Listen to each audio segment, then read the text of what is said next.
The Husky and His White Cat Shizun Chapter 1 to Chapter 45.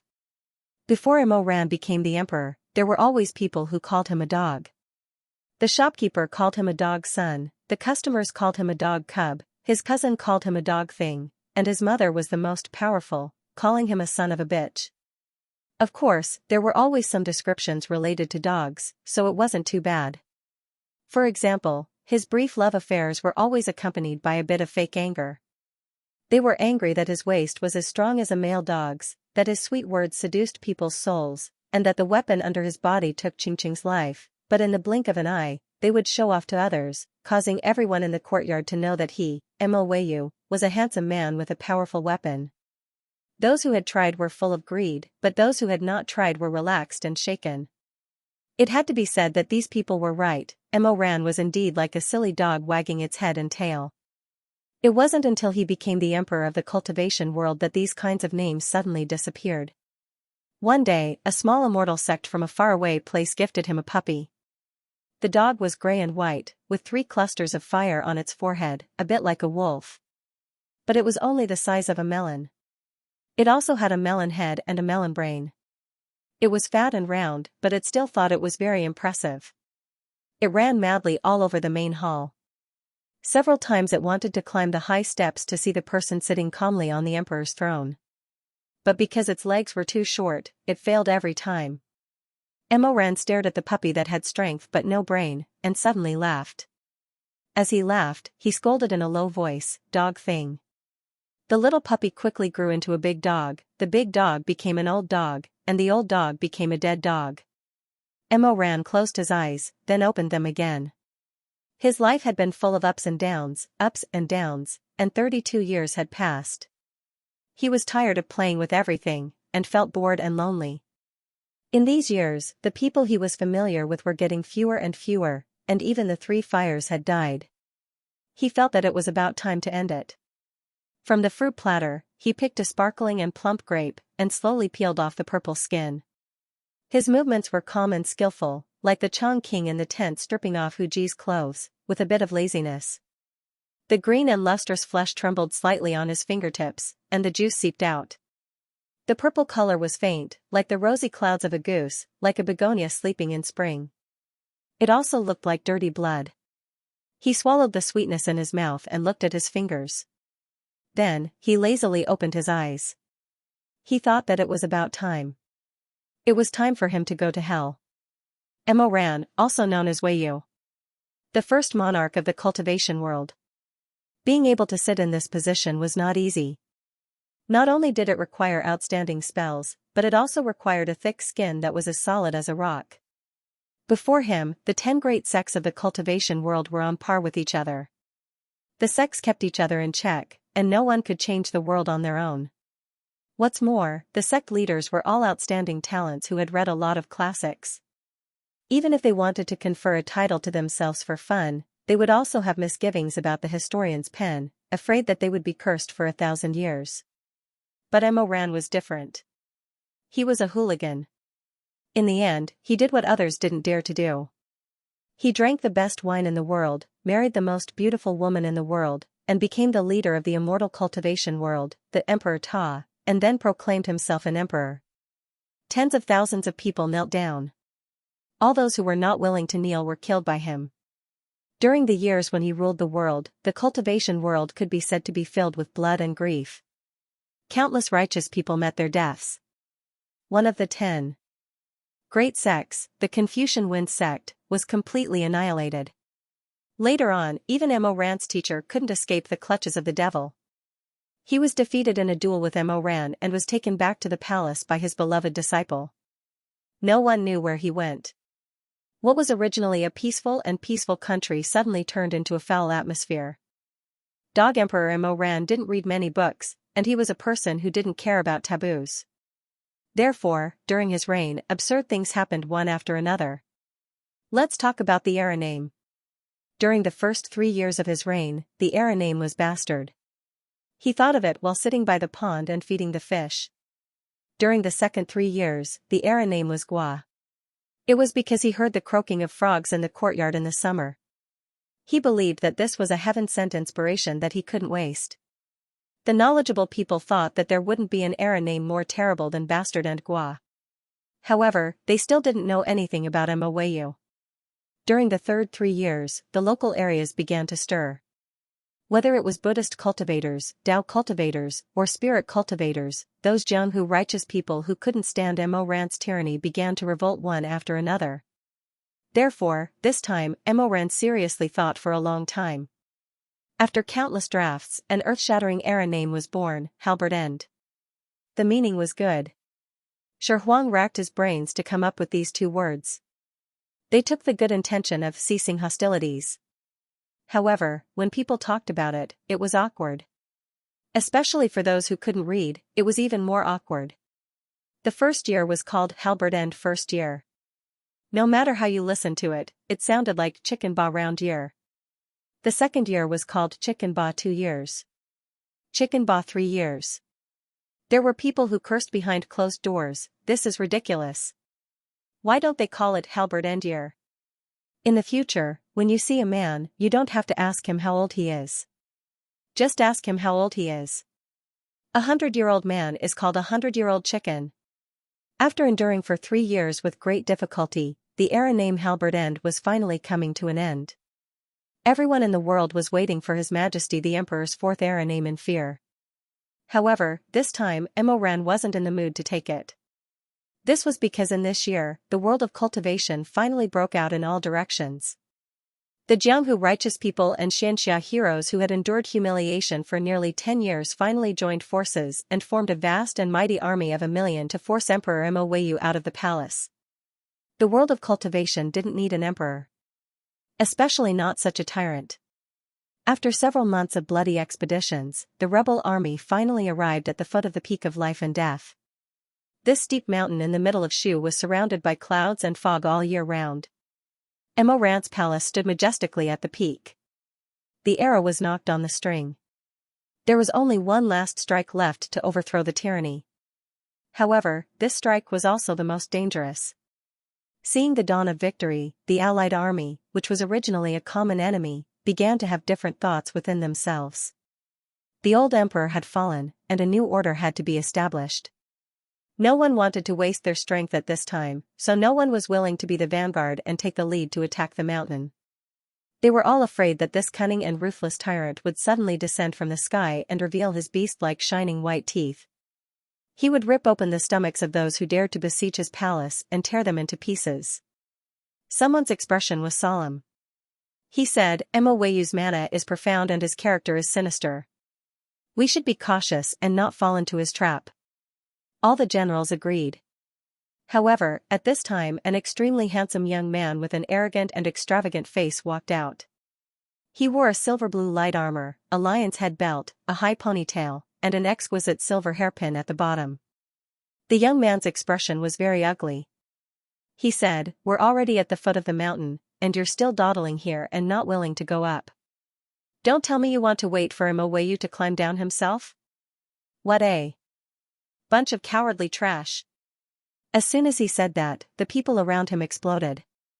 Young Master Shui, what are you saying? What do you mean by cowardly? Every military strategist should be cautious. If we're all like you, who will take responsibility if something happens? Immediately, someone mocked, haha, young Master Shui is the god's favored one, and we're just ordinary people.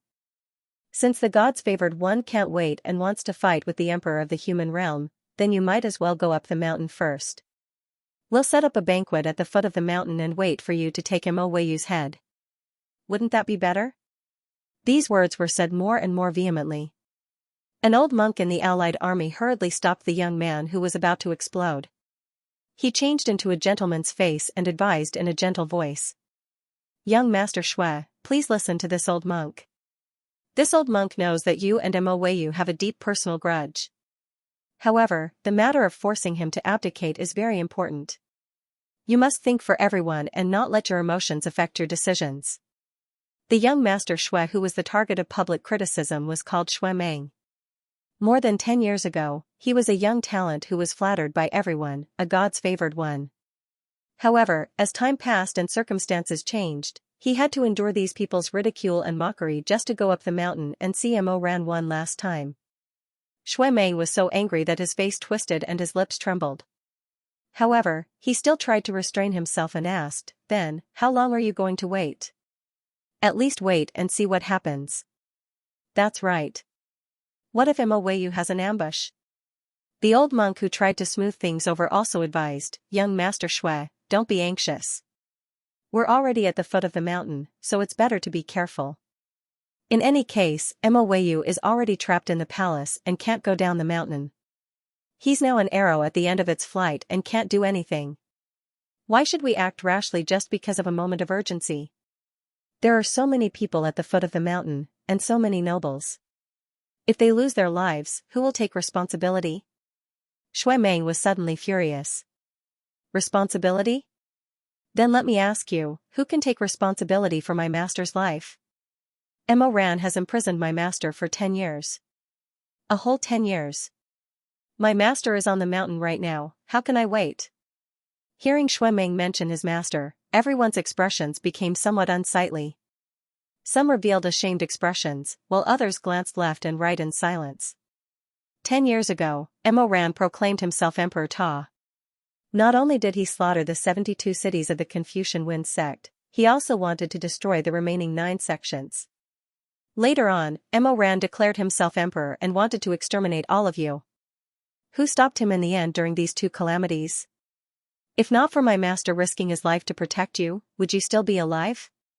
Would you still be standing here and talking to me? In the end, someone coughed dryly and said gently, "Young Master Shui, please don't be angry. We all feel guilty about Grandmaster Chu's matter, but we also feel grateful. But just as you said, he's been imprisoned for 10 years. If anything had happened to him, he would have long since, that's why you've waited for 10 years. Why are you in such a hurry? Don't you think so? Right?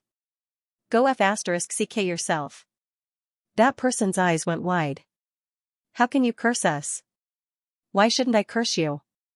My master didn't die because he wanted to save people like you, He couldn't go on. His throat was choked with emotion. I feel bad for him." At this point, Shui Meng suddenly turned his head away. His shoulders were trembling as he held back his tears. "We never said we wouldn't save Grandmaster Chu." "That's right. Everyone remembers Grandmaster Chu's kindness in their hearts. Young Master Shui, your words are really giving everyone an ungrateful label. We can't bear it. But then again, isn't Mo Ran also Grandmaster Chu's disciple?" Someone said softly, "If you ask me, as the master, he should take responsibility for his disciples' wrongdoings.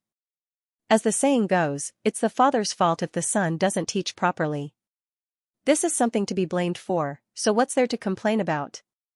This was a bit harsh. Someone immediately stopped him. "What nonsense are you spouting? Watch your mouth." Then he turned his head and tried to persuade Shui Meng with a pleasant expression. "Young Master Shui, don't be anxious." Shui Meng abruptly interrupted him. His eyes were about to pop out of their sockets. "How can I not be anxious? It's easy for you to say that, but that's my master. Mine. I haven't seen him for so many years. I don't know if he's dead or alive. I don't know how he's doing. Why do you think I'm standing here?" He panted, his eyes red. "Do you think that if you wait like this, Mo Weiyu will come down the mountain and kneel in front of you and beg for mercy? Young Master Shui. Other than my master, I don't have anyone close to me in this world." Shui Meng broke free from the old monk's hold and said hoarsely, "If you don't go, I'll go by myself." After saying this, he went up the mountain alone with his sword. The cold and damp wind was mixed with thousands of leaves and thousands of voices. In the thick fog, it was like countless ghosts whispering in the forest. Shui Meng walked to the top of the mountain alone. Mo Ran's majestic palace was lit with peaceful candlelight in the night. He suddenly saw 3 tombs erected in front of the Tower of Babel. When he walked closer, he saw that the first tomb was covered with grass. On the tombstone, the words "Tomb of Empress Qingzhen Chuji" were crookedly carved. Opposite this steamed empress was the second tomb. It was a new tomb that had just been covered. On the tombstone, the words "Tomb of Empress Song" were carved. If it was more than 10 years ago, Shui Meng would have laughed out loud when he saw this absurd scene. At that time, he and Mo Ran were under the same master. Mo Ran was the disciple who was the best at joking.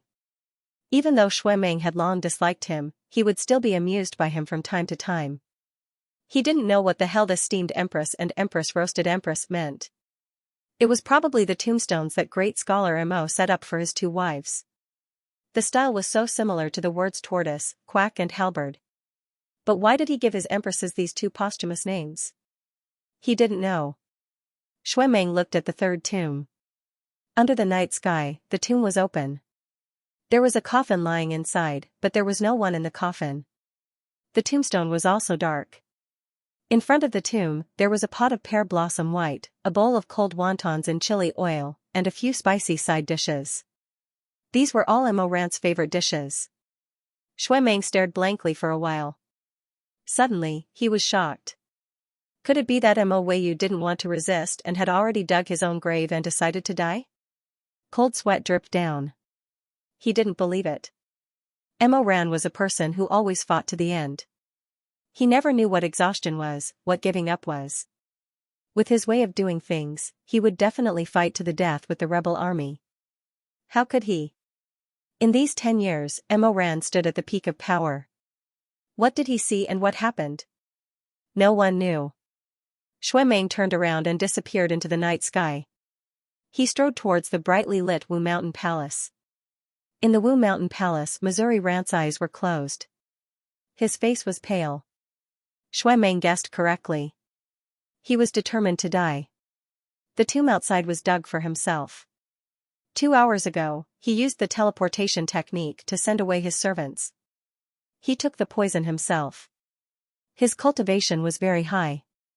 The effect of the poison was very slow in his body. Because of this, the pain of his internal organs being eaten away was very clear. With a creak, the door opened. Mo Ran didn't raise his head. He only said hoarsely, "Shui Meng. It's you, right? You came?" On the golden bricks in the palace, Shui Meng stood alone. His ponytail was scattered. His light armor flashed. His former sect mates were reunited. Mo Ran didn't have any expression.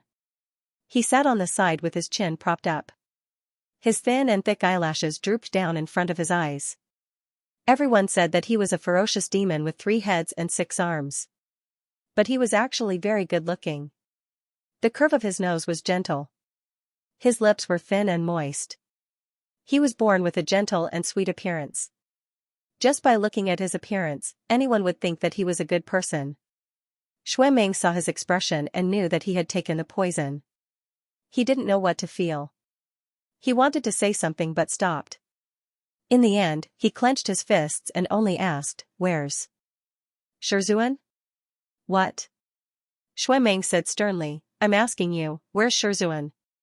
"Yours, mine, where's our Shizun?" "Oh." Mo Ran snorted softly. Finally, he slowly opened his black eyes that were tinged with purple. Through the years, he looked at Shui Meng. "Thinking about it, you and Shizun haven't seen each other in 5 years since we parted at Kunlun's Treading Snow Palace." As Mo Ran said this, he smiled slightly. "Shui Meng, do you miss him? Don't talk nonsense. Give him back to me." Mo Ran looked at him calmly. He endured the throbbing pain in his stomach and leaned against the back of the emperor's throne with a mocking smile on his face. His vision turned black, and he could almost clearly feel that his internal organs were twisting, dissolving, and turning into a foul bloody water. Mo Ran said lazily, "Give him back to you? Stupid words. Why don't you use your brain? I have such a deep hatred for Shizun. How can I allow him to live in this world?" "You." Shui Meng suddenly lost all color in his face. His eyes widened as he stepped back. You can't. "I can't what?" Mo Ran chuckled. "Why don't you tell me?" "Why can't I?" Shui Meng said with a trembling voice, "But he's yours. He's your Shizun after all. How can you do this?" He looked up at Mo Ran, who was sitting high on the emperor's throne. There was Fuxi in the heavenly realm, Yama in the underworld, and Mo Weiyu in the human realm. But to Shui Meng, even if Mo Ran became the emperor of the human realm, he shouldn't have become like this. Shui Meng was trembling all over. He was so angry that tears rolled down his face. Mo Weiyu, are you still human? He used to. Mo Ran looked up indifferently. What did he do? Shui Meng said with a trembling voice, you should know how he used to treat you. Mo Ran suddenly smiled. Are you reminding me that he used to beat me black and blue and made me kneel in front of everyone to admit my guilt? Or are you reminding me that he used to stand in front of me for you, for someone unrelated to him, stopping my good deeds time and time again, ruining my great cause? Shui Meng shook his head in pain. No, Mo Ran. Think about it carefully. Let go of your ferocious hatred. Turn back and look. He used to train you in martial arts and protect you. He used to teach you how to read and write. He used to teach you how to paint. He used to learn how to cook for you. He was so clumsy that his hands were full of injuries. He used to wait for you day and night. He waited alone from night to day. So many words were stuck in his throat. In the end, Shui Meng could only choke. He has a bad temper and his words are unpleasant, but even I know that he treated you so well. How could you bear to? Shui Meng raised his head. He held back too many tears, but his throat was blocked. He couldn't continue. After a long pause, Mo Ran sighed softly. He said, yes. But Shui Meng. Do you know? Mo Ran's voice sounded very tired. He used to kill the only person I loved. The only one. There was a long silence. His stomach hurt like it was on fire. His flesh was torn into thousands of pieces. But, at least we were master and disciple. His corpse is in the Red Lotus Pavilion on the South Peak. It's very well preserved inside the lotus. It's like he's asleep. Mo Ran took a deep breath and forced himself to be calm. When he said this, his face was expressionless. His fingers rested on the long red sandalwood table. His knuckles were pale and blue. His corpse is maintained by my spiritual energy. That's why it hasn't decomposed. If you miss him, don't waste your breath here. Go quickly while I'm still alive. There was a sweet taste in his throat. Mo Ran coughed a few times. When he opened his mouth again, his mouth was full of blood, but his gaze was relaxed. He said hoarsely, Go. Go see him. If you're too late, I'll die. Once my spiritual energy is cut off, he'll turn to ash. After saying this, he closed his eyes dejectedly. The poison attacked his heart, and he was tormented by the raging fire. The pain was so heart-wrenching that even Shui Meng's sorrowful and twisted wails seemed so distant. It was as if they were separated by a vast ocean and came from the water. Blood kept flowing from the corner of his mouth.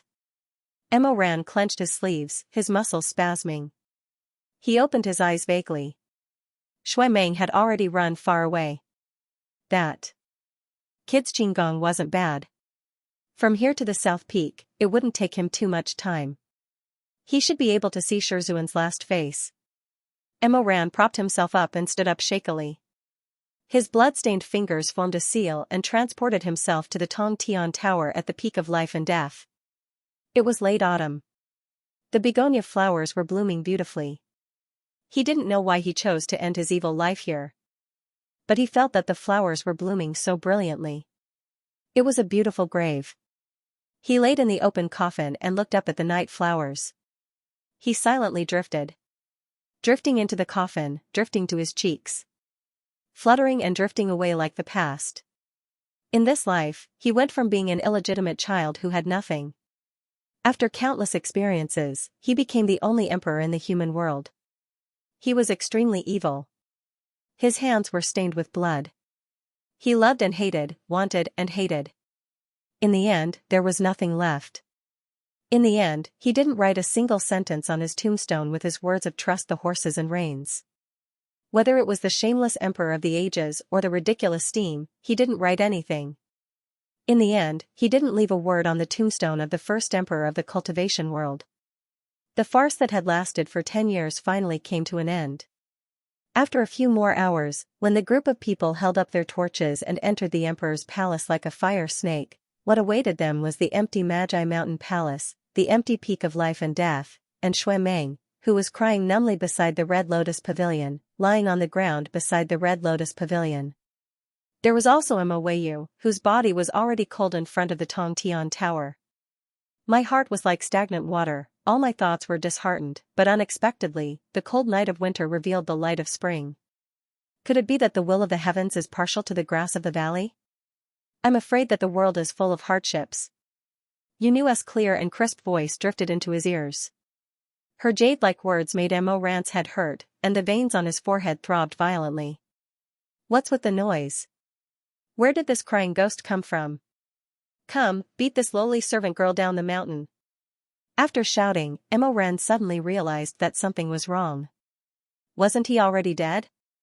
Hatred and coldness, pain and loneliness pierced his chest. Mo Ran suddenly opened his eyes. The thoughts before his death scattered like snow in the wind. He found that he was lying on a bed. It was not the bed at the peak of life and death. This bed was carved with dragons and phoenixes. The wood exuded a heavy scent of rouge. The old bedding was pink and purple, embroidered with mandarin ducks playing in water. It was the pillow quilt that women in brothels would sleep on. Mo Ran stiffened for a moment. He knew where this was. This was a tile near the peak of life and death. The so-called tile was a brothel. It said that when you come, the tile fits, when you leave, it disintegrates. It meant to let the guests and the fans meet and part on good terms. When Mo Ran was young, there was a period of time when he was very licentious. In half a month, he would sleep in this brothel for more than 10 days. But this brothel was sold when he was in his 20s. Later, it was changed into a wine shop. After his death, he actually appeared in a brothel that no longer existed. What was going on? Could it be that he had done too many evil things in his life, trapping countless boys and girls, so he was punished by the king of hell to be reincarnated in a brothel? While Mo Ran was thinking nonsense, he unconsciously turned over. He was surprised to see a face that was fast asleep. What was going on? Why was there a person lying next to him? And it was a naked man. This man's face was young and tender, his facial features were exquisite. He looked like a jade snow, and it was hard to tell whether he was a male or a female. Mo Ran's face was expressionless, but his heart was in turmoil. He stared at the gigolo's sleeping face for a long time before he suddenly remembered. Wasn't this the young man whom she especially doted on when she was young? His name seemed to be Rong-san? Or Rong-jiu. Regardless of whether it was 3 or 9, it was not important. What was important was that this young man later contracted a venereal disease and died many years ago. His bones should have rotted away. However, at this moment, he was alive and well, nestled on the side of her bed. His shoulders and neck were exposed under the brocade quilt, and there were bruises all over, full of ambiguous marks. Mo Ran pulled a long face. He lifted the blanket and looked down. Rong-jiu didn't know if this Rong-jiu was 9 or 3, but he could be counted as Rong-jiu. The little beauty Rong-jiu's body was full of whip scars, and his white jade-like thighs were carefully tied with several red ropes. Mo Ran stroked his chin and sighed to himself, how interesting. Look at this exquisite rope technique, this skillful technique, this familiar scene. Could it be that she was tied by herself?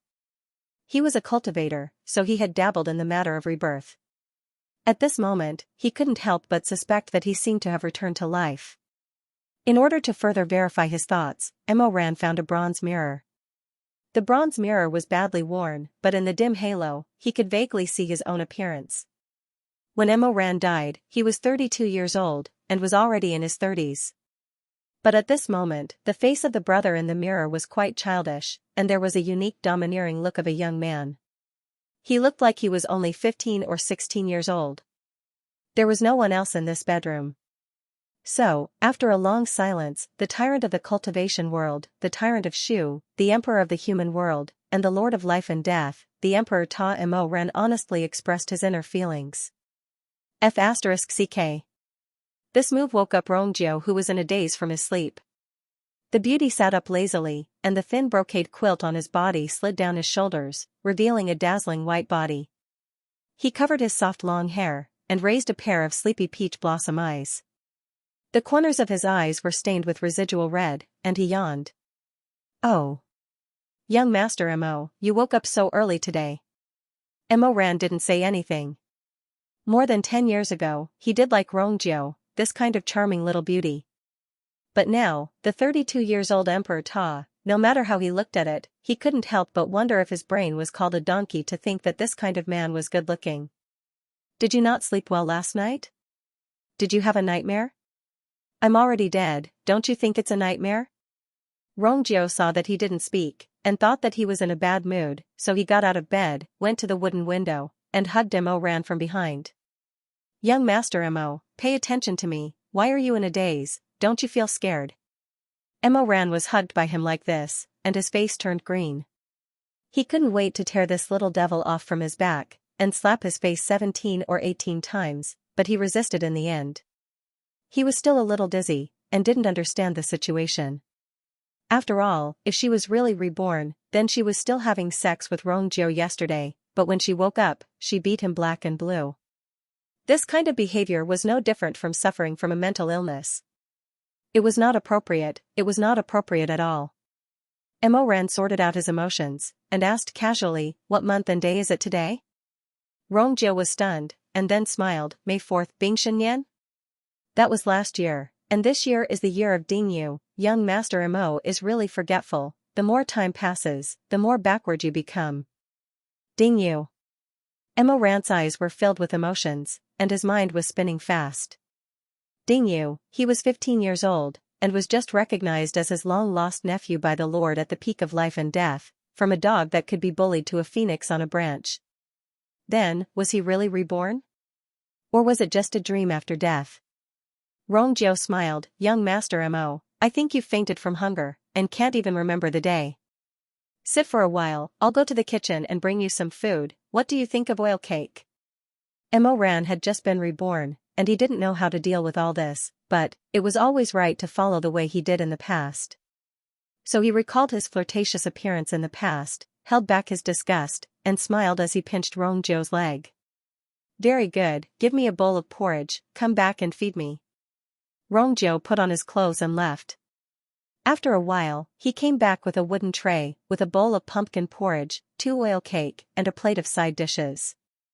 Mo Ran was a little hungry, and was about to eat the pancakes, but Rongjiu suddenly pushed his hand away, and said charmingly, let me feed you. Rongjiu picked up a piece of pancake and sat on Mo Ran's leg. He was wearing a thin outer robe and was completely naked underneath. His soft and tender thighs were spread apart and pressed against Mo Ran's skin. He even rubbed against Mo Ran's skin ambiguously. His seductive intentions were self-evident. Mo Ran stared at Rongjiu's face for a while. Rongjiu thought he was lustful again, and said, why do you keep looking at me like that? The food is cold. Mo Ran was silent for a moment, thinking of the good things Rongjiu did behind his back in his previous life, and slowly rubbed the corner of his mouth into a sweet and intimate smile. The Emperor Ta had done many disgusting things, as long as he wanted to, he could do even more disgusting things. This was just a play, a child's trick, it was not difficult for him. Mo Ran leaned comfortably on the chair, and said with a smile, sit up. I'm sitting. You know where I'm talking about sitting. Rongjiu's face turned red, and he spat, why are you in such a hurry, wait until you finish eating, Before he finished, he was forcibly pulled up by Mo Ran, moved forward, and pressed down again. Rongjiu's hand shook, and the bowl of porridge fell to the ground. He gasped in shock, and did not forget to whisper, Master Mo, this bowl. Don't worry. Then you eat something first, Am I not eating now? Mo Ran held Rongjiu's waist, his dark eyes shining brightly. His pupils reflected Rongjiu's beautiful face as he raised his head. In his previous life, he was especially willing to kiss those bright red lips when they were in love. After all, this young man was beautiful, easy to please, and especially good at saying things that moved him. It would be a lie to say that he was not moved at all. However, after knowing what Rongjiu's mouth did behind his back, Mo Ran felt that this mouth was stinky, and no longer had the interest to kiss it. The 32-year-old Mo Ran and the 15-year-old Mo Ran were different in many ways. For example, the 15-year-old Rongjiu knew gentleness when he was in love, the 32-year-old Rongjiu only knew violence. After that, he looked at Rongjio, who was on the verge of death, and had fainted. A pair of rippling eyes slightly narrowed, and there was a sweet smile on his face. He looked very good when he smiled. His eyes were extremely dark, and from certain angles, there was a layer of luxurious dark purple. At this moment, he was smiling as he grabbed Rongjio's hair, and lifted the unconscious person onto the bed, and picked up a piece of broken porcelain from the ground, and hung it on Rongjio's face. He had always been vengeful, and it was the same now. Thinking of how he took care of Rongjio's business in his previous life, and even wanted to redeem his freedom, and how Rongjio worked with others to set him up, he could not help but smile, and stuck the sharp piece of porcelain to Rongjio's cheek. This person was in the flesh business. Without this face, he would have nothing. This vulgar man would be like a dog on the streets, crawling on the ground, being kicked by boots, crushed, scolded, and spat on. Just thinking about it made him happy. Even the disgusting feeling of king this person just now disappeared. Rand's smile became more and more adorable. His hand tightened, and a trace of blood seeped out. The unconscious person seemed to have felt the pain. Her hoarse voice softly moaned. Tears still hung on her eyelashes, making her look very pitiful. Rand's hand suddenly froze. He thought of an old friend. Then, he suddenly realized what he was doing. After being stunned for a few seconds, he slowly lowered his hand. He was really used to doing evil. He had forgotten that he had been reborn. Right now, nothing had happened. The mistake had not been made. That person was not dead yet. Why did he have to cruelly walk down the same old path when he could clearly start all over again? He sat down and propped one foot on the edge of the bed, idly playing with the broken porcelain in his hand. Suddenly, he saw that there was still a greasy pancake on the table, so he picked it up, peeled off the oil paper, and took big bites. His mouth was full of crumbs, and his lips were oily. This pancake was the specialty of this tile. In fact, it was not very delicious. Compared to the delicacies he had tasted later, it was like chewing wax. But after this tile fell, Rand never ate this oil rotary pancake again. At this moment, the familiar taste of the pancake returned to the tip of his tongue through the rolling past. Every time Rand swallowed a bite, he felt that the unreality of his rebirth was reduced by a little. When the whole pancake was finished, he finally slowly recovered from the initial confusion. He was really reborn. All the evil in his life, all the things that he could not turn back from, had not started yet. He did not kill his uncle and aunt, did not slaughter the 72 cities, did not deceive his teacher and ancestors, did not get married, did not. No one was dead yet. He smacked his lips and licked his white teeth. He could feel that the slight joy in his chest was rapidly expanding, becoming a kind of fanaticism and excitement like a stormy sea. In his life, he was all-powerful and had dabbled in the 3 great forbidden arts of the human world. He was proficient in the other 2 forbidden arts, but the last one, rebirth, even if he was very talented and intelligent, he could not do it. But he did not expect that what he wanted in his life would come true after he died. All kinds of unwillingness, depression, loneliness, and all these 5 feelings were still in his chest. The scene of the peak of life and death was still in front of him. At that time, he really did not want to live anymore. Everyone said that he was a lonely ghost, deserted by everyone. In the end, he felt that he was a walking corpse, bored and lonely. But he didn't know what went wrong, but a heinous person like him was given a chance to start all over again after his death. Why did he have to destroy Rongjio's face to avenge some old personal grudges? Rongjio was the most greedy and loved money. He would just give this prostitute a small punishment and take some money from her for free. That would be enough. He did not want to take human lives for the time being. You are lucky, Rongjio. Rand said with a smile. Then, he threw the piece of porcelain out of the window. Then, he took all of Rongjio's jewelry and put them all in his pocket. Then, he slowly tidied himself up and left the tile. Uncle and aunt, cousin Shuemeng, master, Anne. Thinking of that person, Rand's eyes suddenly became gentle. Senior brother, I am here to find you. Since my soul has returned, does that mean that my previous life's strong cultivation base has also returned?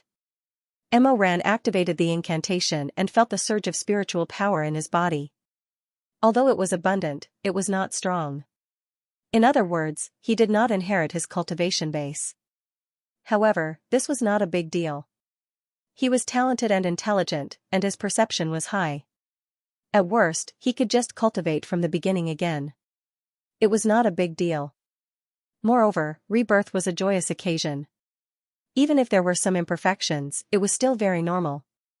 As Emo Ran thought this, he quickly retracted his darkness and fangs.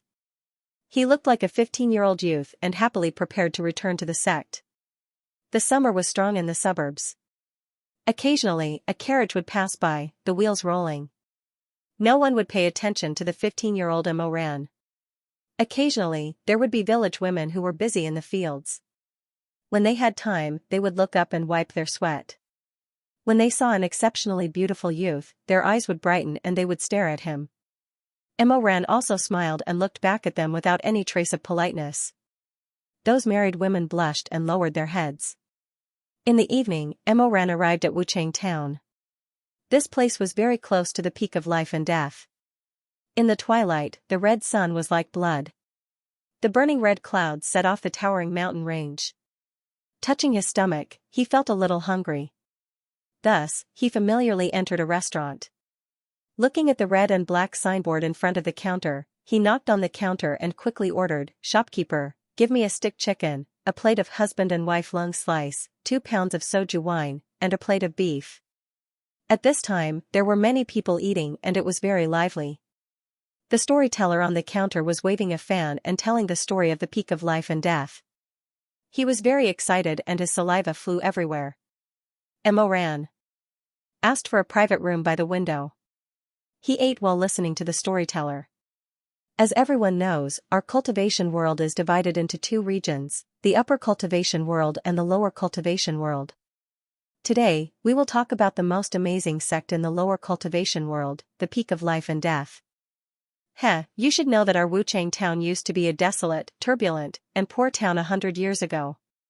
Because it was close to the entrance of the ghost world, once the sky turned dark, the villagers didn't dare to go out. If they had to walk at night, they had to ring the exorcism bell, sprinkle incense ashes and paper money, and quickly pass through while shouting, "When people come, they are separated by mountains, when ghosts come, they are separated by papers." But today, it seems that our town is bustling with life and prosperity, no different from other places. This is all because of the care of the peak of life and death. This immortal residence, it was located precisely at the entrance of the gates of hell, between the 2 realms of yin and yang. Although it hasn't been established for long, but Emo Ran's ears were about to grow calluses from listening to this part of history. Thus, he began to lose interest and started to look out of the window in a daze. Coincidentally, there was a stall downstairs. A few outlanders dressed as Taoists were carrying a cage covered with a black cloth and performing tricks on the street. This was much more interesting than the old man's storytelling. Emo Ran's attention was attracted. Look, this is the ancient fierce beast Pisho cub, subdued by us. Now, it is as obedient as a child, and can juggle and do arithmetic. It is not easy to be a chivalrous person. Everyone, if you have money, please come and support us, if you don't, please come and watch the first good show, Pisho's Abacus. The Taoist priests lifted the black cloth with a whoosh, and inside the cage were several demon beasts with human faces and bare bodies. Emo Ran. These obedient and furry bear cubs? They dared to call themselves Pisho? This boast was really going to break the sky, whoever believed it was a donkey's brain. But Emo Ran soon opened his eyes. 20 to 30 donkeys gathered around them to watch the show, cheering and clapping from time to time. It was so lively that even the people in the restaurant couldn't help but stick their heads out to look, making the storyteller very embarrassed. Now, the Lord at the peak of life and death, his name is illustrious, his reputation spread far and wide, good. Another one. The storyteller was greatly encouraged, and looked towards the direction of the voice, only to see that the customer's face was flushed with excitement, but his eyes were obviously not looking at him, but at the juggling stall downstairs. Yo, Pisho's Abacus? Ayaya, so awesome. Good. Wonderful. Show a Pisho throwing an apple again. The people in the restaurant laughed, and all gathered by the window to watch the show below. The storyteller continued to speak pitifully. The Lord is most famous for his fan, he. Ahahaha, that Pisho with the lightest fur wants to snatch the apple to eat, look at it rolling on the ground. The storyteller wiped his face with a sweat towel, so angry that his lips were trembling. Emoran pursed his lips, then smiled, and leisurely shouted from behind the beaded curtain, don't talk about the peak of life and death, show the 18 touches, I'm sure you'll pull everyone back. The storyteller didn't know that the person behind the curtain was the Lord Emoran at the peak of life and death, so he stammered with integrity, vulgar words, don't enter the Hall of Elegance. Emoran laughed, this is the Hall of Elegance? Don't you feel ashamed? After saying that, there was a sudden noise downstairs. Aya! What a fast horse! It's the immortal at the peak of life and death. In the midst of the discussion, a black horse galloped from the direction of the peak of life and death, and charged into the juggling circle like lightning. There were 2 people sitting on the horse. One of them was wearing a black bamboo hat and a black cloak. It was hard to tell their age and gender. The other was a woman in her 30s or 40s. She was clumsy and had a face full of hardships. When the woman saw those bears, she burst into tears. She rolled and crawled off the horse, staggered over, and hugged one of the bears, then knelt and wailed, "Son. My son." The surrounding people were dumbfounded. Someone scratched his head and muttered, "Eh?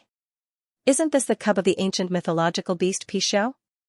Why did this woman call it son? This can't be a female Pisho, right?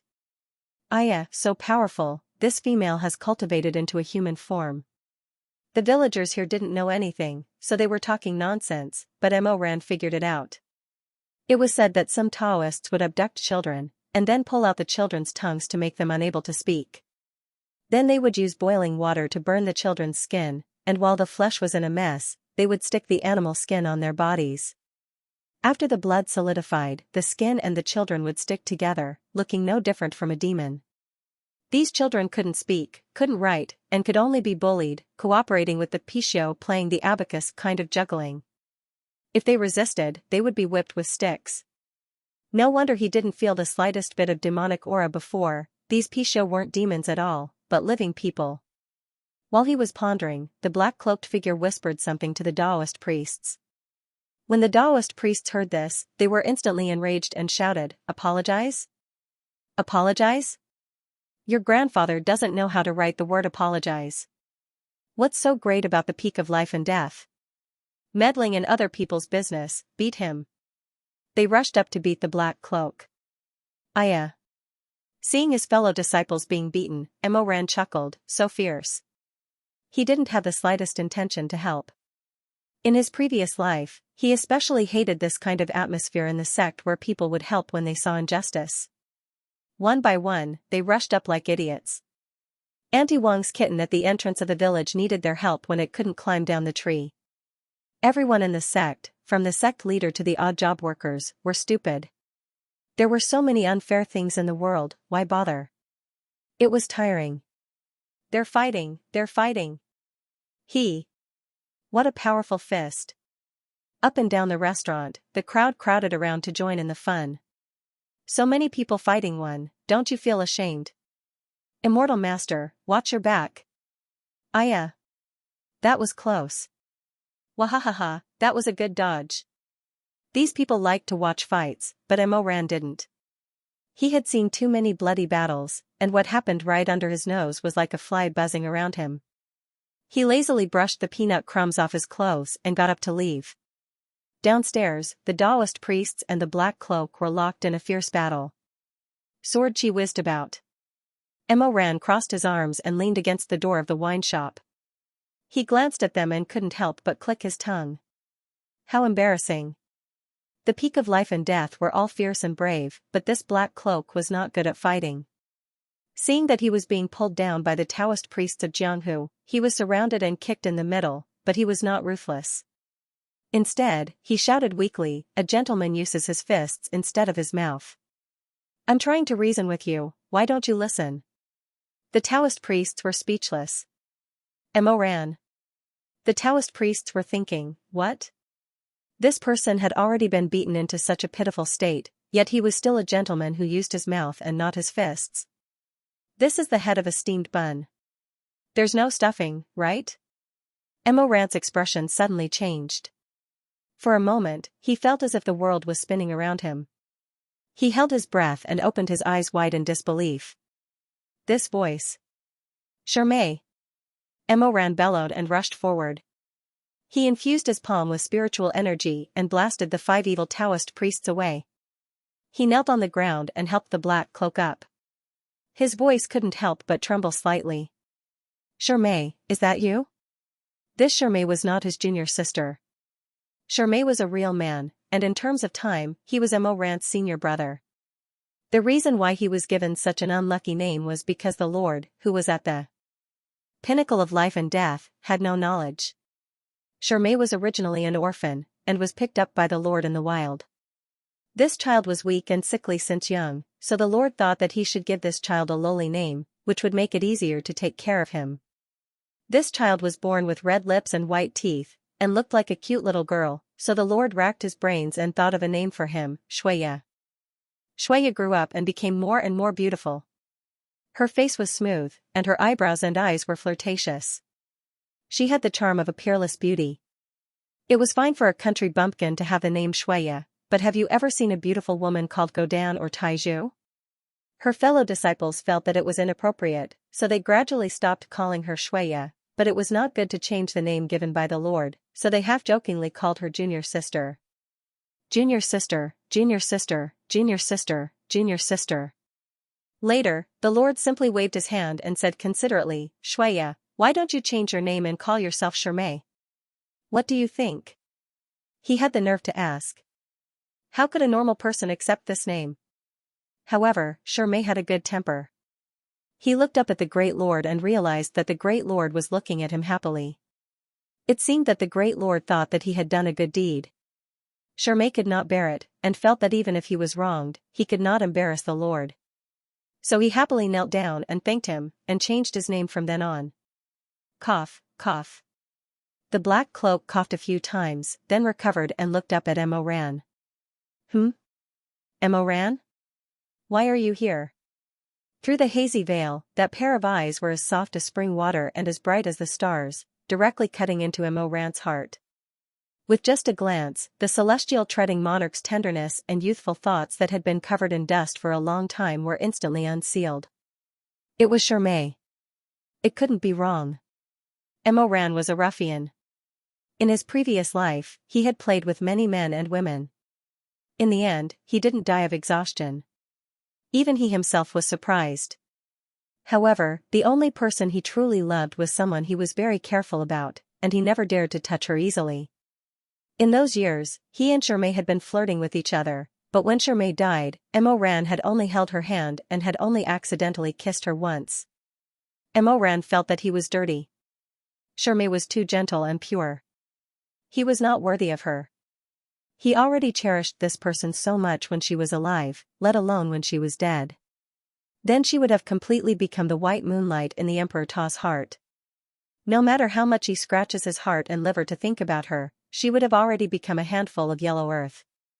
In the underworld, it would be difficult to find her. But at this moment, the living Charmé appeared in front of him again. Emo Ran had to use all his strength to control his emotions. Emo Ran helped him up and brushed off the dust on his cloak. His heart ached so much that his flesh was about to fall off. If I wasn't here, wouldn't you have been bullied by them? Why didn't you fight back when they hit you? I want to reason with them first. What's the point of reasoning with these people? Are you hurt? Where does it hurt? Cough, cough, Emo Ran, I'm fine. Emo Ran turned his head and fiercely said to the Taoist priests, you dare to touch someone at the peak of life and death? You've got guts. Emo Ran, forget it. Didn't you want to fight? Come on. Why don't you spar with me? After being hit by Emo Ran's palm, the Taoist priests knew that this person's cultivation level was much higher than theirs. They were all cowards and didn't dare to exchange blows with Emo Ran. They all retreated. Charmé sighed repeatedly and advised, Emo Ran, don't fight. Be lenient when possible. Mo Ran turned to look at him. He couldn't help but feel sad and his eyes were slightly hot. Shirmei had always been kind. When he died in his past life, he didn't have any resentment or hatred. He even advised Mo Ran not to hold a grudge against his master, who could have saved his life but chose to stand by and watch. But they... Aren't I fine? Nothing's wrong with me. It's better to avoid trouble. Listen to senior brother. AI, alright, we'll listen to you. We'll listen to you. Mo Ran shook his head and glared at the Taoist. Priests, did you hear that? My senior brother is pleading for you. Why aren't you scramming? Do you still want me to send you off? Yes. We'll scram now. We'll scram now. Shirmei said to the Taoist priests, wait. The Taoist priests felt that Shirmei wouldn't let them off so easily after being beaten up by them. They knelt on the ground and kowtowed repeatedly, Immortal Monarch, we were wrong. We didn't recognize Mount Tai. We beg Immortal Monarch to let us go. I told you nicely just now, but you didn't listen.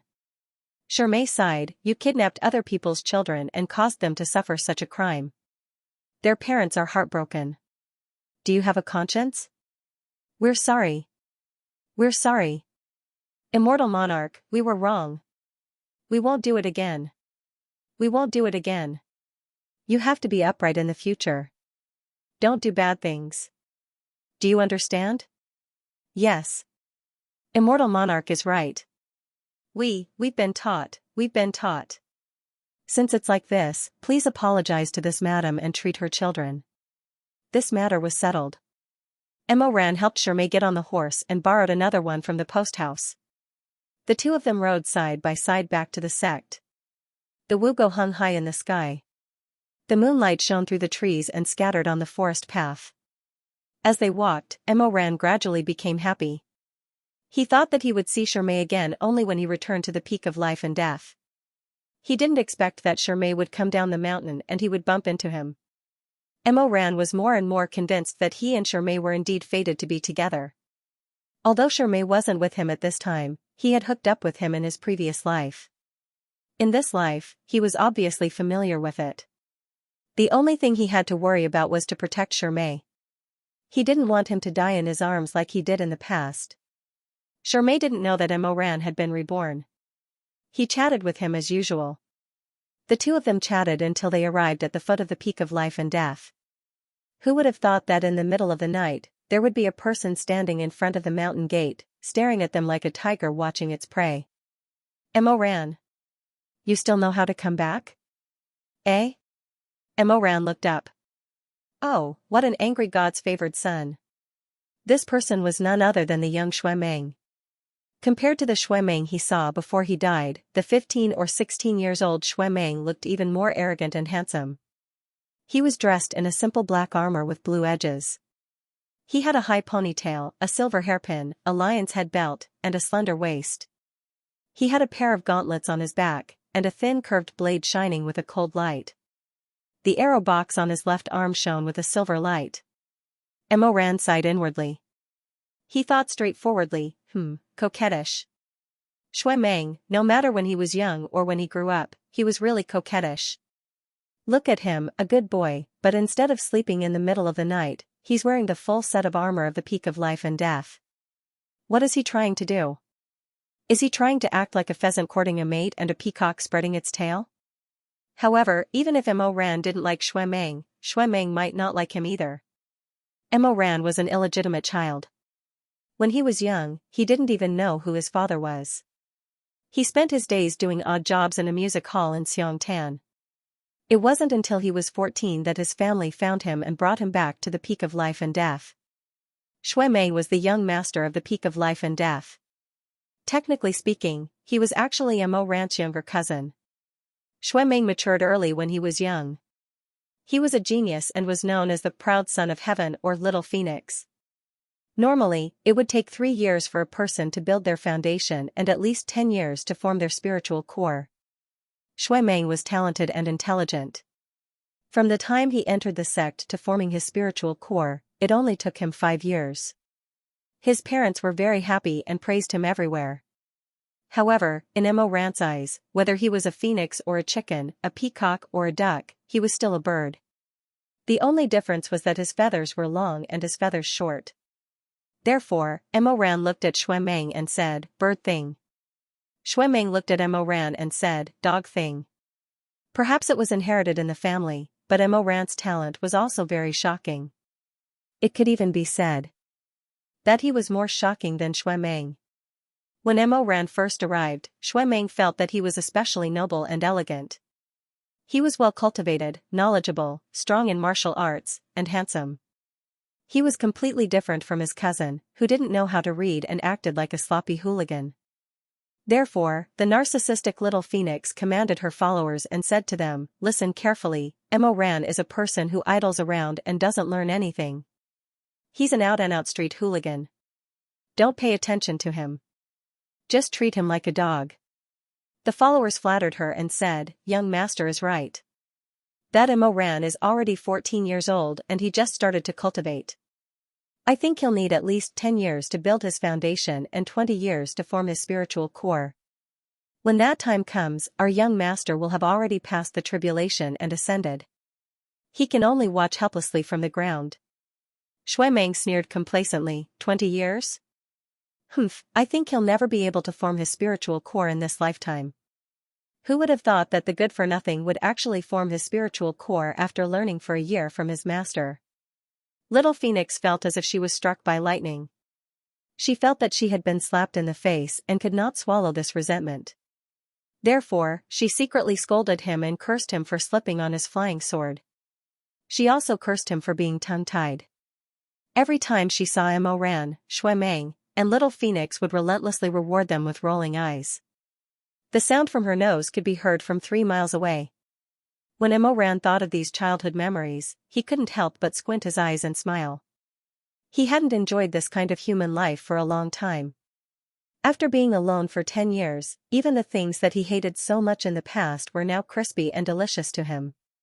When Shermay saw Xue Meng, he immediately dismounted and took off his black gauze bamboo hat, revealing a stunning face. It was no wonder that he dressed like this when he went out alone. Mo Ran peeked at him from the side and felt his heart shake as he let his imagination run wild. He thought to himself that this person was really stunning. His soul was captivating. Shermay greeted him, "Young master." Xue Meng nodded, "You're back? Have you dealt with the matter of Brown Bear?" Shermay smiled, "It's done. It's all thanks to meeting Mo Ran. He helped me a lot." Xue Meng's proud gaze swept over Mo Ran like a gale blade and immediately turned away. He frowned and his face was full of disdain, as if looking at Mo Ran for a moment would dirty his eyes. "Shermay, go back and rest first. Don't hang out with him in the future. He's a thieving bastard. You'll learn bad things if you hang out with him." Mo Ran didn't back down and mocked, "If Shermay doesn't learn from me, does he want to learn from you? It's late at night and you're still dressed so smartly. You're like a bird with your tail up. Proud son of the heavens, ha ha ha, I think you're more like a proud daughter of the heavens." Xue Meng was furious, "Mo Ran, you better watch your mouth. This is my home. Who do you think you are?" Mo Ran counted with his fingers, "I'm your older cousin. If we're talking about it, I should be ahead of you." Xue Meng felt as if his face was splashed with dog feces. He immediately frowned in disgust and said sternly, "Who has an older cousin like you? Don't flatter yourself. In my eyes, you're just a dog that has rolled in a quagmire." Xue Meng was a person who especially liked to scold others as dogs. She was very proficient in scolding others, saying things like "son of a dog, son of a dog, son of a dog, son of a dog, son of a dog." Mo Ran was already used to this. He picked his ear and didn't mind. Shermay, who was standing beside them, felt awkward and tried to persuade them. Xue Meng finally let out a cold snort from her nostrils and shut her noble beak. Shermay smiled and asked gently, "Young master, it's so late. Are you waiting for someone in front of the mountain gate? What else? Admiring the moon?" Mo Ran held his stomach and laughed, "I was wondering why you looked so good. It turns out that you were waiting for someone to go on a date. Sigh, who's so unlucky to be remembered by you? I really pity her, ha ha ha ha ha." Xue Meng's face turned even darker. His fingernails could scrape off 3 kilograms of coal. He said in a rough voice, "You? Me? This young master will wait for you. What do you want?" Mo ran. The Dan Xian palace was brightly lit. Shermei left first while Mo Ran followed Xue Meng into the palace in confusion. When he saw the scene in the palace, he immediately understood what was going on. It was Rongjiu's second son. He stole some money from him before he left, but he had the guts to come to the peak of life and death. Rongjiu was nestled in the arms of a tall man, crying miserably. When Mo Ran and Xue Meng entered the palace, his crying became louder. It seemed that if the man did not hold him in his arms, he would have fainted and foamed at the mouth. On the platform, behind the beaded curtain, a delicate woman sat there. She seemed to be at a loss. Mo Ran did not look at the adulterous couple. He first bowed to the woman in the palace. "Auntie, I'm back." The woman was the lord at the peak of life and death, Madame Wang. She was different from those heroines who were not inferior to men. She was a woman who did not care about the outside world. Her husband was not around, so she did not know how to deal with the situation. She said timidly, "Mo Ran, you're finally here." Mo Ran pretended not to see the two people in the palace. He smiled and said, "It's so late, Auntie. Why are you not sleeping? Are you looking for me?" "Yes." "Look, this young master Rong said that you took his money?" She was shy and did not want to say that Mo Ran was a prostitute. She could only avoid the topic. Mo Ran smiled, "What? I don't lack money. Why would I take their money? Moreover, these two people look unfamiliar. Do I know you?" The tall man sneered, "My surname is Chong. I'm the eldest in the family. Businessmen don't care about trifles. Just call me Chongda." Mo Ran smiled and said Chongda in reverse, "So it's young Master Chong. I've heard so much about you. Sorry for the disrespect." "Then the other one is?" Young Master Duchong said, "Haha, young Master Mo really knows how to play the fool. This is indeed the first time we met, but this month, you slept in Jiu Er's room for 15 out of 30 days. Are you blind? How could you not recognize him?" Mo Ran did not blush and looked at Rongjiu with a smile. "Why? Are you trying to blackmail me? I'm a decent person. I've never slept with a mistress." Rongjiu's face turned red with anger, but she was still nestled in the arms of the man surnamed Chong. "Mr. Mo, I know that my identity is lowly and I can't be seen in public. If you didn't bully me too much, I wouldn't have come here. But you actually turned against me like this. Mo Ran felt wronged. "I really don't know you. I can't even tell if you're a man or a woman. How could we have met before? You even took care of my business last night. How can you be so cold? Young Master Chong, you have to help me." Rongjiu buried herself deeper into the arms of the man surnamed Chong and cried. Xue Meng's face turned ashen as he listened, and his eyebrows twitched. It seemed that if it weren't for the restraint of the young master, he would have long beaten this lovey-dovey pair down the mountain. Young Master Duchong stroked Rongjiu's head and comforted him softly. Then, he raised his head and said sternly, "Madame Wang, the peak of life and death is a big sect, but this young Master Mo is despicable. Jiu'er worked hard to earn money just to redeem herself as soon as possible. But he not only mistreated Jiu'er, but also robbed her of her hard-earned money. If your sect doesn't give us a satisfactory explanation today, although the Chong family doesn't cultivate immortality, we've been doing business for generations. Our wealth reaches the sky. We'll make sure that you won't have a good time in Bashu." Madame Wang panicked and said, "Ah. Young Master Chong, don't be angry."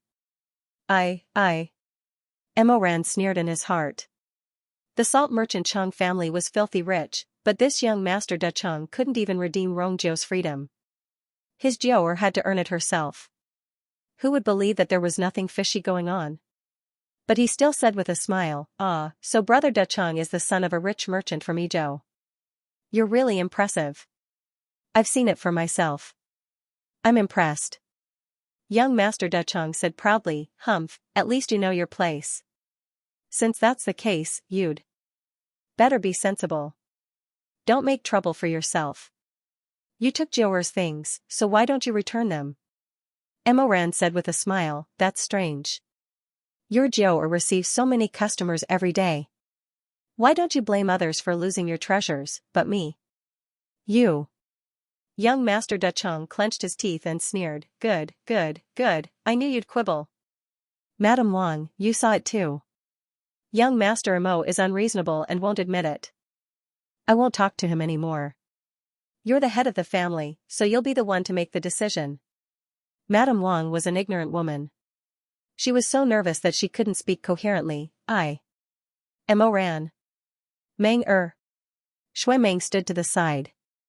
Seeing his mother in a difficult position, he stood up and said, Young Master Ducheng, the peak of life and death has strict rules. If what you said is true, and if Imoran really broke the rules of greed and lust, we'll punish him severely. But you have no proof. You said that Imoran stole, but do you have any proof? Young Master Ducheng sneered, I knew your sect would do something like this. That's why I rushed here to confront Madame Wang before Imoran returned. He cleared his throat and said, listen carefully, Jiaoer lost 2 pearls, 10 ingots, a pair of plum blossom gold bracelets, a pair of jade hairpins, and a jade butterfly pendant. If you check Imoran's body, you'll know if I've wronged him. Imoran couldn't accept it. Why are you searching me? Humph, I think you have a guilty conscience. Young Master Ducheng raised his chin arrogantly, Madame Wang, how do you punish theft and lust at the peak of life and death? Madame Wang whispered, my husband has always been in charge of the sex affairs. I really don't know. No, I think it's not that Madame Wang doesn't know, but that you want to protect your nephew. Haha, I didn't expect the peak of life and death to be such a filthy place. Okay. My aunt already said that she doesn't know how to make decisions. You're bullying a woman, and you're not done yet? Imoran finally got a little impatient and interrupted him. His usual cheeky smile disappeared a little as he turned to stare at the adulterous couple. Okay, I'll search you. But if I can't find anything, what should I do when you're full of filthy words to slander my sect? Then I'll apologize to young Master Imo immediately. Okay. Imoran agreed without hesitation, but there's one thing. If you're wrong, to apologize, you have to crawl down from the peak of life and death on your knees. When young Master Ducheng saw Imoran's confident look, he couldn't help but feel suspicious. He envied cultivators since he was young, but his talent was too poor and he didn't understand the main points. A few days ago, he heard that his old sweetheart Rongjiao was favored by Imoran. The two of them agreed that as long as Rongjiao found a chance to steal Imoran's cultivation, young Master Ducheng would redeem Rongjiao. Not only would he redeem Rongjiao, but he would also take Rongjiao into his family and guarantee him a life of wealth and prosperity. Young Master Ducheng sought immortality, and Rongjiao sought wealth. The two of them colluded and hit it off. In his previous life, Imoran fell into their trap. Although it was settled later, he suffered a lot. But in this life, the two of them tried to steal a chicken only to end up losing the rice used to lure it. For some reason, Imoran suddenly changed his temperament. A few days ago, he was still in a drunken stupor, lying in the land of warmth and tenderness. But this morning, after having sex with Rongjiao twice, he took Rongjiao's belongings and ran away. Young Master Ducheng was so angry that he immediately dragged Rongjiao to the peak of life and death to complain.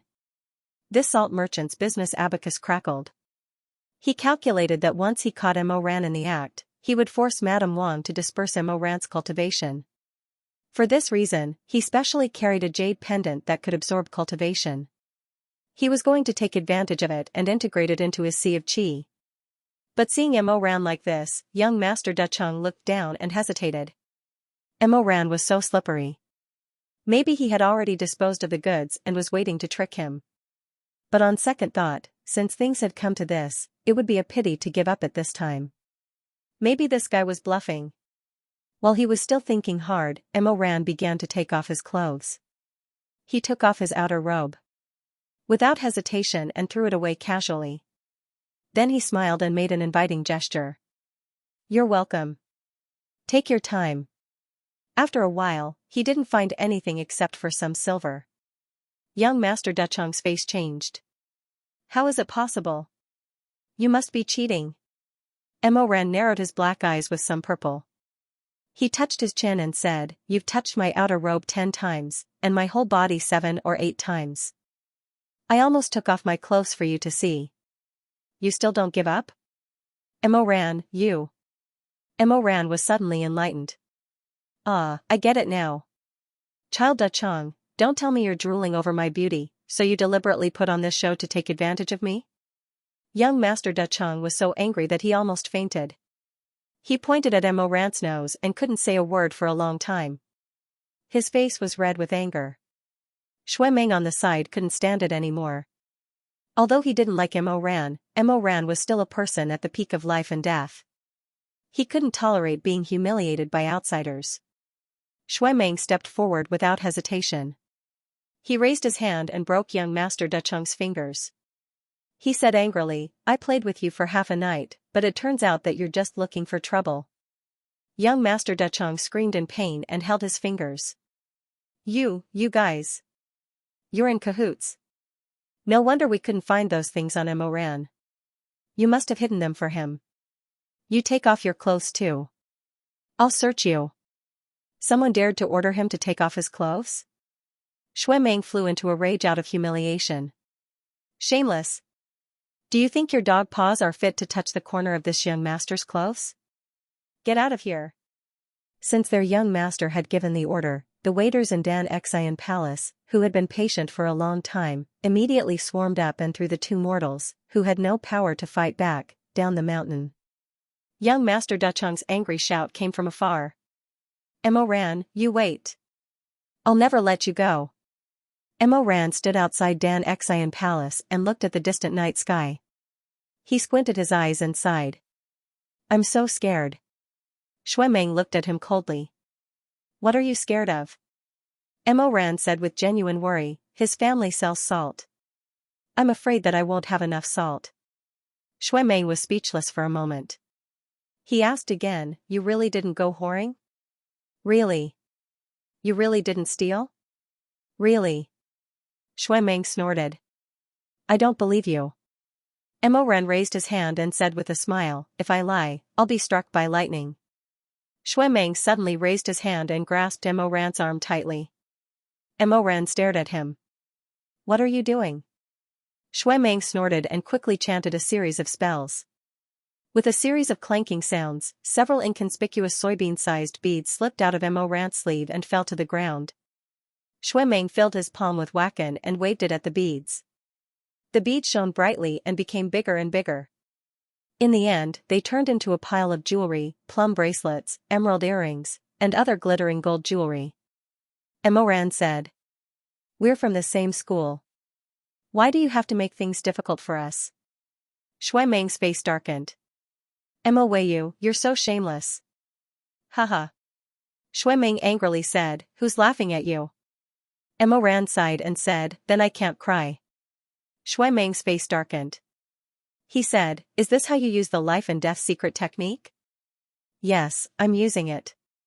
Shui Meng angrily said, that salt-selling dog is so annoying. That's why I didn't want to interrogate you properly in front of him. But that dog thing is right about one thing. If you break the rules of theft and lust, you'll be in trouble no matter which sect you go to. Mo Ran wasn't afraid at all. He smiled and said, what are you going to do?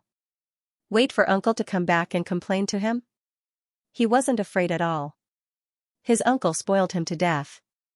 At most, he would say a few words. How could he bear to hit him? Shui Meng turned around and brushed aside the hair that was blown in front of his eyes. His eyes shined with arrogance in the dark night. Father? No, father went to Kunlun. I'm afraid he won't be back for a month or 2. Mo Ran's smile froze. He suddenly had an ominous feeling.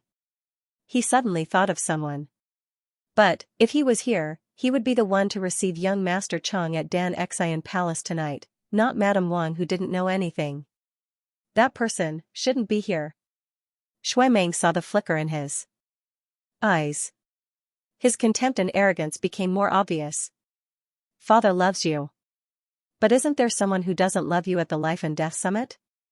Mo Ran slowly took a few steps back and forced a smile. Brother, it's already so late. Let's not disturb the old man. I know I was wrong. I won't go to whorehouses next time. What do you think about that? Go back to your room and rest. Haha, look how tired you are. He ran away after saying that. What a joke. Shui Meng, this brat, is too vicious. He wasn't the Emperor Ta now. He wasn't the master of the human realm. How could he be sent to that person? If he found out that he had stolen something and even had sex with a prostitute, he would probably break both of his legs. If he didn't run now, when would he? After all, Shui Meng grew up on the peak of life and death, so he was familiar with the terrain of the shortcut. In the end, he still captured Mo Ran. He escorted him all the way to the back mountain. The back mountain of the peak of life and death was the closest place to the ghost world in the entire human world. It was separated by a barrier, and behind it was the netherworld. Looking at the miserable situation at the back mountain, Mo Ran immediately knew why that person still needed Madame Wang to entertain him in the front hall even though he was at home. It was not that that person did not want to help, but he really could not free himself. The barrier of the ghost world was broken. At this moment, the whole back mountain was filled with a thick ghost aura. The evil spirits that had yet to materialize were howling and circling in the air. At the entrance of the mountain gate, one could see that a huge gap had been torn open in the sky. Behind that gap was the ghost realm. A blue stone staircase that was thousands of steps long extended out from the crack in the barrier. The evil spirits that had already cultivated flesh and blood were climbing down this staircase. They were climbing down from the netherworld to the human realm. If it was an ordinary person, they would be scared out of their wits upon seeing this scene. Mo Ran also broke out in a cold sweat when he first saw this, but he was used to it now. The barrier between the human world and ghost world was set up by Fuxi in ancient times. Now, it was very weak. From time to time, there would be holes that needed to be repaired by immortal cultivators. However, this kind of thing did not increase one's cultivation by much. It also consumed a lot of spiritual power. It was a thankless task, so very few immortals in the upper cultivation world were willing to take this job. When evil spirits appeared, the first to suffer would be the people in the lower cultivation world. As the guardian of the lower cultivation world, the peak of life and death took on the task of repairing the barrier. Their sex back mountain was facing the weakest part of the barrier, so that they could repair the gap in time. This broken barrier would always be broken 4 or 5 times a year, just like a patched pot, it was not banned. At this time, at the entrance of the ghost world, on the bluestone staircase, a man in snow-white clothes, his wide sleeves fluttering, surrounded by sword aura and golden light. He was cleaning the evil spirits and fixing the hole in the barrier with his own strength. That person had a slender waist and long hair. He had a celestial demeanor and was very handsome. Looking at him from afar, it was very easy to think of an elegant scholar who was reading books under a flowering tree. However, when looked at up close, his sharp brows were piercingly cold, his phoenix-shaped eyes were high, his nose was tall and narrow, and he looked refined. However, his eyes revealed a trace of harshness, and he seemed to be extremely unreasonable. Mo Ran glanced at him from afar. Although he was mentally prepared, when he saw this person appear in front of him, healthy and unharmed, he still couldn't help but tremble.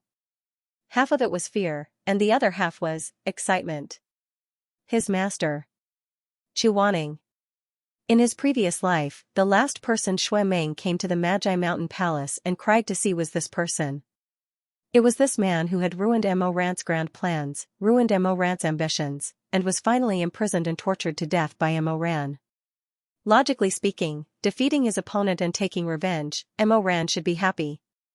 The sea was wide, and the sky was wide, and the sky was wide, and there was no one who could control him. Mo Ran originally thought that he had the same thoughts. However, it didn't seem to be the case. After his master died, there seemed to be something else that was buried together with his hatred. Mo Ran didn't have much self-cultivation, so he didn't know what it felt like to meet one's match. He only knew that from then on, there was no longer any enemy in the world. When his master was alive, he was afraid, fearful, and trembled. When he saw the willow vine in his master's hand, his hair stood on end. He was like a beaten stray dog, and when he heard the sound of a clapper, his teeth would ache, his legs would go soft, and his mouth would drool. His legs and stomach would twitch nervously. Later, his master died. The person Mo Ran was most afraid of died. Mo Ran felt that he had improved, that he had finally done something that deceived his master. After that, in the world of mortals, no one dared to make him kneel, and no one dared to slap him. To celebrate, he opened a jar of pear blossom white, sat on the roof, and drank wine all night. That night, under the influence of alcohol, the scar on his back that his master had slapped when he was young seemed to burn with pain again. At this moment, seeing his master reappear in front of him with his own eyes, Mo Ran stared at him with fear and hatred, but there was also a trace of twisted ecstasy. Such an opponent, how could he not be happy when he found him again? Chu Wanning didn't pay attention to his two disciples who had broken into the back of the mountain. He was still concentrating on resisting the overflowing spirits. His facial features were elegant, his pair of eyebrows were long, and his phoenix eyes were cold and indifferent. His cultivation was extraordinary, and his expression didn't change in the wind and rain of blood. He looked very indifferent, and it wouldn't be strange if he sat down at this moment to burn incense and play the zither. However, such a gentle and elegant handsome man was now holding an exorcist sword that was shining with cold light, and still dripping with bright red blood beads. With a wave of his wide sleeve, the sword's aura cut the bluestone stairs in front of him to explode.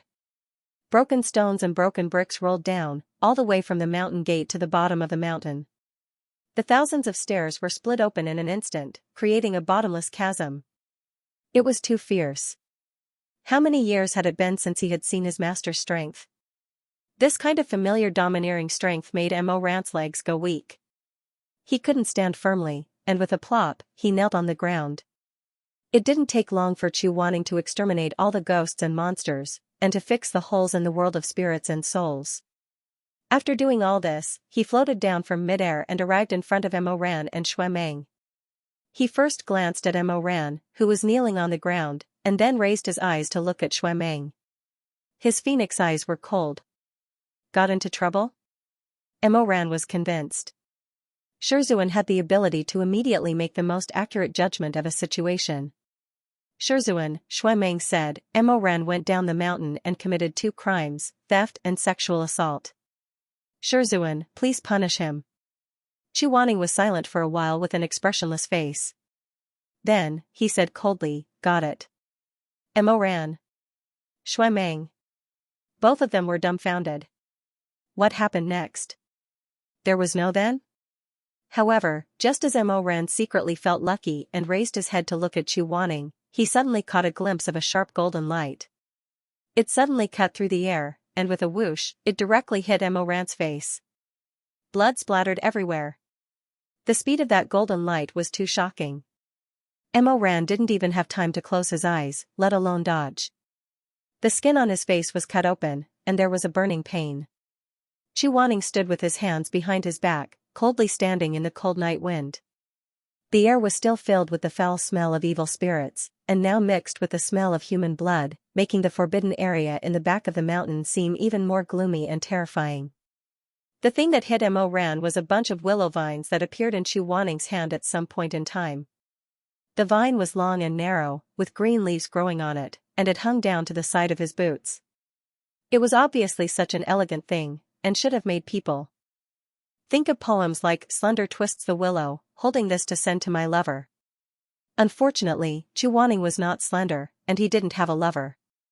The willow vine in his hand was actually a divine weapon, called Heaven's Inquisition. At this moment, Heaven's Inquisition was flowing with a golden red light, illuminating the darkness, and also reflecting Chu Wanning's bottomless eyes brightly. Chu Wanning's lips touched, and he said coldly, Mo Weiyu, how dare you? Do you really think I won't control you? If it was the real 15-year-old Mo Ran, he might not have taken these words seriously, and would have thought that Shizun was just scaring him. However, the Mo Weiyu who had been reborn had long ago used his blood to thoroughly experience his honored master's control in his previous life. He immediately felt that his teeth were aching, and his brain was hot. His mouth had already started to refuse to admit it, and he wanted to clear his name. Master. With blood dripping from his cheeks, Mo Ran raised his eyes, which were filled with a layer of mist. He knew that his current appearance must be extremely pitiful. This disciple did not steal, did not commit adultery. Shizun, why did you listen to Meng's words and hit me without asking? Mo Ran had 2 tricks up his sleeve when dealing with his uncle. First, he had to act cute. Second, act pitiful. Now, he copied the same thing to Chuaning. He was so aggrieved that tears were about to fall. Could it be that this disciple is so unbearable in your eyes? Why is master not even willing to give me a chance to defend myself? Meng stomped his feet in anger. Mo Ran. You lackey. You are shameless. Master, don't listen to him. Don't be confused by this bastard. He really stole it.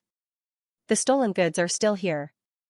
Chuaning lowered his eyelashes, his expression cold. Mo Ran, you really didn't steal? Never. You should know the consequences of lying to me. Mo Ran had goosebumps. How could he not know? But he still stubbornly refused to admit. Master, please judge clearly. Chuaning raised his hand, and the golden vine swung again. This time, it did not hit Mo Ran's face, but tied Mo Ran up tightly. This feeling was too familiar. The willow vine Heaven's Inquisition had another function besides whipping people. Chuaning stared at Mo Ran, who was firmly bound by Heaven's Inquisition, and asked again, did you steal? Mo Ran only felt a familiar sharp pain in his heart, as if a small snake with sharp teeth had suddenly pierced into his chest, churning his internal organs. Accompanying the sharp pain was an irresistible temptation. Mo Ran could not help but open his mouth, his voice hoarse, I never, As if sensing that he was lying, the golden light of Heaven's Inquisition became even more violent. Mo Ran was in so much pain that he broke out in cold sweat, but he still resisted the torture with all his might. This was the second function of Heaven's Inquisition besides whipping people, to provide for interrogation. Once bound by Heaven's Inquisition, no one could lie in front of the master of Heaven's Inquisition. Whether it was a person or a ghost, dead or alive, Heaven's Inquisition had a way to make them speak and tell the answer that Chuaning wanted to know. In his previous life, there was only one person who finally managed to keep a secret in front of Heaven's Inquisition with his powerful cultivation. That person was Mo Ran, who became the emperor of the human realm. After his rebirth, Mo Ran held on to a glimmer of hope, thinking that he could still resist Heaven's Inquisition's interrogation like he did in the past. But after biting his lips for a long time, large beads of sweat seeped down his dark brows, his whole body trembled, and finally, the pain made him kneel in front of Chuaning's boots, gasping for breath. I stole. The pain suddenly disappeared. Before Mo Ran could catch his breath, he heard Chuaning ask another question, his voice even colder. Did you commit adultery? A smart person would not do stupid things. Since he could not resist just now, it was even more impossible now. This time, Mo Ran did not even resist. When the pain hit him, he repeatedly shouted, yes, yes, yes, yes. Master, don't want it anymore. Don't want it anymore. Meng's face turned green at the side, and said in shock, how can you, that Rongjiu is a man, you actually. No one paid attention to him. Heaven's Inquisition's golden light slowly dimmed. Mo Ran gasped for breath, his whole body was drenched as if he had just been fished out of the water. His face was as white as paper, his lips were still trembling, and he fell to the ground, unable to move. Through his sweaty eyelashes, he vaguely saw Chuaning's elegant figure wearing a green jade crown, his wide sleeves reaching the ground. A strong sense of hatred suddenly surged in his heart. Chuaning. I was right to treat you like that in my previous life. Even if I were to live again, I still hate you. F***ck your 18 generations of ancestors. Chuaning did not know that this evil disciple was going to F***ck his 18 generations of ancestors. He stood there for a while with a gloomy expression, then said, Meng. Although Meng knew that men were popular among the rich and powerful nowadays, and that many people played with prostitutes just for the sake of novelty and not because they really liked men, he still found it hard to digest. After a while, he said, Shizun, disciple is here. Mo Ran has committed 3 crimes, corruption, prostitution, and fraud. Take him to the hall of hell to repent. Tomorrow morning, take him to the good and evil stage and punish him in public. Meng was shocked. What? Punish him in public? Punish him in public means to take the disciple who has committed a crime in front of all the other disciples, and in front of everyone, including the cafeteria's auntie, convict him of a crime, and punish him on the spot. Shameful, shameful. One must know that Mo Ran is a young master at the pinnacle of life and death. Although the sect's rules are strict, because of Mo Ran's special identity, his uncle pitted him for losing his parents when he was young, and had been homeless for 14 years. Because of this, he could not help but protect him. Even if he committed a crime, he would only scold him in private, and never hit him. But his master did not give him any face, and wanted to take his precious nephew to the good and evil stage. He was really going to punish young Master Mo in front of the entire sect, and make things difficult for him. This was also something that Shui Meng did not expect. To this, Mo Ran was not surprised at all. He lay on the ground with a cold smile on his face. This master of his was so great, so incorruptible and impartial. Chu Wanning's blood was cold. In his previous life, when Shirmei died in front of him, Mo Ran cried and begged him, pulling on his clothes, and kneeling on the ground to beg him for help. But Chu Wanning turned a deaf ear to his pleas. Thus, his disciple breathed his last breath in front of him, and Mo Ran cried his heart out beside him, but he just stood there and watched, not caring at all. Now, he was just sending him to the good and evil stage to be dealt with fairly. What was so strange about it? Mo Ran only hated that his cultivation was too weak now. He could not peel off his skin, pull out his tendons, drink his blood, pull his hair and humiliate him. He could not torture him, destroy his dignity, and make him wish he was dead. He couldn't hide the animalistic ferocity in his eyes, and Chu Wanning saw it. He glanced at Mo Ran's face. On his refined face, there was no expression. "What are you thinking about?" "Damn it." Tianwen had not returned. Mo Ran felt the vines binding him constricting again, and his internal organs were about to be crushed. He cried out in pain, and shouted out the thoughts in his mind. "Chu Wanning, you are capable. I'll *CK you to death later." Absolute silence. Chu Wanning was speechless. Shui Mei was stunned. Heaven's Inquisition suddenly returned to Chu Wanning's palm and turned into specks of golden light before disappearing. Heaven's Inquisition was fused into Chu Wanning's bones and blood. It would appear and disappear at any time. Shui Meng's face was deathly pale. He stuttered, "Ma'am master." Chu Wanning didn't say anything. He lowered his long, black eyelashes and stared at his palm for a while. Then he raised his eyes. Surprisingly, his face didn't collapse, but his expression became colder. He stared at Mo Ran for a moment with a look that said, "Evil disciple deserves to die." Then he said in a low voice, "Tianwen is broken. I'll go fix it." Chu Wanning threw down these words and turned to leave. Shui Mei was a stupid child, how can Heaven's Inquisition be broken? Chu Wanning heard him and glanced back at him with a look that said, "Evil disciple deserves to die." Shui Mei suddenly shuddered. Mo Ran lay on the ground, dying. His face was dull. He was indeed thinking of finding an opportunity to *CK Chu Wanning to death. He knew that this Grandmaster Chu, who was known as Late Night Ju Heng, Northern Dipper Celestial Venerable, had always paid attention to elegance and integrity. What she couldn't stand the most was being sullied and crushed by others. But how could he let Chu Wanning know about this? Mo Ran whimpered like an abandoned dog and covered his face. Thinking of Chu Wanning's eyes before he left, he felt that he was not far from death. The scorching sun was overhead. The peak of life and death was 100 miles wide, with continuous corridors. As a rising star among the various cultivation sects, it was quite different from the famous clans in the upper cultivation world. Take the current flourishing Lini Confucian Wen sect as an example. Its main hall was called the Hall of Six Virtues. It hoped that its disciples would have wisdom, faith, holiness, righteousness, benevolence, and loyalty. The area where the disciples lived was called the Hall of Six Elements. It advised its disciples to have filial piety, friendship, harmony, marriage, trust, and compassion. The place where the lessons were taught was called the Hall of Six Arts. It referred to the fact that Confucian Wen sect's disciples had to be proficient in the 6 arts of etiquette, music, archery, driving, calligraphy, and mathematics. In short, it was boundlessly elegant. On the other hand, the peak of life and death was worthy of being born in poverty. The names it gave were difficult to explain in a few words. Core Heart Hall and Good and Evil Hall were both good names. It was probably because Mo Ran's father and uncle didn't study much that they couldn't think of more than a few words. They started to mess around, displaying a talent for naming things like Xianxia. Therefore, the peak of life and death copied many of the names of the underworld. For example, the secret room where the disciples reflected was called Yama Hall. The jade bridge connecting the resting area and the teaching area was called the Bridge of Helplessness.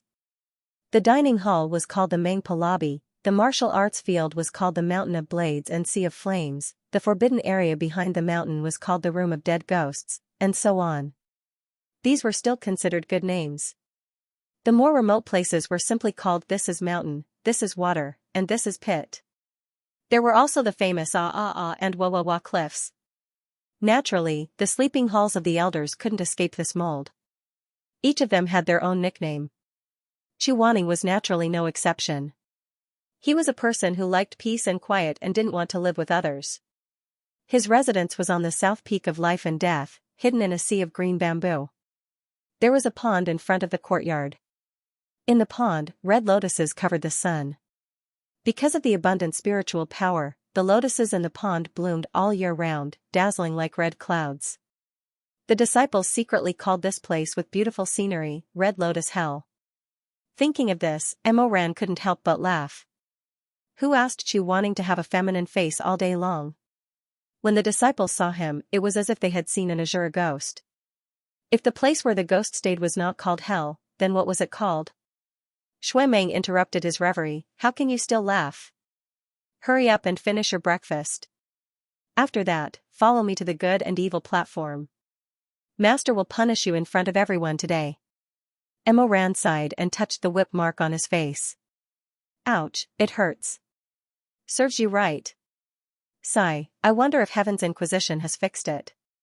If not, don't use it to interrogate me again. Who knows what nonsense I will spout again.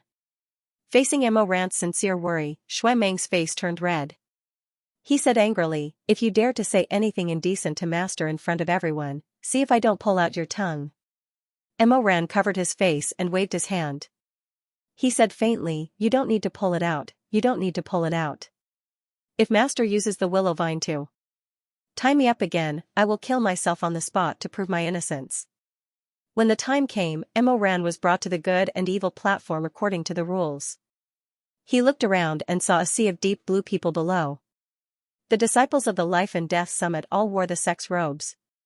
They wore light armors that were so blue that it was almost black. They had a lion's head belt, and the silver edges of their arm guards and robes were shining brightly. The sun rose from the east. Under the good and evil platform, there was a sea of light. Mo Ran knelt on the platform and listened to Elder CLV read out a long list of crimes in front of him. Elder Yu Heng's disciple, Mo Weiyu, has ignored the rules of the sect, ignored the teachings, did not follow the sect's rules, and has lost all morality. He has violated the 4th, 9th, and 15th commandments of the sect. According to the rules, he should be beaten 80 times, copied 100 times, and grounded for 1 month. Mo Weiyu, do you have anything to say? Mo Ran looked at the white figure in the distance. That was the only elder on the Life and Death Summit who did not wear the same blue robes with silver edges. Chu Wanning had a white satin robe and a silver mist silk cloth as a thin cover. It was as if he was covered with the frost of the 9th heaven, but he looked even colder than the frost. He sat there quietly, some distance away. Mo Ran could not see the expression on his face clearly, but he knew that this person was unperturbed. Taking a deep breath, Mo Ran said, I have nothing to say. The disciplinary elder followed the rules and asked the disciples below, if there is anyone who is not satisfied with the verdict, or has a statement to make, you can speak now. The disciples below began to hesitate, looking at each other in dismay. None of them expected that Elder Yu Heng, Chu Wanning, would actually send his own disciple to the good and evil stage and punish him in public. To put it nicely, this was called being impartial. To put it bluntly, this was called a cold-blooded demon. The cold-blooded demon Chu Wanning indifferently supported his chin and sat in his seat. Suddenly, someone used the sound amplification technique to shout, Elder Yu Heng, this disciple is willing to plead for mercy for junior brother Mo. Plead for mercy? That disciple clearly felt that Mo Ran was the Lord's nephew. Even if he had made a mistake now, his future would still be bright. So he decided to use this opportunity to curry favor with Mo Ran. He began to talk nonsense. Although junior brother Mo has made a mistake, he usually loves his fellow disciples and helps the weak. Elder, please consider that his nature is not evil and give him a lenient sentence. Clearly, there was more than one person who wanted to curry favor with junior brother Mo. Gradually, more and more people spoke up for Mo Ran. There were all kinds of strange reasons. Even Mo Ran himself felt awkward when he heard them. When did he have a pure heart and care for the world? This was a punishment meeting, not a commendation meeting, right? Elder Yu Heng, junior brother Mo once helped me get rid of demons and killed troublesome fierce beasts. I am willing to ask for a reward for junior brother Mo. His merits offset his faults. I hope that elder can reduce his sentence. Elder Yu Heng, junior brother Mo once helped me remove my inner demons when I was suffering from chi deviation. I believe that junior brother Mo made a mistake this time because he was confused. I hope that elder can reduce junior brother's punishment. Elder Yu Heng, junior brother Mo once gave me a miraculous elixir to save my mother. He is a kind person. I hope that elder can punish him lightly. The last person's story was snatched away by the previous person, so he had nothing to say for a moment. When he saw Chu Wanning's cold eyes sweeping over, he suddenly thought of an idea and blurted out, Elder Yu Heng, junior martial brother Mo once assisted me in dual cultivation. Someone couldn't hold back his laughter. That disciple's face instantly turned red and he retreated embarrassedly. Yu Heng, calm down, calm down. Seeing that the situation was not good, the disciplinary elder hurriedly tried to persuade him. Chu Wanning coldly said, I have never seen such a shameless person. What is his name? Whose disciple is he? The disciplinary elder slightly hesitated, then braced himself and said softly, my disciple Yao Lian. Chu Wanning raised his eyebrows, your disciple? Shameless? The disciplinary elder couldn't help but feel awkward. He blushed and changed the topic, his singing is not bad. He can be of help when we take him in as a sacrifice. Chu Wanning snorted and turned his face away. He was too lazy to talk nonsense with this shameless disciplinary elder. There were thousands of people on the Life and Death Summit. It was normal for there to be more than 10 lackeys. Mo Ran looked at the few brothers who were speaking so confidently. He almost believed them. So it turns out that he wasn't the only one who was good at lying with his eyes wide open. There were so many talents in the sect. Chu Wanning, who had been chanted Elder Yu Heng, please have mercy countless times, finally spoke to the disciples. Plead for Mo Yu? He paused and said, okay, all of you come up. Those people didn't know what to do, so they trembled and went up. Chu Wanning's palm flashed with a golden light. Heaven's Inquisition obeyed and came out. With a whoosh, it tied the dozen people into a ball and firmly tied them in place. Again. Mo Ran was on the verge of despair. His legs turned to jelly when he saw Heaven's Inquisition. He really didn't know where Chu Wanning got such an abnormal weapon. Luckily, he didn't marry in his previous life. Any girl who married him would either be whipped to death or interrogated to death. Chu Wanning's eyes were full of ridicule. He asked one of them, did Mo Ran help you get rid of demons? That disciple couldn't resist Heaven's Inquisition's torture. He immediately shouted, no. No. Then he asked another, did Mo Ran help you get rid of Qigong deviation? Ah. No.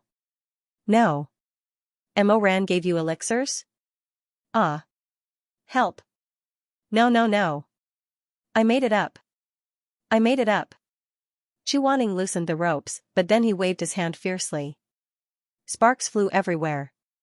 Heaven's Inquisition was suddenly thrown out, hitting the backs of those lying disciples. In an instant, screams were heard, and blood splattered everywhere. Chu Wanning frowned and said angrily, what are you shouting for? Kneel down. Discipline master. Here. Punish them. Yes. In the end, not only did those people not get any benefits, but they also violated the rhythm of deception and were each beaten 10 times with the rod. In addition, Elder Yu Heng also gave them a willow vine. When night fell, Emoran lay on the bed. Although he had already applied medicine, his back was full of scars. He couldn't even turn over. He was in so much pain that tears welled up in his eyes and he kept sniffling. He was born cute. His whimpering and curled-up appearance made him look like a beaten kitten. Unfortunately, the content of his thoughts was not what a kitten should have. He grabbed the blanket and bit the bedsheets, imagining that this was Chuaning. He bit. Kick. Kick. Tear. His only consolation was that Shirmei came to visit him with the handmade wooden hands. Being stared at by those gentle eyes, Emoran's tears fell even more fiercely. He didn't care about the saying that men don't cry easily. He loved to act spoiled with whoever he liked. Is it that painful? Can you still get up? Shirmei sat by his bedside and sighed. Shizun, he was too ruthless with his actions. Look at you, there are a few wounds, and the blood hasn't stopped yet. Emoran heard that he was worried about him, and a warm feeling gradually rose in his chest. He lifted his bright eyes from the blanket and blinked. Shirmei, since you care so much about me, I don't feel pain anymore. Ah, look at you, how can it not hurt? You know Shizun's temperament. Will you still dare to make such a big mistake in the future? Under the candlelight, Shirmei looked at him with some helplessness and heartache. Those eyes were full of emotions, rippling like warm spring water. Emoran's heart moved slightly, and he obediently said, I won't do it again. I swear. When have you ever taken your oath seriously? Although she said that, Shirmei finally smiled. If your hands turn cold, can you even get up? If you can't get up, just lie down. I'll feed you. Emoran was already halfway up, but when he heard this, he immediately collapsed to the ground. Shirmei. Whether it was in his previous life or in this life, Emoran's favorite food was the handmade wooden hands made by Shirmei. The skin was thin like smoke, and the stuffing was tender like congealed fat. Every handmade wooden hands were full, smooth, soft, and fragrant. They melted in the mouth and left a fragrance in the mouth. Especially the soup, which was white and mellow. It was sprinkled with green onions, tender egg shreds, and a spoonful of chili oil that was stir-fried with garlic. When it entered the stomach, it was as if it could warm the stomach for a lifetime. Shirmei carefully fed him spoonful by spoonful. As he fed him, he said, I didn't put chili oil today. You're badly injured, so it's not easy to eat spicy food. Just drink the bone soup. Emoran stared at him, unable to move his eyes away. He smiled and said, it doesn't matter if it's spicy or not. As long as it's made by you, it's delicious. You really know how to talk. Shirmei also smiled and picked up a poached egg lying in the soup. I'll give you a soft one. I know you like it. Emoran laughed. A bunch of messy hair stuck up on his forehead like a blooming flower. Shirmei. What's wrong? Nothing, I'm just calling you. His ahog swayed. Shirmei. Shirmei held back his laughter. You're just calling me? Yes. I'm just calling you. I feel so happy. Shirmei was stunned for a moment. He gently touched his forehead. This silly child, don't tell me you have a fever? Emoran burst out laughing. He rolled half over and looked at him sideways.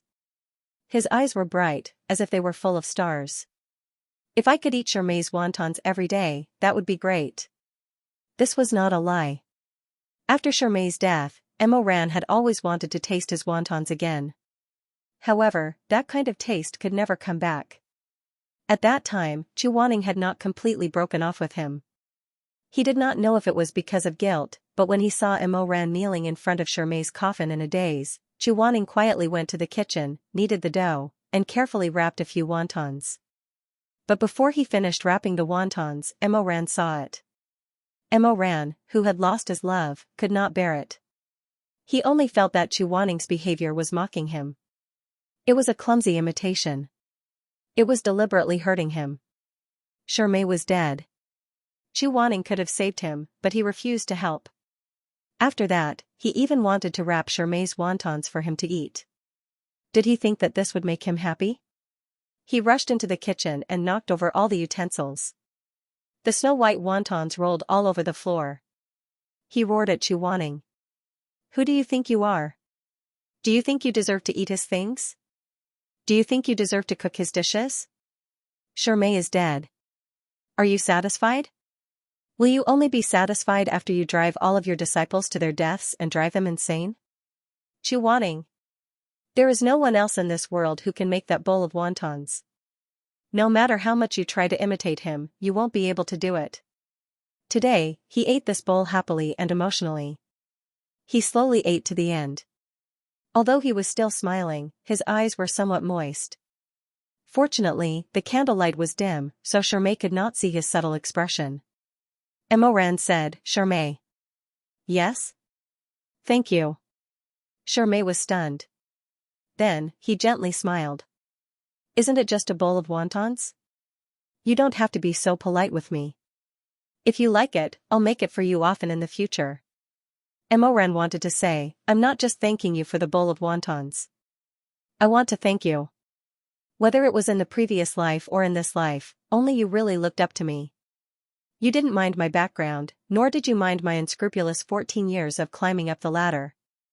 I also want to thank you. If it wasn't because I suddenly thought of you, after my rebirth, I'm afraid I wouldn't be able to resist killing Rongjiu. Then, I'll make a big mistake and walk the same path as before. Fortunately, in this life, before you die, I will definitely protect you well. If something happens to you and Chu Wanning, that cold-blooded demon, is not willing to save you, there's still me. But how could he say these words out loud? In the end, Emoran finished the soup in one gulp. Not even a stalk of scallion was left. He licked his lips as if he hadn't had enough. His dimples were deep, making him look like a cute kitten. Do you have more tomorrow?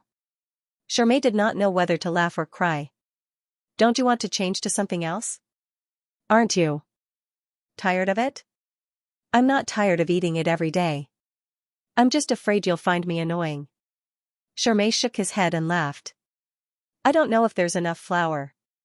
If there's not enough, I'm afraid I won't be able to make it. If that's not enough, how about egg and sugar water?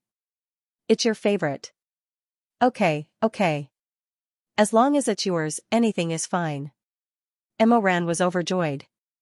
He was so happy that he wanted to hug his blanket and roll around. Look at how virtuous Shermay is. Chu Wanning, you can hit me as much as you want. Anyway, when I'm lying on the bed, I still have a beauty to care for me. Humph. When he thought of his Shizun, he couldn't help but feel angry. Emoran started to pick at the seam of the bed again. He thought to himself, what Wanya Yuhing, what Beidou Celestial Venerable, it's all bullsh**.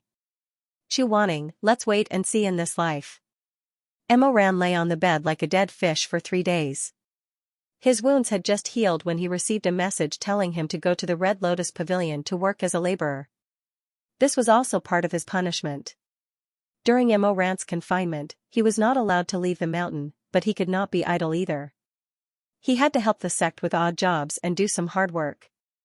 Generally speaking, these errands were, for example, helping the aunties at Granny Meng Hall wash dishes, scrubbing the 365 stone lions on the pillars of the Bridge of Helplessness, transcribing extremely dull archives, and so on.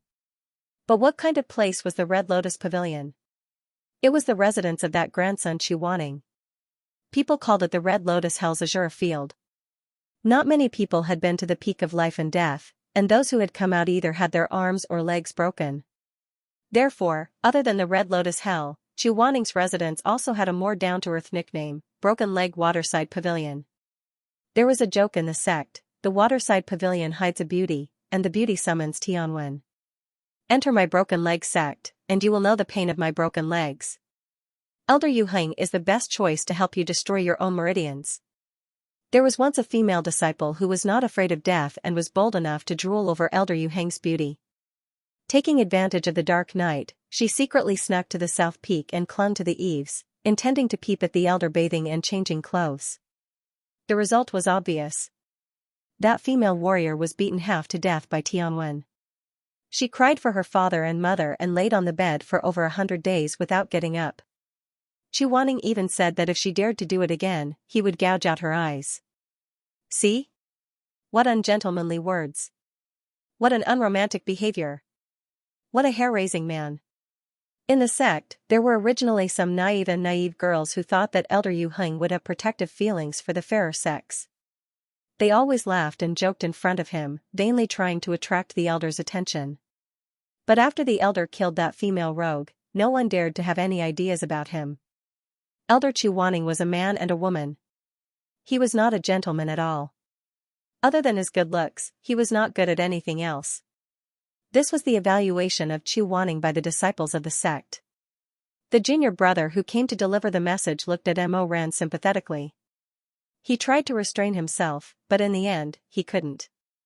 Senior brother Mo. Elder Yu Heng's temper is so bad.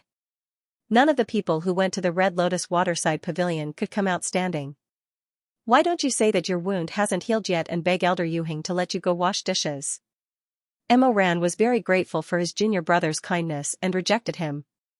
Beg Chu Wanning? Forget it, he did not want to be served by Tianwen again. Thus, he put on his clothes with great effort and dragged his heavy footsteps towards the South Peak, the peak of life and death, with great reluctance. Red Lotus Waterside Pavilion, Red Lotus Hell, Chu Wanning's residence. There was not a single living person within 100 li of him. No one was willing to go near the place where he lived. Chu Wanning's terrible taste and unpredictable personality made everyone in the sect keep a respectful distance from him. Mo Ran was a little nervous. He didn't know what Chu Wanning would punish him for. Along the way to the South Peak, he let his imagination run wild. After passing through layers upon layers of bamboo forests, a large expanse of beautiful red lotuses came into view. It was early in the morning. The sun rose from the east, shining brilliantly on the horizon. The fiery red clouds and the red lotus leaves in the pond complemented each other. It was vast and mighty, and the waves of light flickered. The winding corridors and waterside pavilions on the pond were graceful and quiet. A curtain of water fell from the mountain. Tiny sparkling droplets of water knocked against the stone walls with tinkling sounds. The mist rose, and the smoke condensed. There was a hint of enchantment in the tranquility. Mo Ran's feelings towards this were, retch. No matter how beautiful Chu Wanning's residence was, he would still retch no matter what. Look, how extravagant and extravagant. The disciples' residences were all closely connected. The rooms did not occupy a large area. Elder Yu Heng, on the other hand, occupied an entire mountain by himself. He even dug 3 large ponds and planted them full of lotuses. Fine, although these lotuses were special species and could be refined into holy-grade medicine, but, in any case, he just didn't like it. He hated that he couldn't burn down this waterside pavilion. Although he cursed in his heart, considering that he was 16 years old this year and couldn't compete with Grandmaster Chu, Mo Ran still came to Chu Wanning's residence. He stood at the door, narrowed his eyes, and sweetly opened his mouth to speak like a grandson. Disciple Mo Ran greets master. Come in. The room was a mess. The cold-blooded devil Chu Wanning wore a white robe. The lapels of his robe were folded high and tight, giving off a somewhat ascetic aura. Today, he wore a high ponytail and black metal gauntlets. He sat on the ground fiddling with a pile of mechanical parts. He even had a pen in his mouth. He glanced at Mo Ran expressionlessly. He bit the pen and said vaguely, "Come here." Mo Ran went over. This was really difficult because there was no place for one to stand in this room. Drawings and metal pieces were scattered everywhere. Mo Ran's eyebrows twitched. In his previous life, he had never entered Chu Wanning's room.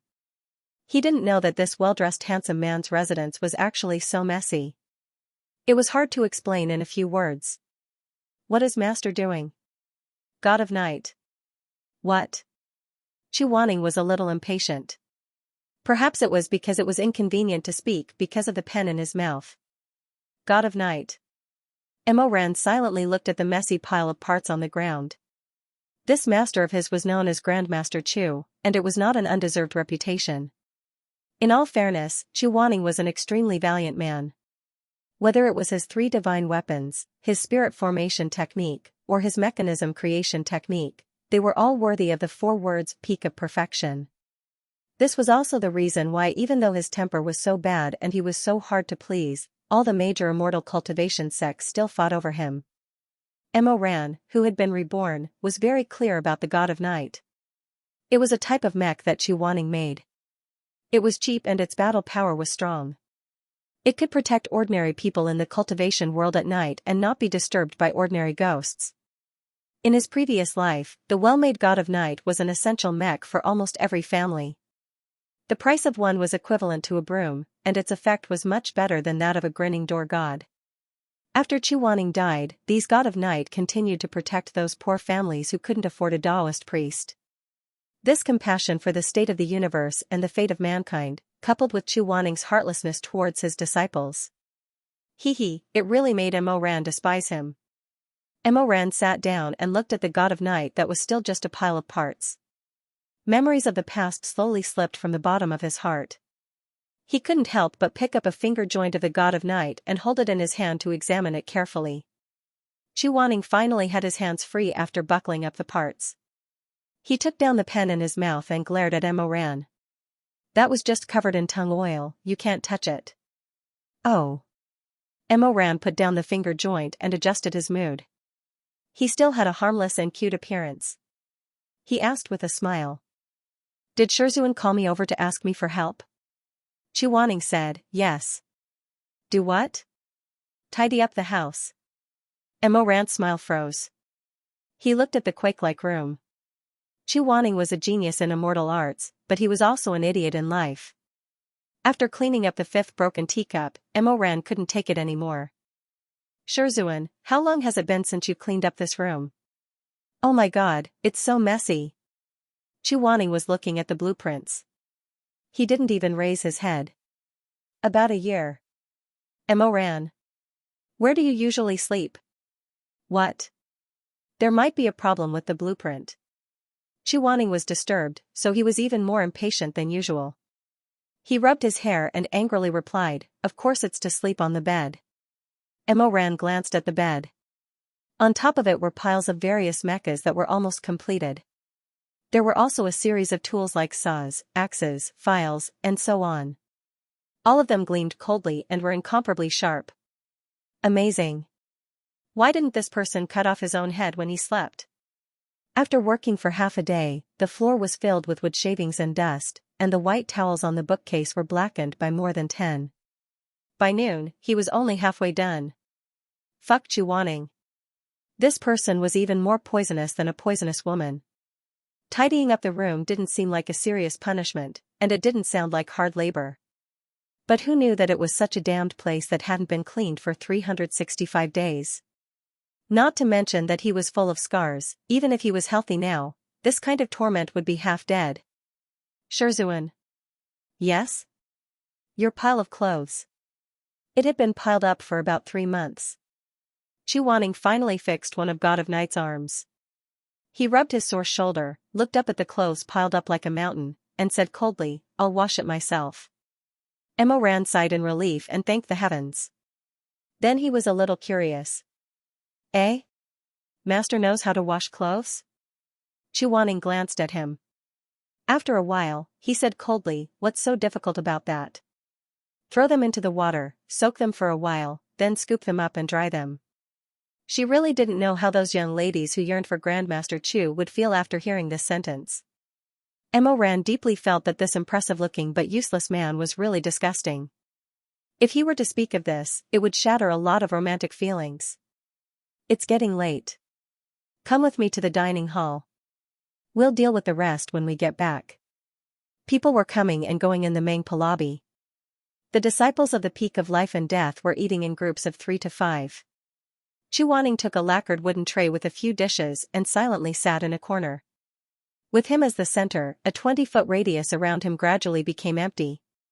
No one dared to sit too close to Elder Yu Heng. They were afraid that if he was unhappy, he would throw Heaven's Inquisition out and beat them up. Chu Wanning was actually very clear about this, but he didn't mind. A cold beauty sat there, eating the food in his bowl in a refined manner. But today, it was a little different. He was the one who brought Mo Ran here, so he naturally had to be by his side. Others were afraid of him, and Mo Ran was also afraid. But in any case, he was a person who had died once. His fear of Chu Wanning was not that strong. Especially after the fear of meeting for the first time gradually disappeared. The hatred he had for Chu Wanning in his previous life slowly emerged. So what if Chu Wanning was powerful? Didn't he still die in his previous life? Emo Ran sat in front of him and calmly chewed the sweet and sour pork ribs in his bowl. Crunching sounds came out as he chewed. Soon, the bones formed a small mountain. Chu Wanning suddenly threw down his chopsticks. Emo Ran was stunned. Can you not smack your lips when you eat? I'm chewing bones. If I don't smack my lips, how can I chew? Then don't eat the bones. But I like to eat bones. Scram to the side to eat. The sound of the two quarreling grew louder and louder. Some disciples were already stealing glances at them. Emo Ran resisted the urge to dump the bowl on Chu Wanning's head and pursed his oily lips. After a while, he narrowed his eyes and smiled sweetly. Master, don't shout so loudly. If others hear this, won't they laugh at us? Chu Wanning had always been thin-skinned. As expected, he softened his voice and said in a low voice, Scram. Emo Ran laughed so hard that he almost fell over. Chu Wanning was speechless. Hey, master, don't glare at me. Eat, eat. I'll try to be quiet. After Emo Ran had enough of laughing, he began to pretend to be well-behaved again. As expected, the sound of him gnawing on the bone was much quieter. Chu Wanning was amenable to coaxing but not coercion. Seeing that Emo Ran was obedient, his expression softened. He lowered his head and ate his vegetables and tofu in a refined manner. After not being quiet for too long, Emo Ran began to act up again. He didn't know what was wrong with him. In short, in this life, whenever he saw Chu Wanning, he wanted to act up and make him angry. Thus, Chu Wanning found that although Emo Ran was no longer chewing loudly, he began to eat the ribs with his hands. His hands were greasy and the sauce was shiny. The veins on Chu Wanning's forehead bulged as he endured. He lowered his eyelashes and didn't look at Emo Ran. He ate by himself. Perhaps because Emo Ran was eating too happily and forgot himself, he accidentally threw the bone into Chu Wanning's bowl. Chu Wanning stared at the messy ribs. The air around him froze at a speed visible to the naked eye. Emo Ran. Shizun. Emo Ran was rather frightened. He didn't know how much of it was real and how much of it was fake. I didn't do it on purpose. As if. Don't be angry. I'll take it out for you. After saying that, he really reached out with his chopsticks and stuck them into Chu Wanning's bowl. He quickly took away the ribs. Chu Wanning's face was ashen. He looked like he was about to faint from disgust. Emo Ran's eyelashes fluttered. His delicate face looked rather pitiful. Is Shizun despising me? Shizun, I'm sorry. Forget it. Chu Wanning thought to himself. There was no need to argue with a junior. He gave up the impulse to summon Heaven's Inquisition to beat up Emo Ran. However, his appetite was gone. He stood up and said, I'm full. Eh? You only ate so little? Shizun, you didn't even touch your bowl. Chu Wanning said coldly, I'm not hungry. Emo Ran was so happy that his heart was blooming like a flower. He said sweetly, then I won't eat either. Come, let's go back to the Red Lotus land, the Red Lotus Water Pavilion. Chu Wanning narrowed his eyes. Us? There was a hint of ridicule in his eyes. He said, who's us with you? Seniority is order. You better speak properly. Emo Ran responded diligently. His eyes curved into crescents. He was obedient, sensible, and cute. However, this person was thinking in his heart. Seniority? Speak properly? Haha. If Chu Wanning knew what happened in his past life, he should know that in the end, only he, Emo Weiyu, was respected in this world. No matter how noble, arrogant, and insufferably arrogant Chu Wanning was, in the end, he was still a piece of mud under his boots. He had to rely on his charity in order to survive. Emo Ran quickly caught up with his Shizun's footsteps. There was still a bright smile on his face. If Shirmei was the white moonlight in his heart, then Chu Wanning was the broken fishbone stuck in his throat. He had to pull this fishbone out and crush it, or swallow it and let it be corroded by gastric juices. In short, in this rebirth, he could let go of anyone. but he definitely would not let go of Chuaning. However, Chuaning did not seem to want to let him go so easily. Emo Ran stood in front of the Red Lotus Land's library. Looking at the 50 rows of 10 high bookshelves, he thought that he had misheard. Shizun, what did you say? Chuaning said indifferently, wipe all the books here. Register them after wiping them. I'll check them tomorrow morning. What? Was he going to stay in the Red Lotus Land tonight? But he had made an appointment with Shermay. He would let Shermay change his dressing tonight. He opened his mouth, wanting to bargain, but Chuaning could not be bothered with him. He waved his wide sleeves, turned around, and went to the machine room. He even coldly closed the door of the machine room. Emo Ran, whose date was ruined, fell into a deep disgust for Chuaning. He wanted to burn all of Chuaning's books. No. His mind turned and he thought of an even worse idea. Chuaning's taste was truly terrible. Tedious. Dry. Despairing. Look at this shelf, what kind of lousy books are these? Ancient Enchantments Catalog, illustrations of exotic flowers and rare herbs, Lini Ru Feng Men Chin Score, and collection of plants. The only thing that could be considered as a pastime was probably a few travels in Shu Land and Shu food records. Emo Ran picked a few relatively new books. Obviously, Chuaning did not read them often. He smeared over all the pages and drew a bunch of erotic pictures. As he drew, he thought, there are at least 8,000 books here. When Chuaning finds out that a few of them have been changed to forbidden books, who knows how long it will be. When that time comes, Chuaning will definitely not know who did it and can only sulk. How wonderful, how wonderful. As he thought about it, he could not help but laugh out loud while hugging the books. Emo Ran smeared over a dozen books in a row. Using his imagination, he drew all kinds of erotic pictures. His brushwork could be said to be elegant and graceful. If someone asked Elder Yu Heng to borrow books and happened to borrow these few books, there would probably be rumors spread, Elder Yu Heng has a beast's heart. He actually secretly included pictures of men and women having sex in the Art of Tranquility! Elder Yu Heng is unworthy of being a teacher. There are pictures of gay men in the sword manual. What Northern Dipper celestial venerable? A beast in human clothing. The more Emo Ran thought about it, the funnier it became. In the end, he simply held his stomach and rolled around on the ground with his brush. He was so happy that he did not even notice that someone had walked to the entrance of the library. So when Shermay came over, he saw Emo Ran rolling around in a pile of books, laughing like crazy. Shermay. Emo Ran, what are you doing? Emo Ran was stunned.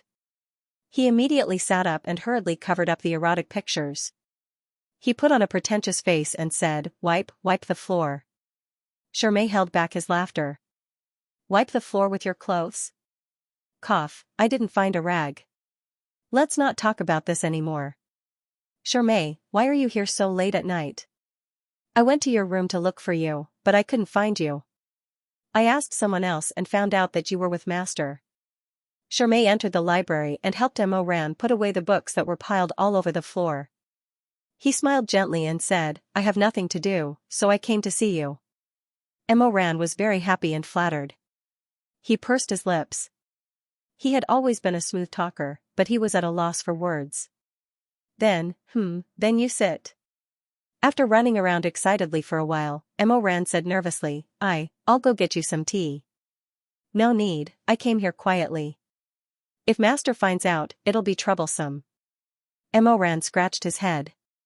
That's true. Chuaning, that pervert. Sooner or later, I'll topple him and won't submit to his despotic power. You haven't eaten dinner yet, right? I brought some dishes for you. Emo Ran's eyes lit up. Dragon Swan show? Pfft, you're really not sick of it.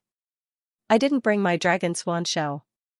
The Red Lotus Pavilion is far away, so I was afraid that it would get stuck if I brought it. Here, some stir-fried dishes. See if they're to your taste? Shermay opened the food box on the side. Sure enough, there were several bright red dishes inside. There was a plate of wind ear, a plate of shredded pork with garlic sauce, a plate of chicken cubes, a plate of cucumber with garlic sauce, and a bowl of rice. Hey, did you put in chili? I was afraid you'd be hungry, so I put in a little bit. Shirmei laughed. He and Mo Ran both loved spicy food, so they naturally knew the principle of eating spicy food. But your wound hasn't fully healed yet, so I didn't dare to put too much. It's better to add a little bit of flavor than not having any red at all. Mo Ran happily bit his chopsticks. His dimples were as sweet as honey under the candlelight. Wow. I'm so moved I want to cry.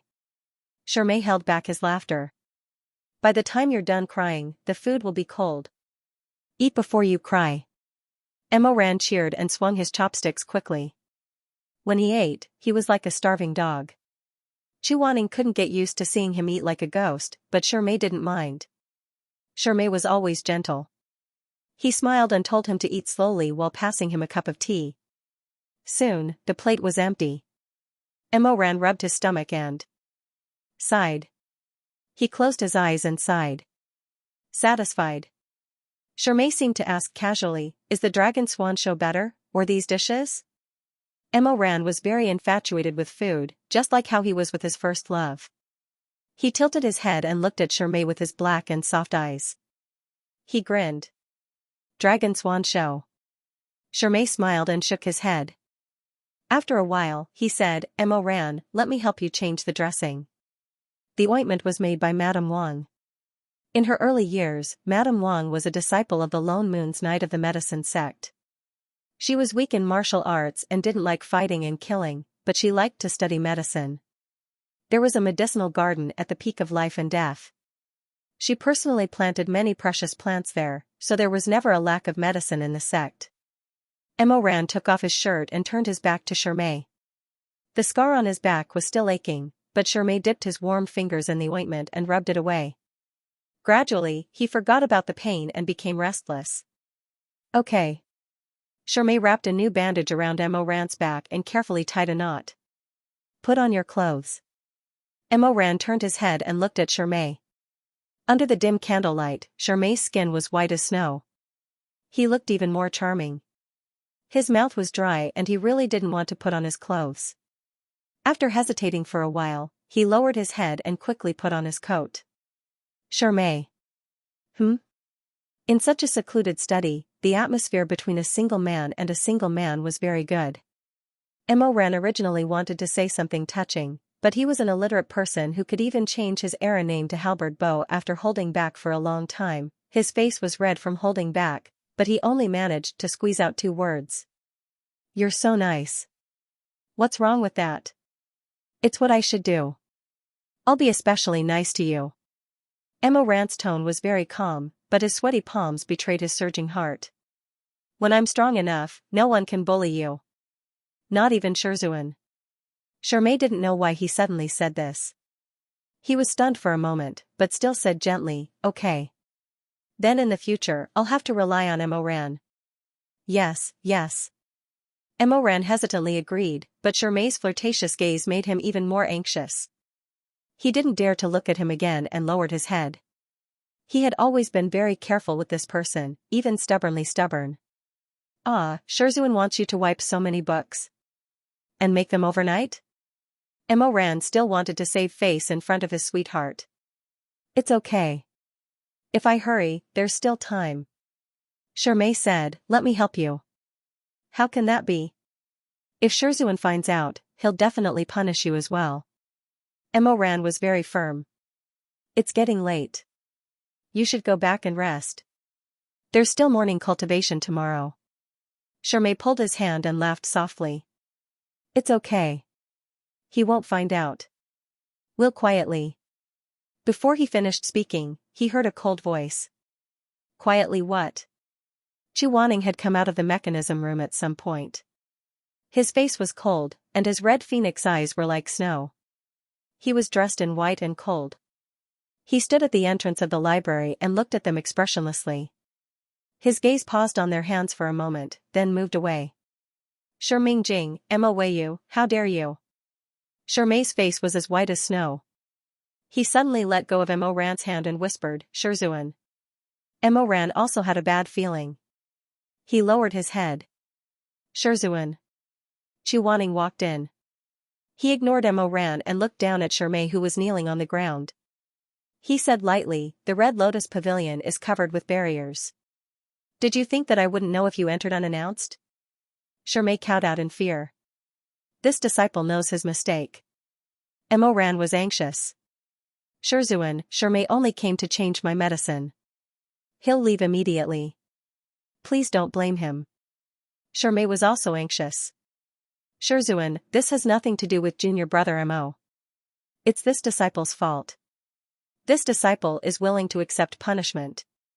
Chu Wanning's face turned green. He hadn't said more than a few words, but these two were already rushing to exonerate the other. They saw him as a scourge and shared a common enemy. Chu Wanning was silent for a while. He suppressed the twitching of his eyebrows and said lightly, "You really have deep feelings for your fellow disciples. It's touching. It seems that I'm the only bad person in this room." Mo Ran said, "Shizun. Don't call me that." Chu Wanning flung his sleeves, unwilling to say anything else. Mo Ran didn't know what had happened to him and why he was so angry. He guessed that Chu Wanning had always hated people pulling in front of him. No matter what kind of pulling, it would probably dirty his eyes. The three of them were silent for a long time. Chu Wanning suddenly turned around and left. Shermay raised his head. His eyes were a bit red. He said blankly, "Shizun? Go and copy the sect rules 10 times. Go back." Shermay lowered his eyes. After a while, he said softly, "Yes." Mo Ran was still kneeling in the same place. Shermay stood up. He looked at Mo Ran and hesitated. After a while, he knelt down again and begged Chu Wanning. "Shizun, Shidi Mo's scar has just healed. If this disciple is so bold, please don't make things too difficult for him." Chu Wanning didn't say anything. He stood alone under the flickering candlelight. After a while, he suddenly turned his face. His eyebrows were sharp and his eyes were like torches. He said angrily, "So much nonsense. Why aren't you leaving?" Chu Wanning was handsome but not gentle enough. When he was angry, he was even more frightening. Shermay was scared. He was afraid that he would anger his Shizun and implicate Mo Ran. He quickly bowed and left. Only the two of them were left in the library. Mo Ran sighed inwardly. He said, "Shizun, this disciple was wrong.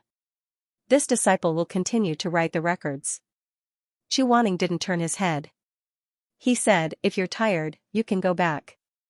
Mo Ran suddenly raised his head. Chu Wanning said coldly, "I won't keep you." How could he be so kind as to let him go? There must be a trick. Mo Ran said wittily, "I won't go." Chu Wanning paused and sneered.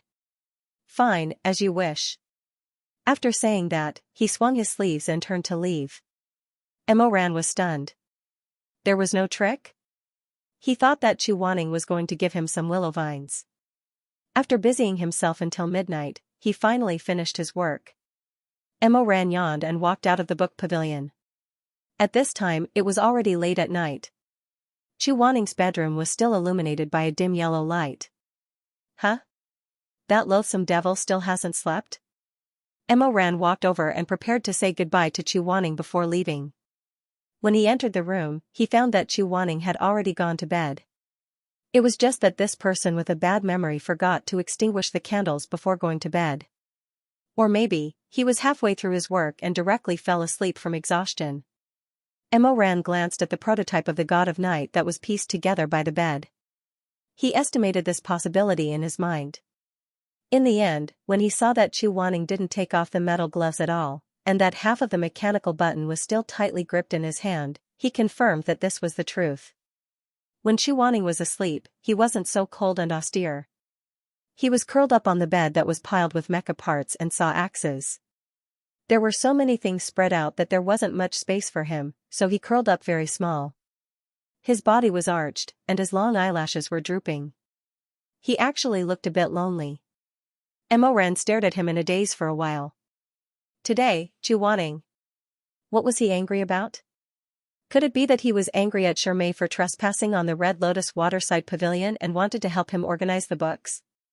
Mo Ran walked over to the bed and rolled his eyes. He moved closer to Xianxia and tried to call out in a very small voice, Shizun? Oh.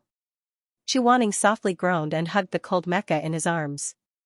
He was in a deep sleep, and his breathing was even. The metal gloves that he didn't take off had sharp teeth. They rested on the side of his face like the claws of a cat or leopard. When Mo Ran saw that he didn't look like he would wake up anytime soon, his heart skipped a beat. He narrowed his eyes and rubbed the corners of his mouth into a mischievous smile. He leaned close to Xianxia and probed in a low voice, Shizun, wake up. Shizun? Xianxia? Hey, you're really in deep sleep. Mo Ran was amused. He leaned against the pillow and looked at him with a smile. That's great. I'll take this opportunity to settle the score with you. Xianxia didn't know that someone wanted to settle the score with him. He continued to sleep with his eyes closed. His handsome face was very peaceful. Mo Ran put on a dignified posture. Unfortunately, he was born in a music house and didn't study much. When he was young, he was exposed to street fights and storytelling. Therefore, the words that he pieced together sounded very clumsy and funny. How dare you, unruly people of the Chu family! You deceived the emperor and disrespected the emperor. You. You. He scratched his head and was a little speechless. After all, when he became the emperor, the words that came out of his mouth were either a lowly servant or a dog slave. However, these words didn't seem to be suitable for Xianxia. After racking his brain for a long time, he suddenly thought of a phrase that the girls in the music house often said. Although he didn't know what it meant, it seemed to be quite good. So Mo Ran frowned and said sternly, You heartless lowly donkey, do you know your crime? Xianxia. If you don't speak, I'll take it that you admit to your crime. Xianxia probably felt that it was a little noisy. He groaned and hugged the mecha to continue sleeping. You have committed such a big crime. According to the law, I will sentence you. Sentence you to verbal punishment. Eunuch Lu. After shouting out of habit, he realized that Eunuch Lu was already a person from his previous life. Mo Ran thought for a while and decided to play the role of a father-in-law. So he said flatteringly, Your Majesty, this old servant is here. Then he immediately cleared his throat and said solemnly, Carry out the sentence immediately. As Your Majesty commands. Okay, the sentence was over. Mo Ran rubbed his hands together and began to torture Xianxia. The so-called verbal punishment actually didn't exist. It was something that Mo Ran made up on the spot. Then how should this verbal punishment that he thought up on the spot be carried out? The tyrant of a generation, Mo Ran, solemnly cleared his throat. His gaze was cold and fierce. He slowly moved closer to Xianxia's face, which was as cold as a spring in a snowy valley. Little by little, he moved closer to those pale lips. Then, Mo Ran stopped. He glared at Xianxia and cursed, word by word. Xianxia, *ck your mother. You peerless little. Mind. I. Slap. Slap. He slapped himself twice in the air. Hee, the sentence was a success. Awesome. Mo Ran was laughing when he suddenly felt a prickling sensation on his neck. He felt something strange and quickly lowered his head. He met a pair of cold and noble eyes. Mo Ran. Xianxia's voice was like a broken ice lake. It was hard to say whether it was more celestial or colder. What are you doing? Bah. This old servant. Bah bah bah. Fortunately, these two words were as soft as a mosquito's buzz. Xianxia frowned slightly. It seemed that he didn't hear clearly. Mo Ran had an idea. He raised his hand and slapped Xianxia's face twice. Facing his master's increasingly unfriendly expression, the former venerable lord of the human realm smiled obsequiously and said, This disciple is killing mosquitoes for the master. Fortunately, Mo Ran's verbal torture was not completely heard by Xianxia. After spouting a bunch of nonsense, he barely managed to get away with it. When he returned to his bedroom, it was already very late. Mo Ran slept for a while and went to his morning cultivation as usual the next day. After his morning cultivation, it was time for his favorite thing in the morning, being too early. Breakfast was at the Mangpa lobby. As the morning cultivation dispersed, more and more people started to gather. Emma Ran sat across from Shermay. Shui Meng arrived late, so the seat next to Shermay was taken by someone else. He had no choice but to sit next to Mo Ran with a gloomy face. If Mo Ran were to talk about the most exquisite part of the Heart Sutra of the Peak of Life and Death, he would definitely say, "Our sect does not need to abstain from eating." Unlike many of the sects in the upper cultivation world, the Peak of Life and Death had its own set of cultivation methods. They did not abstain from meat and did not need to fast. Therefore, the food in the sect was always sumptuous. Mo Ran drank a bowl of spicy and fragrant oil tea. He ate peanuts, chopped vegetables, and crispy soybeans. In front of him was a plate of yellow and crispy pan-fried dumplings that were specially prepared for Shermay. Shui Meng looked at Mo Ran from the corner of his eyes and said mockingly, "Mo Ran, I didn't expect you to be able to walk out of the Red Lotus hell alive." Amazing. Mo Ran did not even raise his head. "Then why don't you see who I am?" "Who are you?" Shui Meng sneered. "Shizun didn't break your leg, and you're so arrogant that you don't know who you are." "Oh, if I'm an onion, then what are you?" Shui Meng sneered. "I'm Shizun's chief disciple." "You gave yourself that title?" "Sigh, I suggest you ask Shizun to give you a seal and hang it on the wall. Otherwise, you're not worthy of the title of chief disciple." With a crack, Shui Meng broke the chopsticks in his hand. Shermay hurriedly tried to calm them down. "Stop arguing. Let's eat." "Shui Meng." "Humph." Mo Ran giggled and imitated him. "Humph." Shui Meng flew into a rage and slammed the table. "How dare you?" Seeing that the situation was not good, Shermay hurriedly pulled Shui Meng back. "Young master, there are so many people watching. Let's eat, stop fighting." The two of them were at odds with each other. Although they were cousins, they quarreled whenever they saw each other. After Shermay persuaded Shui Meng, he had no choice but to sit in the middle and talk to both sides. After a while, he asked Shui Meng, "Young master, when will Madam's cat give birth?" Shui Meng replied, "Oh, you mean Ollie? My mother made a mistake. It's not pregnant. It just ate too much and looks like it has a big belly." Shermay. After a while, he asked Mo Ran, "Mo Ran, are you still going to work at Shizun's place today?" "I don't think so. Everything that needs to be done has been done. I'll help you copy the sect rules today." Shermay laughed. "Why do you still have time to help me? You still have 100 times to copy." Shui Meng raised his eyebrows and looked at Shermay in surprise. "Why do you want to copy the sect rules too?" Shermay looked embarrassed. Before he could say anything, the chatter in the dining hall suddenly died down. The three of them turned around and saw Chu Wanning enter the main lobby in his white robe. He walked to the counter expressionlessly and began to pick out the snacks. With the addition of Chu Wanning, the dining hall with more than 1,000 people suddenly became as quiet as a graveyard. The disciples all buried their heads in their food. Even if they wanted to talk, they spoke very softly. Shermay sighed softly.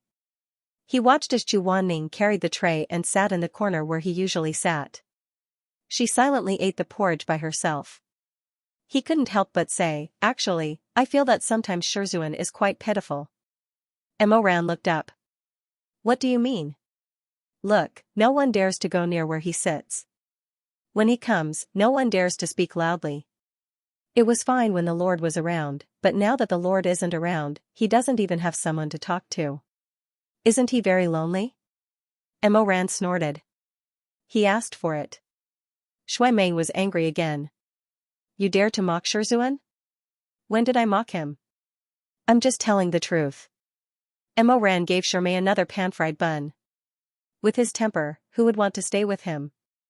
"You." Mo Ran looked at Shui Meng with a mischievous smile and said lazily, "Not convinced? If you're not convinced, then sit over there and eat with Shizun. Don't sit with us." That one sentence made Shui Meng speechless. Although he respected Chu Wanning, he was more afraid of him like everyone else. He couldn't help but feel embarrassed and angry, but he couldn't refute. He could only kick the table legs and sulk with himself. Mo Ran's face had a trace of lazy pride. He glanced at the little phoenix provocatively, and then his line of sight fell on Chu Wanning across the crowd. For some reason, looking at the only white figure in the dark blue silver armor in the room, he suddenly thought of the person curled up in the cold metal and fell asleep last night. Shermay was right. Chu Wanning was really pitiful. But so what? The more pitiful he was, the happier Mo Ran was. As he thought about it, the corners of his mouth couldn't help but curl up a little more. The days passed by quickly. Chu Wanning didn't ask him to go to the Red Lotus Pavilion anymore. Mo Ran's daily tasks were washing dishes, feeding the chickens and ducks raised by Madame Wang, and weeding in the herb garden. He had a lot of free time. In the blink of an eye, a month of confinement had passed. One day, Madame Wang called Mo Ran to the Dan Xian palace. She touched his head and asked, Mo Ran, have your wounds healed? Mo Ran smiled and said, thank you for your concern. They're all healed. That's good. Be careful when you go out in the future. Don't make such a big mistake and make your Shizun angry. Do you understand? Mo Ran was very good at pretending to be a grandson. I understand, Auntie. There's one more thing. Madame Wang took out a letter from the small table and said, you've been in the sect for a year. It's time for you to take on the responsibility of eliminating demons. Yesterday, your uncle sent you a letter and asked you to go down the mountain to complete this task after your confinement is over. According to the rules of the Life and Death Summit, disciples who had been in the sect for a year had to go out and eliminate demons. During the first time, the disciple's Shizun would accompany him. In addition, the disciple had to invite a fellow disciple to go with him. This was to let the disciples support each other and understand why the saying, loyal heart can be a mirror, and will not change in life and death. Mo Ran's eyes lit up. He took the letter and tore it open. After reading it, he grinned happily. Madame Wang said worriedly, Ran, your uncle hopes that you can make a name for yourself in one battle, so he entrusted you with a heavy responsibility. Even though Elder Yu Heng's cultivation is profound, but in a battle, blades and swords are merciless. He might not be able to protect you well. You must not be too happy and underestimate the enemy. I won't. Mo Ran waved his hands and laughed, Auntie, don't worry. I'll take care of myself. After saying this, he slipped away to pack his luggage. This child. Madame Wang looked at his back. Her gentle and beautiful face was full of worry. Why is he so happy to accept a task? How could Mo Ran not be happy? The task his uncle gave him to eliminate demons happened in colorful Butterfly Town. It was entrusted by a local official surnamed Chen. Regardless of what kind of demons were there, the key was that in his previous life, he was bewitched by demons in this colorful Butterfly Town. He lost his mind and forcibly kissed Shermay in an illusion. This was one of the few times that Mo Ran was close to Shermay. It was really ecstasy. Moreover, because he was bewitched, Shermay couldn't be bothered. He kissed her for nothing. After he kissed her, she couldn't even find him to settle the score. Mo Ran was so happy that his eyes turned into crescents. He didn't even mind that this task had to be done with Chu Wanning. Eliminating demons depended on one's master, and flirting depended on one's self. This kind of easy task, why not? After inviting Mo and reporting to Shizun, the three of them quickly rode their horses and arrived at the colorful Butterfly Town, which was full of evil spirits. This was a town that was rich in flowers. Outside the residential area were flower fields that stretched for dozens of miles. Because of this, there were always butterflies fluttering about in the town, hence the name. When the three of them arrived, it was already night time. The village entrance was bustling with noise and excitement. A line of musicians wearing bright red clothes walked out of the alley while playing Swona. Shermay asked curiously, is this a wedding? Why are they marrying at night? Chu Wanning said, it's a ghost wedding. Ghost weddings were also known as yin weddings or matching bones. It was a marriage arranged by the common people for men and women who died young before marriage. This kind of custom didn't flourish in poor places, but the colorful Butterfly Town was very rich. Therefore, it was common for the unmarried young men and women to find a spouse. The group of ghost weddings was majestic. They were divided into two rows. One row was carrying silk and satin, the other row was carrying paper ingots and ghost coins. Like this, they escorted a red and white palanquin with 8 carriers. All of them were deacons with golden lanterns as they filed out of the village. Mo Ran pulled the horses to the side and let the group of ghost weddings pass first. As the palanquin came closer, they saw that the person sitting inside was not a living person, but a ghost bride made of paper. The ghost bride was covered in makeup. Her lips were bright red, and the two rosy clouds on her cheeks reflected her pale face. Her smiling appearance was extremely frightening. What kind of bad habits does this village have? They really have money to burn. Mo Ran whispered. Chuaning said, the people of Colorful Butterfly Town are very particular about the art of geomancy. They believe that a lone grave cannot appear in a family, otherwise, the family's luck will be affected by the wandering ghosts. There's no such saying, right? The townspeople believe in it. AI, that's true. Colorful Butterfly Town has been around for hundreds of years. If we tell them that the evil they believe in does not exist, they probably won't be able to accept it. Shirmei whispered, where is this group of ghost weddings going? Chuaning said, when we came here, we passed by an earthen temple. The temple doesn't worship any deity. There was a double happiness character pasted on the door. The table was filled with red satin. On the satin, there were words like heaven sent good fortune and a good match in the underworld. I think they are going there. I noticed that temple too. Shirmei seemed to be deep in thought. Master, is that a ghost MC enshrined there? That's right. A ghost master of ceremonies is an image of a ghost god. People believe that a ghost wedding needs 3 matchmakers and 6 cards. When exchanging Dragon Phoenix invitations, the master of ceremonies is also needed to recognize 2 dead people as husband and wife.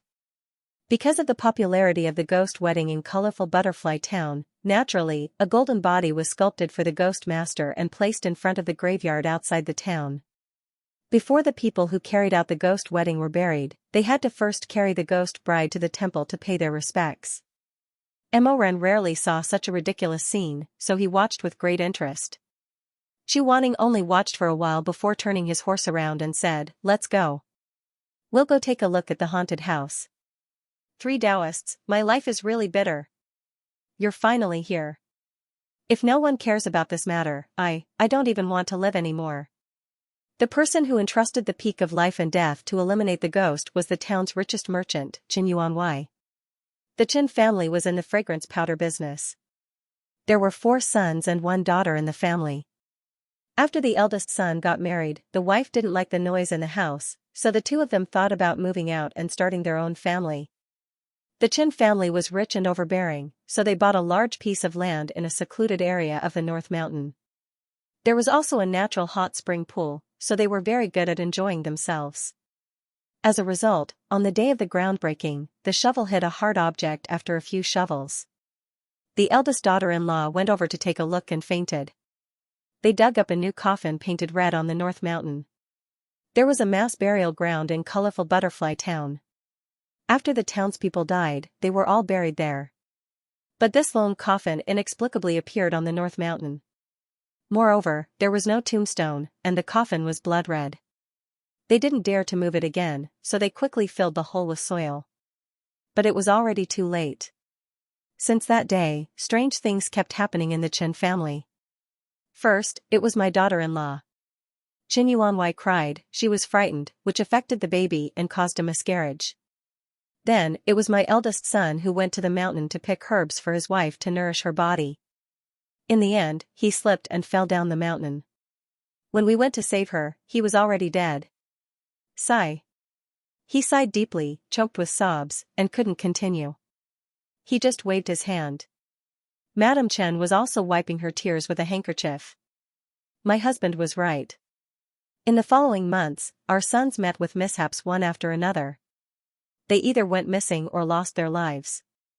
4 sons, 3 of them are gone. Chuaning frowned, glanced at the Qin couple, and fell on the pale-faced eldest son. He looked about the same age as Mo Ran, about 15 or 16 years old. He had delicate features, but fear made his face somewhat distorted. Shirmei asked, can you tell us how the other children died? Sigh, Zhongzi was bitten by a snake when he was on his way to find his brother. That snake was just a normal grass snake. It wasn't poisonous. At that time, no one paid much attention to it. But a few days later, when he was eating, he suddenly fell straight down, and then. Woo-woo, my child. Xianxia sighed, and felt bad. Then, did the body show any signs of poisoning? Sigh, where did the poison come from? Our family must have been cursed. The first few sons have all died, and the next one is the youngest. The next one is the youngest. Chuaning frowned, and his eyes fell on Mrs. Chen like lightning, and asked, how do you know that the youngest will be the next one? Why not yourself? Does this evil ghost only kill men? The youngest son of the Chen family huddled there, his legs shaking and eyes swollen. When he opened his mouth, his voice was sharp and twisted. It's me. It's me. I know it. The man in the red coffin is here. He's here. Taoist priest, save me. Taoist priest, save me. As he spoke, he began to lose control of his emotions. He rushed over and hugged Chu Waning's leg. Chu Waning didn't like to interact with strangers, so he immediately avoided him. He raised his head and stared at the couple. What's going on? The couple looked at each other and said in a trembling voice, there's a place in this house, we don't dare to go there again. Taoist priest, you'll know when you see it. It's really evil, really. Chu Waning interrupted, where is it? The couple hesitated for a while, and then reached out their hands and pointed to the ancestral room. It's there. Chu Waning took the lead, followed by Mo Ran and Xianxia, and the Chens at a distance. When they opened the door, they saw that the room was very similar to the incense house where some big families worshipped their ancestors. There were several rows of memorial tablets, and pale candles were burning on both sides. All the memorial tablets in this room were engraved with yellow paint. The names of the deceased and their ranking in the family were written on them. The memorial tablets were written in a very orderly manner. The spirit of a certain Lord Taifu would be tested on the spirit of a certain Lord Taifu, and the spirit of a certain Lord Taifu would be tested on the spirit of a certain Lord Taifu. Only the memorial tablet in the middle didn't have the words engraved on it. Instead, it had a line of words written in bright red, the spirit of Qin Yanji. Erected by Lord Yang Chen's son. The members of the Chen family who were hiding behind the Taoist priest felt lucky and timidly glanced at the white silk fluttering in the air. However, when they saw the words on the memorial tablet that looked like they were painted with blood, they immediately collapsed. Mrs. Chen cried loudly. Her youngest son's face was so pale that he didn't look like a living person. First, the writing on the memorial tablet was not in accordance with the etiquette. Second, the words on the memorial tablet were crooked, like the scribbles of a sleepy person. It was so messy that it was almost unrecognizable. Xianxia turned around and asked, who's Qin Yanji? The youngest son of the Chens cried behind him and said with a trembling voice, It's me. Qin Yuanwei cried and said, Taoist priest, it's like this. Since Master Zhong passed away, we found that there was a memorial tablet in the ancestral hall. The names of all the living people in our family were written on the tablet. As soon as the name appeared, within 7 days, that person would meet with an unexpected disaster. When the third son's name appeared on the tablet, I locked him in the room and scattered incense outside the door. I asked someone to perform a ritual. I tried everything, but on the 7th day, he still died, for no reason, just like that. The more he spoke, the more agitated and scared he became. He knelt down with a thud and said, I, Qin Yuanwei, have never done anything evil in my life. Why did God do this to me? Why? Xianxia felt sad and hurried to comfort the crying old man. At the same time, he raised his head and said softly, Master, look at this. Chu Waning didn't turn around. He was still looking at the memorial tablet with great interest, as if a flower would bloom on it. Suddenly, Chu Waning asked, Master Yang, Madam Chen's son, are they talking about you, Madam Chen? It's me. Madam Chen cried, but this tablet wasn't written by me. How could I curse my own child? You won't write when you're awake, but not when you're asleep. As Chu Waning spoke, he raised his hand and picked up the tablet. He poured spiritual energy into his palm, and the tablet suddenly burst out with a mournful scream, followed by thick blood flowing out from the tablet. Chu Waning's eyes were cold, and he sternly said, Evil creature, how dare you be so arrogant? The spiritual energy in his palm increased, and the words on the tablet were forced to recede bit by bit from the screen, becoming dim, and finally completely disappeared. Chu Ning's slender and cold fingers clenched once more, shattering the entire tablet into pieces. The Chen family members behind were all stunned. Not to mention the Chen family members, even Shirmei was stunned. He couldn't help but sigh, so powerful. Emoran couldn't help but sigh in his heart, so fierce.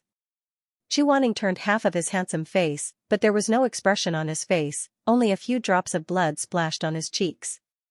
He raised his hand, carefully examining the blood on his fingertips, and said to the Chen family members, "You all stay in this courtyard today, don't go anywhere." At this time, they didn't dare to disobey, so they quickly said, "Good. Good.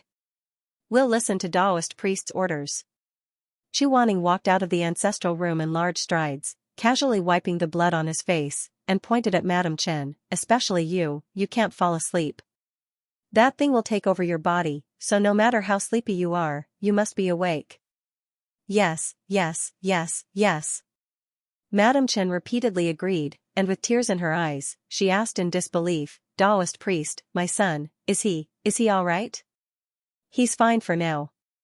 Madame Chen was stunned. "For now? Not all the time? Then how can I save my son's life?" Chu Wanning said, "Catch the monster." Madame Chen was very anxious, so she couldn't help but be a little rude. She hurriedly asked, "When does Taoist priest plan to catch it?" "Immediately." As Chu Wanning spoke, he glanced at the Chen clan members and asked, "Do any of you know the exact location of the red coffin? Someone, lead the way." The eldest son's daughter-in-law's surname was Yao. Although she was a woman, she was tall and looked quite heroic. Although there was fear on her face, she was calmer than the others. She immediately said, "My late husband and I chose that place. I know where it is. Let me take you there." The three of them followed Xianxia and headed north. Soon, they arrived at the piece of land that the Chen family had bought. Martial law had been set up there, and there was no sign of human habitation around. The dark hills were overgrown with vegetation, and it was so quiet that not even the chirping of insects and birds could be heard. When they reached the middle of the mountain, their field of vision widened. Xianxia said, "Three Taoists, this is the place." The place where the red coffin was dug out was still covered with the tombstone. Emoran laughed when he saw it. "What's the use of this stupid stone? One look and I can tell that this is something that only an amateur would do. Let's move." Xianxia was a little flustered. The mister in town said that because of the tombstone, the evil spirits inside can't come out. Emoran put on a fake smile. "Mister, you're quite capable." Xianxia said, "Move, move, move, move." Chu Wanning coldly said, "There's no need for that." As he finished speaking, he raised his hand. His fingertips glowed with golden light. Heaven's Inquisition obeyed his summons and appeared in his palm. He then swung his willow vines and the tombstone shattered into pieces. Chu Wanning expressionlessly walked over and stood on top of the pile of rubble.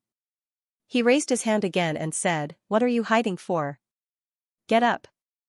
A strange creaking sound came from below. Suddenly, a 12-foot-thick wooden coffin broke through the ground. In a moment, sand and dirt flew everywhere. Shirmei was shocked. "This coffin is filled with evil spirits." Chu Wanning said, "Back off." As he finished speaking, he swung his hand and the Heaven's Inquisition struck the red coffin. Golden. Sparks flew everywhere. After a moment of silence, the lid of the coffin burst open. The billowing smoke dispersed and the thing inside was revealed. Lying in the coffin was a naked man. His nose was straight and his face was handsome. If it wasn't for his pale skin, he would have looked like he was sleeping. Emoran glanced at the man's lower abdomen and covered his eyes. "Aya, you're not wearing underwear. Stinky hooligan." Shirmei was speechless. Chu Wanning was speechless. Xianxia exclaimed, "Husband." She rushed over to the coffin. Chu Wanning reached out and stopped her. He raised his eyebrows and asked, "This is your husband?" "Yes. He's my husband." Xianxia was shocked and sad. "Why is he here?" "He was buried in the ancestral grave. At that time, he was wearing his burial clothes." "Why is he Halfway through her sentence, the woman burst into tears. She beat her chest and stamped her feet. Why is it like this? It's so tragic, so tragic. Hubby. Hubby. The junior sister sighed. Little Mrs. Chen, my condolences. Chu Wanning and Mo Ran ignored the crying woman. Chu Wanning wasn't good at comforting people, while Mo Ran didn't have any compassion. The two of them stared at the body in the coffin. Mo Ran had already experienced this in his previous life and wasn't surprised. However, he still had to pretend. He rubbed his chin and said, Shizun, there's something wrong with this body. Chu Wanning said, I know. Mo Ran had a lot of things to say. They were all words that Chu Wanning had analyzed for them in his previous life. In this life, he wanted to use them to shock Chu Wanning. However, Chu Wanning just casually said, I know. As a master, shouldn't he be tempting his disciple and encouraging him to voice his thoughts and praise him and reward him for his actions? Mo Ran wasn't satisfied. He pretended not to hear the I don't know and said, there are no signs of decay on this body. Young Master Chen's accident happened more than half a month ago. According to the current climate, it should have festered and oozed pus. There should be a layer of liquid in the coffin. This is the first reason. Chu Wanning looked at him coldly with a look that said, you can continue acting. The second reason. Mo Ran was unmoved. He continued to recite Chu Wanning's explanation from his previous life. Before the coffin was opened, the evil aura in this red coffin was very strong. However, after it was opened, it dissipated. Moreover, the evil aura in this body is very weak. This is also very abnormal. Chu Wanning. The third reason. Did you notice that from the moment the coffin was opened, there was a sweet fragrance in the wind? The fragrance was very faint. If one didn't pay attention, they wouldn't have noticed it at all. After Mo Ran said this, Shirmei and Xianxia finally noticed that there was indeed a faint sweetness in the air. Shirmei said, indeed. Xianxia sniffed and her expression changed. This fragrance. Shirmei said, Mrs. Chen, what's wrong? Xianxia was so scared that her voice changed. This fragrance, it's my mother-in-law's 100 butterfly fragrance powder. For a moment, no one said anything. The prophecy tablet in the shrine, made by Master Yang Xianxia, seemed to appear in front of them again. Shirmei said. Could this really be Mrs. Chen's doing? Mo Ran said, it doesn't look like it. Chu Wanning said, no. The two spoke at almost the same time. After they finished speaking, they looked at each other. Chu Wanning's expression didn't change at all.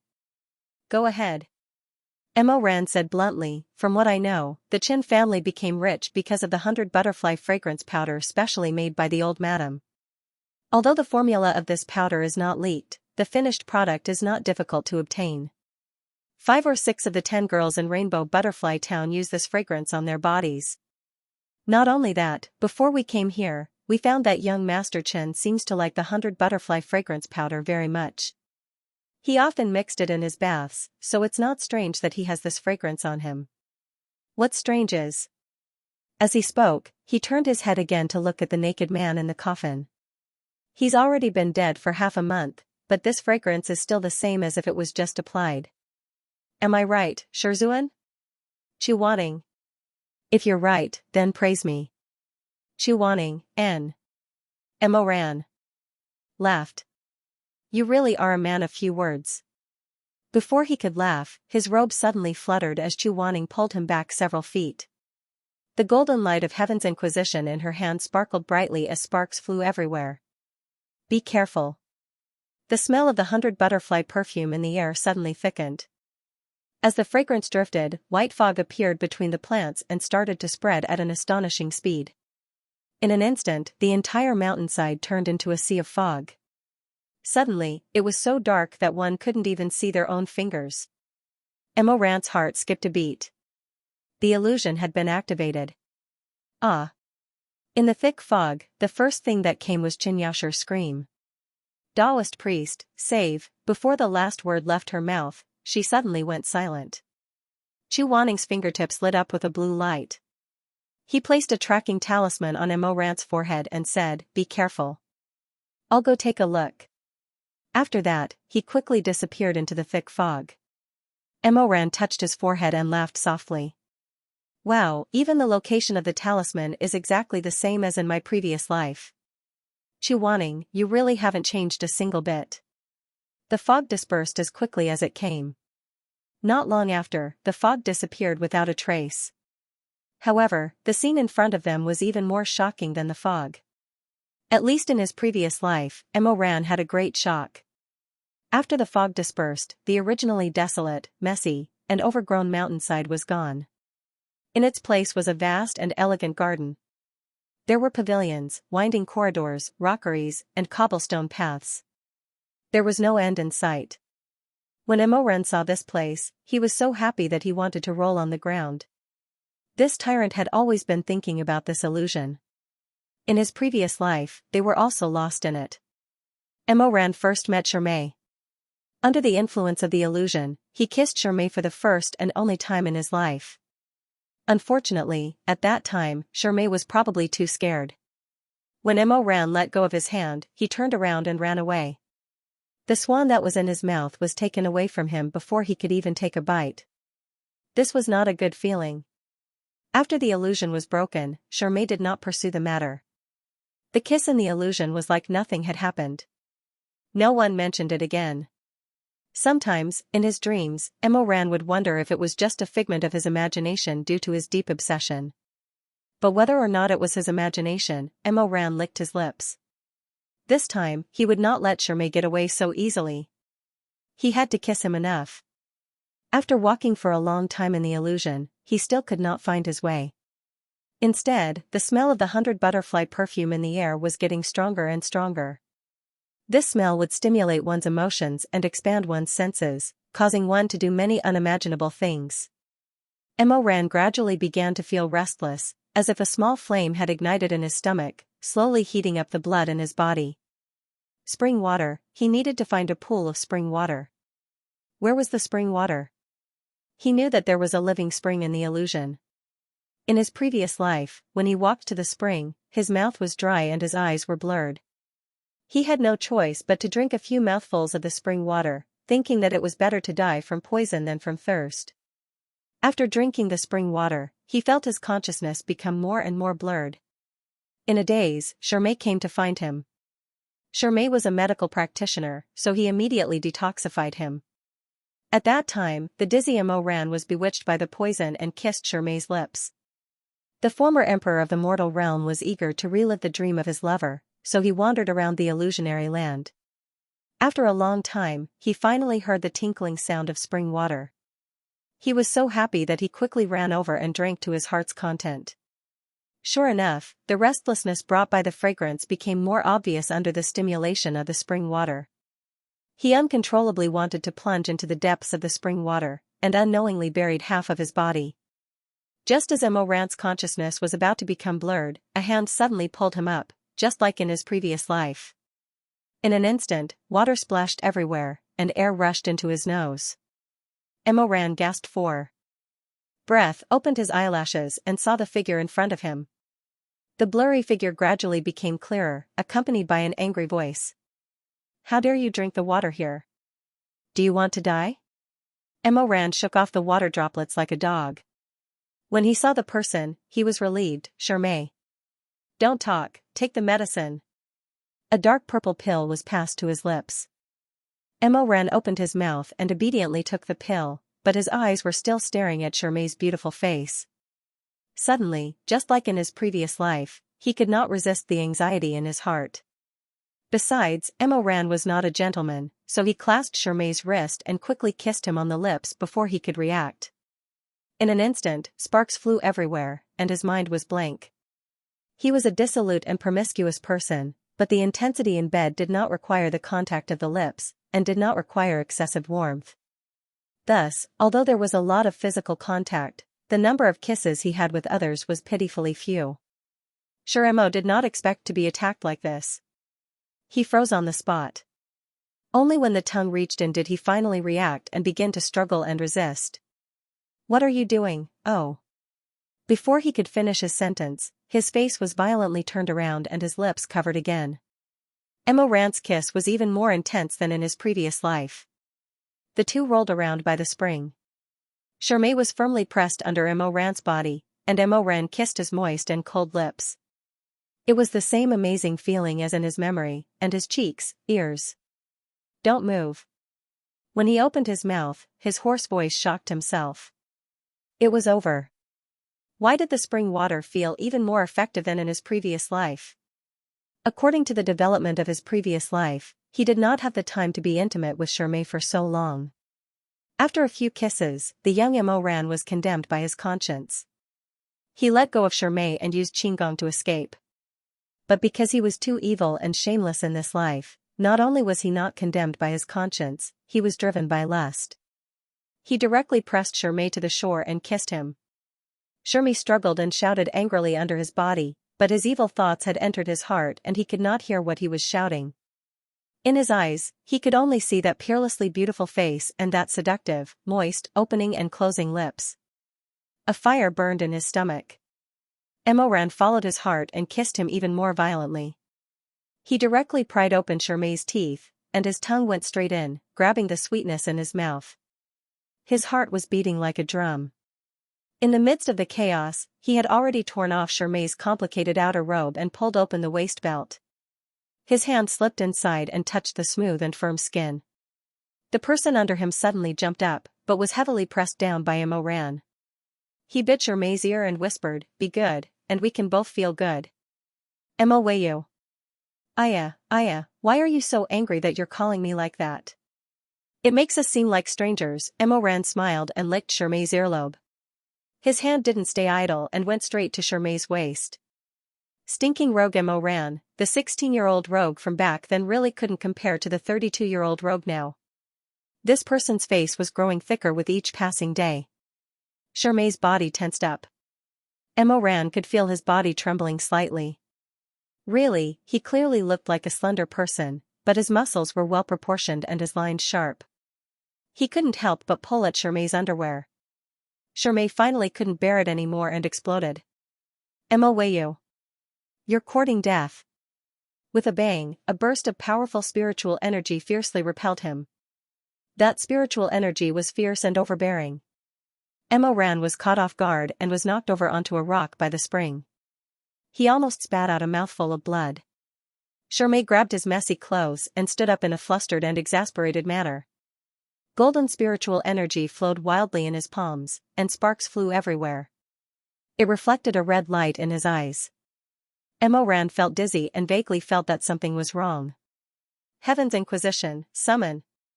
With an angry shout, a golden willow vine shot out from Xianxia's palm. Heaven's Inquisition came out. The willow vine was dazzling to the eyes. From time to time it would burst into flames and burst into golden light. Willow leaves fluttered in the air. Emo Ran was stunned. When did Xianxia know how to summon Heaven's Inquisition? But this thought didn't linger in his mind for a moment. Suddenly, Heaven's Inquisition tore through the air and slapped down on his face. The willow vine didn't hold back at all. The stinky Emperor Ta was beaten until blood splattered everywhere. People like Rongjio who had been beaten by Emo Ran would definitely clap and cheer when they saw this. They would shout, "Good hit! What a good fight! Another hit! Get rid of evil for the people! Do a good deed every day!" Emo Ran finally regained his senses after being struck by this torrential rain without any gap in between. Xianxia was so gentle, how could he hit people like this? Who else could it be other than Chu Wanning to be so skilled at using the willow vine? Chu Wanning's hands were weak. He stopped to take a breath and rubbed his wrist. When he was about to hit again, Emo Ran suddenly leaned against the rock and coughed out a mouthful of blood. "Don't hit me anymore, I'm going to die." Emo Ran coughed out a few mouthfuls of blood. He couldn't help but feel sad. This was definitely the thickest and most colorful stroke in his dissolute book. Who would have thought that the person who came was actually Chu Wanning? And for some reason, this Chu Wanning had Xianxia's face. Even his voice sounded exactly the same as Xianxia's. He wiped the mottled blood from the corner of his mouth. He gasped and looked up. Maybe it was because he was beaten up by the magical weapon, or maybe it was because the medicine that Chu Wanning gave him had taken effect. When he looked up, the person in front of him was no longer Shermay. Chu Wanning's face was gloomy. He stood under the tree with a fierce look. He was furious and his eyes were like lightning. He was angrily staring at Mo Ran. His ferocious appearance was truly frightening. But Mo Ran stared at him for a few seconds. He found that he was shamefully hard. Chu Wanning had always been meticulous. His white robe, which could be called ascetic, was now very messy. Only his slender white hands tightly grasped it to prevent it from slipping off his shoulders. His lips were red and swollen from being kissed. There were also scattered kiss marks on the side of his neck. Although his expression was fierce, it made people's hearts beat faster. In his previous life, the memories of Chu Wanning, the memories of madness, bloodshed, hatred, and scrupulousness, conquest, and pleasure were all piled up together. Those memories that Mo Ran was too lazy to think about, and originally didn't want to think about, were all in this air filled with the smell of blood and the scent of 100 butterflies. In an instant, they became ghastly and difficult to hide. Like a tide, they rushed to his heart. Damn it, he still couldn't look at Chu Wanning like this. Even if he hated him, even if he couldn't wait to cut him into pieces and wrap him in wonton wrappers to cook and eat, Mo Ran still had to admit. In his previous life, the most exciting love affairs, the most blood-boiling and scalp-numbing orgasms, were all obtained from Chu Wanning. Hating him was one thing. But for men, especially a particularly shameless and beastly man like Mo Ran, the instinctive reaction of the body was another thing. Chu Wanning breathed a sigh of relief. It seemed that he was really angry. His hand that was holding Tianwen was trembling slightly. Awake? Mo Ran swallowed a mouthful of blood. Yes, Shizun. Chu Wanning didn't seem to have enough, but he knew that there was something wrong with this illusion. He shouldn't blame Mo Ran. After hesitating for a while, he finally took back the willow vine. Today's matter. Before he could finish, Mo Ran interrupted him. Today's matter, only the heavens, earth, you and I know. I definitely won't say anything. If I say anything, I'll be struck by lightning. Chu Wanning was silent for a while. Then he sneered. I've heard this curse of yours more than 100 times. Not one of them is true. This time it's definitely true. Although his body had a reaction, wanting to do Chu Wanning was like liking to eat stinky tofu. In Mo Ran's eyes, it wasn't something that could be shown in public. It was better to find a corner where there was no one around and eat stinky tofu, so as not to smell others. Wanting to sleep with Chu Wanning was the same. Mo Ran had always hated Chu Wanning. How could he tell others that he actually hated him and secretly wanted to sleep with him? If this wasn't crazy, then what was? And those rotten things with Chu Wanning in his previous life, he really didn't want to mention it again. Forgive him. This illusionary realm is very confusing. The people you meet inside will become what you want to see the most. Chu Wanning said as he walked side by side with Mo Ran. You need to focus to not be confused by the illusion. Oh. And? Wait a minute. Mo Ran suddenly thought of something. If it was like this, then in his previous life, the Shermay he saw might not be Shermay? It might still be. He glanced at Chu Wanning who was walking next to him and couldn't help but feel a chill. Impossible. If the person he kissed in his previous life was Chu Wanning, he definitely couldn't avoid a beating. At the very least, he would eat a slap. It definitely wasn't Chu Wanning. It definitely wasn't him. Just as he was shouting in his heart, Chu Wanning suddenly stopped and pulled Mo Ran behind him. Quiet. What's wrong? There's movement in front. The current situation was completely different from his previous life, so Mo Ran didn't know what would happen next. When he heard Chu Wanning say this, he immediately asked, could it be Shermay? Chu Wanning frowned. In this illusion, you can't imagine who you will see in advance. If you can't help it, you will see what that person looks like. Eliminate all distracting thoughts. Mo Ran tried for a while, but found that he couldn't do it. Chu Wanning glanced at him. He didn't know when, but a dagger formed from spiritual energy appeared in his hand and stabbed towards Mo Ran's arm. Ah. Don't shout. Chu Wanning had already expected this. His other hand directly touched Mo Ran's lips, and a golden light appeared on his fingertips. Mo Ran suddenly couldn't make any sound. Does it hurt? Nonsense. Just stab yourself and see if it hurts. Mo Ran held back his tears and nodded pitifully. It's good that it hurts. Other than this pain, don't think about anything else. Follow me, we'll go and take a look. Mo Ran cursed Xu Wanning the whole way, quietly following him along the winding path. Who knew that the closer they got to the place, the more they could hear countless people laughing and joking. In this empty place, it was especially strange. After going around a long stretch of high walls, the two finally arrived at the place where the sound was coming from. It was a building draped in red and green. The lights were brilliant, and the red gauze swayed in the wind. The large courtyard was bustling with activity. There were actually more than 100 tables set up for a banquet.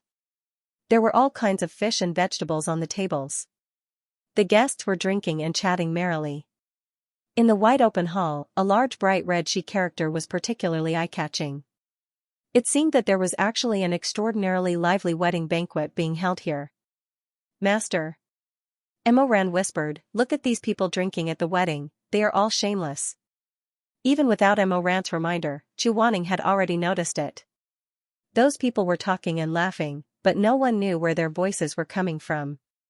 Those who were sitting or standing, playing finger-guessing games and toasting, all had blank faces, as if they were made of paper. What should we do? Do we have to go in and drink with them? Xu Wanning was not amused by Mo Ran's inappropriate joke. He lowered his head and pondered. At this moment, a rustling sound of footsteps suddenly came from the distance. Two long lines of people appeared from the hazy fog and slowly approached the main building. Xu Wanning and Mo Ran subconsciously hid behind the rockery as the two groups of people approached. The leading group was a pair of smiling golden boy and jade girl. These two people actually had facial features, and their facial features were distinct and their skin tone was thick. In the dim light of the night, they looked very much like the paper dolls of boys and girls that were burned for the dead. Each of them held a red candle in their hands. The candles were as thick as a child's arm, with dragons and phoenixes entwined around them. As the candles burned, the rich fragrance of 100 butterflies assailed their nostrils. Mo Ran almost fainted again. Fortunately, the wound on his hand that Xu Wanning had stabbed was still hurting. He fiercely poked the wound again, and finally managed to maintain his consciousness. Xu Wanning glanced at him. Mo Ran said, ahem, this is quite useful. After a pause, he asked curiously, Shizun, why don't you need to poke holes in your body to stay awake? Xu Wanning said, this fragrance has no effect on me. Ah? Why? Xu Wanning said coldly, you have good willpower. Mo Ran. With the golden boy and jade girl in the lead, the two groups of people walked up the stairs. Xu Wanning shifted his gaze back and watched for a while. Suddenly, he said in a low voice, huh? He was rarely surprised, so Mo Ran was very curious. Following his line of sight, he was also surprised. The corpses walking unsteadily in the group were all corpses with their eyes closed. Their skin was pale, and they maintained their appearance when they were alive. Most of them were very young, less than 20 years old. There were both men and women, and one of them was particularly familiar. The eldest young master of the Chen clan, whom he had seen in the coffin, had appeared in this group at some point in time. His eyes were closed as he slowly followed the scent of the candle. Beside him was different from the others. Beside him was another corpse. Beside him was a ghost bride made of paper floating in the air. Young Master Chen was not a big deal, but when they reached the end of the line and saw the people at the end of the line, Mo Ran's face turned pale. Shermei and Xianxia were following behind the corpses with their heads down. Both of them had their eyes closed, and their faces were as white as snow. The way they walked was no different from the corpses in front of them. It was unknown whether they were still alive. Mo Ran's scalp exploded. He jumped up and wanted to rush forward, but Xu Wanning grabbed his shoulder and said, wait. But Shermei. I know. Xu Wanning stared at the group that was slowly moving forward and said softly, don't act rashly. Look over there, there's a barrier. If you rush over, the barrier will scream. I'm afraid that all the faceless ghosts in the courtyard will rush at you. The situation will get out of hand. Xu Wanning was a barrier master. He was good at setting up barriers, and his eyes were sharp. Mo Ran looked over and saw that there was an almost transparent barrier at the entrance to the courtyard. The golden boy and girl walked to the front of the courtyard and gently blew on the candles, making the flames burn brighter. Then, slowly, they passed through the barrier and walked into the courtyard. The men and women behind them followed them and passed through the barrier without any hindrance. The faceless people in the courtyard who were drinking wine turned their heads and looked at the men and women who entered one after another. They began to laugh and clap. Chuaning said, "Go, follow behind them. When you pass through the barrier, remember not to breathe and close your eyes. Also, no matter what happens, follow those corpses and do not speak." There was no need for him to say more. Mo Ran was eager to save people, so he followed Chuaning and blended into the crowd of corpses. The number of corpses in the two groups was equal. Chuaning stood behind Shirmei, so Mo Ran could only stand behind Xianxia. The group moved very slowly. Mo Ran looked at Shirmei a few times, but all he saw was a pale face and a snow-white neck that drooped weakly. With great difficulty, they finally arrived in front of the barrier. The two of them held their breaths and followed smoothly into the courtyard. After entering, he discovered that the interior was much larger than it looked from the outside. Other than the three-story main building that was decorated with lanterns and decorations, there were small rooms on both sides of the courtyard that were closely connected. There seemed to be at least 100 of them. The windows of each room were pasted with the big red word "Shi" and hung with a red lantern. All the faceless guests suddenly stood up and saluted with the sound of firecrackers and trumpets. In front of the building, a faceless praising officer sang, "The auspicious hour has arrived. The bride and groom have entered the garden." Mo Ran was stunned. What? So the two groups of corpses were the bride and groom? He quickly turned his head to ask for help from Chu Wanning, but the Northern Dipper Celestial Venerable frowned and was immersed in his own thoughts. He did not even bother to look at Mo Ran. Mo Ran felt that his uncle's painstaking efforts were in vain. Going down the mountain to train, bringing this kind of master was more of a blow to his self-esteem than not bringing him along. Suddenly, a group of laughing children rushed out from the courtyard. They were wearing bright red clothes, but they tied their hair into small braids with white headbands. Like fish, they flocked to the two sides of the group and began to pull one person, leading them to the rooms on both sides. Mo Ran did not know what to do. He mouthed to Chuaning, "Master, what should we do?" Chuaning shook his head and pointed to the tide of corpses in front of him. His meaning was self-evident: follow them. Mo Ran had no choice but to let a child pull him and stumble into one of the rooms. As soon as he entered, the child waved his sleeve in the air, and the door slammed shut. Mo Ran stared at the child, not knowing what this faceless child wanted to do to him. In his previous life, Chuaning first rescued Shirmei and then broke the illusion. He did not do anything during the whole process and easily got rid of the evil spirit. After that, he was only thinking about the wonderful aftertaste of kissing Shirmei. After that, he did not listen much to Chuaning's analysis. Therefore, now that the situation had changed, he had no idea what he would encounter next. He could only brace himself.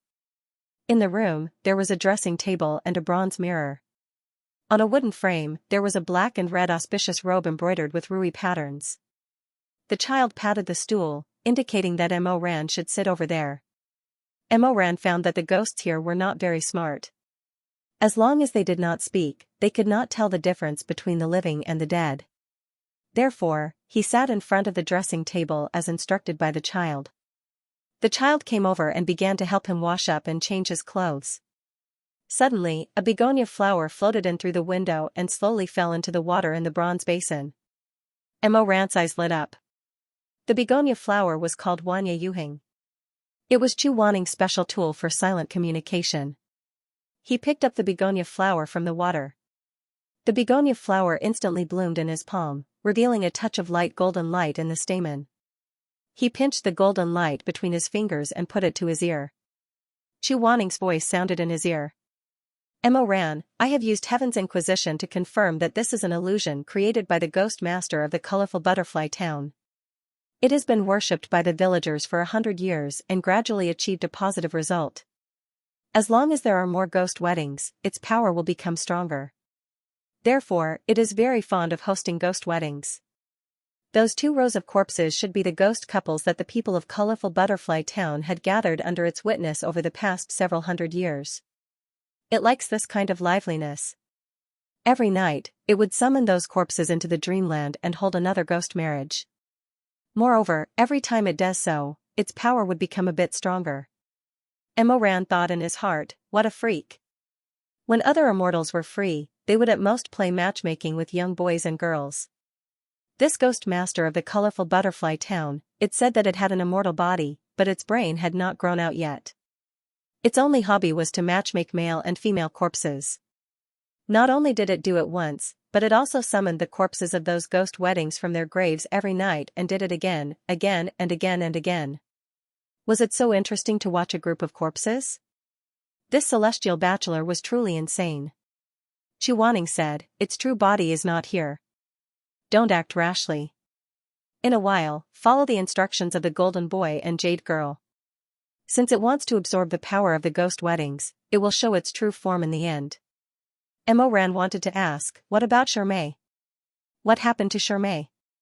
Don't worry about Shirmei. Like Madame Chen, he was confused by the powder and temporarily lost his consciousness. Chuaning was very thoughtful. He clearly explained what Emoran could do. Take care of yourself. I will handle everything. After saying that, the voice disappeared. At the same time, the apprentice finished dressing up Emoran. He looked up and saw a handsome face in the bronze mirror. The corners of his mouth were slightly raised, and his eyebrows were clean and fresh. His collars were crossed, and his robes were red. However, his long hair was tied up with a white ribbon. He really looked like a groom of a ghost wedding. The apprentice made a pleased gesture, and the closed door of the room opened with a squeak. Under the cloister, there was a row of corpses wearing wedding robes. There were both male and female corpses. It seemed that this ghost master of the Colorful Butterfly Town was really not enlightened. It just wanted to grab a couple and marry them. As for whether it was a man and a woman, or a woman and a woman, it did not matter. On this side of the cloister, there was only 1 row of corpses. The other row was on the opposite side. It was too far away for him to see if Chuaning and Shirmei had come out. The line was slowly moving forward. From time to time, he could hear the chanting of the ceremony in the building. One after another, the ghost weddings were being completed. Emoran glanced at Xianxia, who was in front of him, and felt that something was wrong. He pondered for a long time, and just as the line was getting shorter and shorter, the last few couples were about to get their turn. This stubborn hooligan finally got it. Ah. According to the group, wouldn't this woman in front of him be going through the ceremony of bowing to the heaven and earth with Shumi? Was he going to be a couple with that little bitch Chuaning? How could that be? At that moment, the former sovereign emperor of the human realm was unhappy. He pursed his lips and rudely pulled Xianxia to the front of the line. The little boy next to them was stunned, but Emoran soon put on a look of a half-paralyzed hanged ghost, hanging his head in the middle of the corpses. Those golden boys and girls with low cultivation were stunned for a while. They probably did not understand what was wrong, so they did not react. Emoran was happy. He followed the line excitedly. When he reached the end of the line, he would meet Shirmei, who was on the other side of the corridor. At the same time, Chuaning looked at Shirmei, who was standing in front of him, and thought for a while. He did not know what kind of danger they would encounter. He had always been tough on the mouth but soft on the heart. Although he was very harsh, in fact, as long as he was there, he would never let his disciple take risks. Hence, he pulled Shirmei and pulled the groggy little fellow to the back while he stood at Shirmei's original position. It was his turn. At the end of the corridor, the ghost hunter was holding a black and red tray. When she saw Chuaning coming, she chuckled. Her featureless face made a girl's voice. Congratulations, my wife. Congratulations, my wife. You are like old friends. Chuaning's face darkened instantly. My wife. Don't you have eyes? He looked at the blank face of the ghost hunter and held back. You really don't have **king eyes. The wandering ghost image giggled as she picked up the red veil from the tray. She raised her jade-like arms and covered Chuaning's face. Then she reached out her cold hands and gently supported Chu Wanning. She smiled and said, "My wife, please." The red veil was thin and hung in front of his eyes. Although he could still see, he couldn't see clearly.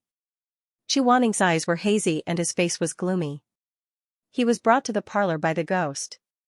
Opening his eyes and seeing the person standing there through the red veil, Chu Wanning felt the temperature around him drop by several degrees. Mo Ran was also stunned. No. Shouldn't it be Shermay who came out? The bride in front of him was wearing bright red makeup, and her face was covered by a thin veil. Although her facial features were slightly blurred under the veil, no matter how he looked at it, it was still Chu Wanning's cold, handsome, and murderous face. She was glaring at him unhappily, and that gaze was as if she wanted to kill someone. Mo Ran. He was at a loss at first, then his expression gradually became complicated. All kinds of emotions flashed across his face like a merry-go-round. In the end, it became a strange silence. He and Chu Wanning looked at each other. The atmosphere was awkward. To the extreme. However, the golden boy and jade girl following behind them giggled and clapped their hands, and began to sing in a crisp voice. White Dishui, the waves are clear, ghost mandarin duck, the flowers are welcome. Together in the coffin, lying in the same hole, the will before the body, the will after death. From now on, the two will accompany each other in the netherworld, lonely souls will never leave each other. The song was ghostly, but it also revealed a lingering sadness. If he could speak, Mo Ran only wanted to say one word. Pay. But he couldn't speak.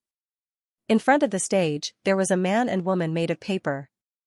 Although they didn't have faces, they were dressed luxuriously. They were slightly loose and bloated. They should be representing the middle-aged parents. The officiant began to sing again, "The bride is charming and shy. She lowers her head and her eyes are soft. The red veil covers her face and her smile. Please come and lift the veil." Mo Ran was very reluctant at first, but when he heard this, he was about to go crazy from holding back his laughter. Ha ha ha ha, the bride is charming and shy. Ah ha ha ha ha. Chu Wanning's face was ashen. He suppressed his anger and closed his eyes, as if he would lose his hearing if he did so. The wandering ghost smiled and handed a folding fan to Mo Ran. Fan and good had the same pronunciation, referring to the good karma of this marriage. The groom, please lift the veil. Mo Ran held back his laughter and followed her advice. He held the fan and lifted the veil in front of Chu Wanning. His eyelashes fluttered with laughter as he looked at Chu Wanning's moving face. As if sensing the other party's mocking gaze, Chu Wanning held back for a while, but he couldn't hold it in any longer and suddenly opened his eyes. His pair of eyes flashed with lightning and were filled with murderous intent. However, when paired with the red veil on his hair and the fiery red wedding dress on his body, although the sharpness could not be reduced, the corners of his eyes, which were slightly red because of anger and grievance, actually had a unique charm. Mo Ran looked at such eyes and couldn't help but be stunned. His smile froze in an instant. The master in front of him suddenly overlapped with a moment in his previous life. For a moment, he didn't know what was going on. Although it was only a short moment, it was enough to make Mo Ran break out in a cold sweat.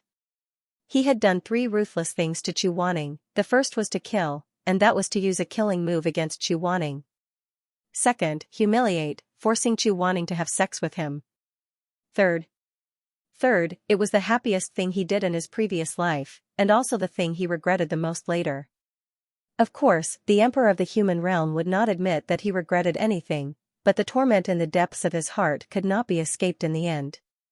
Damn it. Why did he think of that crazy past again, and think of Chu Wanning at that time? Mo Ran shook his head and bit his lips, trying to get rid of Chu Wanning's face in his memory, and looked at the person in front of him again. Chu Wanning had been staring at him with an "I'll kill you" look. Mo Ran didn't want to provoke this thorn, so he had to pretend to be a grandson and smile with a helpless face. The officiant said, "The bride and groom, wash and wash." The so-called wash and wash was that the newlyweds had to wash each other's hands after they had cleaned themselves. The ghost came with a porcelain pot full of water and asked the two to wash their hands. The water was collected by a basin below. Chu Wanning's face was full of disgust, but he had to wash for the other after washing himself. Mo Ran was a little absent-minded, so he seemed to be restrained. He silently washed Chu Wanning's hands. Chu Wanning was not good-tempered, so he splashed the whole pot of water on Mo Ran, and half of his sleeve was wet. Mo Ran stared at half of his wet sleeve for a while. He didn't know where his mind was wandering, but there was nothing on his face. Deep in his dark eyes, there was a subtle light flowing. He thought in a daze. Chu Wanning didn't change, he never changed. His actions, his thoughts, his past life, this life, it was exactly the same, he didn't change at all. He slowly raised his head, and there was even a moment when he felt that he was standing at the peak of life and death, standing in front of the Shaman Mountain Hall.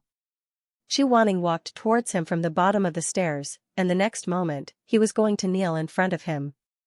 His noble head was going to hit the ground, and his straight back was going to bend. Chu Wanning was going to kneel in front of him, and never get up. The wash and wash is done. The wandering ghost suddenly sang a long song, waking Mo Ran up from his memories. He abruptly regained his senses and met Chu Wanning's pair of eyes. Chu Wanning's pitch-black pupils flashed with a piercing cold light, like a curved blade covering snow, causing one's heart to tremble in fear. Mo Ran. The previous life was still the previous life. He could only think about Chu Wanning kneeling in front of him in this life. If he wanted to make it happen, the price he had to pay was too great. After the washing ceremony, there was the ceremony of being in the same cell, and then the ceremony of being in the same position. The demonic spirit sang slowly, husband and wife drink a cup of wine together, never to leave each other. They exchanged their cups and bowed to the heavens and earth. Chu Wanning looked like he was about to go crazy from anger. His slightly raised slender phoenix eyes narrowed dangerously. Mo Ran reckoned that after he left, he would be considered light if he chopped that damned MC into pieces. But this kind of Chu Wanning really couldn't be scrutinized. Even if he took one more look, he would fall back into those messy and dirty memories, unable to extricate himself. First bow, kneel to the heavens and earth. Originally, he thought that even if it was just a show, with Chu Wanning's arrogance, he would definitely not kneel. But he didn't expect that in order to complete this set of steps, his eyebrows twitched, and he closed his eyes and actually knelt down. The two of them kowtowed together. Second bow, kneel to the elders. Alright, I'll just kneel to those two faceless paper dolls. That can also be called elders. Third bow, kneel to the heavens. Husband and wife kowtow to each other. Chu Wanning lowered her deep eyes and didn't even look at Mo Ran. She turned around, and with a clang, she quickly bent over and gritted her teeth so hard that they almost broke. Who knew that the two of them didn't have a tacit understanding? When they got closer, they bumped into each other with a bang. Chu Wanning sucked in a breath of cold air from the pain. He held his forehead, raised his teary eyes, and glared fiercely at Mo Weiyu, who was also rubbing his forehead. Mo Ran could only mouth, "I'm sorry." Chu Wanning didn't say anything. With a gloomy face, he rolled his eyes. Then it was the hair-tying ceremony. The praising official sang, tying hair as husband and wife, loving each other without suspicion. The ghost handed over the golden scissors. Mo Ran couldn't help but shrink back, afraid that Chu Wanning would directly stab him to death if he was unhappy. Chu Wanning seemed to have this intention, but in the end, he only cut a bunch of each other's hair and put it in the brocade pouch presented by the golden boy and jade girl. The bride, Chu Wanning, kept it well. Mo Ran really wanted to ask him, "You won't take my hair in a fit of anger and use it to stab little people, will you?" The praising official sang, ceremony complete. Both of them sighed in relief and stood up from the ground. Who knew that in the next moment, the praising official leisurely shouted again, "The auspicious hour has arrived, send them to the bridal chamber." What, the ghost? Mo Ran instantly froze. He almost spat out a mouthful of blood. What kind of joke was this? If he dared to enter the bridal chamber with Chu Wanning, this wedding would really become a King ghost marriage. Although dying under a peony flower and becoming a ghost was also romantic, but the person he wanted in this lifetime, no, the person he wanted in both lifetimes was the unsullied Shirmei who came out of the mud and not this cold-blooded demon Chu Wanning who tied up all those who coveted him and threw them into the mud to be dyed red. Was it too late to run away now? Of course, running away from the wedding was just a thought. After all, Shirmei was still here. No matter what, he couldn't leave first.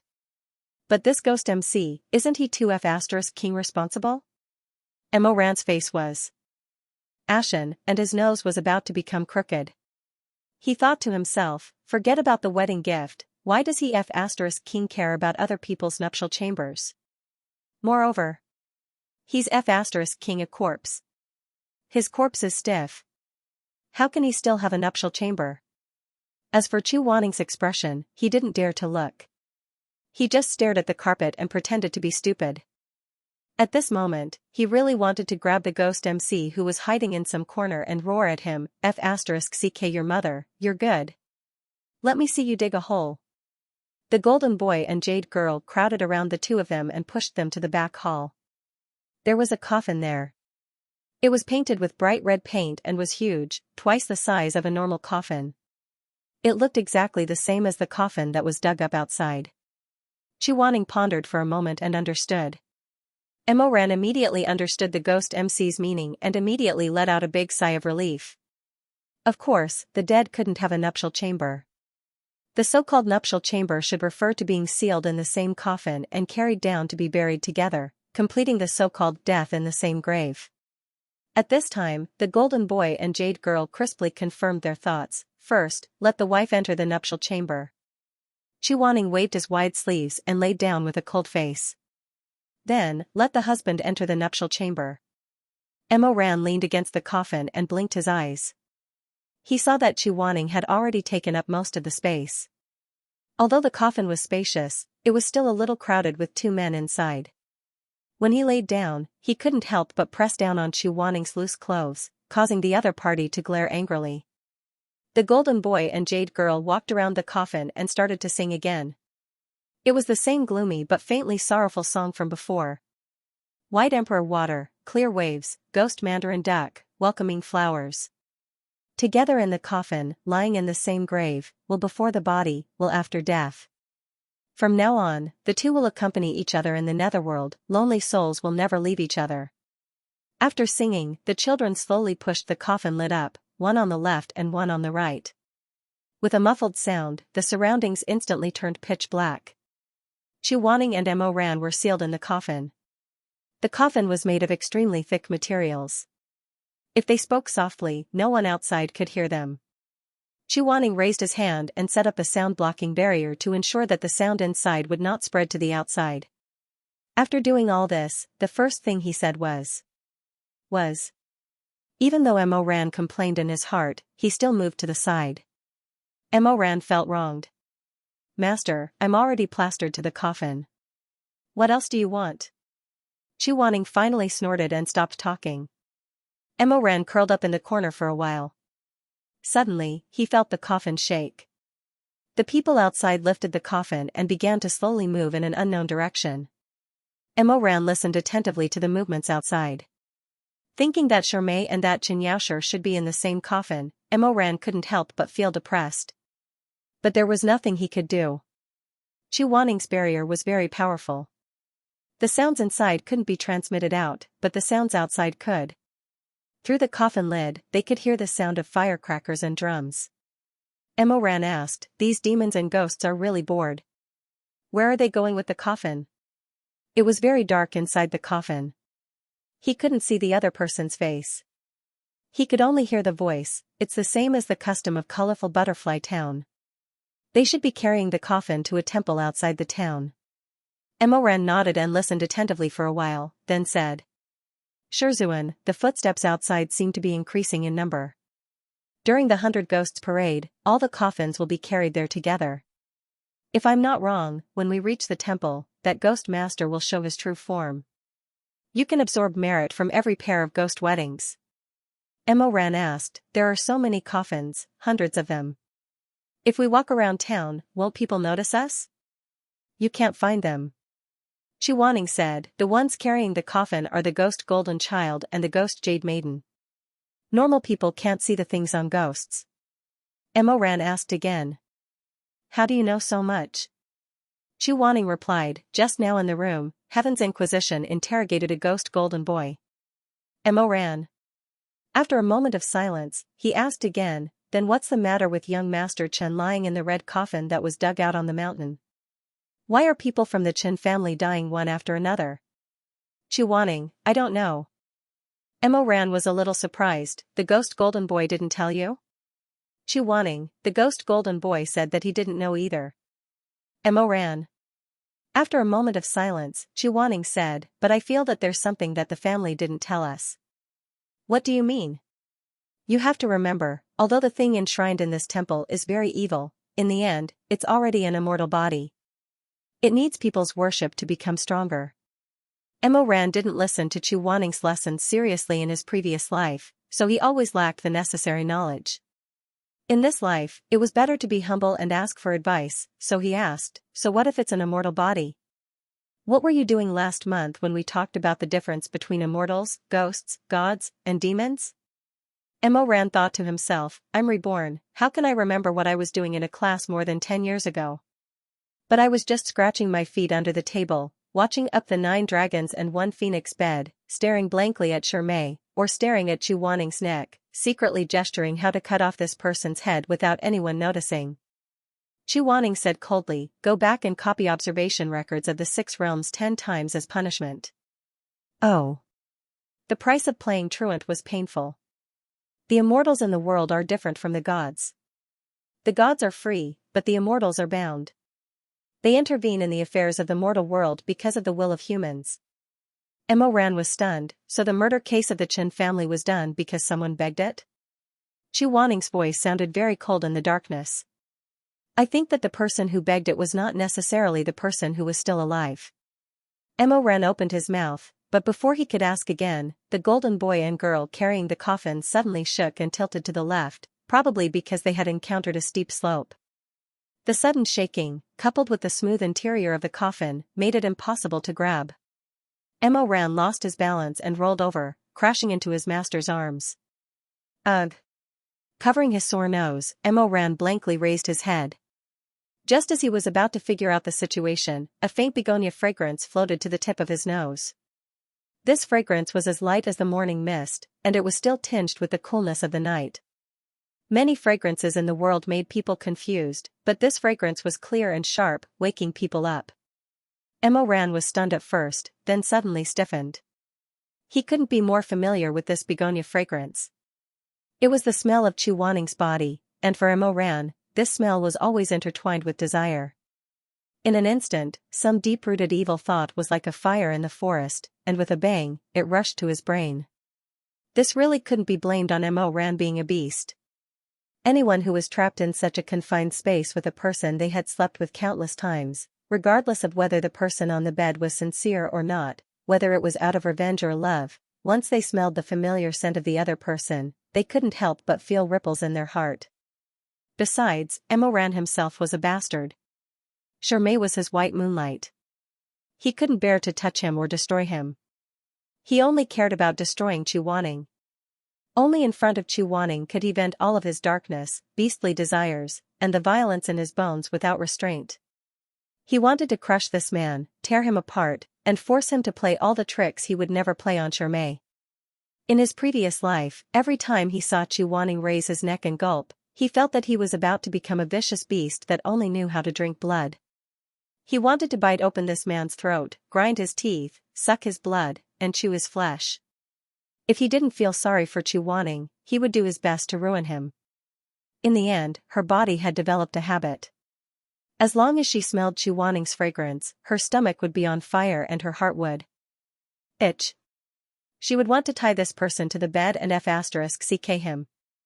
There was a moment of silence in the coffin. Only Emo Ran's slightly anxious heartbeat could be heard. He knew that Chuaning's face was very close, and he could feel the other's breath.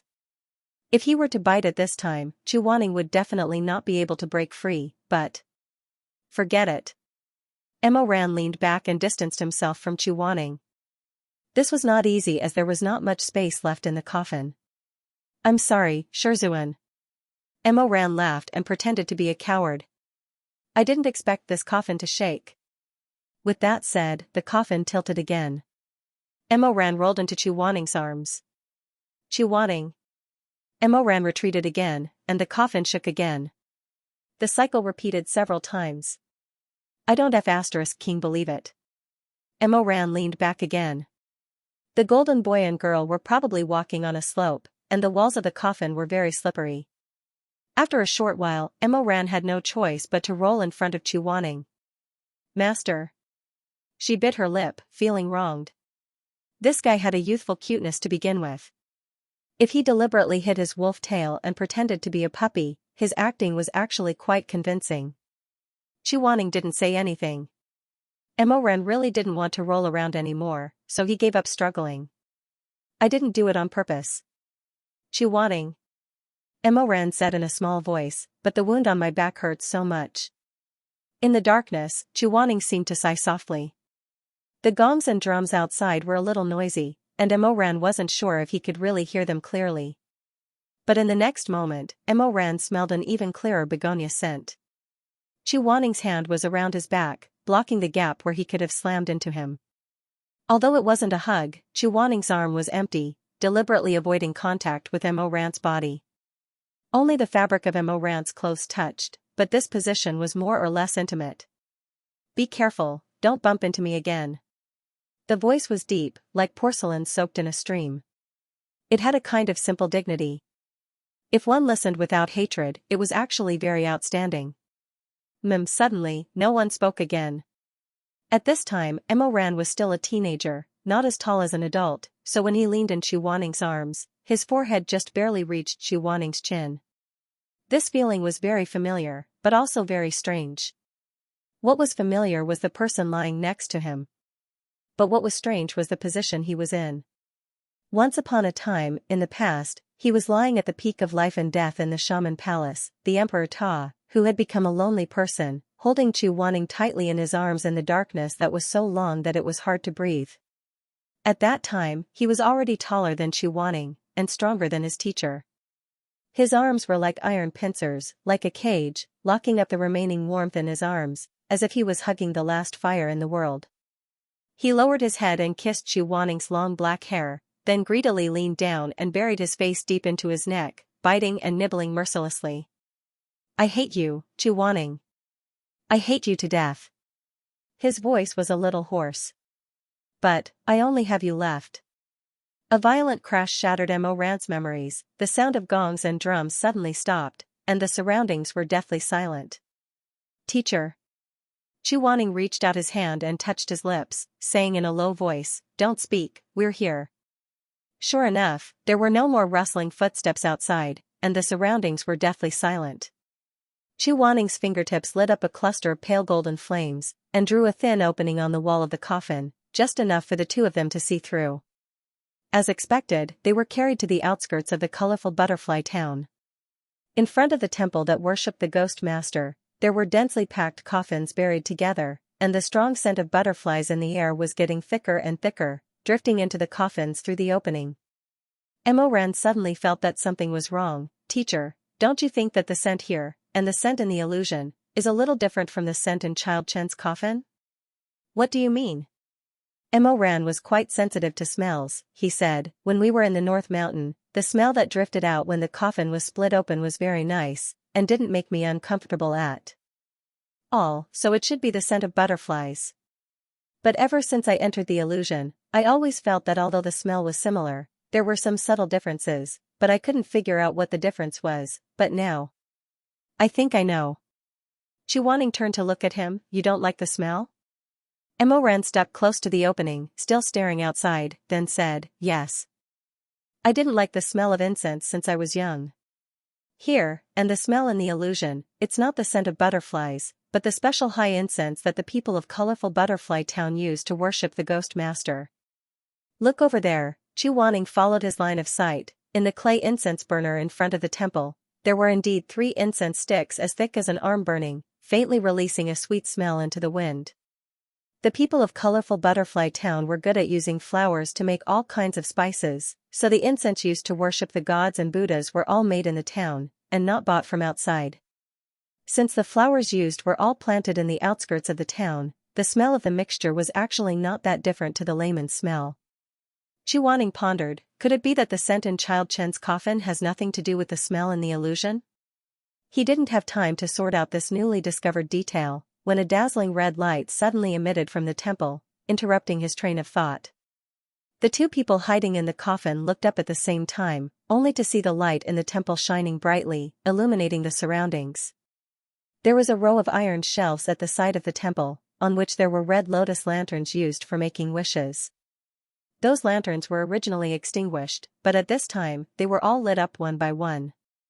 The virgin boys and girls guarding the coffin all knelt down and chanted, "The Empress of the ceremony has descended to the mortal world, to guide us wild ghosts and lonely souls to escape eternal suffering, to meet the right person, to lie together in the coffin, to be company in the yellow springs." In the midst of the chanting, the ghost master of the ceremony in the temple emitted a golden immortal light, then she lowered her eyelids, slowly moved the corners of her mouth, and floated down from the altar. Her movements were very elegant, and her bearing was very elegant. Unfortunately, her body was made of mud, so it was too heavy. With a bang, she smashed a big hole in the ground. Emo ran, Chiwaning. The ghost master of the ceremony seemed to be very dissatisfied with her roots.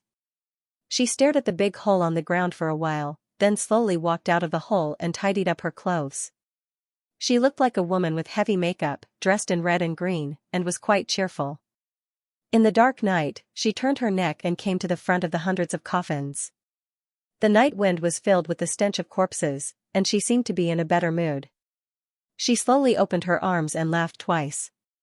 "Believe in me, worship me, and you will be able to meet the right person, and complete the important thing in life that you didn't do before you died." The young voice floated in the night, and the ghosts excitedly kowtowed. "May the Empress of the ceremony protect, may the Empress of the ceremony bestow marriage, please like this rose," and fell one after another. The ghost master seemed to enjoy it very much. He slowly shuttled through the rows of coffins. His long nails, which were painted bright red, scraped across the coffin lid, making an ear-piercing sound. Emo Ren curiously asked, "Master, I remember you said that demons, immortals, ghosts, gods, demons, and humans all belong to the 6 realms, but this immortal doesn't live high in the 9 heavens, why is it associated with the ghosts of the underground?" "Because she is in charge of the Minghun, and mainly eats the offerings of the ghosts." Chu Wanning said, "The ghosts can greatly increase her power, or else she wouldn't be able to cultivate into an immortal body in just a short 100 years. With such benefits, she is naturally willing to be associated with her friends in the underworld." The ghost master of the ceremony walked around the coffins, and returned to the front. The empty and tender voice sounded again, "Open a coffin, and bestow a marriage. Start from the left." Following its order, the first coffin on the left slowly opened. The golden boy and the jade girl greeted it respectfully. The 2 corpses inside staggered out. The gorgeous fiery red wedding gowns made the corpses' faces look paler and paler. They looked lifeless. The Minghun couple slowly came to the front of the ghost master of the ceremony, and knelt down. The ghost master of the ceremony put his hand between them and said, "I, in the name of the Empress of the ceremony, bestow a marriage after death. From now on, you will be husband and wife, and the man and woman will be a good match." Emo Ren rolled his eyes and muttered, "If you don't know how to compose a poem, then don't compose one. It's a good oath of marriage, why does it sound so lewd?" Chu Wanning said coldly, "You have a dirty mind." Emo Ren shut his mouth. However, it didn't take long for the ghost MC to prove that it wasn't Emo Ran who was despicable, but the deity in charge of the ghost wedding who was truly despicable. The pair of corpses that had been bestowed with marriage seemed to have swallowed an aphrodisiac. They were clearly already dead, but they suddenly began to tear at each other's clothes and passionately kissed each other. They actually shamelessly tangled with each other in public. Chu Wanning was speechless. Emo Ran. "In the name of the Master of Ceremonies, I bestow upon you heavenly bliss. Yin and Yang can be intertwined. So what if it's life and death?" The ghost MC's shouts became sharper and louder. The movements of the 2 corpses became more and more exaggerated. After the male corpse took off his clothes, he was angry and energetic, no different from a living person. Emo Ran was stunned. This, is F** king possible? What kind of master of ceremonies was this damned master of ceremonies? He should be selling aphrodisiacs. Other people's aphrodisiacs could at most make living people show off their masculinity. But this immortal was good. With a wave of his little hand, even the dead became hard. It was truly a miraculous hand that brought back spring. He was watching with relish when suddenly, Chuaning reached out and covered Mo Ran's ears. Mo Ran, eh? Chuaning's expression was extremely cold. Don't look at such a despicable technique. Then you should cover your eyes. Why are you covering my ears? Chuaning was expressionless. Don't look, don't listen. Close your eyes yourself. Mo Ran, Shizun, you're really. Why don't you take a look at your own flushed face? If you want to close your eyes, you should be the one doing it. Mo Ran couldn't help but feel a little amused. Chuaning was a person made of ice and snow. He hadn't even seen an erotic picture before. Now that he saw the pleasure of a couple in front of him, he was probably going to choke to death. The dead couple was together, and gradually, the two of them seemed to come to life. The originally dead throat that couldn't make a sound actually began to make rough breathing sounds similar to that of a living person. Chuaning was obviously disgusted. He suddenly turned his face away, not willing to look anymore. Mo Ran was very happy to see this. He teased him and smiled wickedly as he lifted his chin. Chuaning quickly moved back as if he had been stabbed. What are you doing? Nothing, Mo Ran said sweetly with a hint of ridicule and teasing. He looked at him up and down as if he was teasing him. How old was he? Looking at this kind of thing and still blushing. Oh, no, it should be a mixture of green and red. It was quite funny. Shizun, didn't you tell us that we must clearly see the other party's ability before we act? You should at least clearly see the ability of this damned master of ceremonies. What's there to see? I'm not looking. Mo Ran sighed, why is your face so thin? Chuaning angrily said, dirty and filthy, it hurts my eyes. Then I have no choice but to do it. As Mo Ran spoke, he obediently laid down on the ground and looked outside again. As he looked, he exclaimed, ah, wow, awesome, Io, and so on. This caused Chuaning to become incomparably berserk, almost unable to hold down the coffin lid. He growled angrily in a low voice, just look. What are you talking about? Mo Ran said innocently, I thought you wanted to hear it. Chuaning finally couldn't take it anymore. He grabbed Mo Ran's neck and gnashed his teeth. If you make one more sound, I'll throw you out to feed the zombies. He had had enough of teasing her. Chuaning was a person who couldn't be pushed too hard. If he was pushed too hard, he would be served with Heaven's Inquisition. Thus, Mo Ran restrained himself and obediently laid down on the ground. He stared outside and didn't make a sound. As the ghost couple enjoyed themselves to the extreme, the male corpse let out a low growl and laid down on the female corpse's body, spasming. Suddenly, green smoke rose from their bodies. The ghost master of ceremonies opened his mouth and greedily inhaled the green smoke until the last strand was swallowed into his stomach. This time, he greedily wiped the corner of his mouth and his eyes revealed a bright light. It seemed that this was the merit that the ghost couple gave him, which would increase his cultivation. Ha ha, ha ha ha. The ghost MC tasted the sweetness, and his face glowed with radiance. When he opened his mouth again, his ethereal voice became clearer. He shouted and roared, and his sharp voice seemed to want to pierce through this endless night. Rise. Rise. You love-struck men and resentful women. I grant you the grace of fish and water. You provide me with the virtue of worship. Rise. Rise. I'll rise. Mo Ran's heart skipped a beat. It's over. What is it trying to do? The hundreds of coffins around them trembled at the same time, confirming Mo Ran's thoughts. This ghost master of ceremonies wanted to summon all the corpses in the coffins to have sex and absorb the merit in one go. No longer in the mood to joke, Mo Ran pulled Chuaning, Shizun. What now? Quick. Get out. Shermay is still trapped with that little wife of the Chen family. Mo Ran was about to go crazy. Let's go save him. Chuaning glanced outside. He didn't expect that the ghost master of ceremonies would have such a big taste. He didn't want to do it one by one, but wanted to do it all in one go.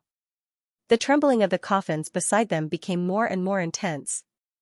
It seemed that all the ghost couples were beginning to feel the call and started to do things in the coffins. This thought made Chuaning choke for a moment, and his expression became even more unsightly.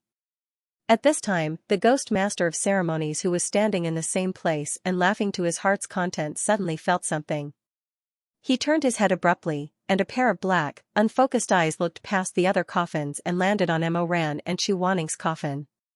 Although it had low intelligence, it could feel that there was no familiar scent of lust in that coffin. There was no worship. No living people. He suddenly arched his body and rushed over with a scream. The ghost master of ceremonies' robes fluttered, and a pair of bloody red claws pierced through the thick coffin. Its attack was too sudden, and Mo Ran didn't have time to retreat. Besides, the space in the coffin was very small, so there was no way for him to retreat.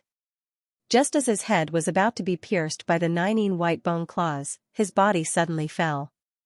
Chu Wanning quickly protected him in his arms and blocked in front of him. The ghost master of ceremonies' 5 sharp claws suddenly pierced into Chu Wanning's shoulder. It was so deep that it touched the bone. Chu Wanning let out a muffled groan, but he endured it and didn't shout out. The other hand that was not injured was still burning with a silencing spell. It tapped Mo Ran's lips, blocking the sound that Mo Ran was about to make. The ghost master of ceremonies' claws fiercely clawed at Chu Wanning's flesh. It had a brain made of mud, so it could only determine whether a person was dead or alive by sound. Chu Wanning actually really didn't make a sound under such circumstances. Blood flowed down his shoulder. Mo Ran was pressed in his arms, so he couldn't see his injuries, but he could clearly feel that Chu Wanning was slightly trembling. A living person, or a dead person? A living person couldn't be like this and still not make a sound. The ghost master of ceremonies couldn't tell for a moment. Its sharp claws tore at the flesh on Chu Wanning's shoulder and scratched. Chu Wanning was in so much pain that he trembled and convulsed. Cold sweat soaked his clothes. But he still bit his lips tightly and protected his disciple in his arms. It was as if he had really become a corpse. A dead person. He pressed against the edge of the coffin, like the iron cast on the coffin wall. The ghost master of ceremonies seemed to have finally confirmed that the person inside was not a living person. It suddenly pulled out its hand, and blood splattered everywhere. One could even hear the sticky sound of fingers digging into flesh and bone, which made one's hair stand on end. Chu Wanning's tense body seemed to have suddenly lost its strength. He let go of Mo Ran and panted softly. A strong smell of blood flowed in the coffin. Mo Ran raised his head.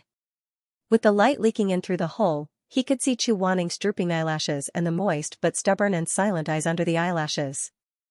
That pair of slightly raised phoenix eyes were blurred with pain, but more than that, there was ruthlessness and stubbornness. A mist filled the air. Mo Ran wanted to speak, but Chu Wanning shook his head. He didn't remove the silence spell on his lips. After a while, he took a deep breath and wrote on the back of Mo Ran's hand with trembling fingertips, "The enchantment has been damaged, you can't speak." The ghost master of ceremonies outside tilted its head, as if it didn't understand why the person inside didn't listen to its instructions and couldn't feel any worship. Chu Wanning raised his head and looked at it through the gap. His uninjured hand shone with a golden light and a willow vine with a flowing luster of flames was summoned. He held Heaven's Inquisition and narrowed his eyes. The next moment, it broke out of the coffin. The coffin exploded. Chu Wanning flew up like lightning. Heaven's Inquisition was accurate and fast. It suddenly strangled the ghost master of ceremonies' neck. The ghost master of ceremonies let out an ear-piercing howl, "Who are you? How dare you?" Chu Wanning's reply was only one word, "Get lost." His red robe fluttered like the clouds. He had been waiting for a long time for a sure-kill attack. He immediately made a move with one hand. Heaven's Inquisition strangle. He broke the ghost master of ceremonies' neck. A thick red mist mixed with a strange fragrance gushed out from the broken neck. Chu Wanning quickly retreated to avoid the mist. He shouted, "Mo Ran! 1000 kill slash!" Mo Ran was already on standby. When he heard the order, he took out the dark sword sheath in his sleeve and poured spiritual energy into it. He threw it at the broken body that was groping for its head. The clay body split open, revealing its translucent body with flowing red light. Chu Wanning raised Heaven's Inquisition again and forcibly pulled out the ghost master of ceremonies' immortal body. The headless immortal body screamed from its body, "How dare a mortal! How dare a mortal!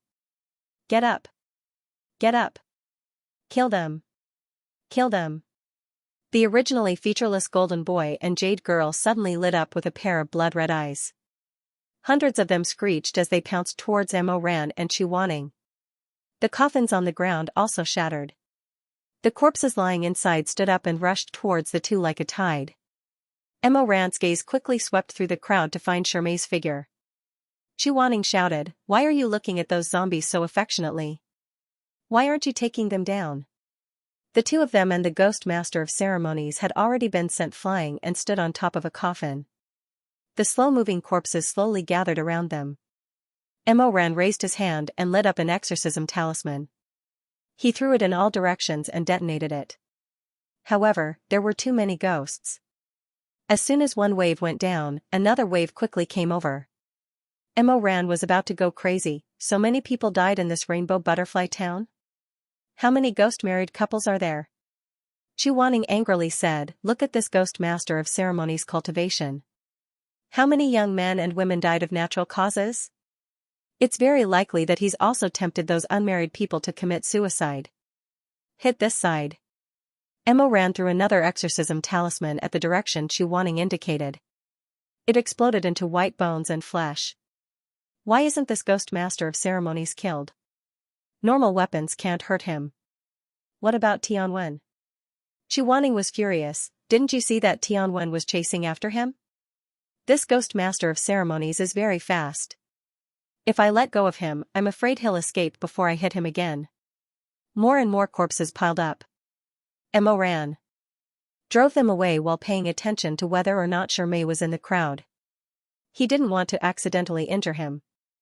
A golden boy pounced over and fiercely bit his leg. He cursed and threw an exorcism talisman at the golden boy's face. He then kicked it into the crowd of corpses, causing it to explode. Chu Wanning said, "Do you see Shermai and Madame Chen?"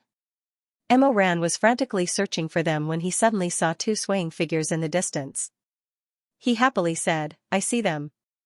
Get over there and pull them apart. Stay away from here." "Okay." Mo Ran replied. He was stunned. "What are you going to do?"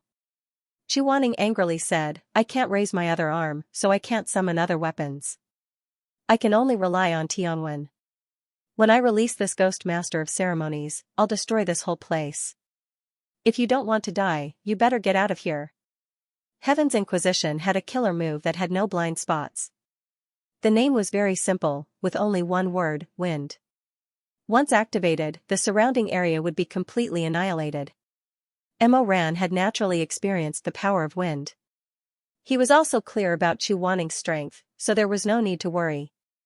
Thus, he glanced at the pale man in the blood-red wedding dress and threw away the last few exorcism talismans to buy some time for Chu Wanning. Then, he flew to the periphery, holding Shermai in one hand and Madame Chen in the other. Together with the two unconscious people, he hid in the distance. Chu Wanning endured the pain and barely moved his other hand. In an instant, Heaven's Inquisition burst out with a dazzling golden light. Chu Wanning suddenly pulled Heaven's Inquisition back. The Ghost Master broke free of his control and jumped up, pouncing towards Chu Wanning with a distorted face. Chu Wanning's robe was like a flame in the wind, billowing and dancing. His sharp eyebrows were raised in anger, and half of his shoulder was soaked in blood. Suddenly, he raised his hand, and Heaven's Inquisition's golden light became even sharper. Then, Chu Wanning raised it and flew into the air. The willow vines suddenly extended dozens of feet, dancing into a golden wind. Like a whirlpool, it sucked in the surrounding ghosts, corpses, golden boys, and jade girls, and even the ghost master who was screaming and twisting, into the center of the wind. They were all crushed by the Heaven's Inquisition's swift and fierce power. The wind destroyed everything in its path.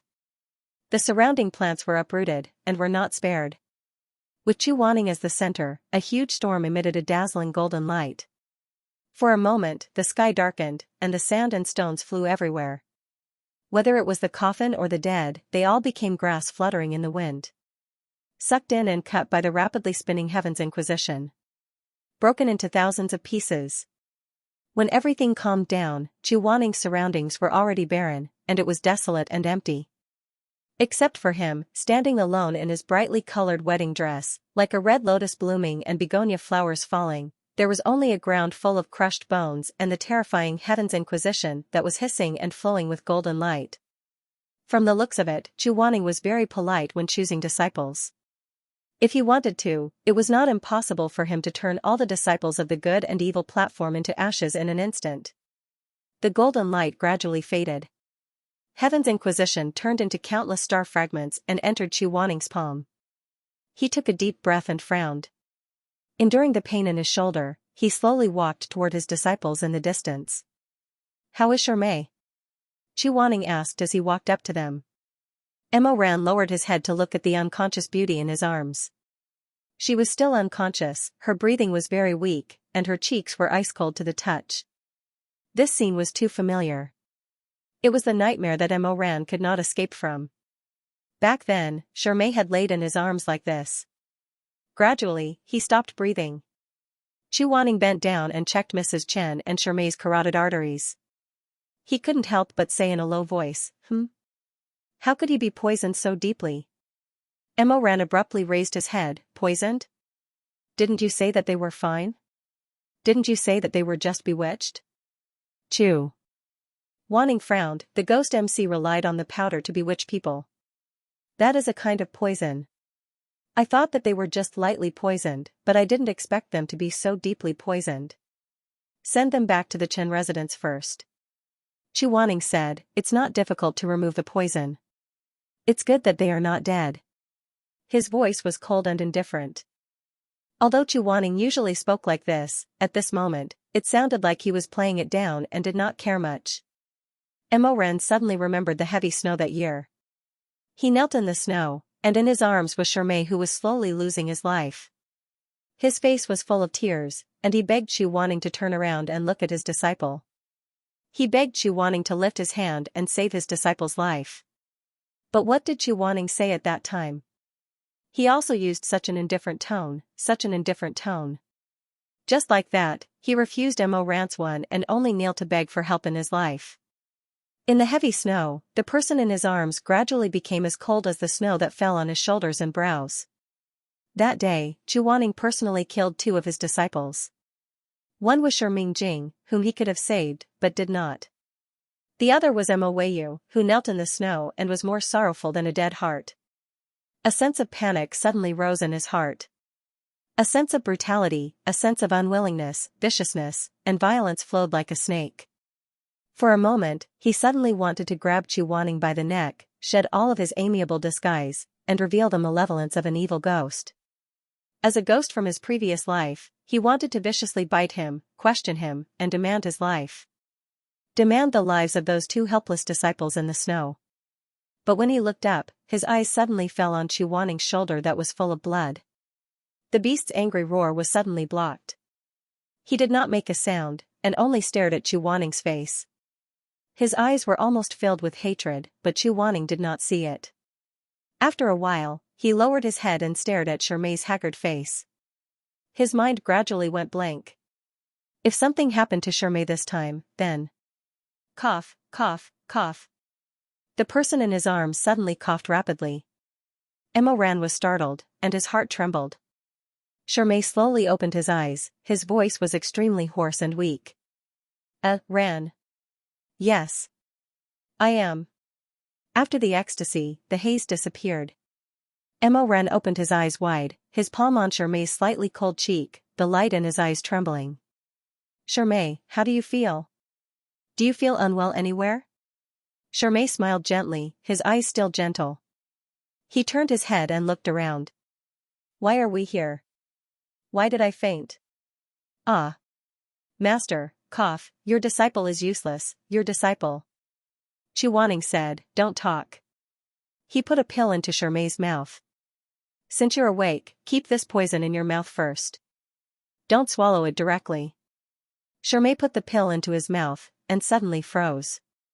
His originally pale face became even more transparent. Master, how did you get hurt? There's blood all over your body. Chu Wanning still had that kind of indifferent, calm, and infuriating voice. I'm fine. He got up and glanced at Mo Ran. You, think of a way to bring both of them back to the Chen residence. Shermay woke up, and Mo Ran's gloominess was suddenly suppressed. He quickly nodded. Okay. I'll take my leave first.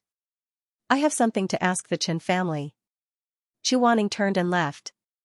Facing the boundless night and the withered grass all around him, he finally couldn't help but frown, revealing a pained expression.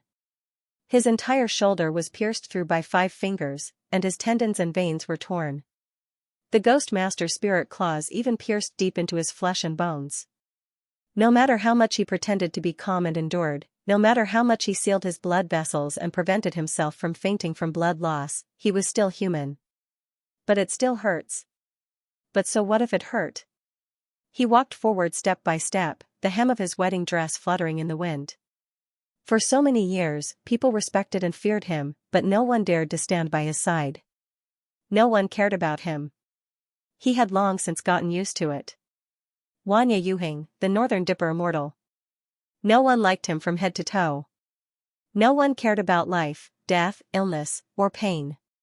He seemed to have been born without the support of others, without any support, and without any companionship. So there was no need to shout in pain, and even less of a need to cry. When he returned, he would bandage his wounds, cut off the festering flesh, and apply some medicine. It didn't matter if no one cared about him. In any case, he had come here alone. For so many years, he had been fine. He could take care of himself. When he arrived at the door of the Chen family's house, he heard a heart-wrenching scream before he entered the courtyard. Chu Wanning didn't care about his wounds and immediately rushed in. He saw Mrs. Chen with disheveled hair and closed eyes, chasing her son and husband all over the hall. Only the youngest daughter of the Chen family was ignored.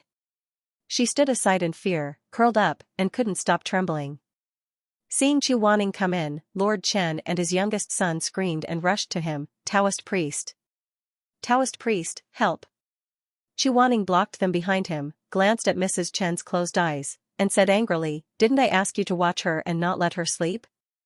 We couldn't watch her. My wife's health is not good, so she usually goes to bed early. After you left, she was still holding on, but then she started to doze off, and then she started to go crazy. She was yelling. Lord Chen shrank behind Chu Wanning and trembled. He didn't notice that the Taoist priest was wearing an auspicious robe, and he didn't notice the hideous wound on Chu Wanning's shoulder. Chu Wanning frowned. "What are you yelling about?" Before Counselor Chen could say anything, the crazy woman rushed over with her teeth bared. She screamed in a shrill voice. It was actually the voice of a young woman. Heartless. Heartless. I want you to pay with your lives.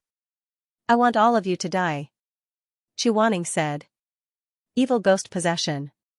He turned to Lord Chen and said, "Are you familiar with this voice?" Lord Chen's lips trembled, his eyes rolled, and he swallowed nervously. I don't know. Taoist priest, help. Taoist priest, kill the evil spirit.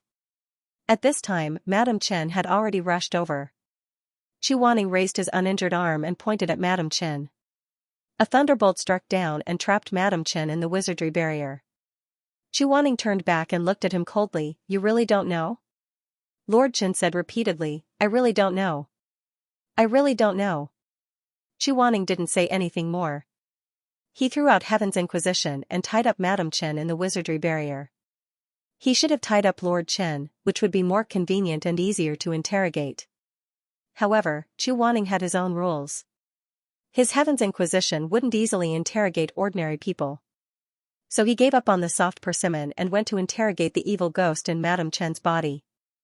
Interrogating a ghost was different from interrogating a person. When Heaven's Inquisition interrogated a person, the person wouldn't be able to stand it and would speak. When Heaven's Inquisition interrogated a ghost, it would form a wizardry barrier where only Chu Wanning and the ghost could coexist. In the wizardry barrier, the ghost would revert to its appearance when it was alive and pass the information to Chu Wanning. Heaven's Inquisition suddenly ignited a flame. It went straight from his end to Madame Chen's end along the vine. The old madam let out a shriek and suddenly began to convulse. Immediately after, the scarlet flame on the willow vine turned into a ghostly blue, burning from the old madam's side to Chu Wanning's. Chu Wanning closed his eyes. The fire followed the willow vine all the way to his palm. however, the will-o'-the-wisp couldn't hurt him. It continued to follow his arm to his chest, and then it was extinguished. The Chen family looked at the scene in front of them in horror. They didn't know what Chu Wanning was doing. Chu Wanning's eyelashes trembled slightly.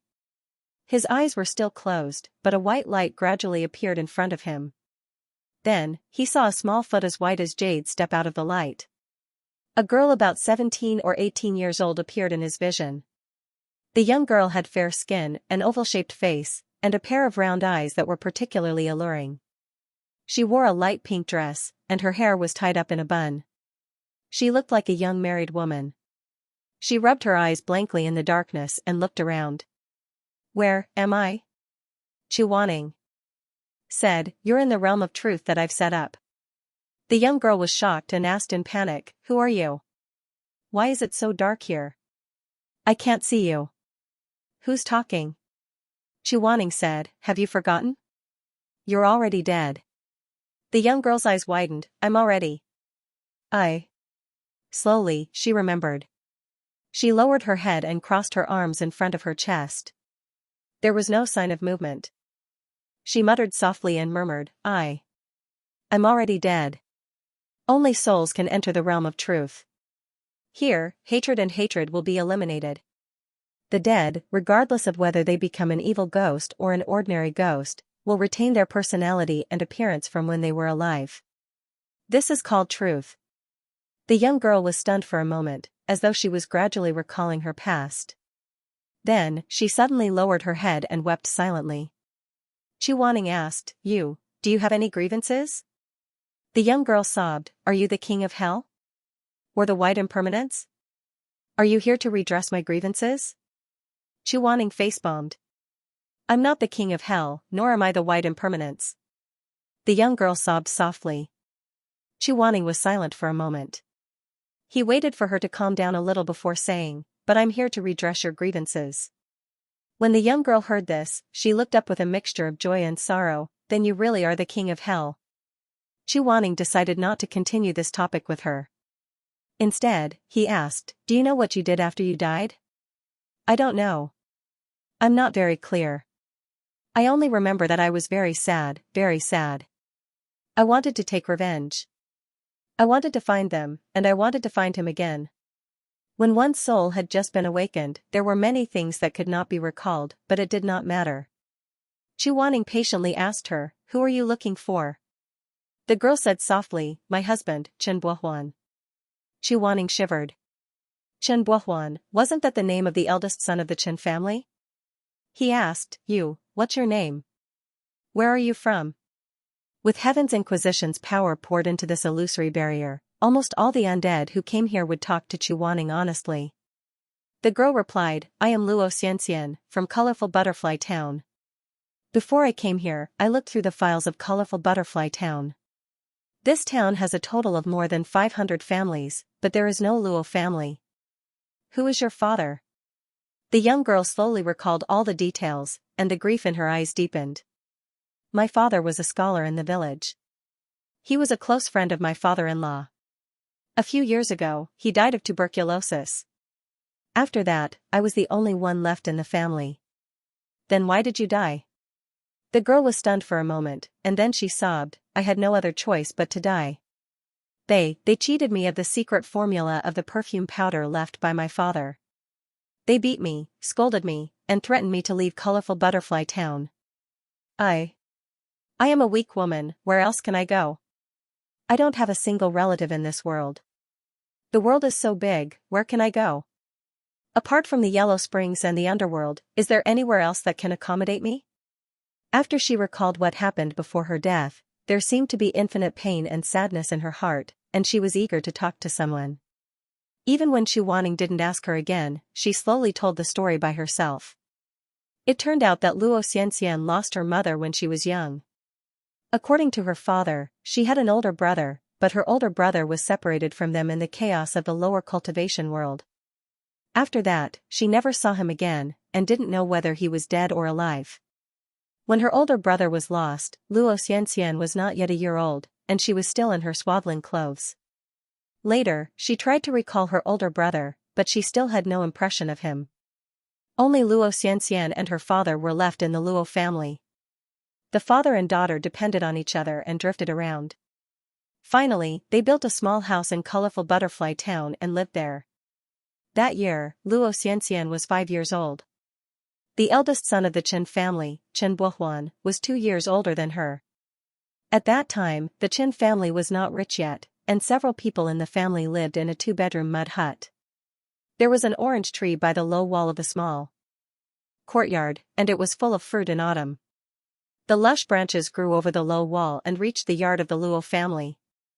Luo Xianxian looked up, and the tangerines on the branches were like lanterns in the lantern festival. She was shy and introverted, so she didn't play with others. She always held a small stool and peeled edamame by herself. From time to time, she would look up and look at the tangerines in the yard of the Chen family. The tangerines were yellow and very attractive. Against the sunlight, they reminded people of the sweet and sour juices.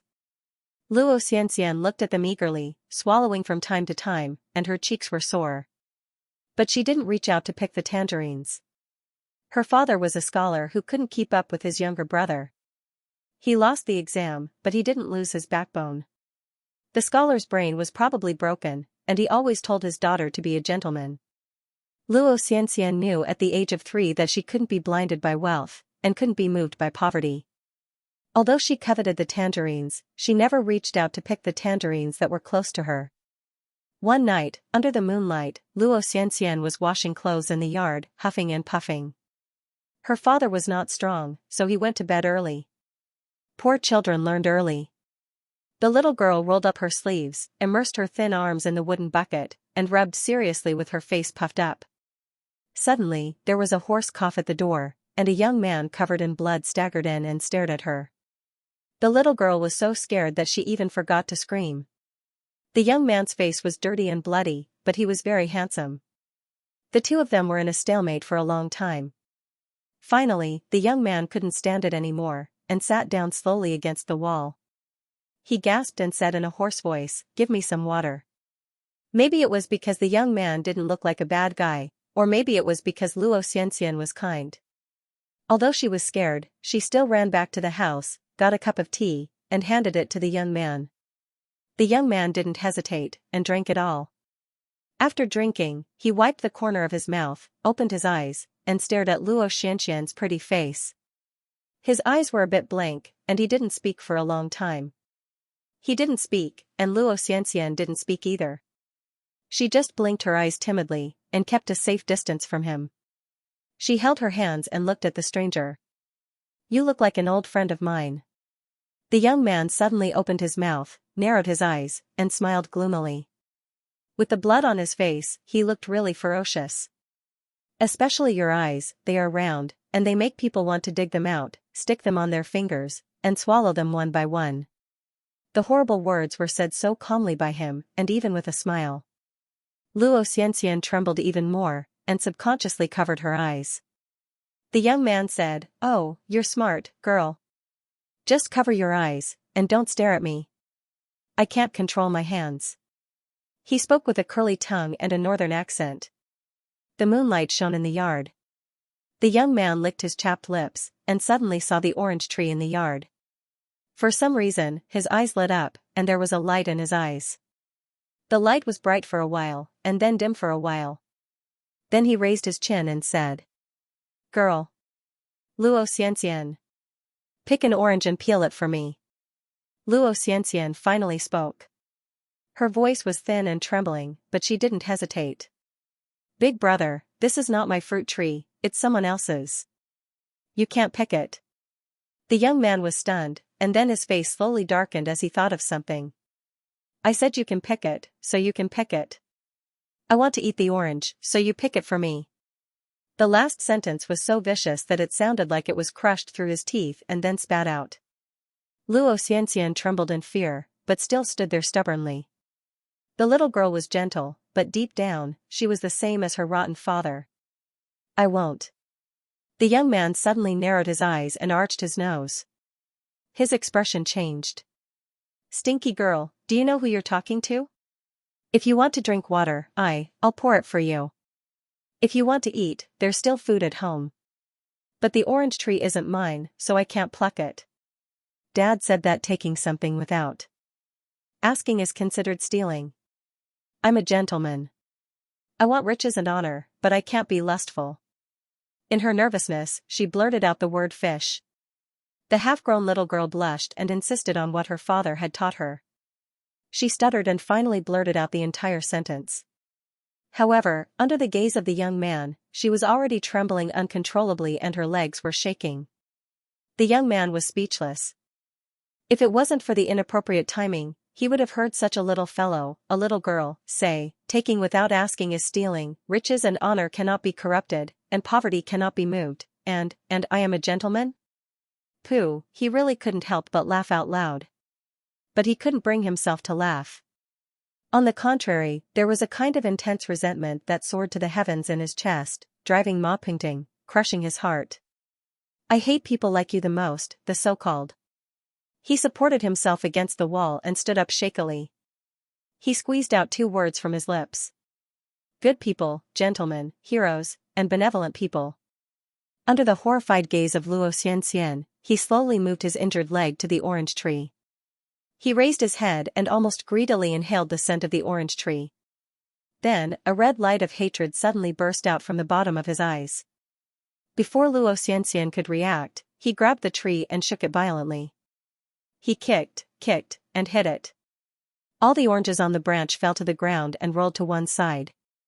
The young man's smile was twisted, and he shouted without restraint, "What a good taking without asking is called stealing, what a good riches cannot be corrupted. Might and honor cannot be subdued. Big brother. What are you doing? Stop it now. Dad. Dad." Luo Xianxian didn't want to call him dad at first. Her dad was a weak scholar who couldn't help much even if he came out. But she was a little girl after all. Finally, she was scared and broke down. "What are you shouting for? If your dad comes out, I'll cut him too." The little girl was scared out of her wits. There were tears in her round eyes. The Chen family next door went to visit relatives in the neighboring village. The whole family was not there, so no one stopped the little crazy. Little Madman shook off all the oranges on the ground, but it was still not enough to vent his anger. He stomped on the ground a few times, crushing several fruits. Suddenly, with a sudden burst of strength, he jumped up and flipped over to the Chen family's courtyard. He found an axe and chopped down the entire tree in a few moves. Then he flipped back and laughed. Suddenly, he stopped laughing. He squatted on the ground and stared blankly. He suddenly turned his head and waved to Luo Xianxian. "Girl, come here." Luo Xianxian didn't move. She stood there, her small cloth shoes embroidered with yellow flowers on the ground. The young man saw that she was hesitating, so he softened his tone and said as kindly as possible, "Come here. I have something good for you." I don't want." "No, I don't want to," Luo Xianxian said in a low voice. Before she finished, the young man suddenly became fierce again. "If you don't come, I'll go inside and chop your dad up." Luo Xianxian shuddered and finally moved towards him in small steps. The young man squinted at her. "Hurry up. I don't have time to watch you dance." When Luo Xianxian was still a few steps away from him with her head lowered, he suddenly reached out and pulled her over. Luo Xianxian let out a scream, but the scream was violently blocked by something in her throat. The young man put an orange into her mouth. He didn't peel it or scrub it. He just put it in her mouth with mud. How could Luo Xianxian eat an orange in one bite? The young man tried to force it into her mouth, and the orange cracked and rotted. Half of her face was smeared with the pulp of the fruit. However, the lunatic was still grinning, crushing the fruit in her face and stuffing it into her mouth that she was trying to close. "Aren't you a gentleman? You don't eat stolen food, right? Then what are you eating now? Huh? What are you eating now?" "Oh. No. I don't want. Daddy. Daddy. Swallow it." The young man narrowed his eyes and put the last bit of fruit into Luo Xianxian's mouth. His eyes were shining, and he shuddered. "Swallow it." She watched as Luo Xianxian was forced to swallow the orange and called out "Daddy" in a choked voice. The young man was silent for a while and suddenly smiled. That smile was more terrible than his ferocious face. He touched Luo Xianxian's hair with satisfaction, squatted there, and said gently, "Why are you calling me daddy? Shouldn't you call me big brother? Is the orange I gave you sweet? Is it delicious?" Then he picked up another one from the ground. This time, he did not force it into her mouth. He carefully peeled the orange peel and cleaned the sticky white strands little by little. Then, he wiped his hands, broke off a piece, and brought it to Luo Xianxian's lips.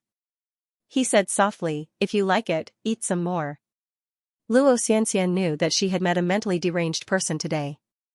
She had no choice but to lower her head and silently eat the orange handed to her by the lunatic. The sweet and sour juice melted in her throat, and her stomach churned. The young man squatted there and fed her the orange piece by piece. Suddenly, he seemed to be in a good mood and even began to hum a song.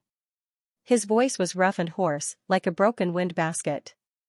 She couldn't hear him clearly, and only a few words floated into Luo Xianxian's ears. 3 or 4 petals fall in the pond, 1 or 2 strings ring on the shore. It's best to be young and weak, to see the end of the world. He suddenly said, "Little girl." Tisk, he curled his lips and held Luo Xianxian's little face. "Let me see your eyes." Luo Xianxian's hair trembled, and she couldn't resist. She could only let the young man look at her carefully. His bloody fingers touched her eyelids inch by inch. "You really look like them," he said. Luo Xianxian closed her eyes, sobbing. She was really afraid that this lunatic would pluck off her 2 ears on a whim like plucking fruits. But the young man didn't pick them. He just said to her coldly, "Didn't you teach me that I can't be corrupted by wealth and I can't be moved by poverty? Big brother also has something to say to you. Woo. Open your eyes." Luo Xianxian closed her eyes tightly. The young man laughed and said hoarsely, "I'm not going to pick your eyes, open them." "Do you think I can't pick your eyes if you don't open them?" Luo Xianxian had no choice but to open her round eyes. Her long eyelashes trembled, and large drops of tears flowed down her cheeks. She didn't know how the frightened and pitiful expression on her face pleased this young man of unknown origin. He suddenly let go of the hand that was pinching her cheek. His hand hung in the air, and then he gently patted her head. He stared into her eyes, and a trembling smile appeared at the corner of his mouth. His smile was 7 parts twisted, 2 parts ferocious, and 1 part sad. He said, "There are men in Lini, but their hearts are dead." After that, he turned around and disappeared into the darkness. Only the mess on the ground showed that such a person had been here in the middle of the night, covered in blood.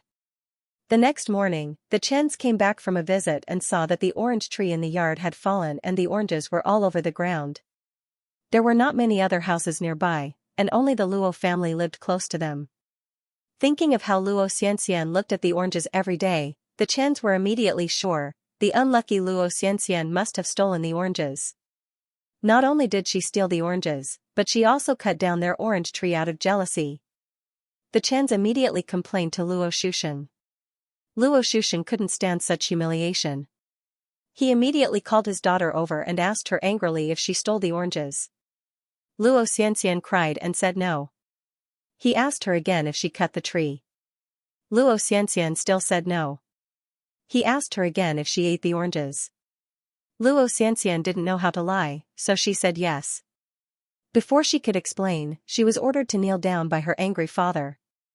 In front of the Chens, her father beat her with a ruler and said, "An adopted daughter is worse than a man. How could you do such a thing at such a young age? What a joke. You disgraced your father. You have to face the wall for 3 days to reflect on yourself and turn over a new leaf. Dad, it wasn't me. It really wasn't me. How dare you talk back?" No one believed her. Although the lower cultivation world was chaotic, the colorful butterfly town was an exception.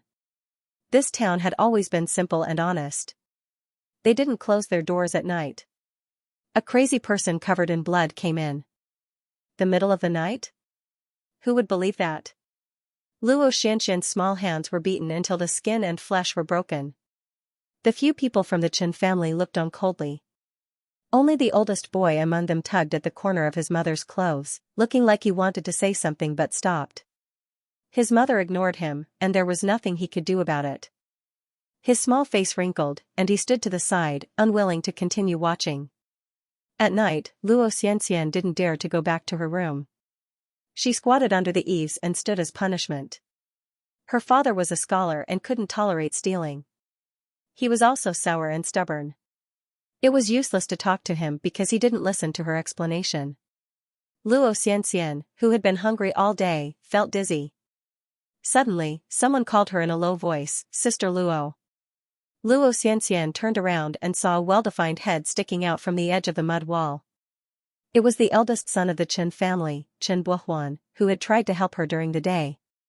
Chen Buohuan looked left and right to make sure there was no one around, so he quickly flipped over the wall. He had a hot steamed bun in his arms, and without any explanation, he stuffed it into her hands. "I see you've been standing under this wall all day and haven't eaten anything. Here's a steamed bun for you, eat it quickly." Luo Xianxian was shy by nature. She had lived here for several months, but she hadn't talked much with her neighbor. Now that she suddenly looked at him so closely, she couldn't help but take 2 steps back and hit her head on the wall. But she still stuttered, "I can't take it. Daddy won't let me," he said. He was incoherent for a long time, unable to form a complete sentence. Chen Buohuan said, Your father only knows how to talk all day long.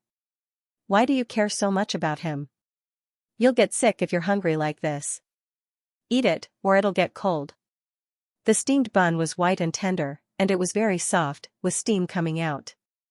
Luo Xianxian lowered her head and stared at it for a while, swallowing her saliva. He was really starving. She didn't care about being a gentleman. She grabbed the steamed bun, lowered her head, and ate it. After a while, she finished it.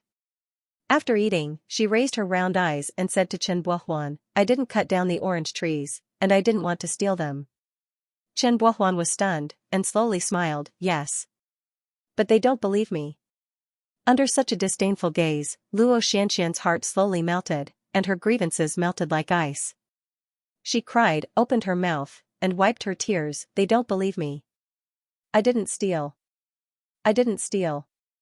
Chen Buohuan patted her in a hurry, "I know you didn't steal. You stood under the tree every day and never took an orange. If you wanted to steal, you would have done it a long time ago. It wasn't me. It wasn't me." She cried even harder, and snot and tears fell together.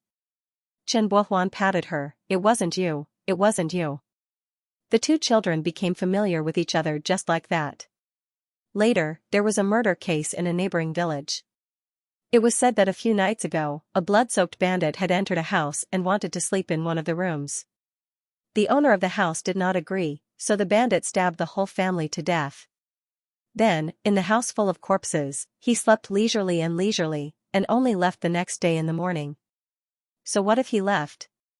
He even stained the wall with blood and wrote a long article about what he had done, as if he didn't want the world to not know about such a bad person. This news spread like wildfire, and soon, it spread to colorful Butterfly Town. It was the night when Luo Xianxian said she met Crazy Big Brother. Luo Shuxing and the Chen family were all speechless. After the misunderstanding was solved, the 2 families began to interact more frequently. The Chen couple saw that Luo Xianxian was very cute, a little beauty, and diligent and sensible. They thought that it would be difficult to find a better daughter-in-law with their family background, so they decided to arrange a marriage between Chen Buohuan and Luo Xianxian. When they reached marriageable age, they would officially hold a wedding banquet. Luo Shuxing saw that his daughter and Chen Buohuan were childhood sweethearts, so he gladly agreed. Days passed by. If it wasn't for Luo Shuxing's love for art and incense, the Chen and Luo families would have lived in poverty and peace like they had expected at the beginning. But the bad thing was that Luo Shuxing accidentally found 100 butterfly incense powder. Although the smell of this powder was not special, and it was not much different from the ordinary spices in town, it had an advantage that ordinary spices couldn't have: it would linger for 100 days, and its fragrance would never fade away. The fragrance of 100 butterfly incense powder lasted for a long time, and the fragrance did not dissipate easily. It was a good and cheap thing that ordinary people wanted. Luo Shuxing said, "Everything is inferior, but studying is the best." Although he found the powder, he was not willing to sell it. He thought that it would lower his status. If he didn't sell it, there would naturally be others who wanted it. Mrs. Chen tried several times to get the recipe from Luo Shuxing and encourage him to open a shop, but she was rejected. After a few times, Mrs. Chen felt embarrassed and never mentioned it again. But in her heart, she firmly remembered this. When Luo Xianxia was 10 years old, an opportunity came. Luo Shuxing, a sickly person, had tuberculosis. After struggling for a few days, he died. As Luo Xianxian's in-laws, although their daughter was not married yet, there was still friendship between them. So, she helped with the funeral and was busy. Luo Xianxia was grateful, but she didn't know that Mrs. Chen had secretly taken the recipe for the incense powder when she was packing up Luo Shuxing's belongings. That night, Mrs. Chen was full of excitement under a bean oil lamp. She went over to read the recipe with excitement. But after a glance, she was dumbfounded. Luo Shuxing's calligraphy was elegant and graceful. She stared at it for a long time but couldn't understand a single word. She had no choice but to quietly put the recipe back. After a few months, when Luo Xianxia calmed down, she called her daughter to the house for dinner. In the chat, she accidentally mentioned the fragrance of butterflies. Luo Xianxia thought that it was useless to keep the recipe at home. Her mother-in-law was so good to her. If she wanted it, she would give it to her. So, she found her father's belongings and helped Mrs. Chen identify the words. Little by little, she sorted out the precise recipe. Mrs. Chen was wild with joy. After she got the recipe, she began to plan with her husband to open a shop. Of course, at that time, she still cherished this gentle and sensible daughter-in-law. Luo Xianxia was getting more and more beautiful. Although her family was unfortunate, her appearance was 1 in 100. Many young men in the town began to pay attention to her. A long night was fraught with problems. Mrs. Chen thought that she had to get this done quickly. However, Luo Xianxia had just lost her father. According to the custom of colorful butterfly town, if one's parents died, one could not marry for 3 years. How could Mrs. Chen wait 3 years? She racked her brains and thought of a solution. One day, Luo Xianxia was braiding the hair of the little sister of the Chen family. The little girl was very close to her. All day long, Luo Xianxia would follow her around like a little tail. Mrs. Chen walked into the courtyard and called Luo Xianxia into the inner hall. She said to her, "Xianxia, you and Bo Huan were childhood sweethearts. You were engaged to him. Now that your father is gone, you're all alone. It's not easy for you to live. Originally, you were supposed to marry into our family this year. But the rule of 3 years of mourning here is so tiring that you can't get married." Auntie was thinking, if you wait 3 years, how old will you be? Luo Xianxia lowered her head and didn't say anything. But she was smart enough to guess Mrs. Chen's next words. Her cheeks turned slightly red. Sure enough, Mrs. Chen continued. It's hard and tiring to live alone. How about this? You marry me first. We'll close the door and pray to heaven and earth. We won't tell outsiders first. If others ask, you can say that you are living with Auntie so that we can take care of each other. This way, you will complete the ritual and won't be criticized. It will also make your old father feel at ease. When the 3 years are up, we will hold a grand wedding for you too. What do you think? Her words sounded like she was thinking for Luo Xianxia. Luo Xianxia was not a bad person. She didn't think badly of others, so she agreed. Later, the Chen family became rich by selling the 100 butterfly fragrance powder. They moved out of the old house and bought a large piece of land in town. They renovated the house and became a big family. Luo Xianxia became a person who hid in the shadows of the big family and rarely showed herself. People in town thought that Luo Xianxia was living in the Chen family because of Mrs. Chen's kindness. They didn't know that she and Chen Bohuan were married. Although she felt wronged, Luo Xianxia only thought that her mother-in-law was doing this for her own good. So she didn't complain. Plus, Chen Bohuan was sincere to her, so the couple lived a happy life. After 3 years, everything would return to normal. However, Luo Xianxia didn't get married officially. The Chen family's business was getting bigger and bigger. Plus, Chen Bohuan was handsome. Not only in colorful Butterfly Town, but also in several other towns, the daughters of the big families started to have ideas about young Master Chen. After a while, Mrs. Chen's mind became active.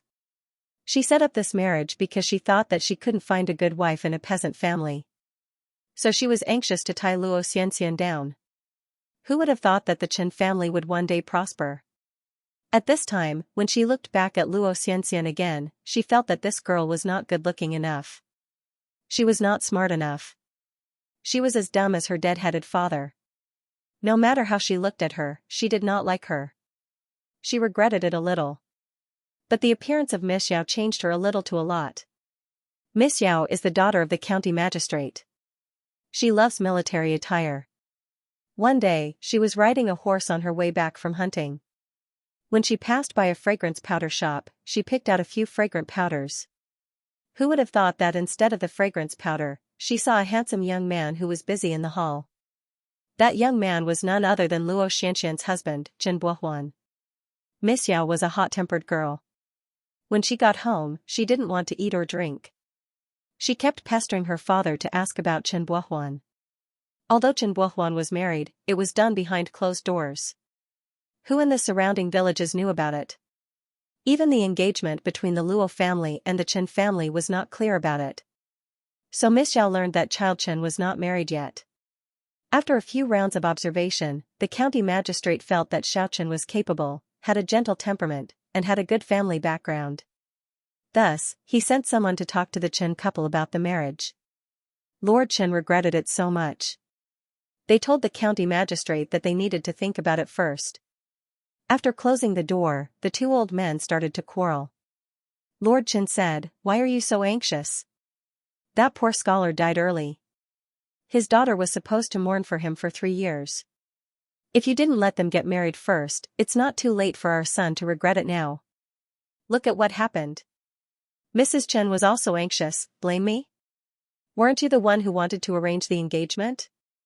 Now it's the county magistrate's daughter. How can Luo Xianxian compare to her?" Behind closed doors, the two old bastards argued until their faces and ears turned red. In the end, they had no energy left and were panting heavily across the table. Lord Chen asked, "What should we do?" "Let's ask the county magistrate to go back." Mrs. Chen said. "We can't. Our Chen family is counting on Miss Yao to make a fortune." Lord Chen said angrily, "Can Miss Yao be a concubine? Can she? Our son already has one in his room. How can we get her in? Look at how lovey-dovey those two are." Mrs. Chen didn't say anything. After a while, her eyes suddenly lit up and she murmured, "Old Chen, I'm thinking about it. No one knows about Luo Xianxian and our son except for the people in our family." After a few moments of silence, Squire Chen was stunned for a while. He immediately understood his wife's intention. He was trembling, half out of fear, half out of excitement. You mean? If no one knows, it's not a marriage." Mrs. Chen said, "Let's find a way to drive her away. If the soft approach doesn't work, we'll use the hard approach. Everybody knows that our son is unmarried. Do you remember how she stole oranges when she was little? As long as all of us bite the bullet, even if she has 17 or 18 mouths, she won't be able to defend herself." Squire Chen strode to the door and made sure that the door was closed. Then he hurried over. The two who had been quarreling like fighting cocks a moment ago were now huddled together and discussing in low voices.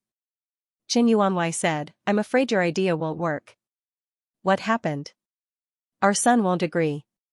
He's been in love with Luo Xianxian since he was young. How could he agree to turn against her?" Madame Chen thought for a while, then patted her husband's hand and said, "Don't worry, leave it to me." After a while, Madame Chen suddenly fell seriously ill. Her illness was very strange. The doctor could not figure out the cause, but she was crazy all day long. Her mouth was full of nonsense, and she kept saying that she was possessed by a ghost. Squire Chen was very anxious. He invited a Taoist priest, who carried a horsetail whisk. He calculated with his fingers and said that the Chen family had something against Madame Chen. If it was not solved, Madame Chen would not live to see the end of the year. Chen Buohuan was very filial.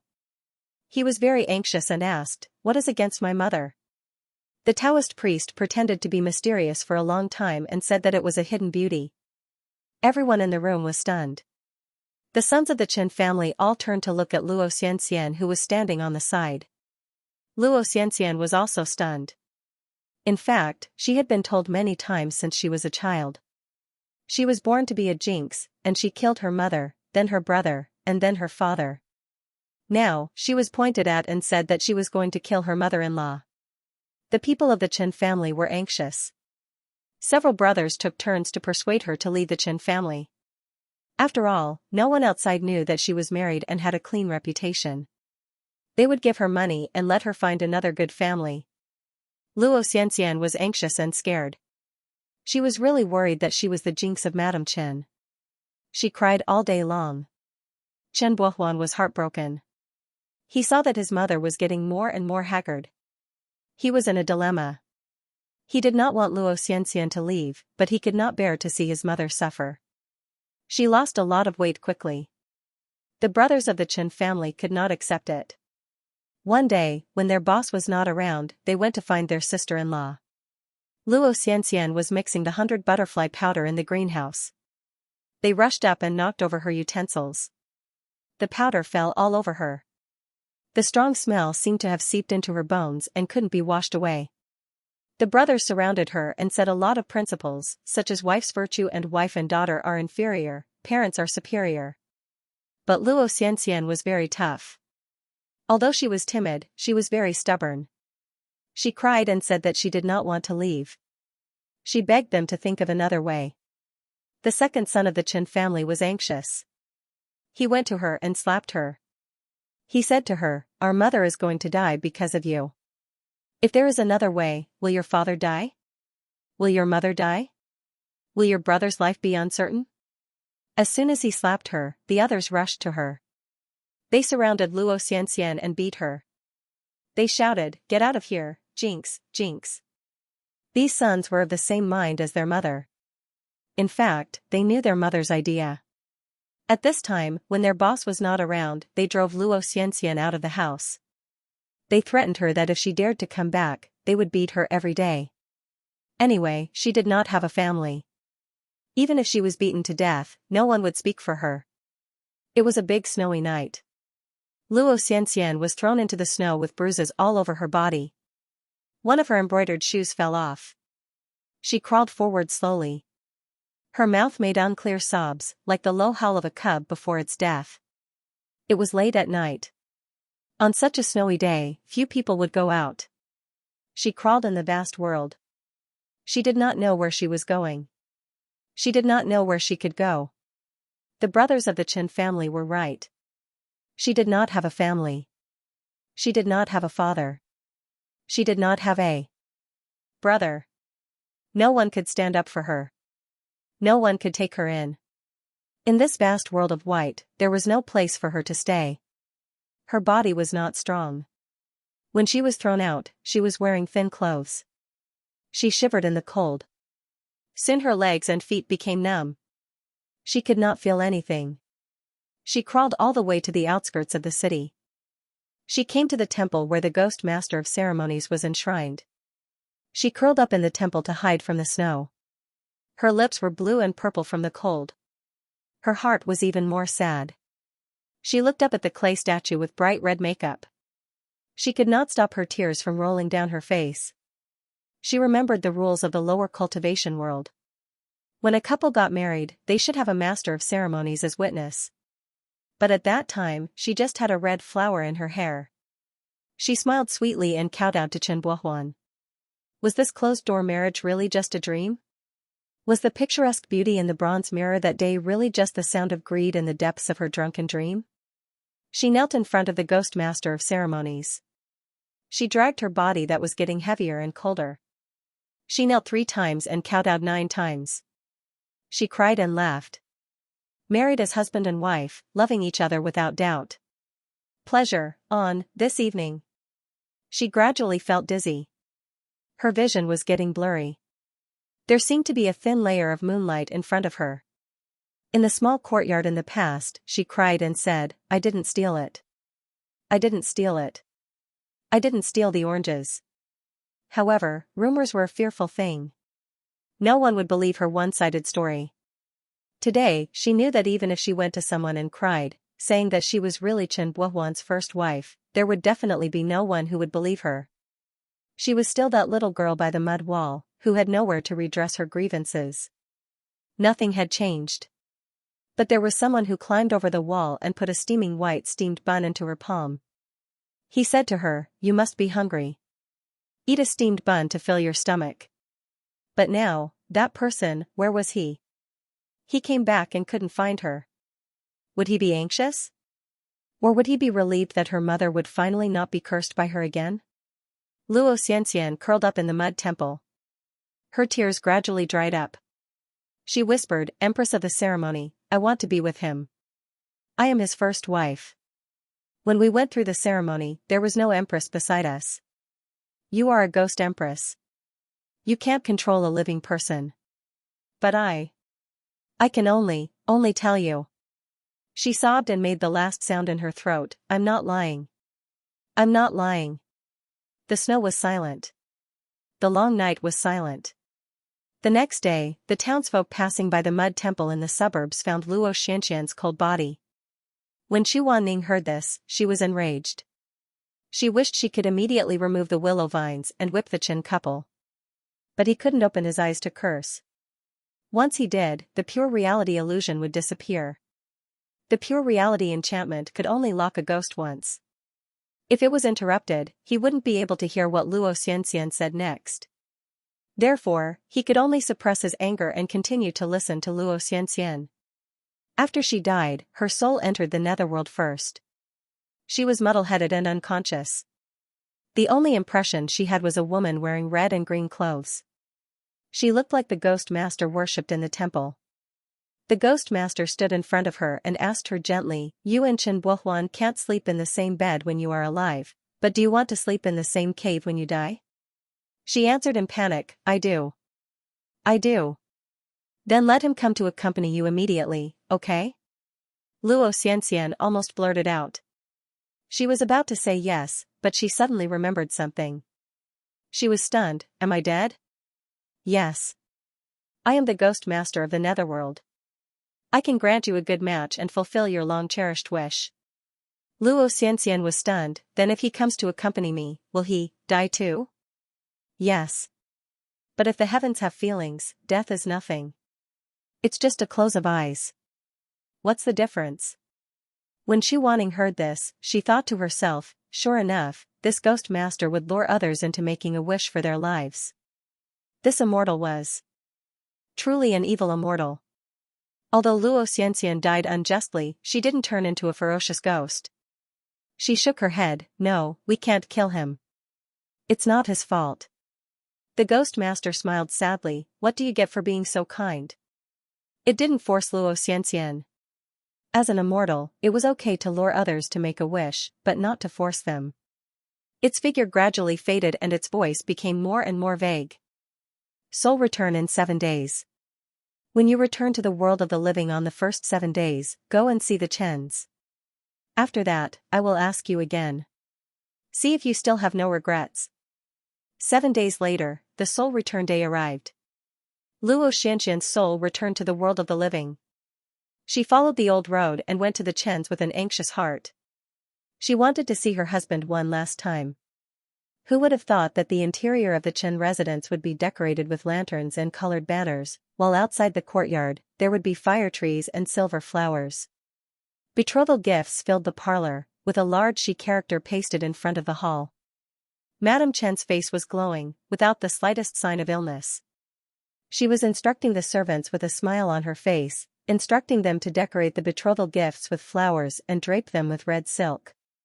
Who is holding a wedding? Who was the one who wanted to give a betrothal gift? Who was it? 3 matchmakers and 6 betrothal gifts? How glorious! Who was it? She shuttled through the bustling crowd, listening to the sounds of people in the mortal world. "Congratulations, Madame Chen. Your son is engaged to the daughter of County Magistrate Yao. When is the banquet? Mrs. Chen is truly blessed. Miss Yao is indeed the Chen family's lucky star. Madam Chen, you look much better now that you've just gotten engaged. Your son and Miss Xiao are a match made in heaven. I'm so envious, ha ha ha ha. Your son, your son. Which man is it? Who was going to marry the daughter of the Yao family? She frantically shuttled back and forth in the familiar front yard, searching for that familiar figure amidst the laughter and clamor. And then, she found him. Chen Buohuan stood with his hands behind his back in front of the peonies in the back hall. His face was haggard, and his cheeks were sunken. However, he was dressed in red. Although it wasn't a wedding dress, it was the custom of colorful Butterfly Town. When a prospective son-in-law came to propose a marriage, he should wear the red butterfly dress. He was going to propose a marriage. The entire hall of betrothal gifts, gold, silver, pearls, and jewels, were all prepared by him, by Chen Buohuan, her husband, for the daughter of the Yao family. She suddenly remembered the time when they got married. Apart from the two of them and a heart, they had nothing. There was no master of ceremonies, no betrothal gifts. At that time, the Chen family wasn't rich. They didn't even have a decent set of jewelry. He went to the courtyard and plucked a delicate orange flower under an orange tree that was planted by the two of them. He carefully put it in her hair. She asked him, "Does it look good?" He said it looked good. After a moment of silence, he sadly stroked her hair and said to her, "It's just that you're wronged." Luo Xianxia smiled and pursed her lips, saying it's okay. Chen Buohuan told her that when he married her in 3 years' time, he would definitely hold a lively wedding banquet. He would invite people from all over the place, use a large palanquin with 8 carriers to welcome her, dress her up with gold and silver, and fill the entire reception hall with betrothal gifts. The promise from that year was still in her ears. Now, the flowers were blooming and the moon was full. The person he was going to marry was someone else. A monstrous anger and sorrow surged. Luo Xianxian screamed in the room, tearing the red silk brocade that filled the room. But she was a ghost. She didn't touch anything. Chen Buohuan vaguely seemed to sense something. He turned around and stared blankly at the moving silk. His eyes were blank and empty. His little sister walked over. There was a white jade hairpin in her hair bun. He didn't know who she was secretly wearing it for. She said, "Big brother, go to the kitchen. Go to the kitchen and eat something. You haven't had a proper meal in days. We have to hurry to the county magistrate's house to propose a marriage. Your body can't take it like this." Chen Buohuan suddenly asked without thinking, "Little sister, did you hear someone crying?" "What?" "No, big brother, I think you're too." She gritted her teeth and didn't say anything. Chen Buohuan still stared at the place where the silk curtain fluttered. "How is mother now? Are you happy? Is she better?" "Big brother. She's better, she's better." Chen Buohuan stood there for a while and muttered to himself, "I don't have Xianxian anymore. I can't lose mother too. Big brother, let's go eat." Luo Xianxian cried, shouted, held her head and wailed. Don't go. Don't go." Chen Buohuan said. "Okay." The tired figure disappeared around the corner. Luo Xianxian stood there alone in a daze. Big drops of transparent tears rolled down her cheeks. Suddenly, she heard the brothers of the Chen family who killed her. The second brother whispered to the youngest brother, "Mother is so happy this time." Alas, finally a stone fell to the ground. Isn't it? She pretended to be sick for more than half a year and finally drove that jinx away. How can she not be happy? The youngest brother clicked his tongue twice and suddenly said, "Why did she die? We dared to let her go, but we didn't want to kill her. Why was she so stupid? Didn't she know to ask someone for help? Who knows? She's thin-skinned, just like her sour father. She can't blame us for her death. Although we pretended to be sick to earn her, we have our own difficulties. Think about it. Between the county magistrate's daughter and the poor girl, who would be a fool to choose her? Besides, if we offend Miss Yao, we'll be in trouble." "That's right. She was stupid. She didn't want to live and wanted to freeze to death. No one can save her." These words floated into her ears. After Luo Xianxian died, she finally understood the so-called jinx. It was just because she was poor and humble, she couldn't be compared to the county magistrate's daughter. Only a fool would choose a poor girl. She finally went crazy. Filled with resentment and hatred, she returned to the Master of Ceremonies' temple. She died there, and she returned there. She died weak and helpless, but she returned full of resentment. She used to be such a kind person, but at this time, she used up all the hatred in her life and the evil in her human nature that had never been released. She screamed at the top of her lungs, her eyes were red, and her soul was shaking. She said, Luo Xianxian is willing to give up her soul and become a malicious spirit. I only ask the Master of Ceremonies Empress to avenge me. I want the Chen family to die a horrible death. I want her. I want my evil mother-in-law to kill her son with her own hands. All her sons. I want Chen Buohuan to accompany me in hell. To be buried with me. I'm not satisfied. I hate. I hate. The eyes of the clay statue on the altar closed, and the corners of its mouth slowly raised. An empty voice echoed in the temple. I accept you as my believer.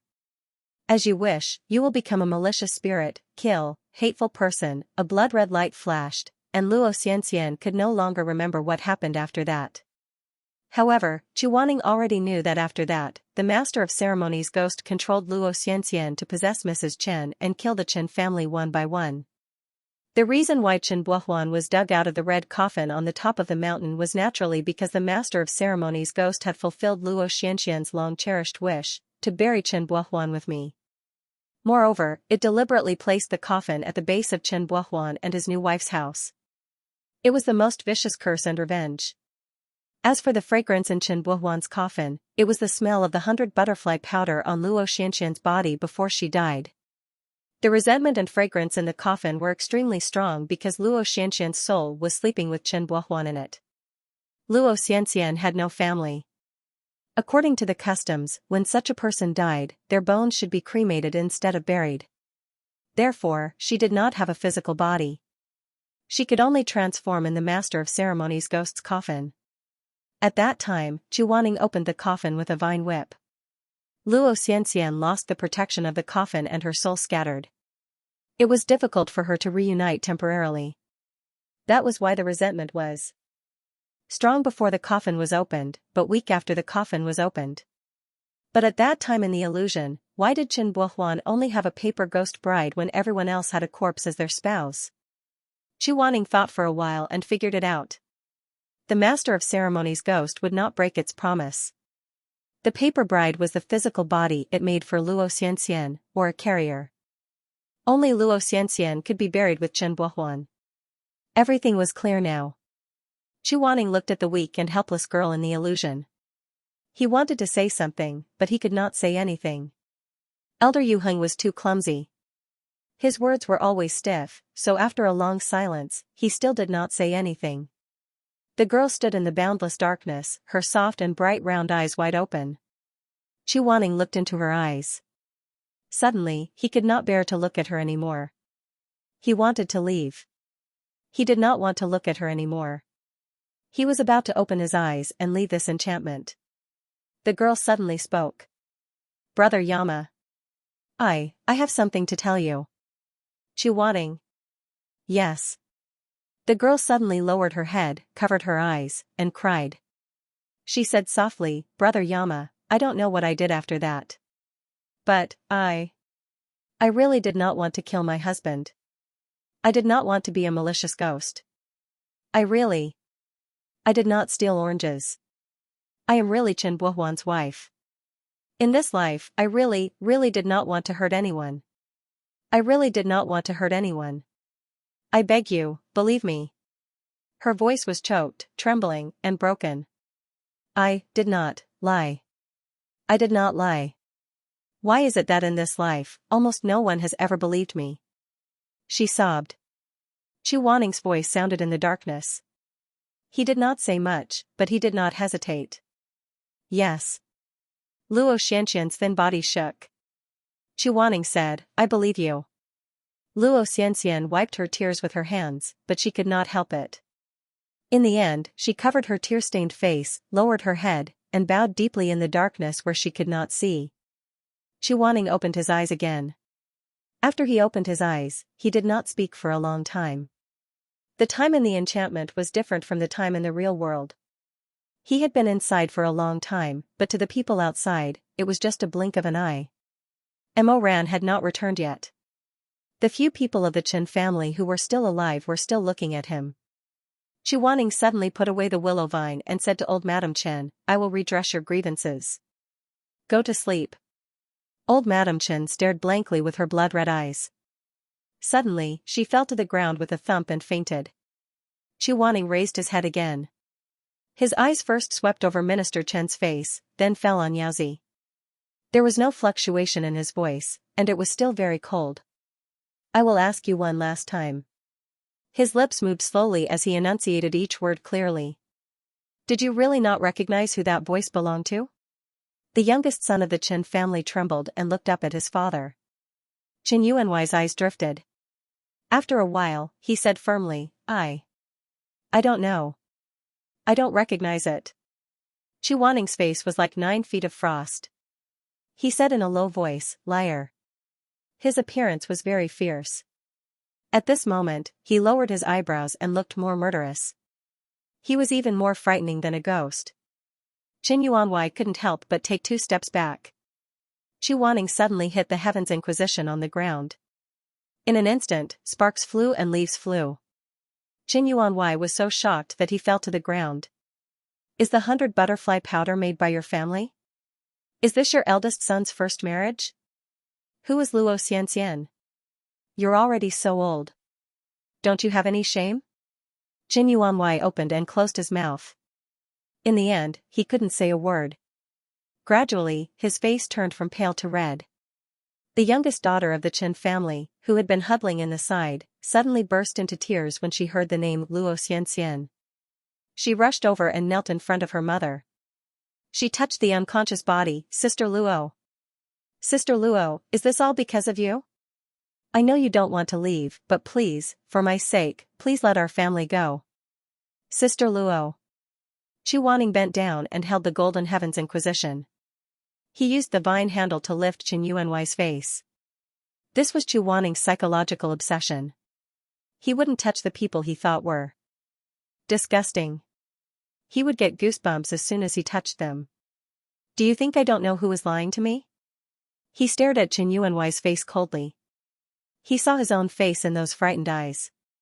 Sure enough, he was so unlikable. So cold and mean, like a blade covered with frost. But so what? Wanya Yuhing never needed other people's love. Taoist priest, you are a person at the pinnacle of life and death. I am your client, how can you steal my private matter? Chuaning said, "Fine, I won't do anything. Just wait for your death." "No. No, no, no. You can't, I can't?" Chuaning narrowed his eyes, the luster flowing in his phoenix eyes was very dangerous. "I can't what? I am, you are, you. A person like you, if you were a disciple of my sect." Chuaning stroked Heaven's Inquisition and said in a low voice, "Today, I will whip you until your skin is split open and your bones broken." At this point, Squire Chen could no longer pretend to be innocent. Seeing that Chuaning was so fierce, he couldn't help but feel weak in his legs. He didn't care about his face anymore. He knelt down with a thud and cried, "Taoist priest, we have no choice. We can't afford to offend the county magistrate's daughter. We can't eat or sleep well." Taoist priest, as he spoke, he was about to hit Chuaning's leg. Chuaning was a clean freak. Seeing that Squire Chen was about to touch him, he didn't think and hit him with the willow vine. He said in disgust, "Don't touch me." Ah. Being hit by Heaven's Inquisition, Squire Chen cried in pain even though he didn't inject any spiritual energy into his hand. He shouted, "There is no justice. A Taoist priest at the peak of life and death is beating an ordinary person. You." When Mo Ran helped the 2 injured people into the house, he saw Squire Chen kneeling on the ground with tears and snot. He pointed at Chuaning with trembling hands and shouted, "Which sect does this? You people at the peak of life and death took the commission and didn't protect the client. You even beat him. This is really, really, shameless." I want to tell the world. I want to publicize it. I want to let everyone know your attitude. I want to ruin your reputation and make you unable to earn a single copper coin. Chu Wanning said angrily, so what if we have money? Can we turn black and white upside down? Can we repay kindness with ingratitude? Can we do whatever we want with money? Can we break our promise? The youngest son of the Chen family said timidly, we didn't kill Luo Xianxia. We just hit her lightly and kicked her out of the house. She didn't want to live.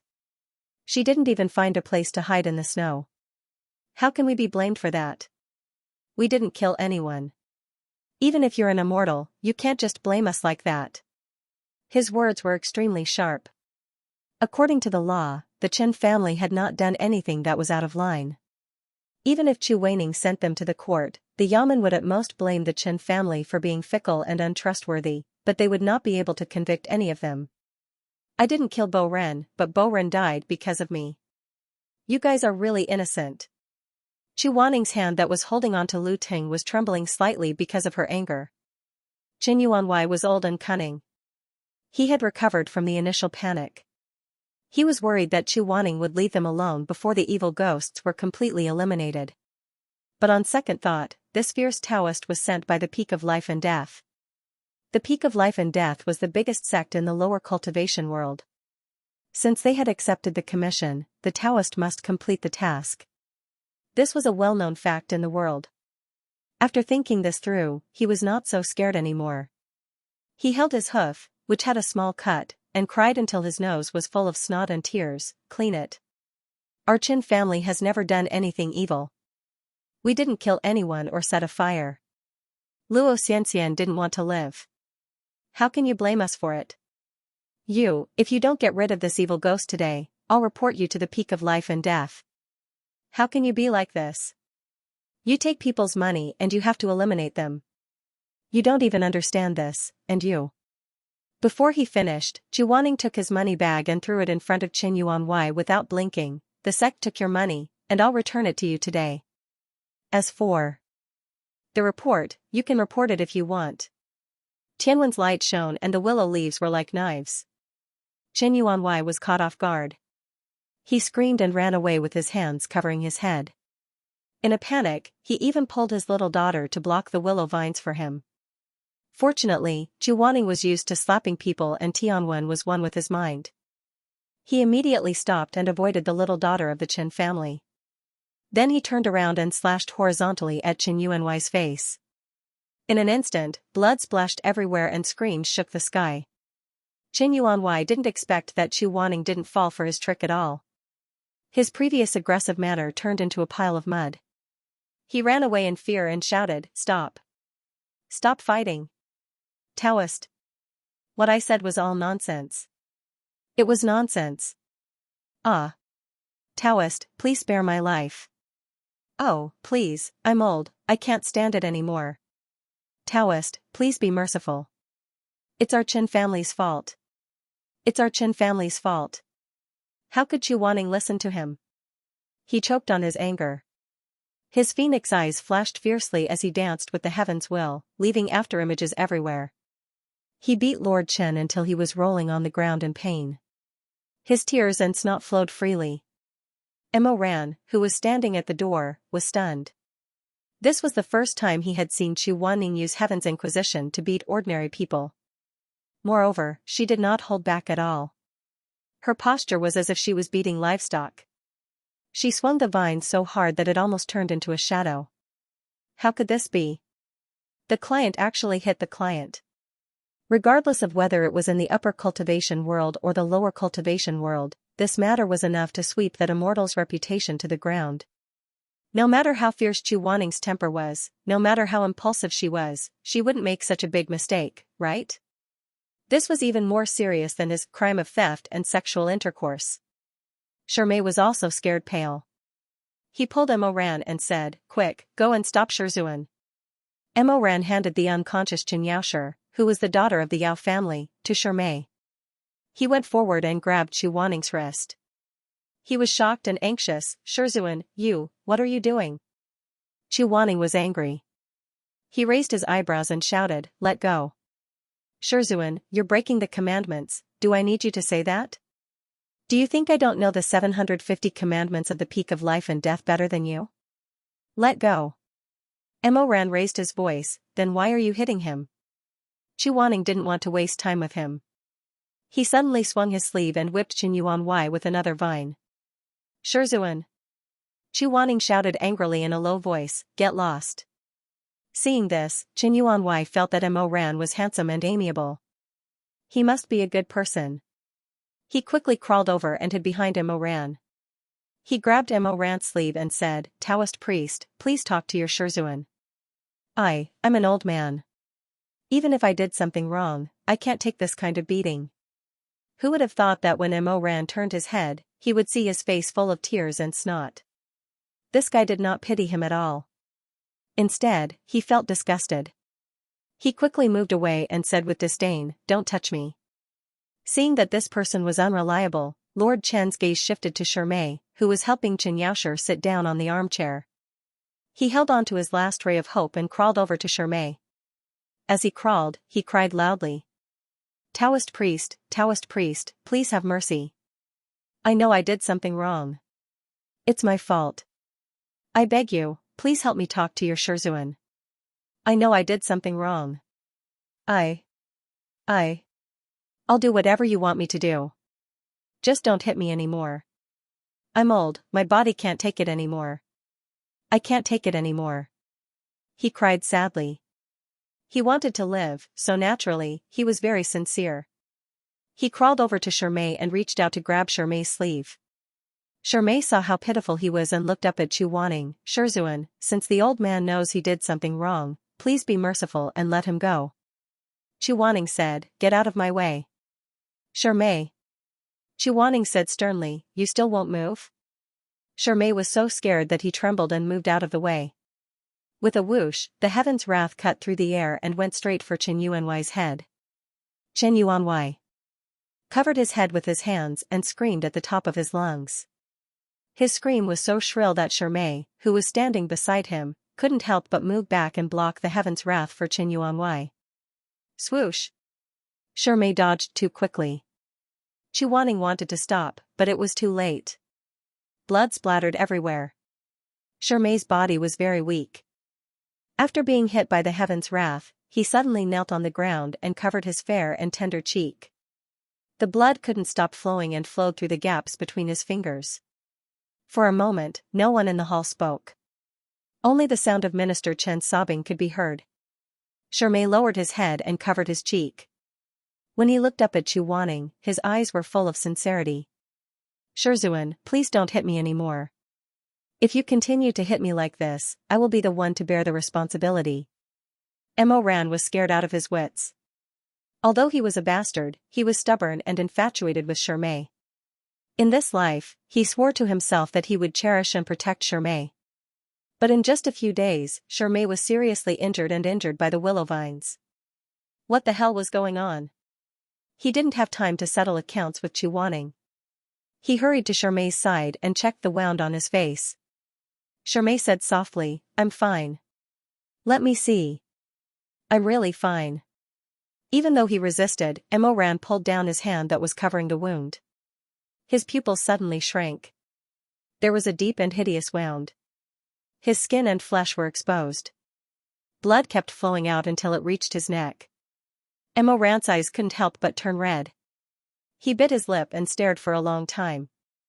Suddenly, he turned to Chuaning and shouted angrily, "Are you done?" Chuaning's face was gloomy. He didn't say anything. He didn't apologize and didn't come forward. He stood straight in the same place, still holding Heaven's Inquisition in his hand. Emoran seemed to have countless demons and monsters crazily gathering in his heart. Who could bear to see his sweetheart who died once in his previous life being wronged again and again? He and Chuaning just stared at each other like that. Neither of them gave in. Emoran's eyes gradually became bloodshot. He hated Chuaning for so many years, so why did this man in front of him always go against him? When he first entered the sect, Chuaning beat him to death when he did something wrong. Later on, when Shirmei was injured, Chu Wanning, who only had 3 apprentices in his life, stood aside and refused to help. Later on, Shirmei died and the Life-Death Summit was destroyed. Mo Weiyu became the unparalleled overlord of the cultivation world. Who in the mortal world would not submit to him? Chu Wanning was the only one who stood against him, destroying his great cause and stabbing his conscience. Chu Wanning constantly reminded him that no matter how powerful the Emperor Ta was, he was just a lunatic who had been betrayed by his friends and family. Chu Wanning. Chu Wanning. In life and in death, it had always been him. The two of them were still wearing matching auspicious clothes. Red clothes against red clothes, standing far away. There seemed to be a deep ravine between them that could not be filled. In the end, Chu Wanning withdrew his Heaven's Inquisition. Qin Yuanwei was greatly relieved. He knelt in front of Shirmei and kept kowtowing. Bodhisattva, Bodhisattva, immortal, you are a living Bodhisattva who saves people. Thank you, immortal, for saving my family. Thank you, immortal, thank you. It was always like this. He was the one who put down the evil spirit, but he was also the one who whipped the poisonous chili willow vine. Chu Wanning did his job and broke the strict rules. In the end, the Bodhisattva was someone else, and he was the bad guy. It was always like this. He had a bad temper, and he admitted it. He did not regret it. It was just that he missed the vine whip and whipped his apprentice. He was still upset, but he was shy and did not want to say anything gently. He walked on his own and came to the little girl of the Qin family. When the little girl saw him, she couldn't help but take 2 steps back in fright, trembling. She was the only one in the Qin family who was kind. Chu Wanning said softly, "Your mother was possessed by an evil spirit and lost more than 20 years of her life. If she still does not repent and has evil thoughts, she will be haunted by Yin Qi in the future. I am afraid that she will die even earlier. When she wakes up, ask her to use mahogany to make a memorial tablet for Miss Luo. The tablet must acknowledge Miss Luo's identity. Luo Xianxia is Chen Buohuan's legal wife. You have hidden the truth for many years, so you should also announce it and fulfill her lifelong wish." After a pause, he passed a letter and said, "In addition, your family must kneel 3 times a day and kowtow 9 times and recite the deliverance spell. Only then can you release Miss Luo and send away the evil spirit that haunts your family. This spell needs to be recited for 10 years without stopping. If it is stopped halfway, Miss Luo will still come back for revenge." The little girl said in a trembling voice. "Yes, thank you Taoist priest." Chu Wanning suddenly turned around. Her gaze was as sharp as a knife. She glanced at the youngest son of the Qin family and Lord Chen and sternly said, "When Xianxia wakes up, the 2 of you must tell her everything you have hidden. She can decide whether to stay or leave. If you hide anything, I will cut off your tongues." The 2 of them were cowards, they did not dare to say no. They kowtowed and promised. As for the 100 butterfly powder, this was made by Luo Shusheng, but you shamelessly said that it was your own recipe. You know what to do, I don't need to say more. Chu Wanning said and flicked his sleeves. We will go to the shop and tell the villagers that this powder is Mr. Luo's." After everything was arranged, Chu Wanning asked Mo Ran to help Xianxia back to her room. He then gave her a blood transfusion to detoxify her. Mo Ran was full of hatred, but he knew that when he was young, he respected his master more than he disobeyed him. So he did not say anything. He held Shirmei's hand and whispered, "Go take a look at your face and stop the bleeding. I will help her to her room." In the Qin family's eldest son's room, there was still a big red double happiness sign. In the chaos, he forgot to take it down. Now that Chen Buohuan had been turned into powder, it was ironic. Xianxia had become the victim of greed in this ridiculous farce. Who knows what choice she will make when she wakes up? Her body is not as strong as Shirmei's, she is still a normal person. Chu Wanning quietly gave her a blood transfusion and fed her a pill. During this process, Mo Ran was at the side serving her water and a handkerchief. The 2 did not speak, nor did they look at each other. When they left, Chu Wanning inadvertently glanced at the wall. His eyes moved, but he suddenly realized something. He turned back and stared at the words hanging on the wall. It was a few lines of regular script. The ink was not long ago, the edges of the paper were not yellowed. What was written was, red hand, yellow vine wine, the city full of spring, palace walls willow. The east wind is evil, love is thin. A cup of melancholy, years of separation. Wrong, wrong, wrong. Spring is the same as before, the person is empty and thin, the tear stains are red and transparent. Peach blossoms fall, leisure pond pavilion, although the mountain alliance is there, the brocade book is difficult to hold. Mo. Chu Wanning's heart suddenly felt stifled. The regular script was written neatly and properly. The 3 words Chen Buohuan were incomparably glaring.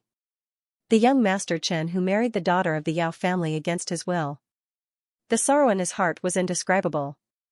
In the last days of his life, he could only stand by the window and copy the poem Hairpin Phoenix. He did not want to stay in the Chen residence any longer. He endured the pain in his shoulder and turned to leave. Chu Wanning and Shimei were both injured, so they could not immediately ride their horses back to the peak of life and death. Chu Wanning especially did not like to ride his sword, so he went to find an inn in town to rest.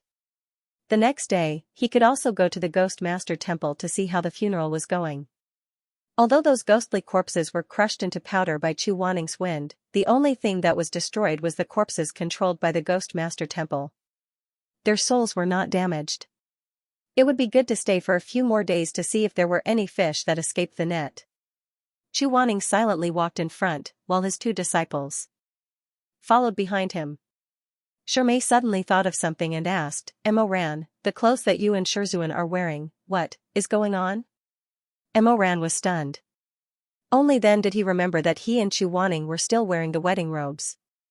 He was afraid that Shimei would misunderstand, so he quickly took them off. This is actually the illusion from before.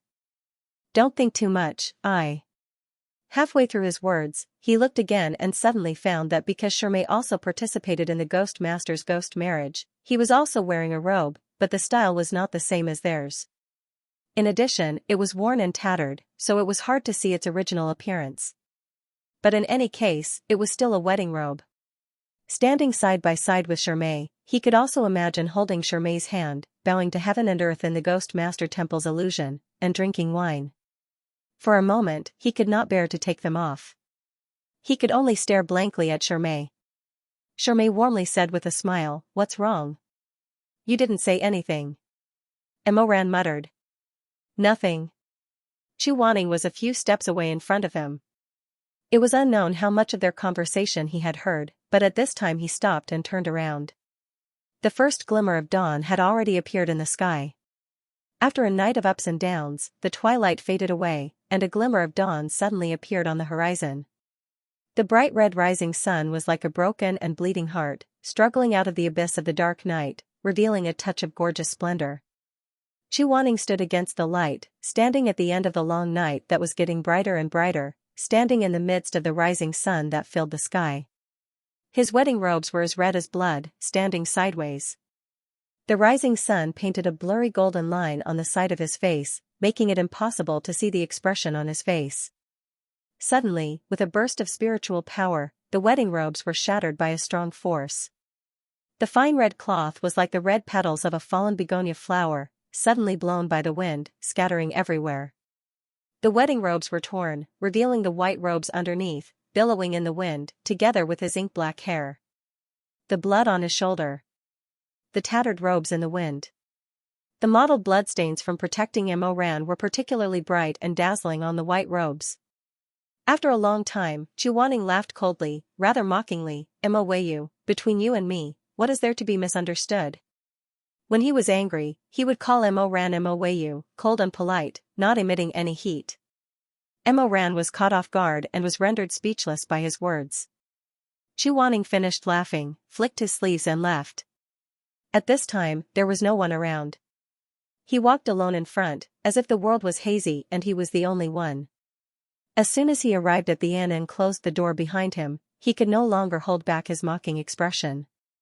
Chu Wanning gritted his teeth, a painful expression on his face, and raised his hand to touch his shoulder.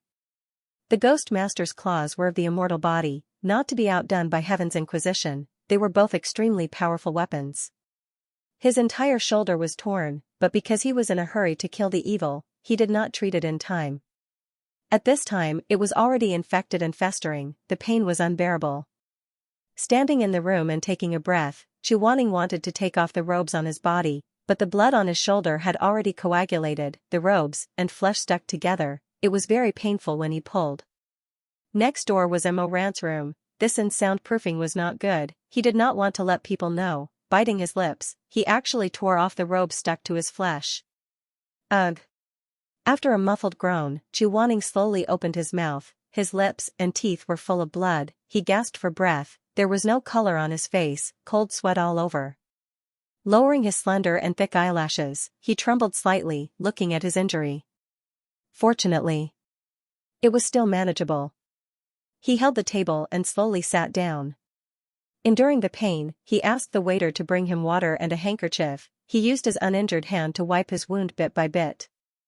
The sharp knife cut in, cutting off the rotten flesh. Then, he applied the wound medicine made by Madame Wang. Then, slowly, with difficulty, he wrapped himself in gauze. He was not used to showing weakness in front of others. He had experienced this kind of pain many times, and each time, he endured it alone. If animals were injured, they would hide and lick their wounds. Sometimes, he felt that he was the same as those animals. In the future, he would probably continue to be alone like this. He knew that he was not likable, so he did not want to ask for help from others pitifully. He had his inexplicable stubborn dignity. But when he took off his clothes, a brocade pouch fell on the floor. Red satin embroidery. He slowly opened it with his trembling fingers. Inside were 2 tangled strands of black hair. It was his and Mo Ran's. Chuaning was absent-minded for a moment. He wanted to put the brocade pouch in front of the candlelight, and burn it together with the ridiculous knot of hair. But in the end, he could not do it. Tied hair as husband and wife, loving each other without doubt. The soft laughter of the golden boy and girl seemed to ring in his ears again. He knew that there was some kind of throbbing in the depths of his heart, and because of this, he hated himself even more. He held the soft brocade pouch tightly in his hand, and slowly closed his eyes. He could not accept the thoughts he always had for Mo Ran. He wished that he could dig out his own heart, cut off those dirty thoughts, and throw them away. What did he do? Mo Wayu, was he someone he should be thinking about? How could he be someone's master like that? He was worse than a beast. Dong dong dong. Suddenly, there was a knock on the door. Chuaning, who was condemning himself, was startled. He suddenly opened his eyes, and quickly put the brocade pouch in his wide sleeve. He pulled a handsome face, and said unhappily. Who is it? Shizun, it's me. Mo Ran's voice came from outside, making Chuaning's heart beat faster. Open the door. Chuaning's words were stuck in his throat. He was silent for a long time with a gloomy face. In the end, he slowly changed his words to, get in here. Huh? You didn't lock the door? They had been in a cold war for an entire day. At this moment, Mo Ran was determined to make up with him. He pushed the door open and walked in as if nothing had happened. Chuaning sat at the table with an expressionless face. He raised his eyelids and glanced at him indifferently. In all fairness, Mo Ran was very good-looking. The moment he walked in, the whole room lit up. He was indeed very young.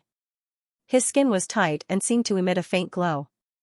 The curve of his mouth was naturally slightly curly. Even when he was emotionless, he seemed to be smiling.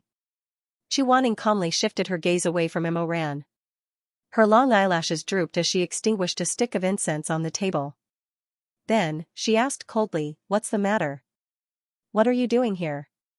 I'm here to take a look at your wounds. Mo Ran lightly coughed a few times. His gaze fell on Chuaning's shoulder, and he was slightly stunned. It's already changed? Chuaning said indifferently, yes. Mo Ran was speechless. He did bear a grudge against Chuaning and was also angry that Chuaning had injured Shirmei. But after calming down, Mo Ran wasn't completely heartless.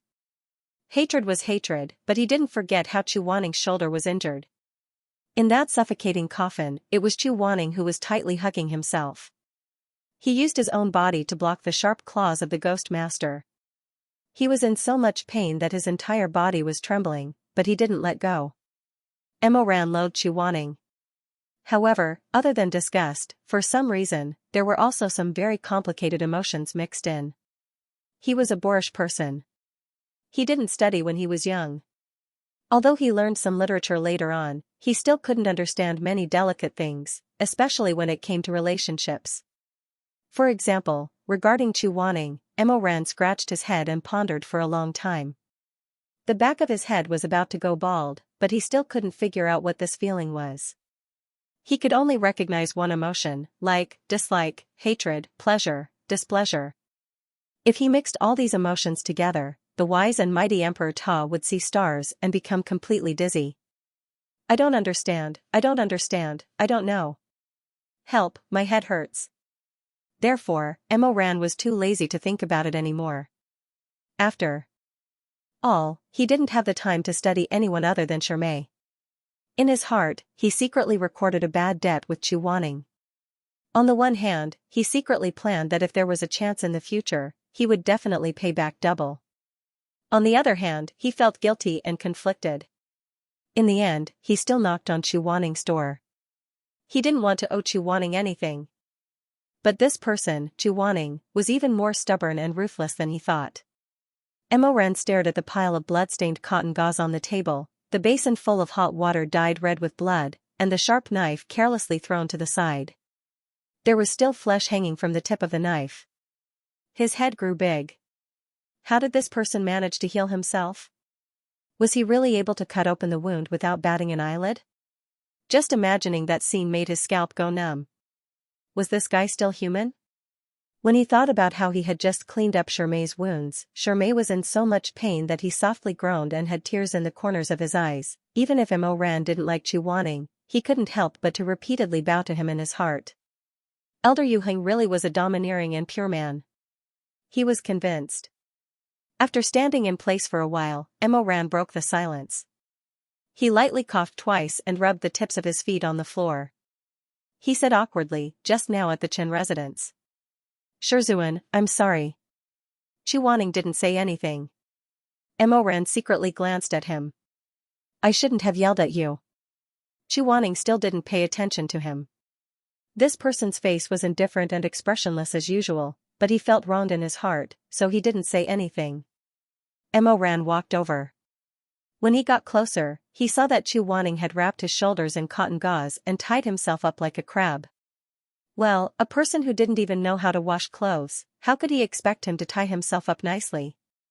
Emo Ran sighed and said, Shizun, don't be angry. Which eye of yours saw that I was angry? Chu Wanning said angrily. Emo Ran. After a while. Shizun, that's not how you wrap a wound. He rudely retorted, do I need you to teach me? Emo Ran. He raised his hand, wanting to help Chu Wanning untie the gauze and rewrap it. However, after observing his expression, he felt that if he dared to touch him, he would probably get a big slap. He couldn't help but hesitate. He raised his hand and put it down and raised it up again. After repeating this several times, Chu Wanning became angry. He glared at him. What are you doing? Do you still want to hit me? He really did want to hit him, but not now. Emo Ran was so angry that he laughed. He didn't care about anything else and suddenly reached out to hold his shoulder. A dimple appeared at the corner of his mouth. Shizun, I'll help you rebandage it. Chu Wanning originally wanted to refuse, but Emo Ran's warm fingers had already covered his. He suddenly felt that his mouth was dry and he couldn't speak. Thus, his lips moved slightly, but he still let him do as he pleased. The gauze was removed layer by layer, soaking in blood. When it was completely removed, 5 glaring holes could be seen. Just looking at them made one shudder. They were many times more serious than the wounds on Shermay's face. Emo Ran also didn't know why. He stared blankly for a while, then suddenly asked in a soft voice, does it hurt? Chu Wanning lowered his long eyelashes and only lightly said, it's okay. Emo Ran said, I'll be a bit gentler. Chu Wanning didn't know what to think, but suddenly his ears turned a bit red. In the end, he got angry at himself and felt that he was really crazy. He didn't know what he was thinking about all day. Thus, his expression became even stiffer and his temper worse. He dryly said, up to you. the candlelight in the guest room flickered. Under the dim yellow light, one could see that some places weren't covered with ointment at all. Mo Ran was really speechless. He felt that it was a miracle that Chu Wanning could live to this day healthily. Shizun. Yes? What happened to you at the Chen house today? Why did you suddenly hit people? While applying the ointment, he asked. Chu Wanning was silent for a while, then said, I just couldn't stand it. Mo Ran asked, what made you so angry? At this time, Chu Wanning didn't want to argue with the younger generation, so he concisely told Mo Ran about Luo Xianxia. After hearing this, Mo Ran shook his head. You're too stupid. Even if you couldn't stand it, you shouldn't have confronted them directly. If it were me, I would have made up a messy spell and lied to them that the evil spirit had been eliminated. Then I would have patted my ass and left them to fend for themselves. Look at you. For such a rotten person, you made such a fuss. You're not flexible at all. You even accidentally injured Xianxia. Halfway through his words, Mo Ran suddenly stopped. His two eyes stared at Chu Wanning, and he didn't make a sound. He was very careful with the bandages, and for a moment, he forgot himself. The tone he used to talk to Chu Wanning had unknowingly turned into that of a 32-year-old, impudent and rude. Chu Wanning obviously also noticed. He was looking at Mo Ran coldly from the corner of his eyes. His eyes said a familiar sentence, see if I don't beat you to death. Before he could think of a way to deal with it, Chu Wanning had already opened his mouth. He said very coldly, is Shi Mingjing someone I want to hit? At the mention of Xianxia, Mo Ran's originally sober mind began to go haywire. His tone also hardened. Weren't you the one who hit that person? Chu Wanning also regretted that slap, but he couldn't keep his face. At this time, his face was sullen and he didn't say a word. Chu Wanning was the stubborn type, and Mo Ran was the infatuated type. When the two people's gazes met, sparks flew.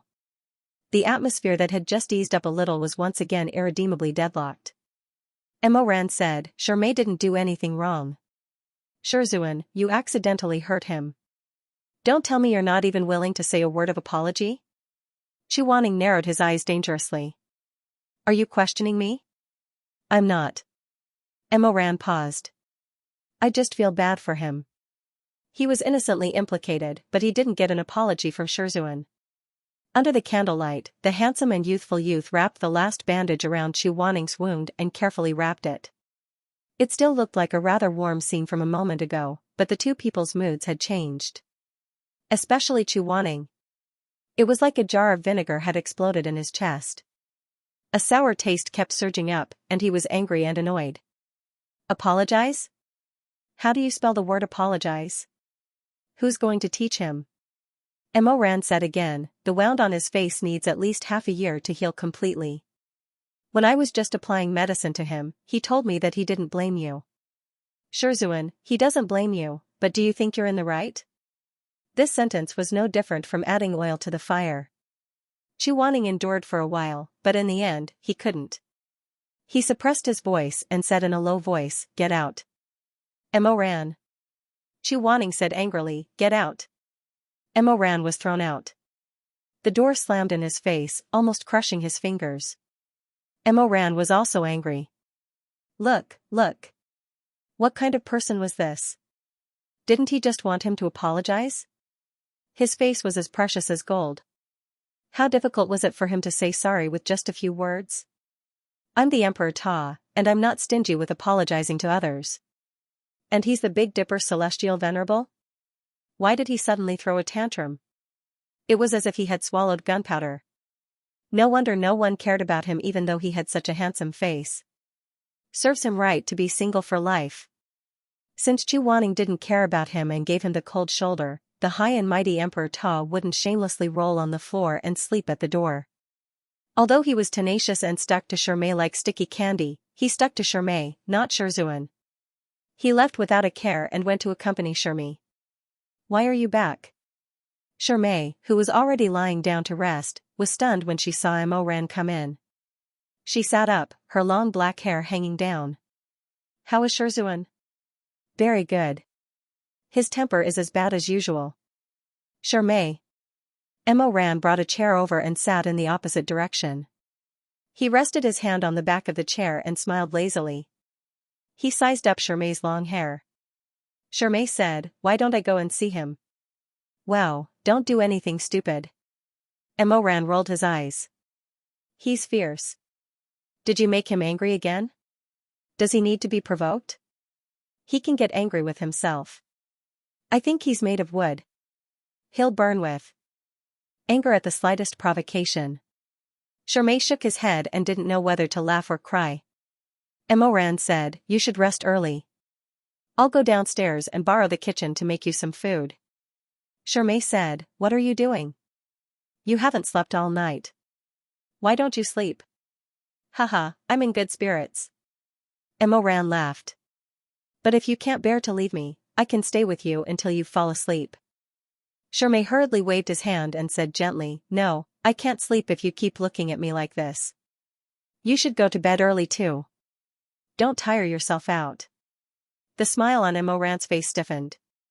He was a little sad. Although Shermai was gentle to him, he always maintained an ambiguous attitude, sometimes far, sometimes close. Although he was clearly close to him, he was like the moon in the mirror, a flower in the water, he could only look at it but could not obtain it. Okay. In the end, he just tried to cheer up and smile. Mo Ran's smile was very bright. When this person wasn't evil, he was actually cute. "Call me if you need anything. I'll be next door or downstairs." "Okay." Mo Ran raised his hand and wanted to touch his hair, but in the end, he restrained himself. He turned his hand in the air and scratched his head. "I'm leaving." After leaving the room, Mo Ran couldn't help but sneeze.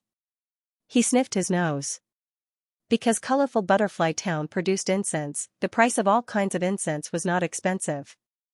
Therefore, the inn was not stingy. Every room was lit with a long special incense. First, it could ward off evil, second, it could get rid of humidity, and third, it could make the room fragrant. But Mo Ran felt uncomfortable when he smelled the incense. But since Shermai liked it, he endured it. Downstairs, Mo Ran waddled in front of the innkeeper and gave him a silver ingot.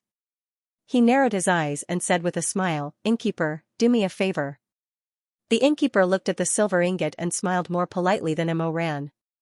"Immortal sage, what orders do you have?"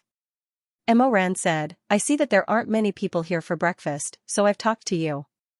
The kitchen will be used by me this morning.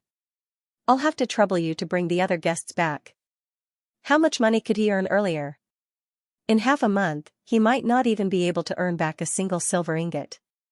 The shopkeeper immediately beamed with joy as he agreed, leading the swaggering Mo Yu to the inn's kitchen. "Immortal sage, you want to cook? Why don't you let our chef do it? He's very good at cooking." "No need." Mo Ran smiled. "Innkeeper, have you heard of Xianxia's Drunken Jade restaurant?" Isn't that the music and dance pavilion that collapsed a year ago?" Mo Ran said, "Yes." The innkeeper peeked outside and confirmed that his wife was busy and not eavesdropping. He snickered and said, "Why haven't I heard of it? It's the most famous restaurant by Xiang River. There was a famous musician there. Her name shook the world. It's a pity that it's far away. Otherwise, I'd like to hear her play a song." Mo Ran smiled. "Thank you for the compliment. I'll thank you on her behalf." "On her behalf? On her behalf?" The innkeeper scratched his head. "Do you know her?" Mo Ran said, "More than that." "Wow. Immortal sage, I can't tell." "Eh? But you cultivators can also." Mo Ran interrupted him with a smile. "Apart from music, do you know anything else?" It's said that her food is also very good." The corners of Mo Ran's mouth curled up and his smile became even brighter. He skillfully picked up the kitchen knife and said, "Before I started cultivating, I worked in the kitchen of Drunken Jade Pavilion for several years. Tell me, is your chef's food better than mine?" The innkeeper was even more shocked. He said incoherently, "Immortal sage, you're really." He really didn't know what to say for a long time. Mo Ran glanced at him from the corner of his eyes, his lips curled into a calm and proud smile. He said lazily, "Go out, I'm going to cook." The innkeeper didn't know that he was talking to the former master of darkness. He pulled a long face and said, "I've heard that Drunken Jade restaurant's desserts are exquisite. I wonder if a mortal sage can give me some face and let me try some when you're done." He thought that Mo Ran would definitely agree since his request wasn't high. Who knew that Mo Ran would squint his eyes and say with an evil smile, "You want to eat?" You wish. Mo Ran snorted. His arrogance was obvious. He muttered, "Do you think I'm the kind of person who would easily cook and serve others? I made this especially for Shermay. If it weren't for him, I definitely wouldn't start a fire to cook."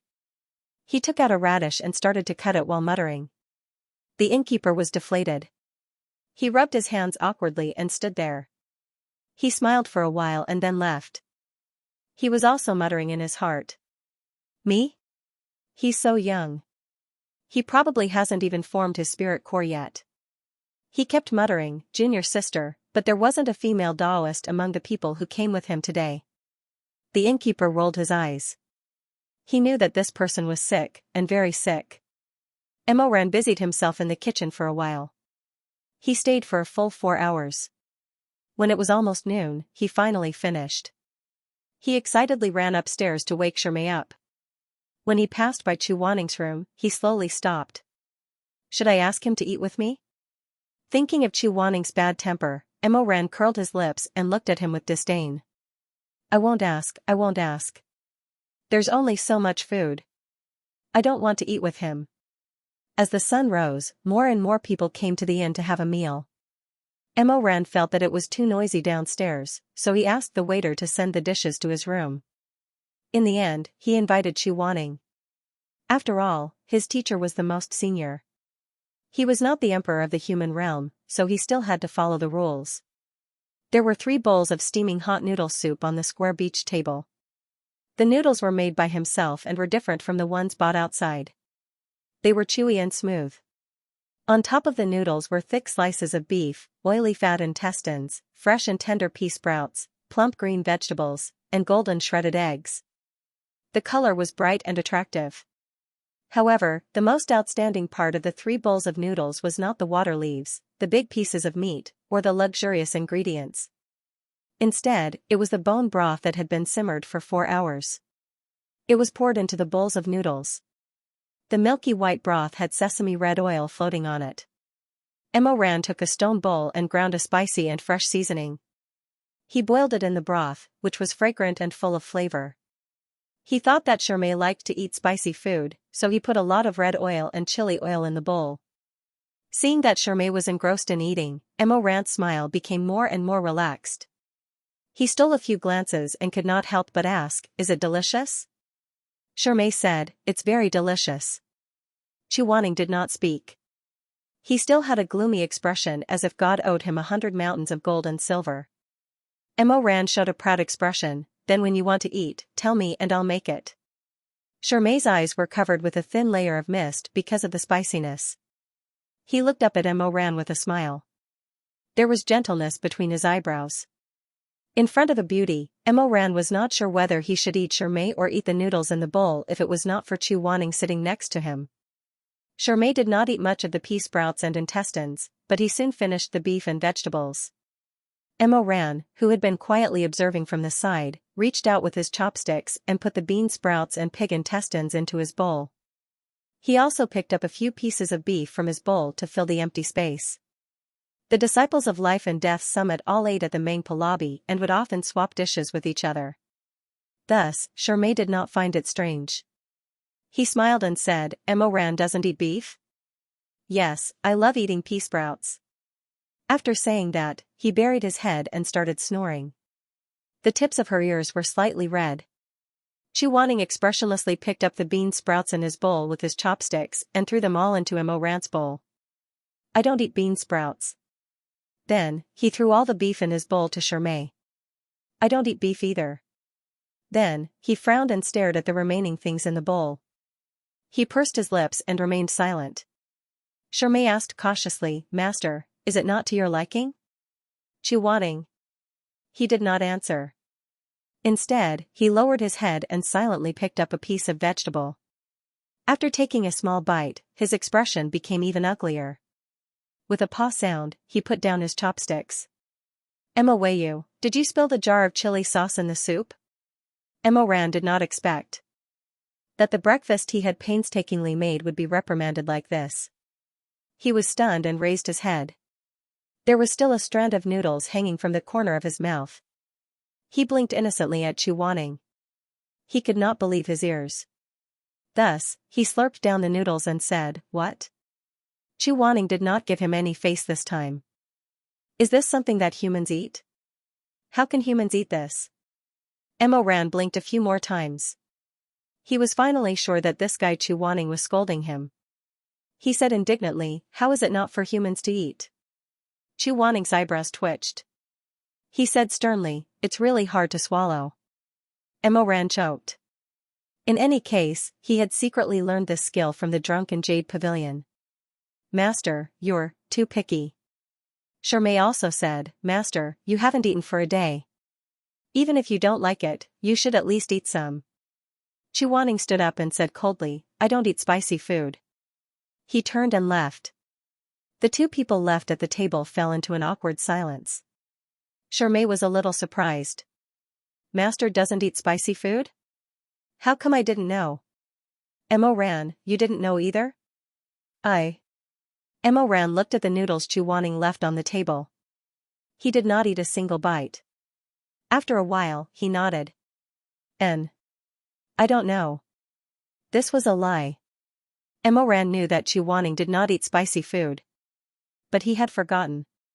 After all, he had been entangled with this person for most of his life. He knew what Chu Wanning liked to eat and what he did not. But he did not care, so he did not remember. Returning to his room alone, Chu Wanning lay down with his clothes on. He faced the wall. His eyes were open, but he could not sleep. He had lost a lot of blood and used a lot of spiritual power. He had not eaten a single grain of rice in the morning. In fact, his stomach had been empty for a long time. It was very uncomfortable. This person did not know how to take care of himself. When he was in a bad mood, he simply did not eat. It was as if he thought that being angry would fill his stomach. He did not know what he was angry about. Or rather, he did not want to know. But in the silence, a face appeared vaguely in front of him. It was smiling brightly. The corners of the mouth were slightly curled. A pair of eyes were black and shining. They were a somewhat gentle deep purple. It looked warm and a little lazy. Chu Wanning clutched the mattress tightly because she was using too much force. His knuckles were slightly white. He was not willing to fall into this. He closed his eyes, wanting to get rid of this smiling face. But after he closed his eyes, the past became more and more turbulent. Like a tide, it surged into his heart. The first time he saw Moran was in front of the Tong Tian Tower at the peak of life and death. That day, the sun was shining brightly. All 20 elders were gathered together and were whispering to each other. Elder Yu Heng was naturally an exception. He was not so stupid as to be willing to stand there and bask in the sun. Instead, he had long hidden under a flowering tree. He absent-mindedly raised his finger and looked at his newly made black iron nail cover to see if it could be extended and retracted freely. Of course, he did not need to use a nail cover. This bent iron nail cover was specially made for the low-level disciples at the peak of life and death. The lower cultivation world was adjacent to the ghost world. It was often dangerous. It was not rare for low-level disciples to be injured and lose their lives. Chu Wanning saw this. Although he did not say anything, he had been thinking hard about a solution. He wanted to make a light and flexible weapon that was easy to use. The others were discussing enthusiastically at the side. Did you hear? The High Lord's long-lost nephew was saved from the sea of fire. Everyone else in the building that caught fire died. If the Lord was a step later, I'm afraid that little nephew would have turned into ashes. He's really lucky. It must be his father who is secretly protecting him. It's a pity that he was separated from when he was young and suffered so much. Sigh. That child is called Moran? He's about 15 years old, right? It's time for him to choose a name. Does he have a name? Elder Xuanji, you don't know. This child grew up in a brothel. It's good enough that he has a name. How can he have a name? I heard that. The Lord wrote a few words for him and is choosing. I don't know which one he will choose in the end. The Lord really values little nephew. Isn't that so? Not to mention the Lord, even the madam feels sorry for him. I think the only one who is not happy at the peak of life and death is probably our God's favored one, Elder Tanlang. You can't say that. Haha. A slip of the tongue, a slip of the tongue. However, our God's favored one is arrogant because of his talent. He doesn't respect his elders and spends his days fighting cocks and running dogs as if he was born rich. He's indeed out of control. Elder Tanlang, you drank a little too much today. The people beside him kept giving him looks. They pointed their chin at Chu Wanning, who was standing in the distance. Their meaning couldn't be more obvious. The God's favored one, Shui Meng, was Chu Wanning's disciple. Saying that Shui Meng was out of control was equivalent to mocking Chu Wanning for not teaching well. This elder Yu Heng, don't be fooled by his usual leisurely and otherworldly demeanor. It was as if he was above the world and had the style of an expert. However, everyone knew that his temper was extremely bad. If anyone accidentally touched his reverse scale, then they should wash their neck clean and wait to be beaten to death. Chu Wanning had heard their words long ago. However, he was too lazy to care. He was probably less interested in how others evaluated him than the patterns on his fingernails. Speaking of which, this set of armor was good, but its durability was not high enough. If he encountered a thick-skinned demon, he might not be able to tear through their flesh in one strike. If he added some dragon bone powder when he returned, the effect should be better. When the elders saw that Chu Wanning had no reaction, they let out a sigh of relief and began to discuss in low voices. My lord summoned us here today to choose a master for that young master Mo, right? That's strange. Why doesn't the High Lord teach it himself? It seems that the little nephew's bone structure is not suitable for practicing the supremacy's mental cultivation method. Someone muttered, but that's not to the extent of gathering all the elders and letting the young master pick one by one, right? Elder Lutsuan sighed gloomily. Flipping his elegant and smooth long hair, he complained, I feel that I am like a cheap cabbage on the table right now, waiting for young Master Mo to pick. Everyone. So, could this sissy not speak such a big truth without thinking? After waiting for a while, the supremacy finally arrived. He walked up the 1,000 steps and arrived in front of Tong Tian Tower. Behind him was a young man. Chu Wanning only glanced at him casually. Before he could see clearly, he turned his gaze away and continued to study his fingernails. He was too lazy to take a second look. When it came to apprenticeship, one had to talk about how unconventional the peak of life and death was. In other sects, the master would be high and mighty. He would rub the head of a new disciple and say, Young man, I see that you are quite intelligent. From today onwards, you are my disciple. The disciple did not even have the chance to say no. Or the master would look at him with cold disdain, waving his sleeves and saying, Young man, your head is too high, your eyes are dull, and the back of your head is rebellious. This is not what my disciple should look like. You are not destined to be my disciple. I will not accept you as my disciple. Then, before the disciple could express himself, the master would fly away on his sword. He ran faster than a dog. The peak of life and death was different. The master and disciple were mutually chosen. What did this mean? There were 20 elders at the peak of life and death. After all the disciples entered the sect, they would be able to sincerely hand in their master's letter after a period of interaction. They would express their desire to follow the elder in cultivation. If the elder accepted, then everyone would be happy. If the elder did not accept, then the disciple could pester them until the elder softened or the disciple gave up. Logically speaking, Chu Wanning's skills were superb and his appearance was handsome. He should have a lot of disciples, and all of them would do anything to become his disciple. But in reality, this was not the case. Chu Wanning's face was handsome. But his temper was so bad that it made one's hair stand on end. It was said that when he was angry, he would beat up female disciples as if they were male disciples and drown them in a pond. Not many people had the courage to worship this kind of master. Thus, Elder Yu Heng's disciples were deserted. Other than the proud son of heaven, Shui Meng, and Xue Meng's good friend, Shimei, he had never accepted anyone. Everyone would rather respectfully call him Zhonglao than affectionately call him Shizun. Chu Wanning said with a cold expression that he was not sad. He lowered his head indifferently and continued to fiddle with the cold mecha weapons. Sleeve arrow boxes, martial law sentry, they were all designed for other people. The earlier they were done, the earlier more people could be spared from suffering. So he did not expect that Mo Ran would choose him without hesitation. At that time, he was frowning and stroking the spikes on his finger gloves, thinking about how to improve them. He did not pay attention to what the High Lord said to everyone. At some point, the surroundings gradually quieted down. After thinking about how to improve the spikes, Chu Wanning suddenly realized that the buzzing around just now seemed a bit too quiet. So he finally moved his gaze away from the finger gloves. With some impatience and inquiry, he raised his eyelids. Then he saw a face.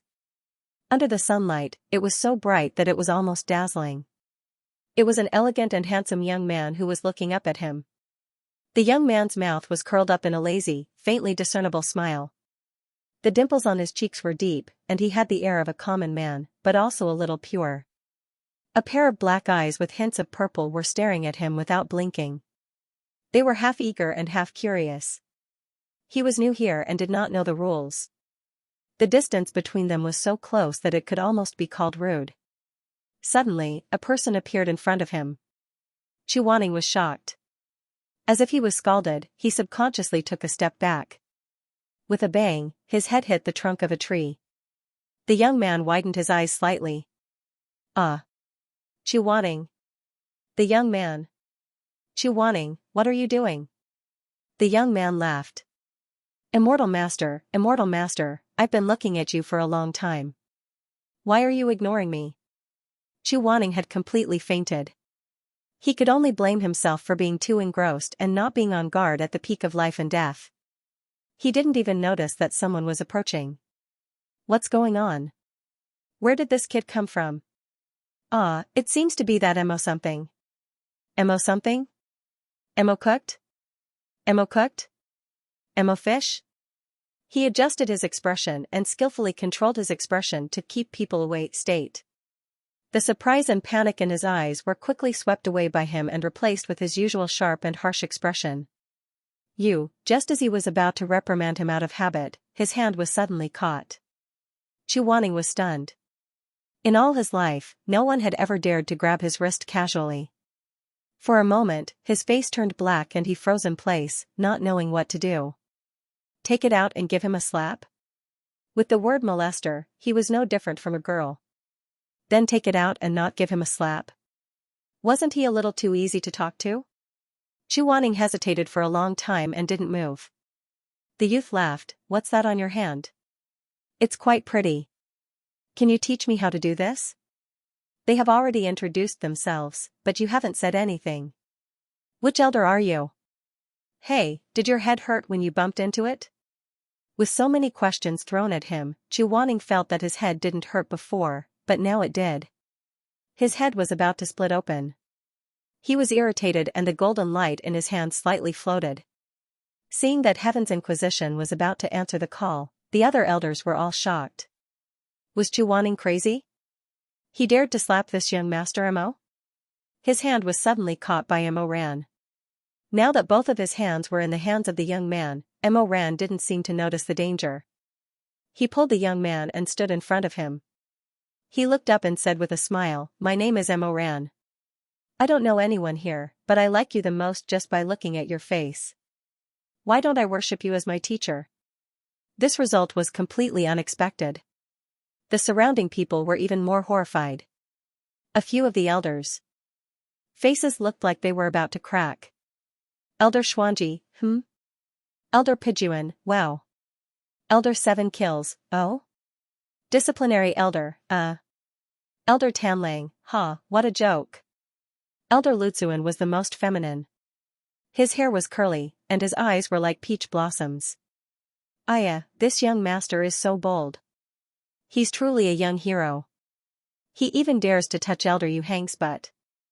Please, can you not make it sound so disgusting? 7 kills said in disdain. Lutsuan rolled his eyes gracefully and snorted, then I'll put it in a more refined manner. You're truly a young hero. You even dared to touch Elder Yu Hang's butt. 7 kills. Just kill him. Among all the elders, the most popular one was the gentle Elder Xuanji. It was easy for him to learn magic, and he was a gentleman himself. Most of the disciples at the peak of life and death were under his tutelage. Chu Wanning originally thought that Mo Ran would be no exception. Even if he wasn't Xuanji, he should be the lively Pijuan.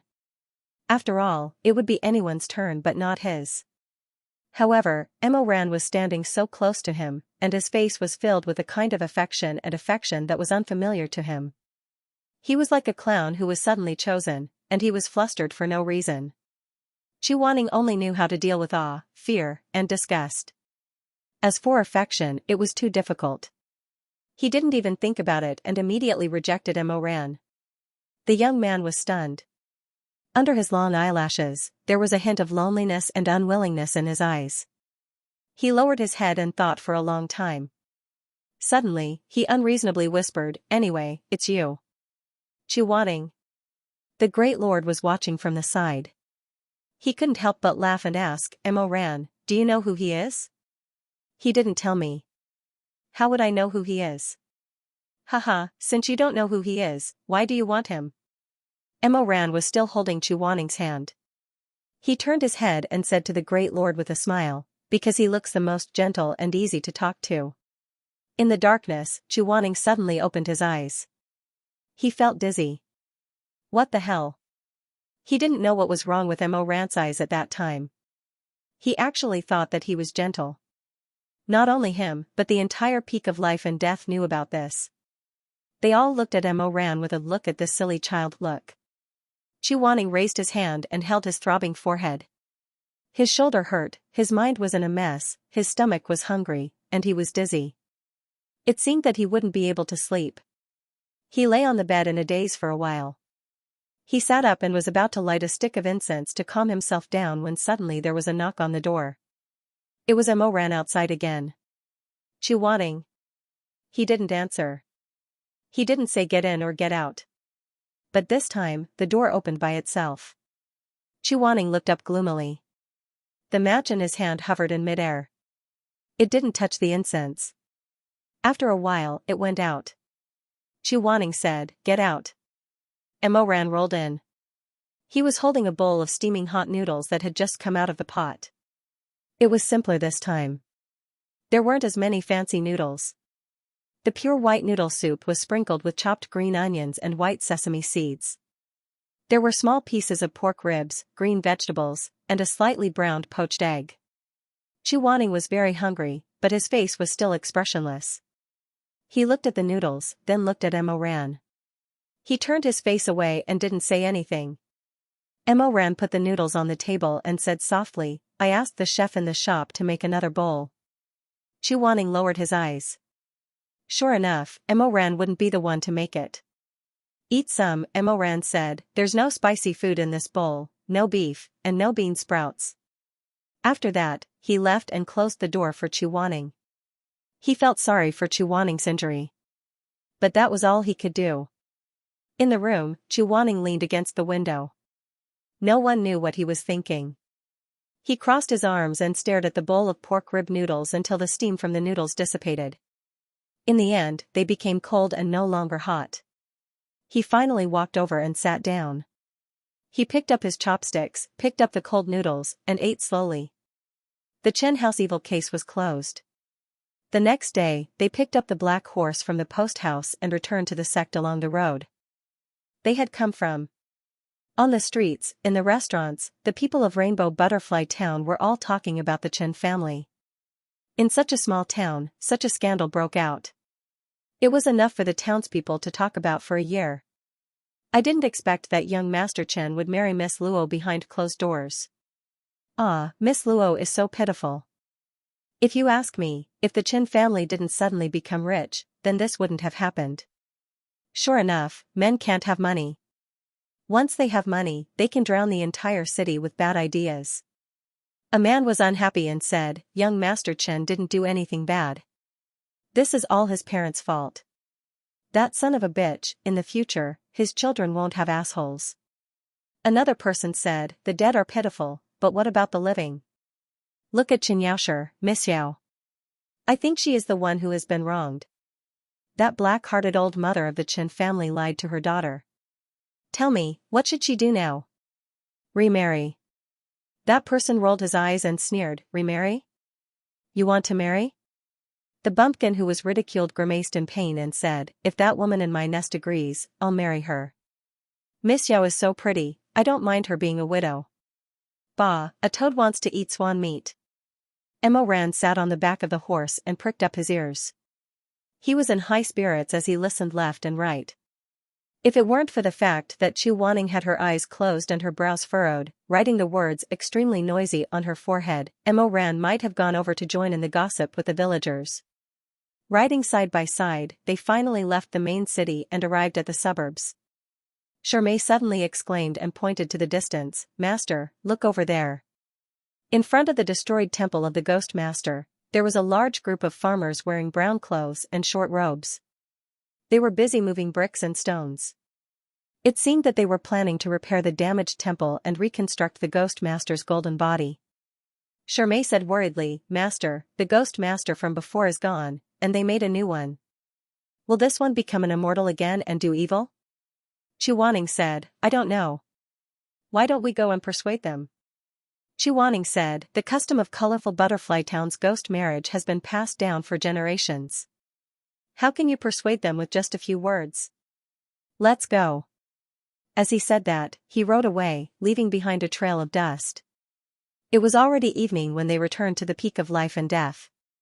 Chu Wanning said to his two disciples in front of the mountain gate, you two go to the Dan Xian palace and report what happened.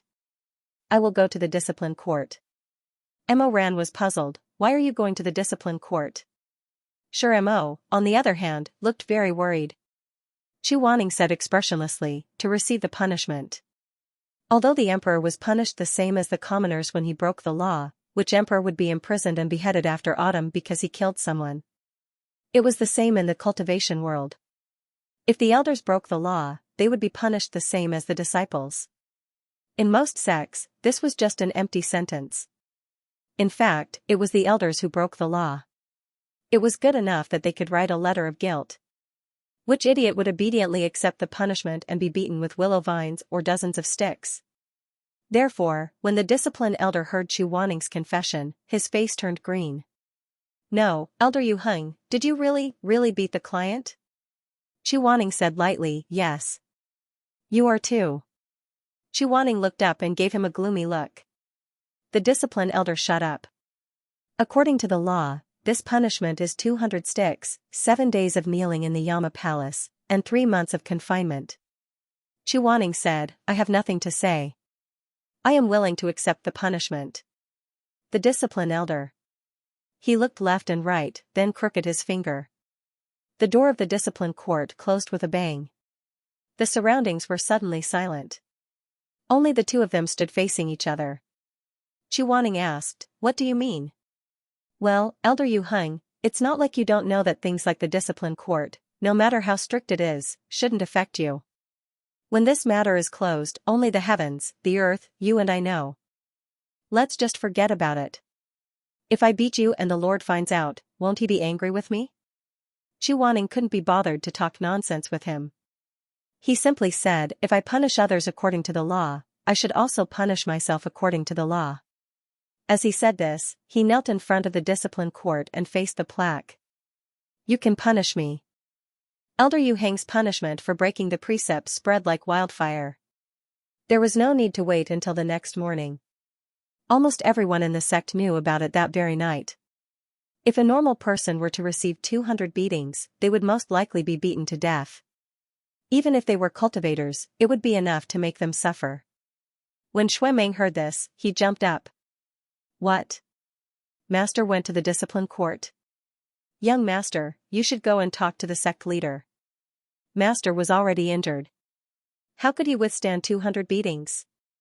Shui Meng was about to go crazy. My father? No, my father is still in the treading in Snow Palace.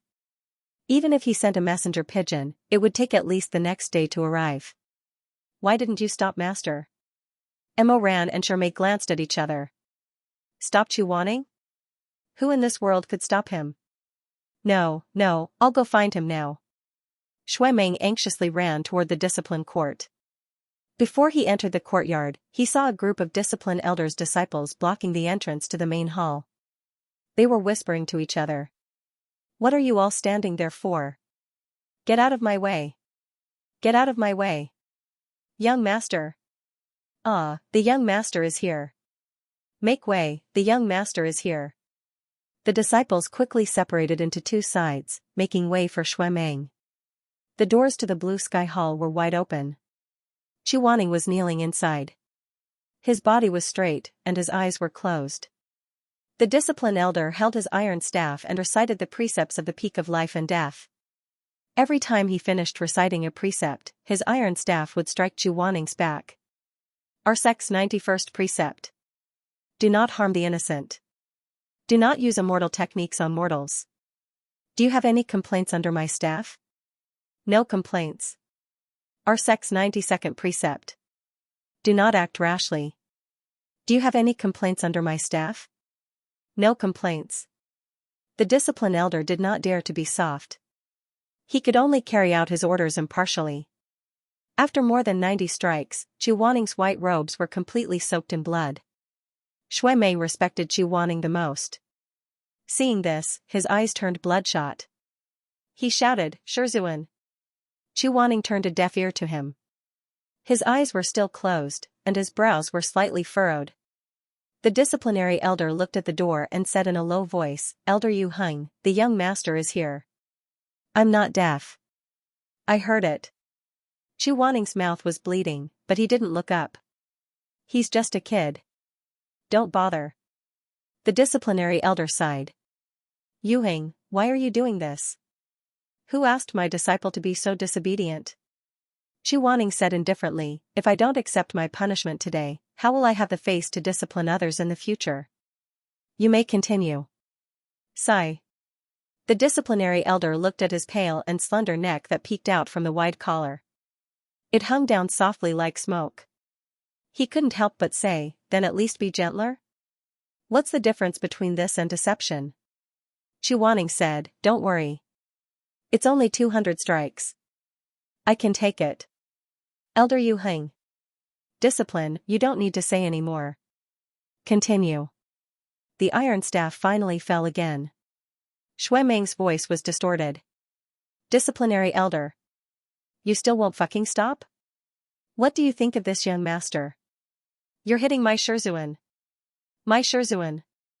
The disciplinary elder could only brace himself and pretend he didn't hear. Shui Meng was so angry that his lungs were about to explode. Damn old man, did you not hear me? This young master orders you to stop. You, if you dare to hit him again, he stammered for a long time but couldn't think of anything to say. After all, he was only a 15-year-old boy. No matter how blessed by the heavens he was, his strength and experience were far inferior to the elders. He could only force out an unreasonable sentence with a red face.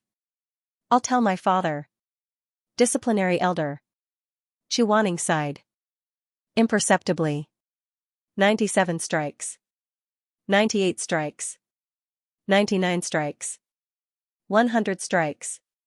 His clothes were torn and the blood was glaring. Shui Meng couldn't hold it in anymore. He was so anxious that his eyes turned red. He was about to charge in recklessly. Chuaning suddenly opened his eyes and waved his hand. A barrier instantly slashed down and blocked the entrance. Shui Mei was bounced back a few steps and almost fell to the ground. Chuaning coughed up blood and rolled his eyes. His sharp phoenix eyes glanced sideways. You're making a fool of yourself. Scram. Shizun. Chuaning said sternly, when did the young master of the peak of life and death order the disciplinary elder to bend the law? Hurry up and scram. Shui Meng stared at him. His eyes were wide open, and there seemed to be water droplets swirling inside. Mo Ran rubbed his chin at the side. The corners of his mouth were still curled up. Aya, this is bad. Little Phoenix is going to cry. Hearing this, Shui Meng suddenly turned around and fiercely glared at Mo Ran. His teary eyes were red, but he forced himself not to let the tears roll down. He didn't complain and didn't talk back. He got up from the ground and lowered his head. He gritted his teeth and brushed the dust off his body. Then, he knelt down in front of the azure sky hall. Shizun, this disciple knows his mistake. Chuaning was still being tortured by the iron staff. His back was not bent, but his face was pale and his forehead was covered with fine cold sweat. Shui Meng stubbornly said, "But I won't go. I will accompany Shizun." After saying this, he knelt down and didn't get up. Emoran rolled his eyes so hard that he could see the sky. Shui Meng, Shui Ziming, a proud son of heaven, but in front of Chuaning, he was lowly to the bone. He was a phoenix in front of others, but in front of Shizun, he could become a quail. If he wasn't sure that Shui Meng didn't like men, Emoran would have suspected that this guy had taken a fancy to Chuaning. That was why he was so dead set on following him. When Shizun hit him on the left side of his face, this little quail would also shamelessly put his right face forward. "I give up, I give up." He was really good at being a lackey. Although he despised him in his heart, his cheeks were sore for some reason. Emoran stared at Shui Meng for a while. The more he stared, the more upset he felt. He felt that he couldn't let him express his loyalty all by himself. Chuaning didn't like him to begin with. If Shui Meng made a scene like this, wouldn't Chuaning be even more biased in the future? Thus, he simply knelt down beside Shui Meng. "I will also accompany Shizun." Shui Meng naturally followed suit and knelt down. The three disciples all knelt outside and waited. When the disciples under the other elders heard the news, they all used various excuses to come to the discipline court to watch the show. Heavens, why is it Elder Yu Heng? I heard that he hit a normal person in a fit of anger. Ah. So fierce? Shu, be quiet. If Elder Yu Heng hears you, he'll beat you. Someone else said, "Why is young master kneeling?" Mo Gongzi is kneeling as well. Mo Ran was handsome and had a sweet mouth. Who knew how many female cultivators had good intentions towards him? At this time, some of them couldn't help but feel pity for him. They whispered, "My heart aches for young Master Mo. What should we do? Should we go and plead for him? Let's not meddle in their affairs. If you dare to go, then go." "I'm a coward." Do you still remember that senior sister who was whipped a few hundred times by Elder Yu Heng? After 200 strikes, the barrier was finally removed. Shui Meng hurriedly got up from the ground and scrambled towards the Azure Heaven Hall. When he got close enough to see Chuaning's appearance, he was so angry that he let out an ah. He turned around and grabbed the disciplinary elder's collar. "You damn old man, can't you hit me a little more gently?" Shui Ziming. Chuaning closed his eyes. His blood-stained lips opened and closed. His hoarse voice was filled with an invisible deterrence. Shui Meng's knuckles cracked. He suddenly pushed the disciplinary elder and let him go. At this time, Mo Ran also came. He was originally smiling, thinking that the disciplinary elder would definitely take Chuaning's identity into consideration and wouldn't hit him too hard. But when he lowered his head and saw Chuaning's injuries, the smile on his face suddenly froze. Chuaning actually didn't tell the disciplinary elder that his shoulder was injured? Those 200 strikes, more or less, all landed heavily on the old scar on his shoulder. The new wound stacked on top of the old one. "Chuaning, you. Are you crazy?" His pupils shrank. A strong resentment welled up in his heart. Mo Ran didn't know what he was resentful about, or what he was angry about. He only felt a raging fire rising in his stomach, burning his 5 viscera and 6 bowels. He was used to Chuaning being tortured to death by him, crushing his self-esteem and tarnishing his purity. But Mo Ran couldn't stand that Chuaning's injuries were caused by someone else. Probably because he hadn't forgotten the past, Mo Ran subconsciously felt that this person was his. Whether this person was dead or alive, hated or hated, it was all his. He originally didn't care about Chuaning being punished. That was because he thought that since Chuaning was an elder, the 200 strikes wouldn't be a heavy punishment. At the very least, it would avoid the wound on his shoulder that hadn't healed yet. But Chuaning actually didn't say anything. He actually didn't say anything. What was this lunatic being stubborn about? What was he enduring? What was he stubbornly holding on to? His mind was a mess. Mo Ran wanted to raise his hand to help him, but Shui Mei was one step ahead of him. He held Chu Wanning and helped him up. Mo Ran's hand hung in the air. After a while, he put it down again. He watched as Shui Mei helped Chu Wanning walk away. He didn't know what to feel. He wanted to follow them, but he wasn't willing to move. What happened in the past was all in the past. Now, Chu Wanning was only his master. Between them, there was no chaos, hatred, or romantic entanglement. He shouldn't have such thoughts. It didn't matter who hit Chu Wanning, who was supported, who was with whom, even if he was killed, it had nothing to do with him. Shermay came to his side. Let's go. We'll go with young master and take a look. I'm not going. It's enough that Shuemeng is here. I can't help much. It'll only make things worse if there are more people. Mo Ran's expression didn't change, but his heart was a little confused. He really didn't understand what he was feeling now. Was it hatred? That night, lying on the bed at the peak of life and death, Mo Ran put his hands behind his head and looked at the ceiling, unable to sleep. Scenes of the past flashed in front of his eyes. In the end, bit by bit, fragments, they were all Chu Wanning's handsome and somewhat cold face. Actually, Mo Ran never knew what he thought of this person. The first time he saw him, it was under the flowering tree in front of Tong Tian Tower. He was wearing a wide robe with wide sleeves. Of the more than 20 elders, he was the only one who did not wear the extremely coquettish silver-blue profound armor at the peak of life and death. That day, he lowered his head, absent-mindedly thinking about the armor on his hand. Half of his face looked focused and gentle, like a white cat in the golden sun. Mo Ran looked from afar, unable to move his gaze away. He felt that his first impression of Chu Wanning was very good. But he could not endure the coldness, punishment, and harshness that followed. That white cat had sharp teeth and claws, biting him until his body was full of wounds. He was saved by his uncle from the sea of fire, on the verge of death, his life hanging by a thread.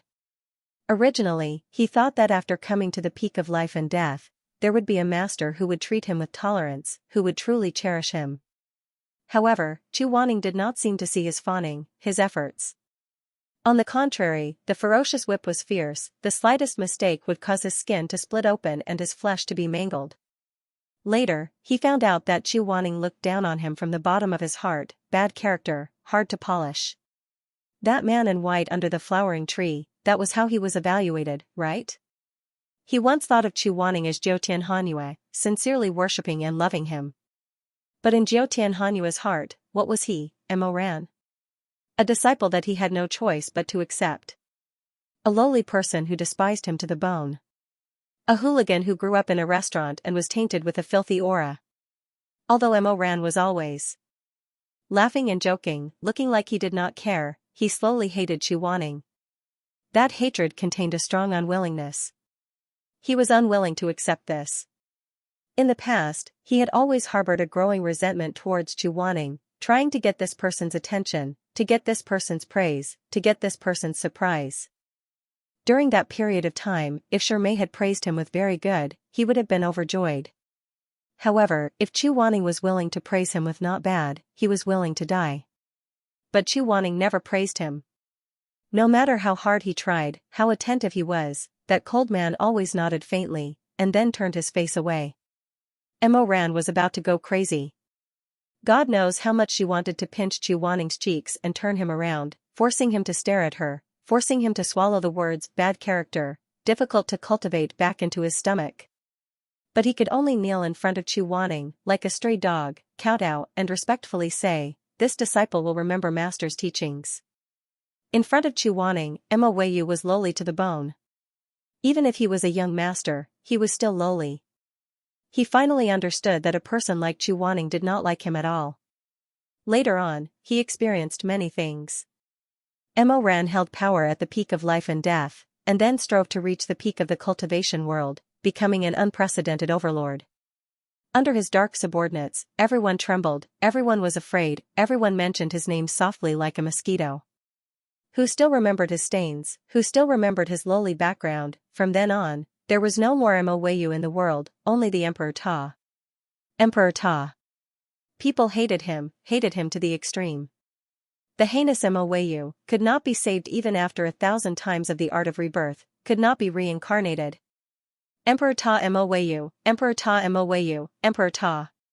Ta, Xian, Jun. But even if they were afraid, what could they do? At the peak of life and death, there were still loud cheers, thousands of people kneeling in front of the Wushan palace, densely packed heads kowtowed 3 times to him. Immortal trampling monarch, may you live a long life and never die. He felt very happy. Until he noticed Chu Wanning's face in the crowd. At that time, Chu Wanning had already lost his cultivation, and was tied under the main hall, becoming a prisoner. Mo Ran was determined to kill him, but he did not want Chu Wanning to leave easily. He restrained Chu Wanning's limbs, and cut the blood vessels on Chu Wanning's neck. The wound was not big, and he cast a spell to prevent the wound from clotting. Blood flowed out little by little, and his life was drained away little by little. The sun was hot, and the coronation ceremony had been going on for half a day.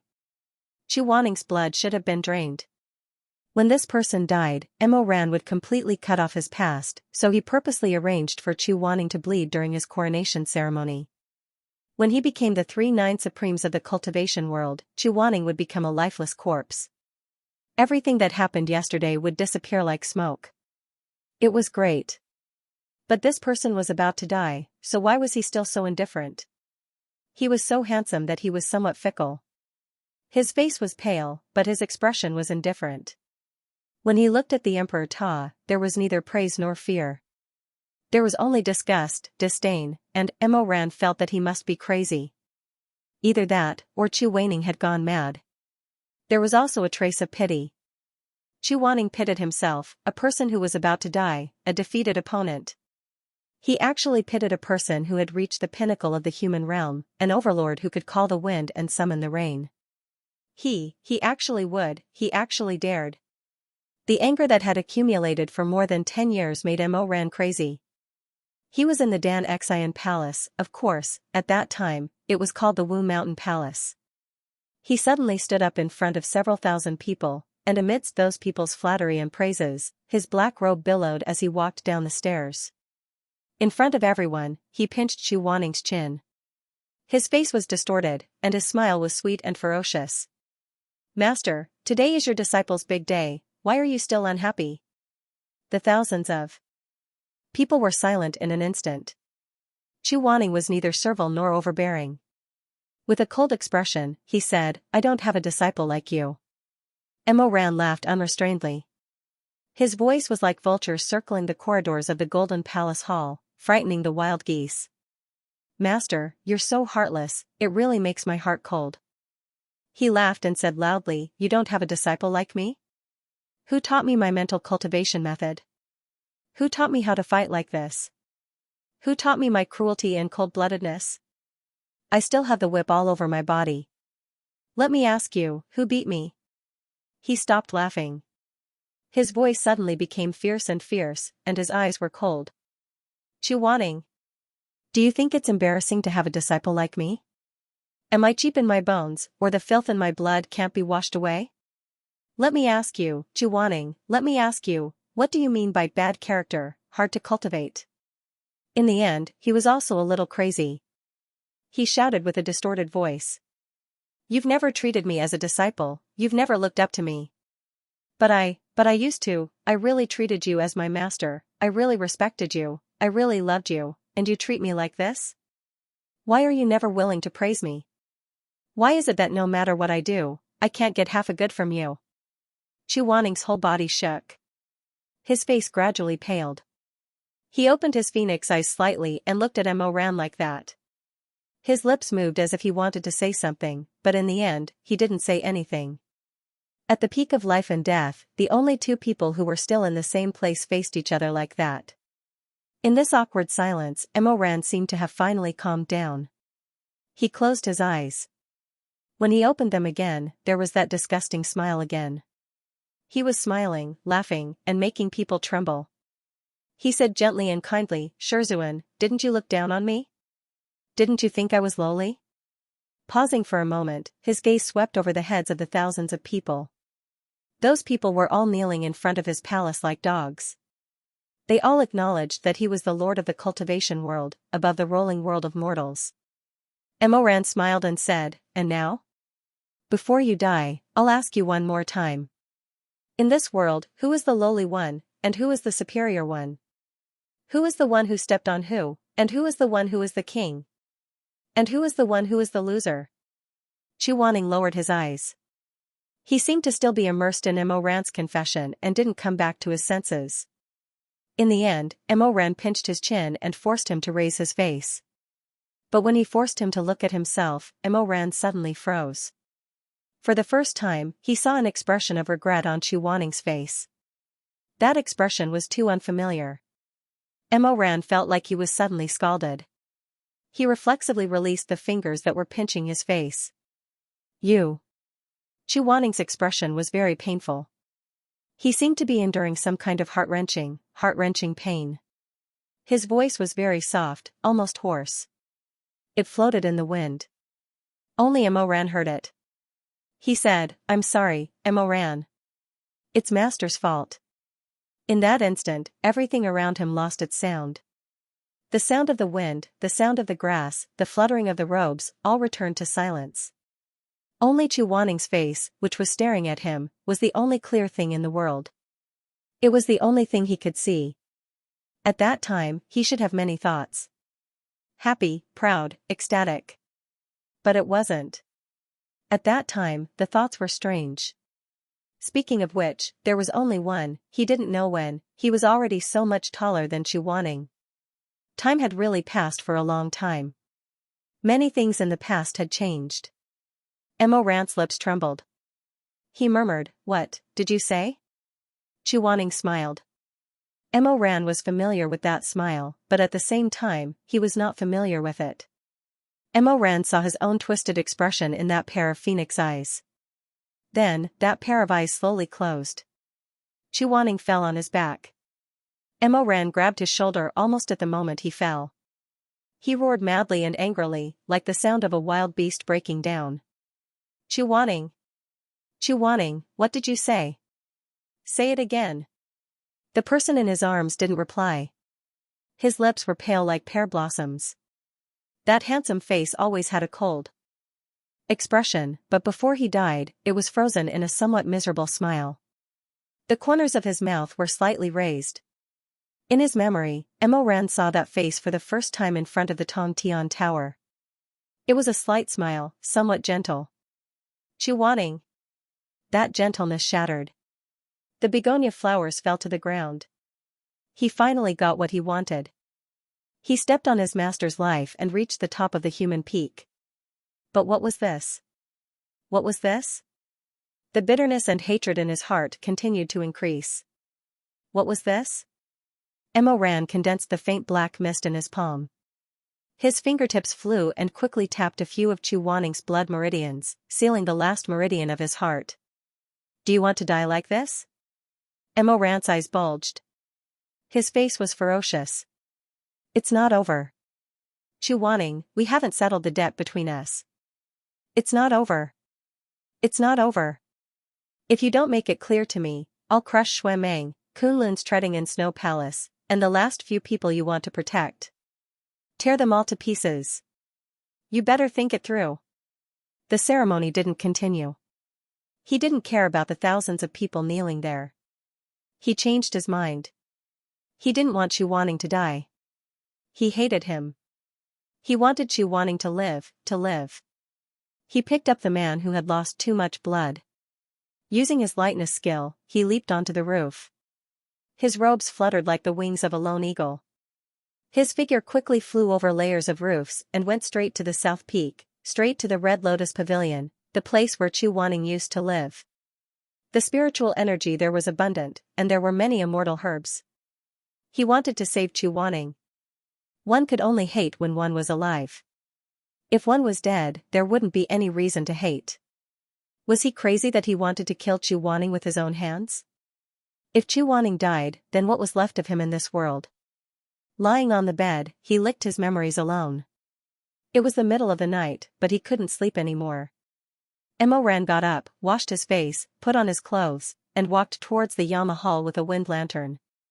Chu Wanning must have just casually bandaged his wounds, and then went there to kneel as punishment. Mo Ran knew him well.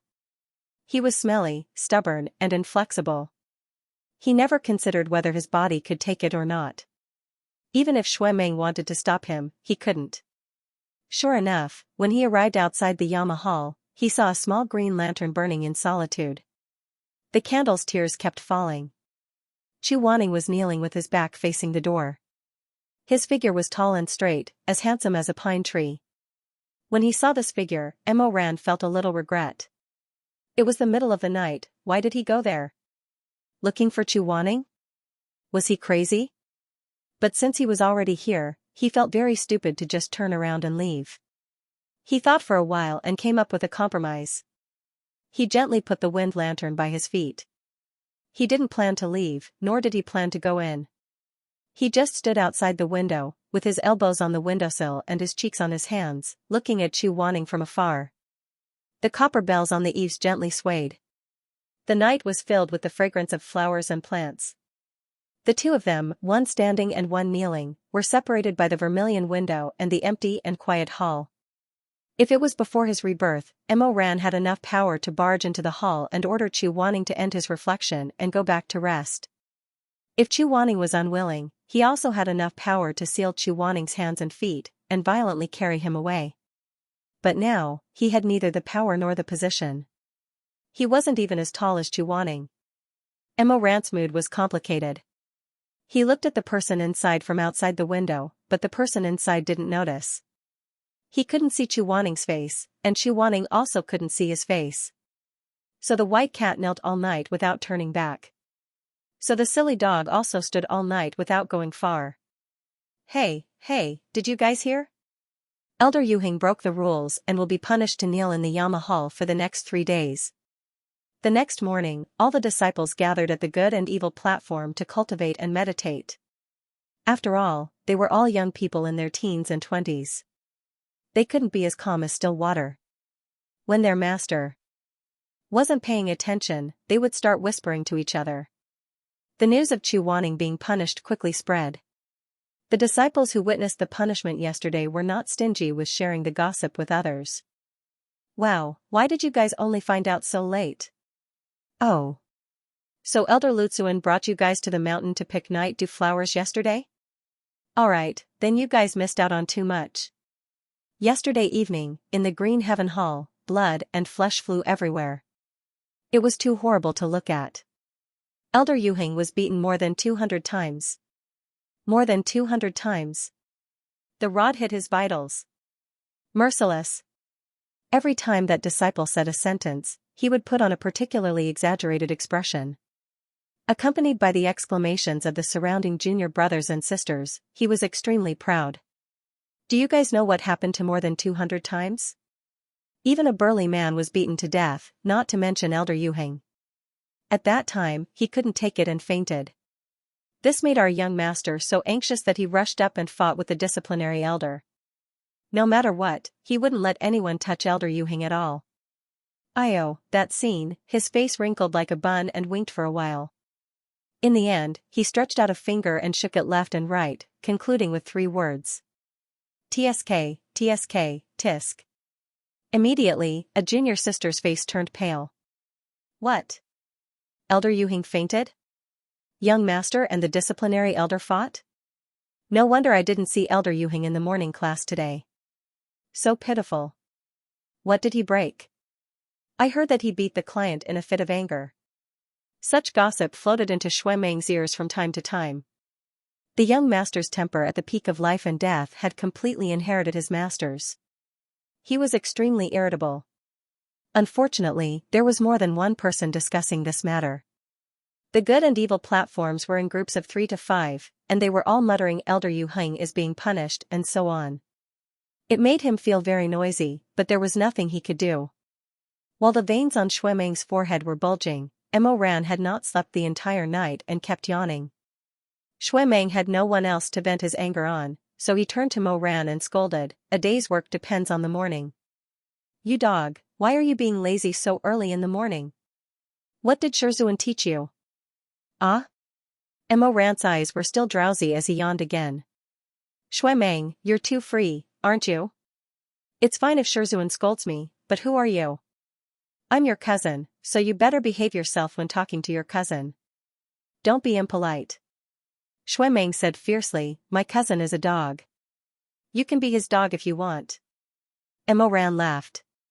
You're so disobedient and don't respect your elder brother. Shizun will be very disappointed if he finds out. You still have the face to mention Shizun. Let me ask you, why didn't you stop him when he wanted to go to the discipline court yesterday? He Shizun. Wanya Yuhing, Bei Do Xianxun, why don't you stop him for me to see? Shui flew into a rage. He pulled out his sword and furrowed his brows. What the *CK did you just call me? Mo Ran rested his chin on his hand and laughed. Be good, Meng. Sit down. Shui flew into a rage. Mo Weiyu, I'll kill you.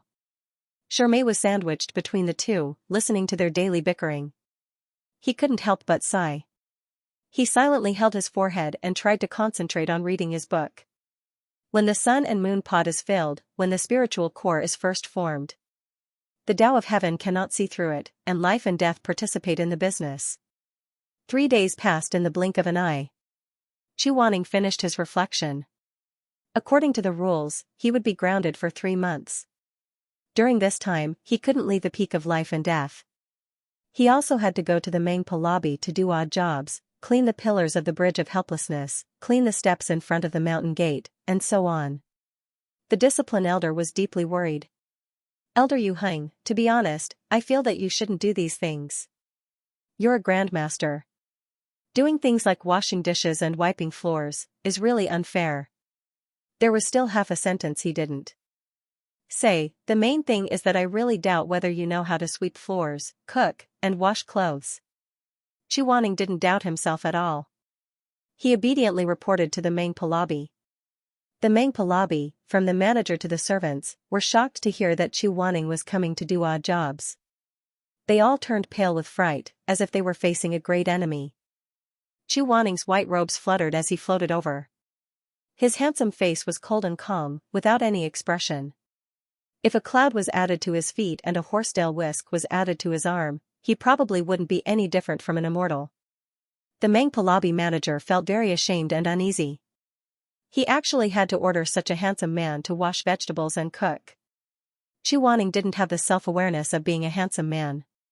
He walked into the kitchen and coldly glanced at everyone. Everyone couldn't help but take a step back. Chu Wanning went straight to the point. What should I do? The manager bashfully pinched his clothes and thought for a while. He carefully said, Elder, what do you think about washing vegetables? Chu Wanning said, okay. The manager let out a big sigh of relief.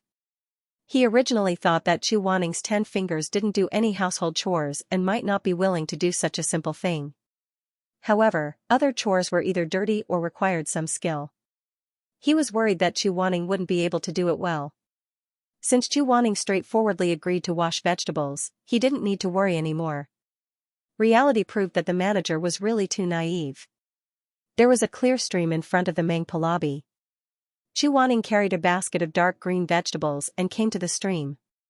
He rolled up his sleeves and began to wash the vegetables.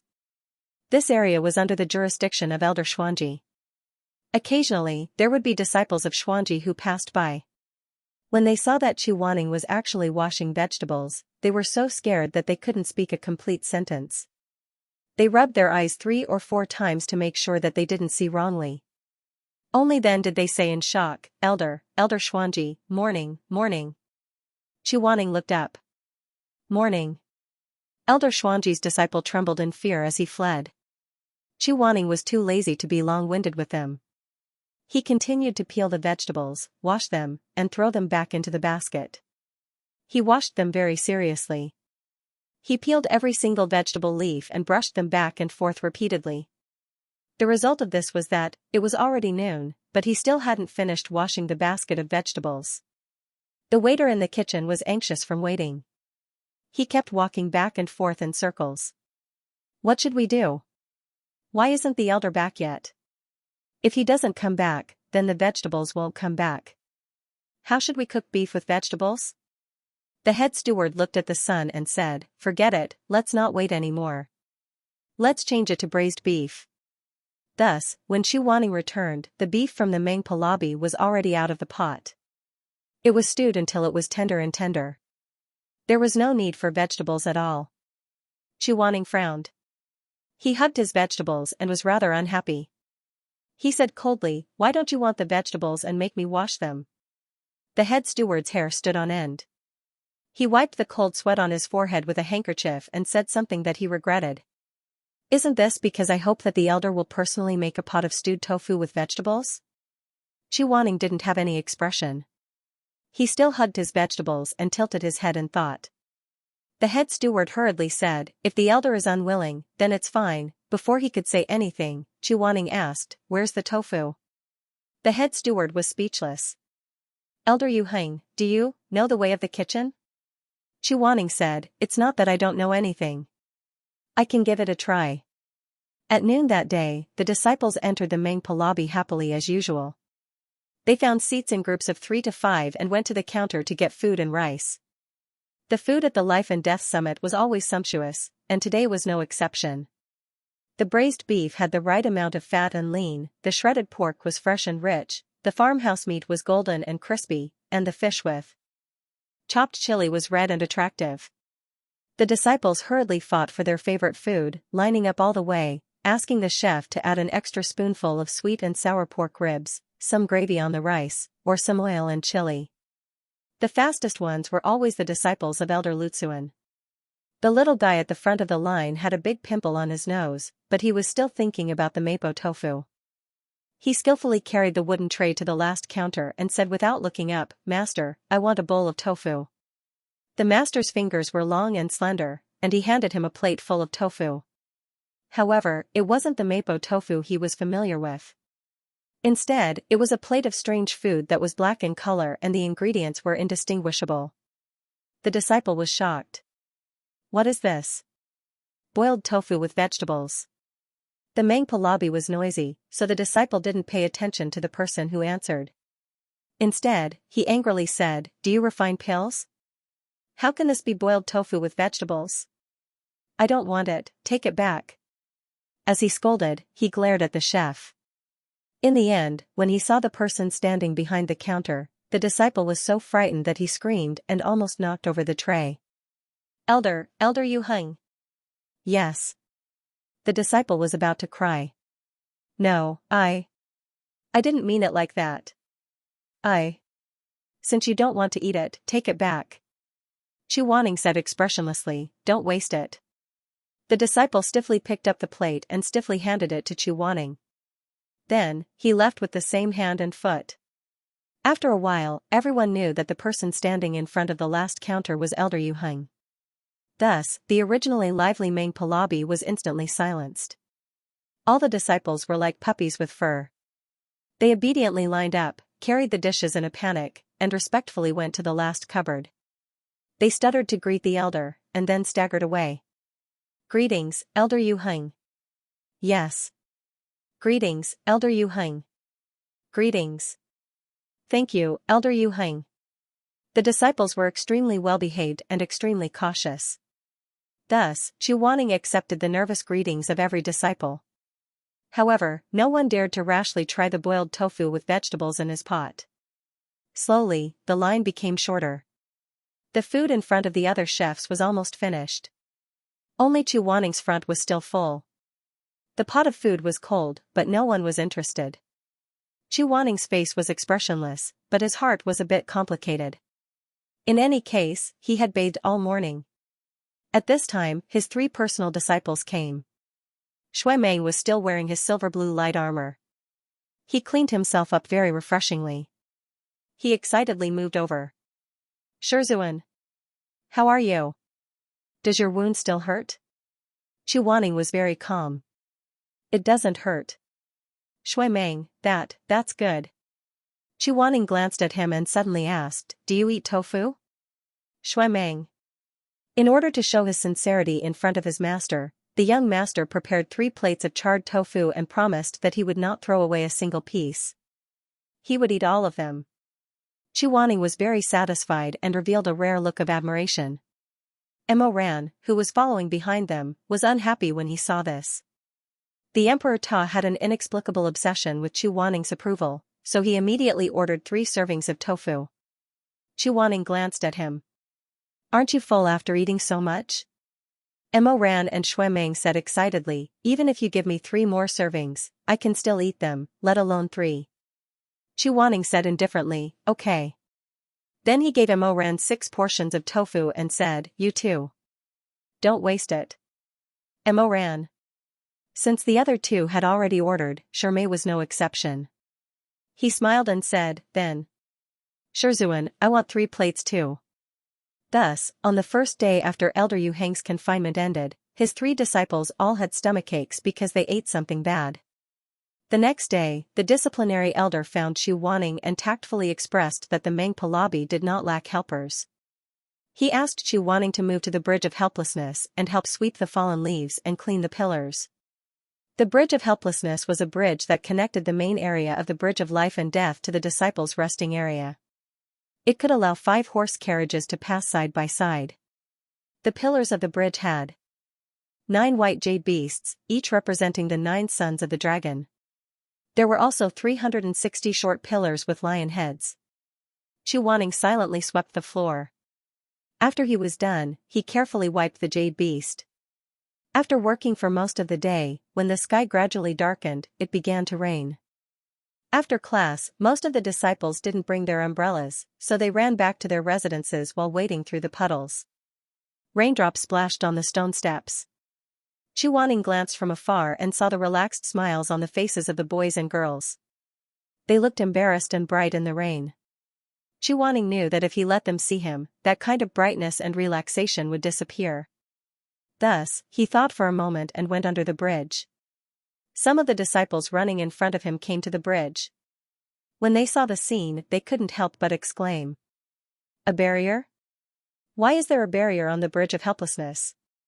It was probably set up by Elder Xuanji, a disciple guest. Elder Xuanji is the best. The translucent golden barrier enveloped the top of the Bridge of Helplessness. It extended and spread out in an imposing manner all the way to the main walkway of the disciples' resting area. It completely covered the path they were about to take. It must be Elder Xuanji's doing. Isn't this place under his jurisdiction? Elder Xuanji. This barrier is so beautiful. The elder is really amazing. The disciples shook their wet hair and giggled as they pushed each other to hide in the barrier. They talked all the way to the resting area. Xu Wanning stood under the bridge and listened to the hubbub of voices on the bridge. Only when it was silent and the returning youths were far away did he slowly put away the barrier and calmly walked out of the bridge. "Master." Suddenly, he heard someone call him. Xu Wanning suddenly looked up. He didn't see anyone on the shore. "I'm here." He followed the voice and looked up. He saw Mo Ran sitting on the white jade bridge. He was wearing a silver-blue light armor and his legs were lazily propped up on the railing of the bridge. The youth's eyebrows were shockingly dark. His eyelashes were like 2 small fans hanging in front of his eyes. He was holding an oil paper umbrella and looking at him with a smile that wasn't a smile. One of them was on the bridge, shivering in the leaves. The other was under the bridge, cold rain connecting the river. They looked at each other like this. For a while, no one spoke. Between heaven and earth, the misty rain was hazy and lingering. Occasionally, leaves and thin bamboo fluttered down with the wind and rain, fluttering and falling between the two. In the end, Mo Ran laughed and said with some teasing, "Elder Xuanji, you're wet." Xu Wanning also said coldly almost at the same time, "How did you know it was me?" Mo Ran pursed his lips. His eyes were curved and his dimples were deep. Such a big barrier.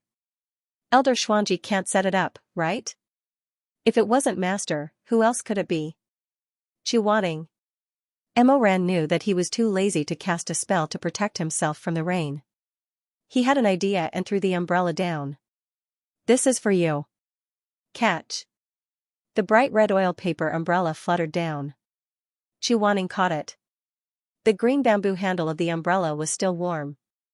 Sparkling and translucent drops of water dripped down the umbrella. Xu Wanning looked up at him. "What about you?" Emoran smiled slyly. Master just needs to cast a spell. Won't I be able to go back safely? Chu Wanning snorted, but he still flicked his sleeve. A transparent golden barrier immediately appeared above Emoran. Emoran looked up and laughed. Haha, it's so beautiful. There's even a peony pattern. Thank you. Chu Wanning glanced at him. That's a begonia. It only has 5 petals. After saying this, he floated away in his white robe and red umbrella. Emoran was left standing alone in the rain, counting the petals. 1, 2, 3, 4, 5. Ah, it's really 5 petals. When he looked up again, Chu Wanning was already far away. Emoran narrowed his eyes. Standing under the barrier, the childish smile on his face slowly disappeared. It was gradually replaced by a complicated expression. He suddenly didn't understand what he was thinking. It would be better if the only emotion he had for a person was pure love or pure disgust.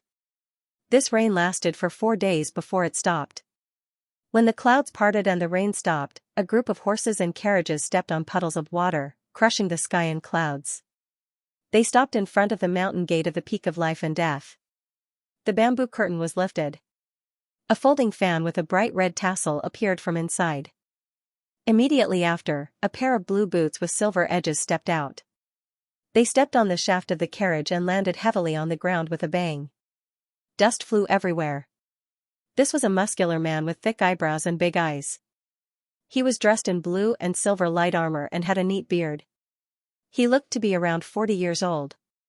He looked very rough, but his large hands were waving a finely made scholar's fan. It was indescribably strange. The fan opened with a paw sound. On the side facing the other person was written, "Shui Lang is very beautiful." On the side facing the other person was written, "The world is ugly." This fan was famous in Jianghu. The reason was not only because the owner of the fan was good at martial arts, but also because the words written on the fan were too embarrassing. It praised oneself on the front and mocked others on the back. When the fan handle was gently waved, the narcissism of the owner could be smelled from 100 miles away. Everyone in the cultivation world knew this. Who was the owner of this fan? It was the Lord of the Peak of Life and Death who had stayed outside for more than 2 months. He was Shui Meng's father and Emoran's uncle, Master Immortal Shui Jingyong. As the saying goes, dragons give birth to dragons, phoenixes give birth to phoenixes, and the son of a mouse can dig holes. The reverse logic was the same. If the son was a peacock, the father would definitely spread his tail. Although Shui Meng had delicate features and was completely different from his vigorous and strong father, at the very least, they were similar to each other deep down in their bones. They both felt that Shui Lang is very beautiful and the world is ugly. Shui Jingyong stretched his body and moved his muscles. He cracked his neck and said with a smile, "Oh, this carriage is so tiring. We're finally home." In the Dan Xian Palace, Madame Wang was mixing medicinal powder. Emoran and Shui Meng were sitting on her left and right respectively. She said softly, 4 ounces of hemostatic grass and 1 stalk of Shouyang ginseng. "Mother, I'm done." Shui Meng sat cross-legged beside her and handed the herbs to her. Madame Wang took it and smelled the hemostatic grass. Then she said, "No, this grass has been put together with guanghu for a long time. The resulting soup will be less effective. Go get some fresh ones." "Oh, okay." Shui Meng stood up and went to the medicine cabinet. Madame Wang continued, 3 ounces of Wolingzi and 1 ounces of Chinese daughter. Emoran quickly handed the ingredients to her. "Auntie, how long do you need to brew this medicine?" "You don't need to brew it. Just take it." Madame Wang said, "After I grind the powder, can Emoran give it to Elder Yu Heng?" Emoran didn't want to give it to Shui Meng at first, but after looking at Shui Meng's back, he knew that if he didn't do it, it would be Shui Meng who did. He didn't know why, but he didn't like the idea of Shui Meng being alone with Chu Wanning. So he said, "Okay." After a pause, he asked, "Oh right, Auntie, is this medicine bitter?" "It's a little bitter." "What's wrong?" Emoran smiled and said, "Nothing." But he grabbed a handful of candies from the fruit platter and stuffed them into his sleeve. The people in the palace were focused on mixing the medicine when a burst of hearty laughter suddenly came from the door. Shui Jingyong strode into the palace. His face was glowing. He said happily, "Wife, I'm back." Ha ha ha ha ha. The leader of a sect came in without any warning. Madame Wang was so shocked that she almost spilled the powder in the ladle. She opened her eyes wide in astonishment. Husband?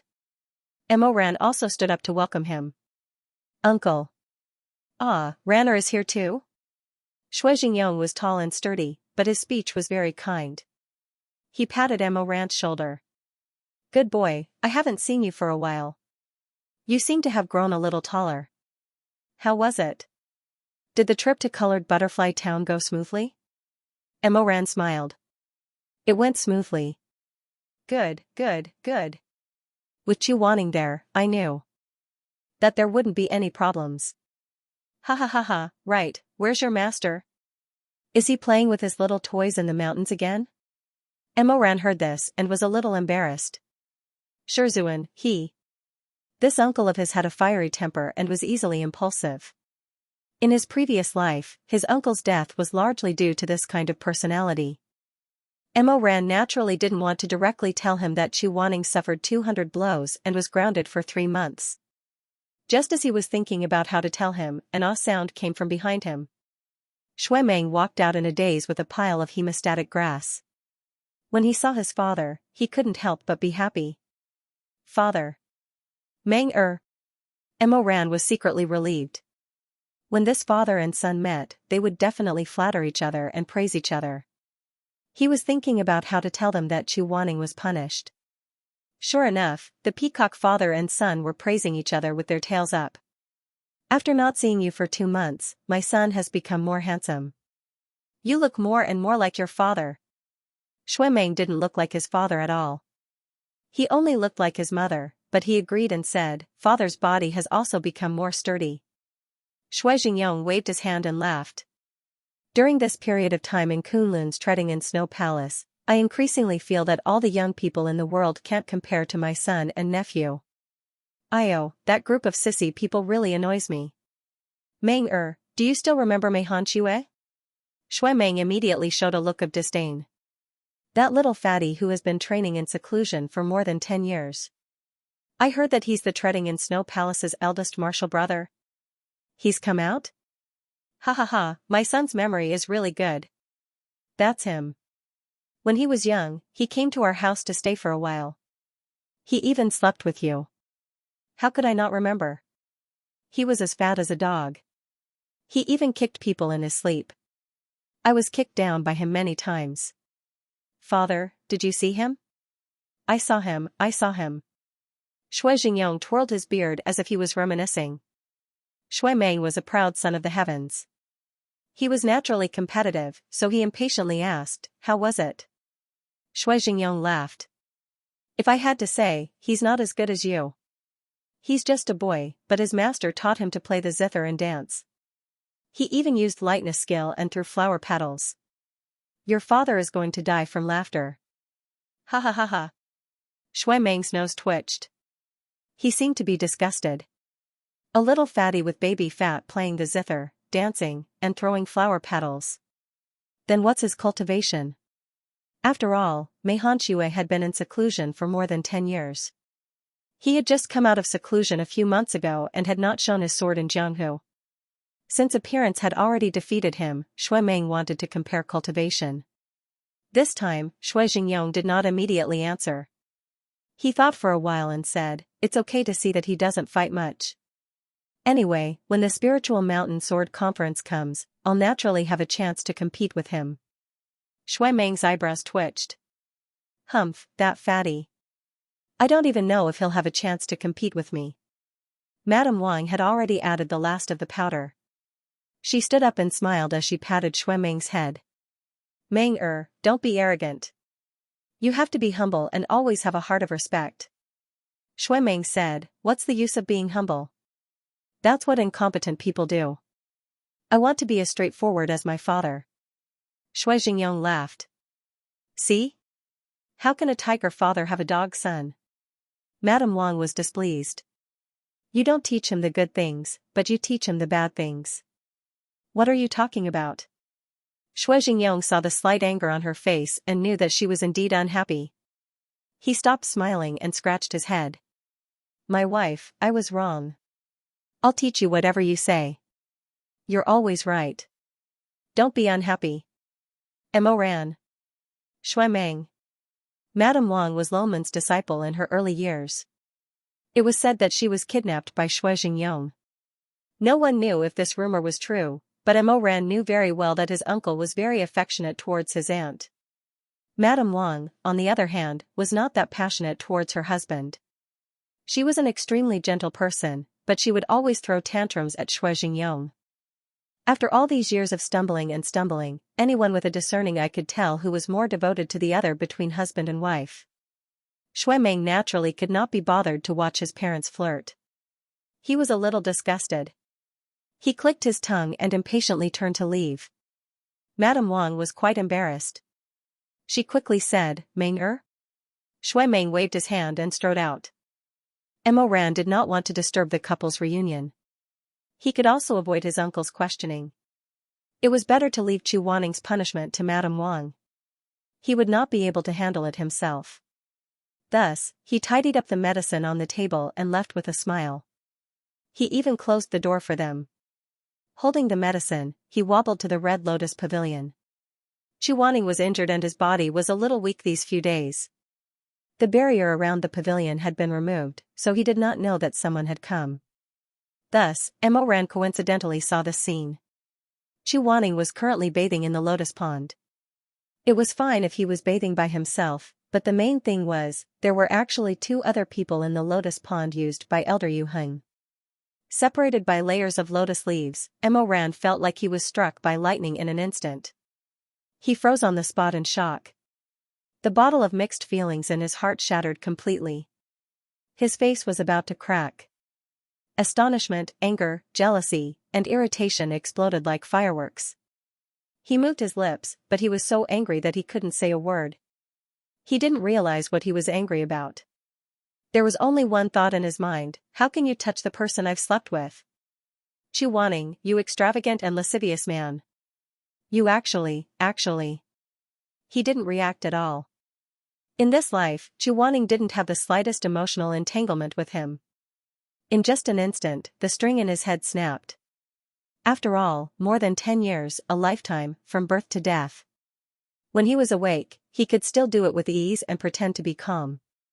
However, in the midst of the turmoil and chaos, his true colors were revealed. He still subconsciously believed that Chu Wanning was his. At this time, he clearly realized that he even remembered the taste of Chu Wanning's lips kissing so clearly. Not to mention those ecstasy entanglement of love and passion. That was something he didn't dare to think about after his rebirth. Until he saw Chu Wanning's naked back, saw that familiar figure, broad shoulders, long legs, tight muscles, thin and strong waist, immersed in the clear water. Those lingering feelings that he deliberately avoided and tried to forget instantly split open the seal and swept over. Mo Ran's scalp went numb. He had a reaction to this body. And it was a strong reaction that couldn't be controlled at all. Just looking at it made his lower abdomen burn.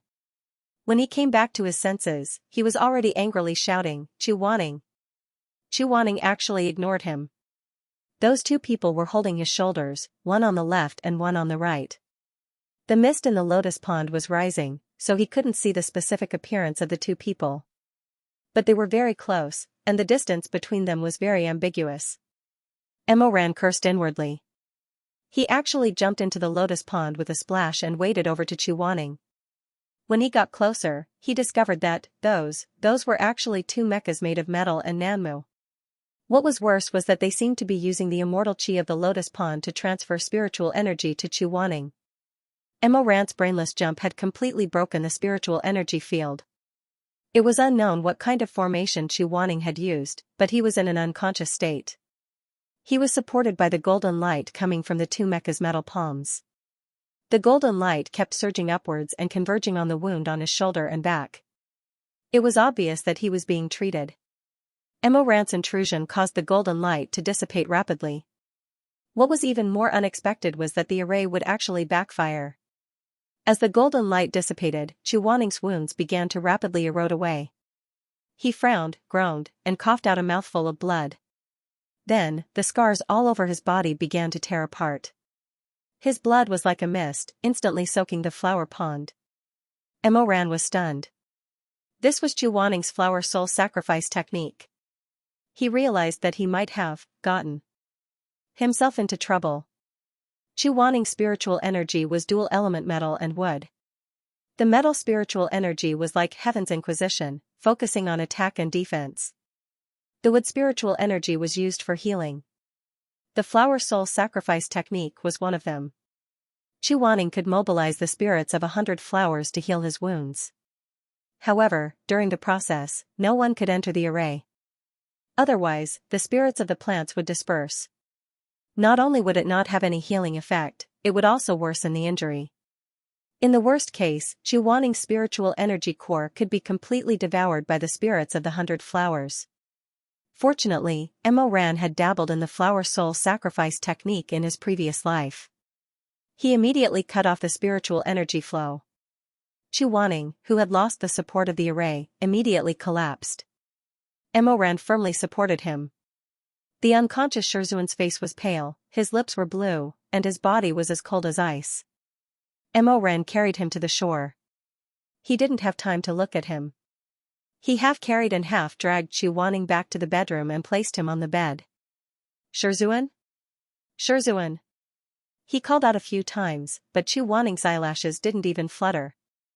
Other than the slight rise and fall of his chest, he looked no different from a dead person. This Chu Wanning made Mo Ran think of his previous life. He inexplicably felt his throat dry up, and his heart panicked. In his previous life, 2 people had died in Mo Ran's arms. Shirmei. Chu Wanning. Of the 2 of them, one was the lover of his dreams, and the other was the enemy of his life. After Shirmei left, there was no more Mo Weiyu in this world. What about Chu Wanning? Mo Ran didn't know. He only remembered that day. He held the person in his arms, bit by bit, cold. He didn't cry, nor did he laugh. Both joy and sorrow became distant and unreachable. After Chu Wanning left, Mo Weiyu didn't know what was in this world anymore. The candles were bright, illuminating Chu Wanning's naked upper body. Wanya Yuhing usually wore very tight clothes. His collar was folded tight and high, and his waist was wrapped in 3 bands. He was upright and restrained. Because of this, no one had ever seen the extent of his injuries after 200 beatings. Although Mo Ran had personally seen Chu Wanning's back when he was punished at the discipline court that day, he only knew that it was bloody and extremely tragic. But later on, he saw Chu Wanning wandering around as if nothing had happened. He thought that he probably didn't hurt his muscles or bones. Only now did he realize that Chu Wanning's injuries were much more serious than he had imagined. The 5 wounds left by the Ghost Master had all opened up. In the deepest part, one could clearly see the eerie white bone. Chu Wanning probably didn't ask anyone to help him change the dressing. He did it himself. The ointment was not evenly applied. Some places that couldn't be reached had already become inflamed and festered. Not to mention the blue and purple marks from the beatings. It covered the entire back. There was almost no intact skin or flesh. In addition to the backlash from the formation just now, Chu Wanning's wounds were all torn open. Blood gurgled and quickly dyed the blanket under his body mottled. If he hadn't seen it with his own eyes, Mo Ran wouldn't have believed that the person who insisted on wiping the pillars of the bridge and opening the huge rain-blocking barrier for the disciples was the person in front of him, the person who could be classified as old, disabled, sick, and weak. If it weren't for the fact that Chu Wanning was unconscious, Mo Ran would have grabbed him by the collar and questioned him. Chu Wanning, do you have an ego problem? Just lower your head and give in, who will stop you? Why do you have to be so stubborn? You're an adult, why don't you know how to take care of yourself and treat yourself better? Why don't you ask others to help you apply the ointment? Why would you rather let 2 mechas help you cast the healing formation than ask others for help? Chu Wanning, are you stupid? Are you stubborn to death? He cursed in his heart as he quickly pressed the acupoints to stop the bleeding. Then, he fetched some hot water and helped Chu Wanning wipe the blood on his back. The sharp knife quenched the fire and cut off the completely rotten flesh. The first time, Chu Wanning groaned in pain. His body instinctively bounced up. Emoran held him down and said unhappily, "What are you groaning for? Do you want to be F***ked? If you groan again, I'll stab you in the chest. Once you're dead, it won't hurt anymore." It was only at times like this that Emoran could reveal his ferocious nature and shout at him like he did in his previous life. However, there were too many white and rotten wounds. Chuaning kept gasping for breath as the wounds were cleaned up bit by bit. Even if this person was unconscious, he would try to suppress his pain and endure it. He wouldn't shout in pain, but his whole body was covered in cold sweat. His body that had just been cleaned was soaked in sweat again. After busying himself for more than an hour, he finally finished applying the ointment and bandaging the wounds. Emoran helped Chuaning put on his underwear and carried a thick quilt to cover his teacher who was burning hot. Only then did he heave a sigh of relief. He remembered that the medicine that Madame Wang mixed was still sealed in the oil paper bag. He took some water to make a bowl of medicine and brought it to Chuaning's bedside. "Here, drink the medicine." He picked up the unconscious person with one hand and let him rest on his shoulder. He scooped up the medicine and blew on it, then tried to take a sip. Emoran immediately frowned, his face scrunched up like a bun. "What the hell? Why is it so bitter?" However, he still let it cool down and fed it to Chuaning. In the end, after just half a spoonful, Chuaning couldn't take it anymore and spat out the medicine. Most of it splashed onto Emoran's clothes. Emoran was speechless. He knew that Chuaning didn't like bitter food and was even afraid of it.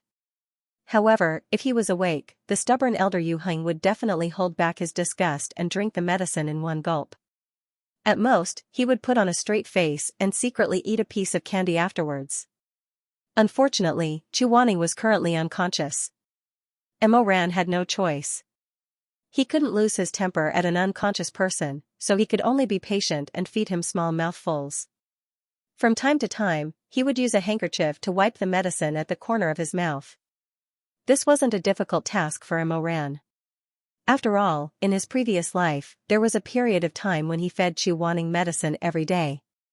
At that time, Chuaning would resist and Emoran would slap him, then grab his chin and fiercely kiss him. His tongue would wreak havoc and invade, filling the air with blood. He didn't dare to think too deeply about it. Emoran was a little careless with the last few spoonfuls of medicine. Almost half of it was spat out by Chuaning.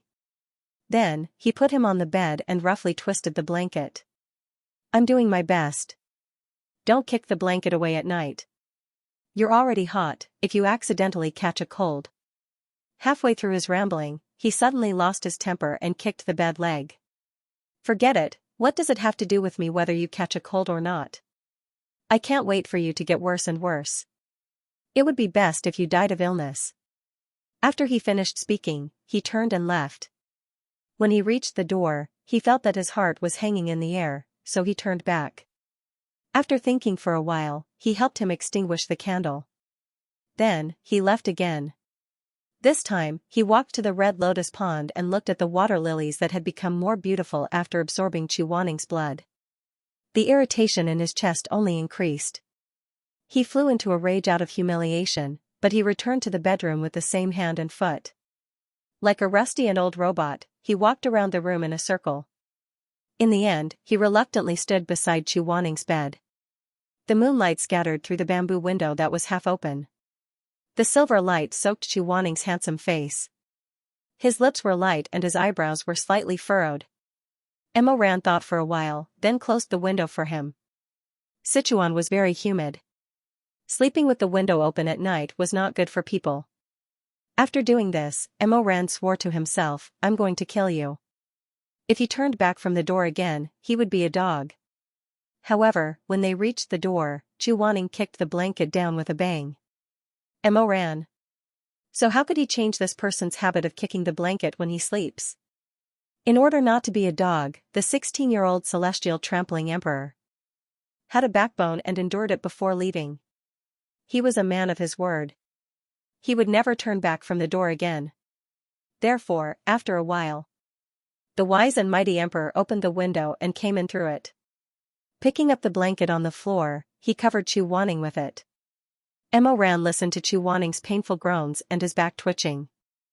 Seeing him curled up in the corner of the bed, he no longer looked as fierce as he usually did. While he scolded, "Serves him right," he also felt compassion for him. He sat beside Chu Wanning's bed and watched over him. He didn't let her kick the blanket down again. It was late at night. After a tiring day, Mo Ran finally couldn't take it anymore. He slowly tilted his head and fell asleep. He didn't sleep well. Chu Wanning kept tossing and turning. Mo Ran seemed to hear him groaning in a daze. Mo Ran was in a daze. He couldn't tell what time it was. He didn't know when, but he naturally lay beside Chu Wanning and hugged the person who was convulsing and trembling. He closed his sleepy eyes and subconsciously stroked his back. He held him in his arms and whispered, "Okay, okay, it doesn't hurt anymore, it doesn't hurt anymore." Mo Ran murmured in his sleep. It was as if he had returned to the peak of life and death in his previous life, back to the desolate and empty Wu Mountain Palace. Since Chu Wanning's death, no one slept with him in his arms.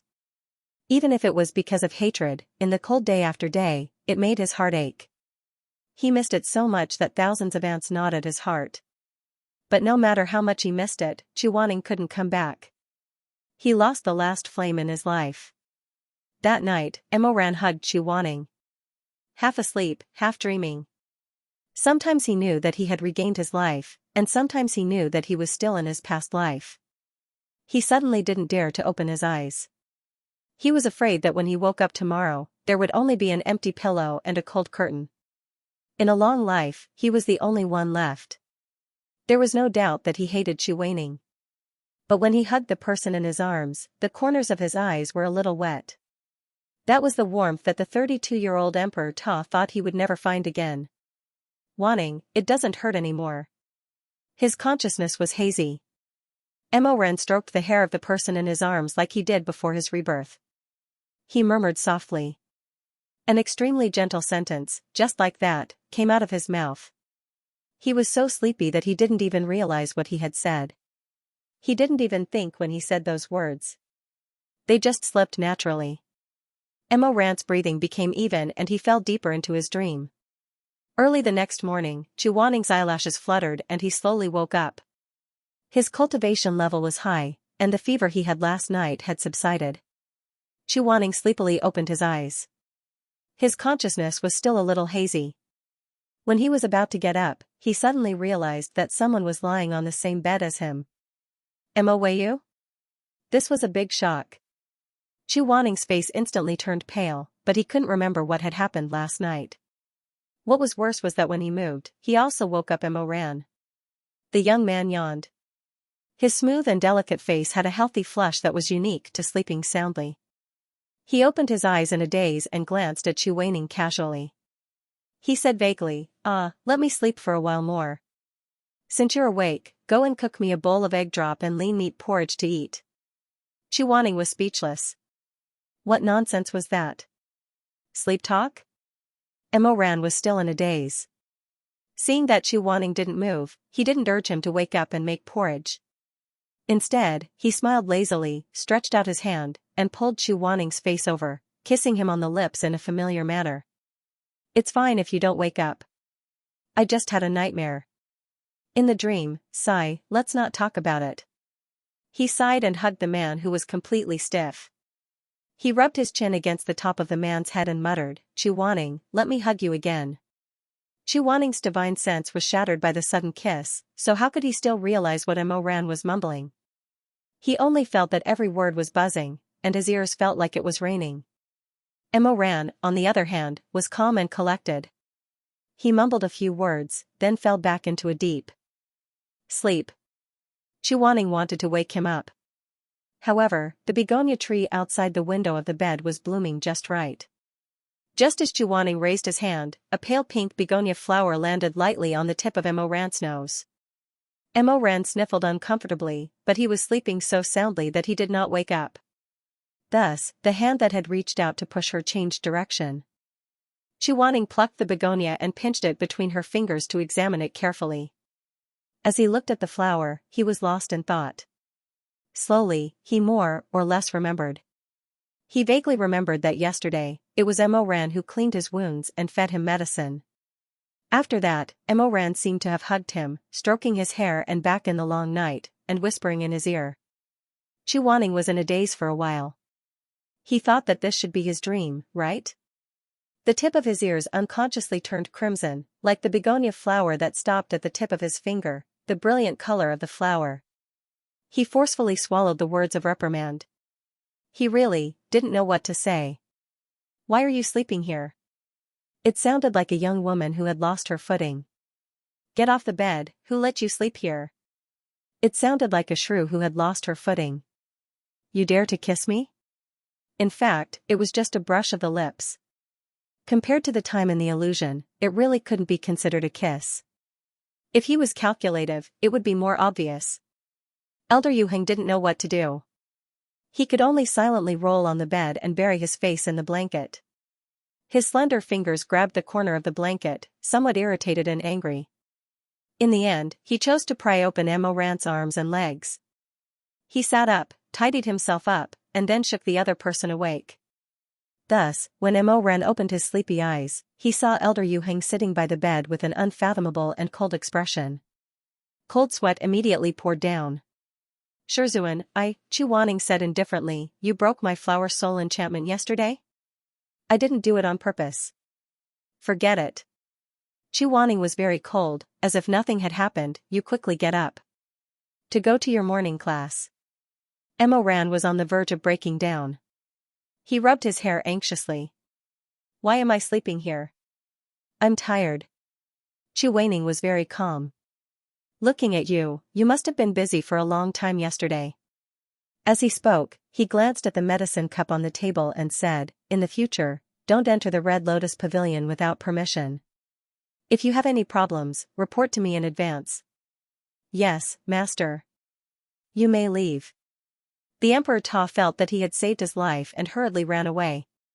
After he left, Chu Wanning lay back on the bed and opened his palm. Through the gaps between his fingers, he looked at the brilliant flowers outside the window. The wind blew and the flowers fell, and fragrant snow fell. The soft color of the begonia was like a fragmented memory from last night. It was very light, but it was hard to tell whether it was real or not. He decided that he would never bring up yesterday's matter. It was too embarrassing. Elder Yuheng valued his face like gold. He valued his face more than his life. Thus, when Emoran saw Chu Wanning again a few days later, Elder Yuheng was still as calm as before. His bearing was calm, noble, and elegant, and his white clothes fluttered in the wind. Neither of them brought up that night of snuggling. Only when their gazes met did Emoran's gaze seem to linger on Chu Wanning for a while before habitually chasing after Shermay. But what about Chu Wanning? When he met Emoran's gaze, he would immediately turn his head away coldly. Then, when the other party was not aware, he would inadvertently glance at him again. Shui Jingyong soon learned that Chu Wanning was punished. Sure enough, the supremacy at the peak of life and death immediately flared up in anger. But this rage was not suitable for anyone, so he could only shut the door and sulk with himself. If he had known, he would have added a rule when he set the rules: the law is inferior to the elders. Madame Wang brewed a pot of tea and spoke to him in a soft voice for a long time. Only then did Shui Jingyong calm down, but he still said, Elder Yuheng is stubborn. If he does this again in the future, you must help me persuade him. He's a grandmaster that the sects in the upper cultivation world can't even get, but he's suffering under me. How can my conscience be at ease? Madame Wang said, it's not that I don't want to persuade him, but you also know how stubborn Elder Yuheng is. Shui Jingyong said, forget it, forget it. Wife, bring me some of those muscle revitalization and pain relievers. I'll go take a look at Yuheng.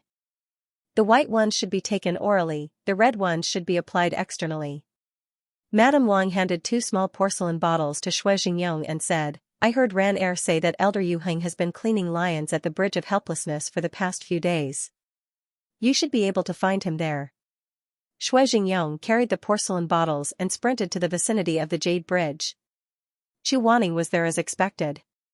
It was currently afternoon, and the disciples were all busy cultivating. Very few people passed by the Bridge of Helplessness. Chu Wanning was the only one standing alone on the winding Jade Bridge. His figure was tall and straight, and he had a natural strength of character. The leaves on both sides of the bridge rustled. His white robes were trimmed with bamboo, and he looked like a gentleman. Shui Jingyong walked over and laughed heartily. Elder Yu Heng, are you admiring the fish? Chu Wanning turned his face. My lord is joking. This river is connected to the yellow springs of the ghost world. How can there be fish here? Haha, I'm just joking with you. You're too elegant, but not humorous enough. If you continue like this, you won't be able to get a wife. Chu Wanning. Here, medicine for injuries. My wife made it. The white ones should be taken orally, and the red ones should be applied externally. It's very useful. I'll give it to you. Chu Wanning did not want to accept it at first, but when he saw that Shui Jingyong was rather proud of himself and seemed to cherish the medicine made by his wife, he could not refuse. Thus, he accepted it and said lightly, thank you. Shui Jingyong was a rough man, but he was rather reserved in front of Chu Wanning. There were many things that he did not dare to casually talk about. After thinking for a while, he picked a topic. Yu Heng, the Spiritual Mountain Sword Conference will be held in 3 years. At that time, the young talents of various sects will gather and compete. What do you think Meng and Ranner's chances of winning? Chu Wanning said, it's hard to say what will happen in 3 years. I only know that for now, Mo Ran does not seek to improve, and Shui Meng underestimates his opponent. Neither of them should be like this. His words were straightforward, harsh, and did not beat around the bush. Shui Jingyong's face was a little embarrassed. He muttered, they're just children. Chu Wanning said, they're already in their 20s. They're not young anymore. Shui Jingyong said, that's true, but they're not even 20 yet. As their father and uncle, I can't help but be biased. Haha. Chu Wanning said, it's the father's fault if the son doesn't teach. It's the teacher's fault if the son doesn't teach strictly. If these two go on the wrong path in the future, it's our responsibility. How can we be biased? Chu Wanning said again, my lord, do you still remember that Lini Confucian Wind sect also had 2 geniuses back then? When he mentioned this, Shui Jingyong's heart could not help but sink.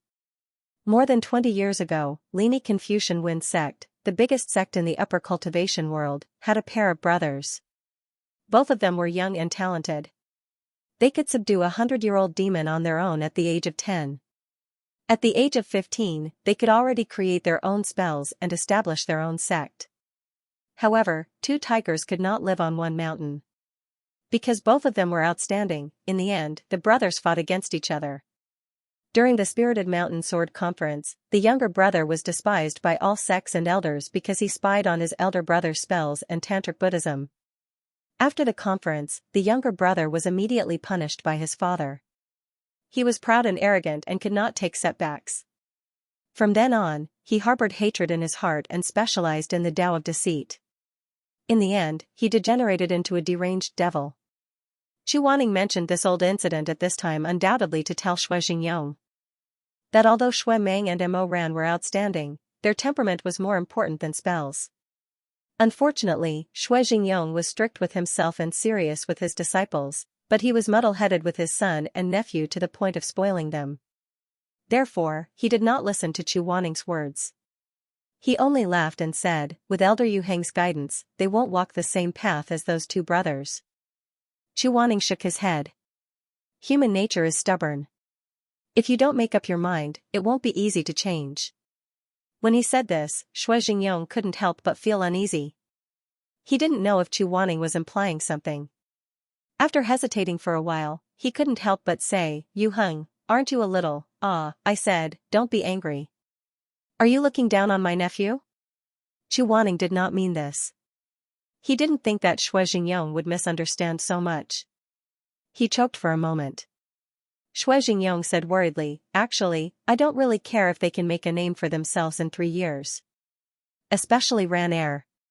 He suffered a lot since he was young and his personality is unavoidably stubborn. I hope you don't dislike him because he grew up in a restaurant. He's the only flesh and blood my elder brother left in this world. I've always felt guilty towards him. Chu Wanning interrupted Shui Jingyong, saying, Lord misunderstands. I won't look down on him. If I cared about Mo Ran's background, I wouldn't be willing to take him as my disciple. Seeing that he was straightforward and firm, Shui Jingyong said happily, "That's good, that's good." Chu Waning's gaze once again landed on the surging river under the bridge. He watched the surging waves, the clamoring of the waves, and didn't say anything else. Unfortunately, their conversation on the bridge and Chu Waning's confession were easily swallowed by the waves, just like in his previous life. In the end, no one else heard him saying that he didn't dislike Mo Ran. 3 months passed in the blink of an eye. On this day, Chu Waning summoned his 3 disciples to the Red Lotus Pavilion and said, "Your spiritual cores have stabilized. I called you here today to bring you to Shuiying Peak and try to summon your weapons." Upon hearing this, Shui Meng and Shimei opened their eyes wide. They were overjoyed. Shuiying Peak was the holy mountain of the upper cultivation world. It was 1,000 feet tall and 10,000 feet tall. According to legend, Shuiying Peak was once the place where the god Gaochen Upper Palace forged his sword. The Gaochen Upper Palace was the god of weapons. It was in charge of the north and south celestial poles and ruled all the weapons in the world. When the celestial ruler eliminated the demons, the Gaochen Upper Palace used the mountain as its foundation, the lake and the sea as its pool, and its own divine blood as the fire to forge the first real sword in the world. This sword penetrated the heavens and the earth. When it struck, the divine land was torn apart and the seawater flowed backward. With the sword in hand, the celestial ruler suppressed the demons under the earth within 2 moves. From then on, it was impossible for them to rise again. And those 2 moves traversed the territory of the human world, creating 2 ferocious deep ravines. After this battle, it rained heavily for thousands of years. The deep trenches created by the 2 divine swords were filled with rainwater. Since then, they became the Yangtze River and the Yellow River that gave birth to countless creatures. As for Shuiying Peak, where the divine sword broke the world, it became a sacred place for cultivators of the later generations to worship. The spiritual energy left behind by the ancient gods was very rich. Until today, there were still countless mysterious spirits and strange flowers growing in the mountains. Countless cultivators saw through the Tao at Shuiying Peak and ascended. However, to the people of the world, the biggest attraction of this strange peak where the divine sword was forged was its Jincheng Pool. It was an ice pool at the top of Shuiying Peak that was frozen all year round. Legend has it that in order to create a divine sword, the Gaochen Upper Palace cut open his palm and squeezed in his own divine blood. A drop of his blood splashed onto the low-lying area of the mountain peak. Even after millions of years, the divine blood did not dry up. It became this clear golden pool that was surrounded by the later generations. Regardless of whether this legend was true or not, the wonders of the Jincheng Pool were not lies. Although it was frozen all year round, there were very few Taoists who could use the power of their spirit cores to temporarily melt the water in the pool. Then, an ancient beast would leap out of the pool with a weapon in its mouth and offer it to the people on the shore. Shui Meng couldn't wait to ask, "Shizun, when you took the divine martial skill, what kind of ancient beast jumped out?" Chu Waning said, "Kuan Peng." When Shui Meng heard this, his eyes flashed with enthusiasm. "That's great. I can see the Kuan Peng now." Mo Ran mocked, "Wait until you melt the lake water first." "What do you mean? Do you think I can't melt the Jincheng Pool?" Mo Ran laughed. "Aya, why are you angry?" "I didn't say that." Chu Waning said, "It might not be the Kuan Peng that comes out of the lake with a weapon. It is said that there are hundreds of divine beasts living in the Jincheng Pool that protect the spirit of the divine martial. As long as one of them likes you, it will find the weapon that it can get and offer it to the people on the shore. Moreover, these divine beasts have different temperaments and will give you all kinds of requests.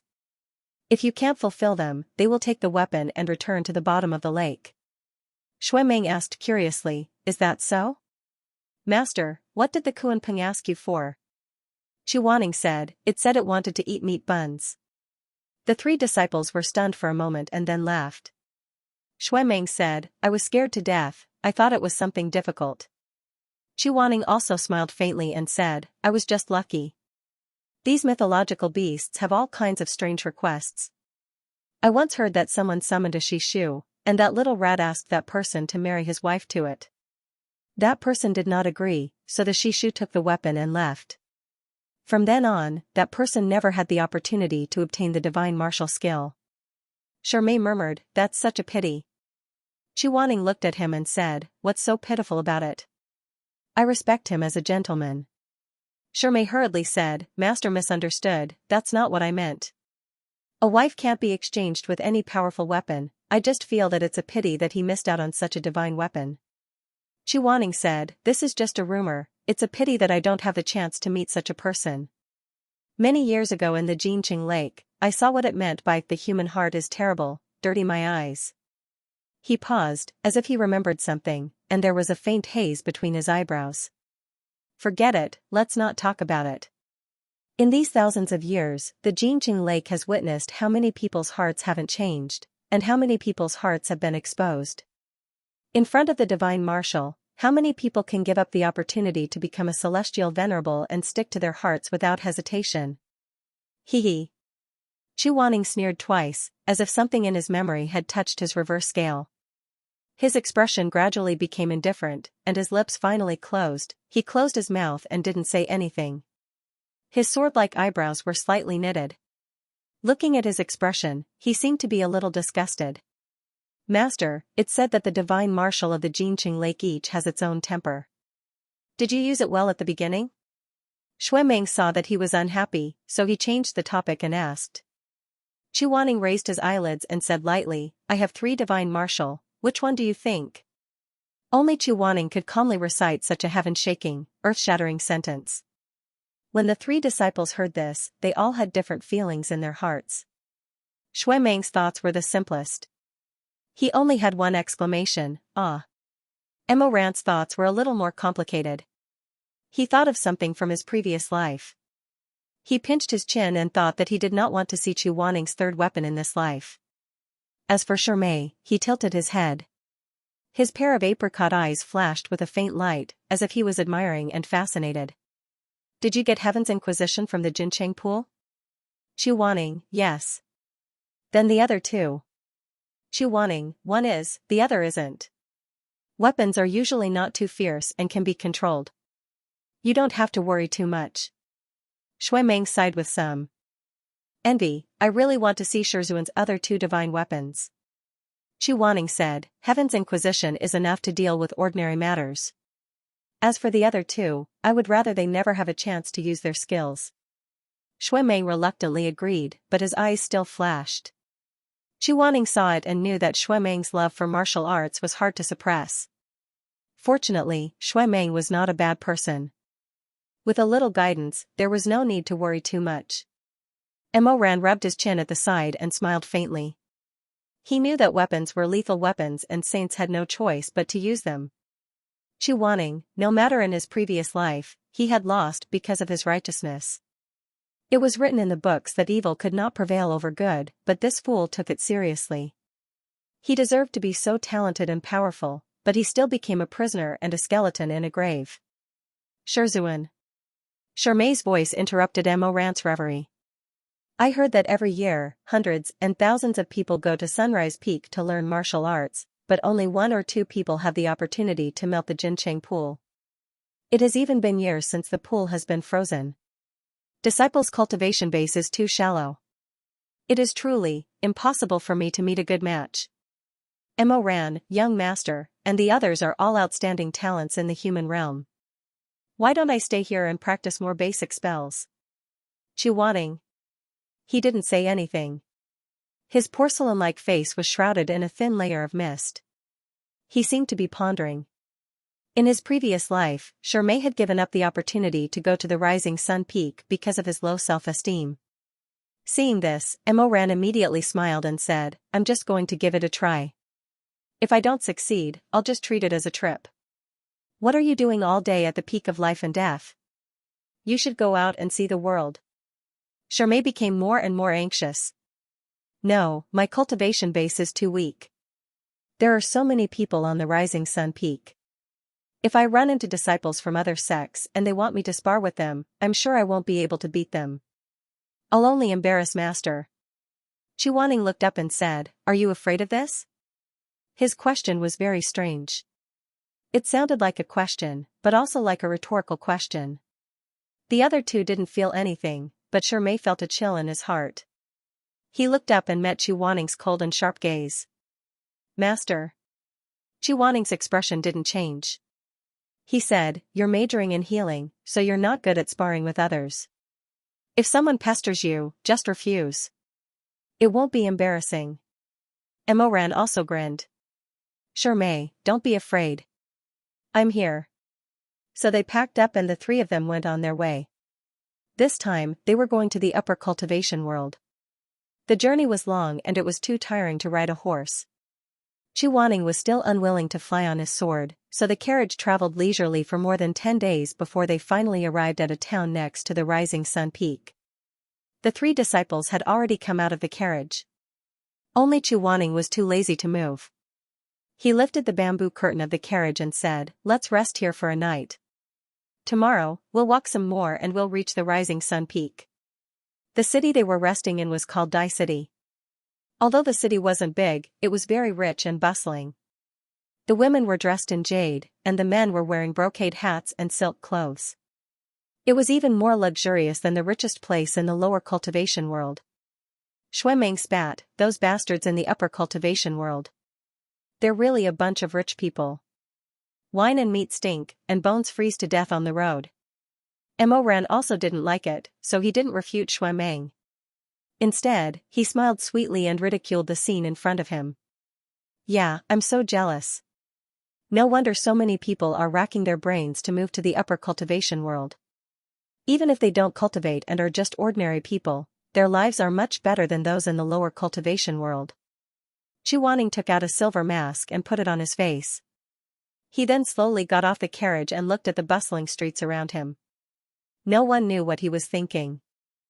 Meng asked curiously, Master, why do you have to wear a mask? Waning said, this is the territory of the Lini Confucian Wind sect. It's inconvenient for me to show my face. Seeing that Meng was still puzzled, Emoran sighed and said, Little Phoenix, you don't have a brain. Master used to be a guest elder of the Lini Confucian Wind sect. When he said that, Meng finally remembered. However, this proud son of heaven wasn't willing to admit that he had forgotten this. His face flushed red, he rolled his eyes and said, This, of course I know. I'm just curious. He's just a guest elder.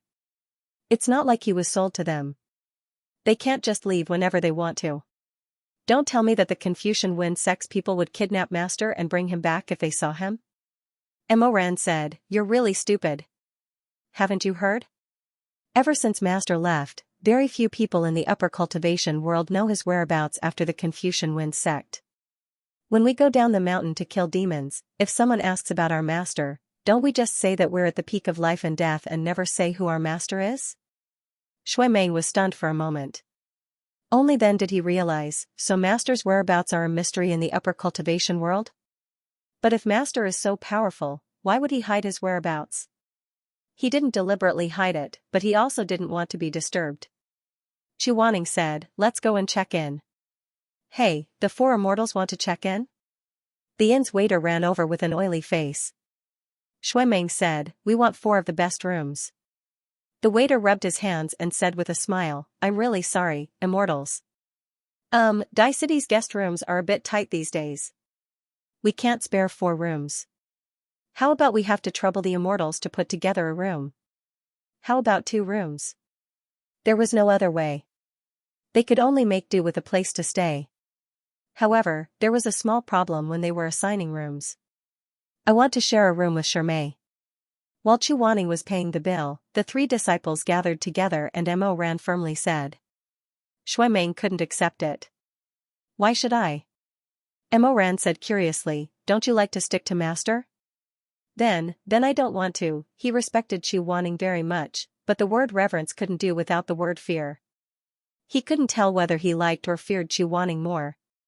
Seeing Meng's face turn red, Emoran said with a sly smile, Little brother, I think it's not that you don't want to sleep with Master, but that you don't dare to, right? Meng's eyes widened. Master won't eat people, why wouldn't I dare? Oh. Emoran said with a smile, but Master likes to hit people in his dreams, did you know that? Meng. His face turned green and white. Meng suddenly thought of something and asked angrily, How do you know what Master is like when he's asleep? Have you slept with him before? These words were a bit ambiguous. Even though Shui Meng himself didn't have any evil intentions, the speaker didn't mean anything, but the listener took it seriously. Mo Ran thought to himself, not only did I sleep with him, I even slept with him in my past life. But a real man doesn't mention his past achievements. He still smiled and said, if you don't believe me, you can feel it tonight. Remember to bring a bottle of Jinchuang ointment, it can be used to treat any injuries. Shui Meng was about to explode, but Chu Wanning had already paid the bill and walked over. He looked at them indifferently and said, let's go. The three youths followed behind Master like little tails. When they stood in front of the guest rooms, the three of them who were originally arguing happily all lowered their heads and waited for Chu Wanning to speak. In reality, their argument just now was useless. When it was time to arrange the rooms, they all shut up and waited for Master to speak. Chu Wanning paused and said, there are only 2 rooms left, which one of you? He hesitated inwardly and felt a bit awkward. What should he say, who's willing to stay with me? They all sounded a bit cautious and pitiful, which was really not Elder Yu Hang's style. Then what should he say? Mo Weiyu, you come with me. Like this? Forget it, with a spiked club and a tiger skin, there was no difference between him and the Black Wind Stronghold's chief who kidnapped a good young woman. In any case, he was a grandmaster, he still had his face. Moreover, ever since they slept in each other's arms at the Red Lotus Pavilion, the two of them felt very awkward and rarely spent time alone. Chu Wanning's expression was calm and indifferent, but countless thoughts ran through his mind. After a long time, he finally raised his chin slightly and nodded at Shui Meng. Shui Meng and I will stay in the same room. Shui Meng. Mo Ran was originally smiling, but now he couldn't help but be stunned. He really did hope that Shui Meng and Chu Wanning would stay together, and that he would stay with Shermei. But when this choice came out of Chu Wanning's mouth, he inexplicably felt a bit depressed. He didn't know that he looked very much like a little wild dog who didn't know the difference between heaven and earth. The little wild dog met a man. Although that man didn't treat him very well, he was still willing to throw him some bones to eat 3 meals a day. But the little wild dog didn't like this fierce man, so although he ate the bones every day, he licked his paws and barked at the man. He didn't treat this man as his master. But for some reason, one day, this man came out with a bowl, and what was inside was not the bones he was familiar with, but millet. A beautiful bird with bright feathers fluttered down and perched on the man's shoulder. It stared at him with round eyes, and its sparkling beak intimately rubbed against his face. The man glanced sideways, stroked the bird's luxurious wings, and carefully fed it grain. This wild dog couldn't help but be stunned. After all, he thought that Chu Wanning would choose him. At night, Mo Ren rested his chin on his hand and stared at the wall. Chu Wanning and Shui Meng's rooms were separated by a wall. Shermei loved cleanliness.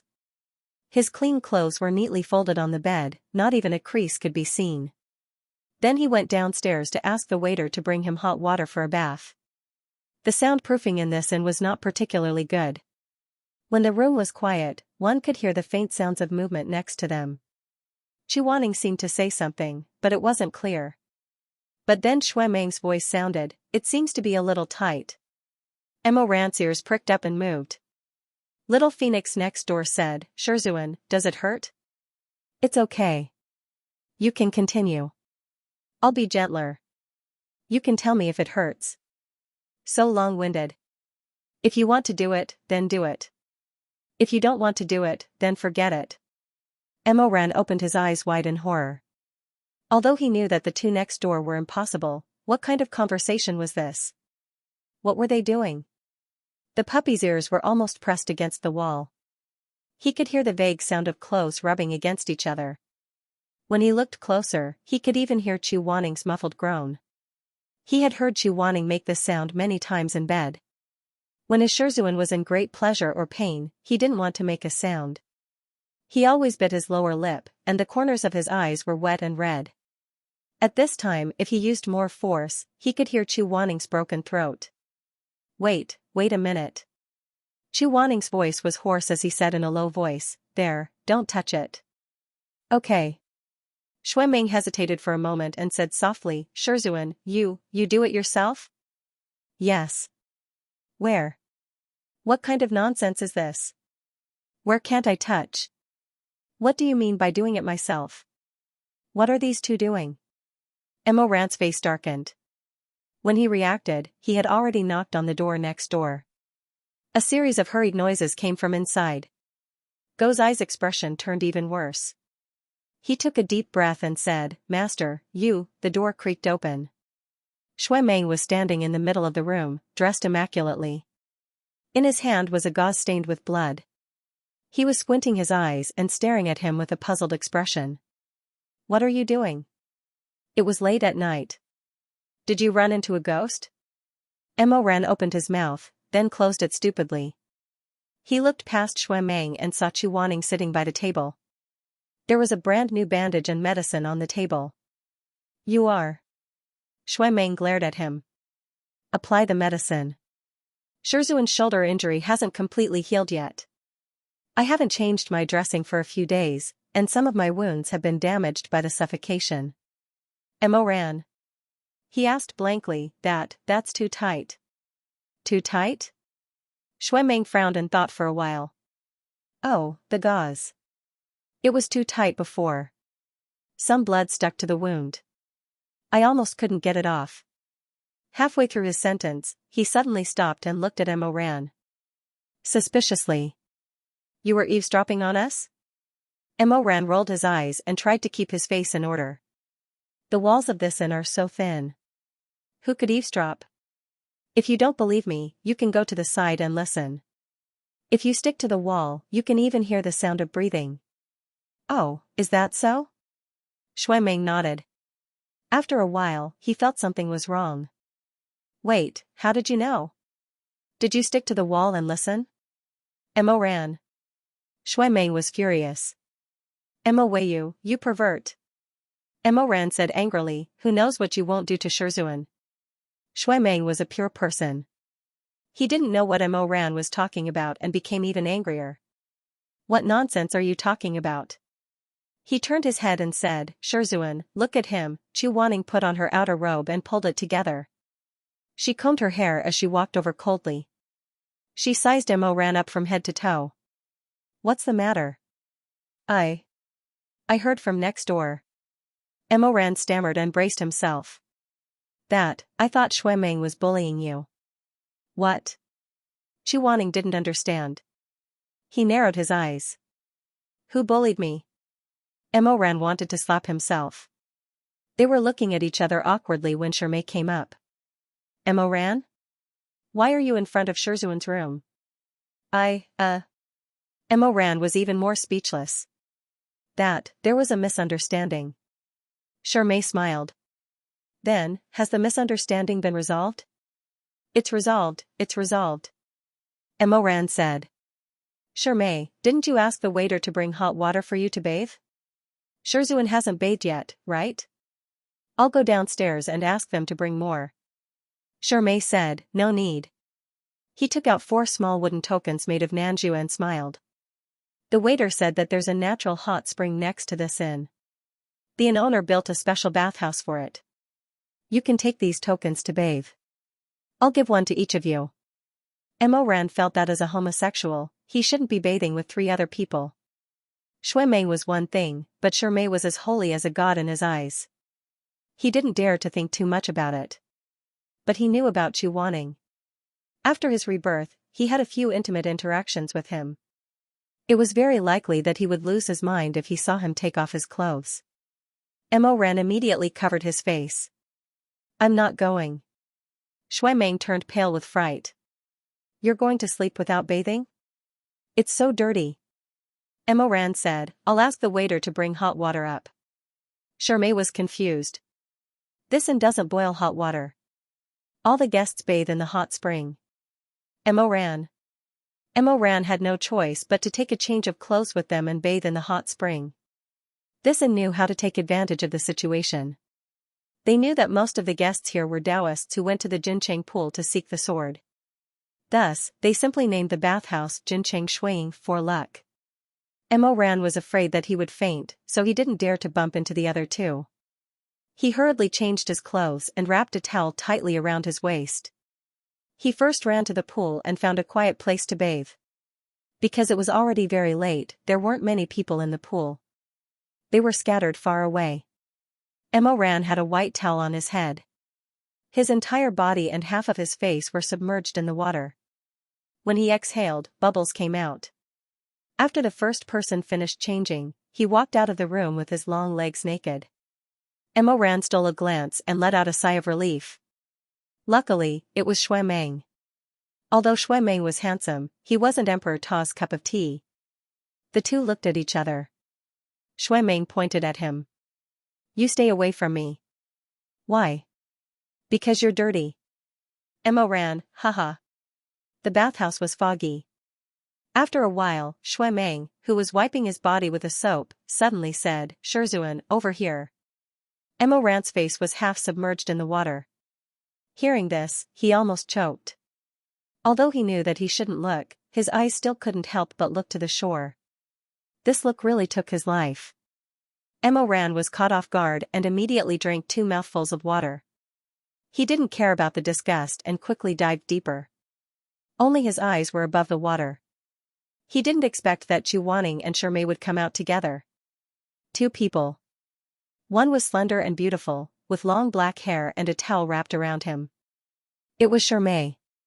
Emoran originally wanted to sneak a peek at him. But in the end, he only took a quick glance.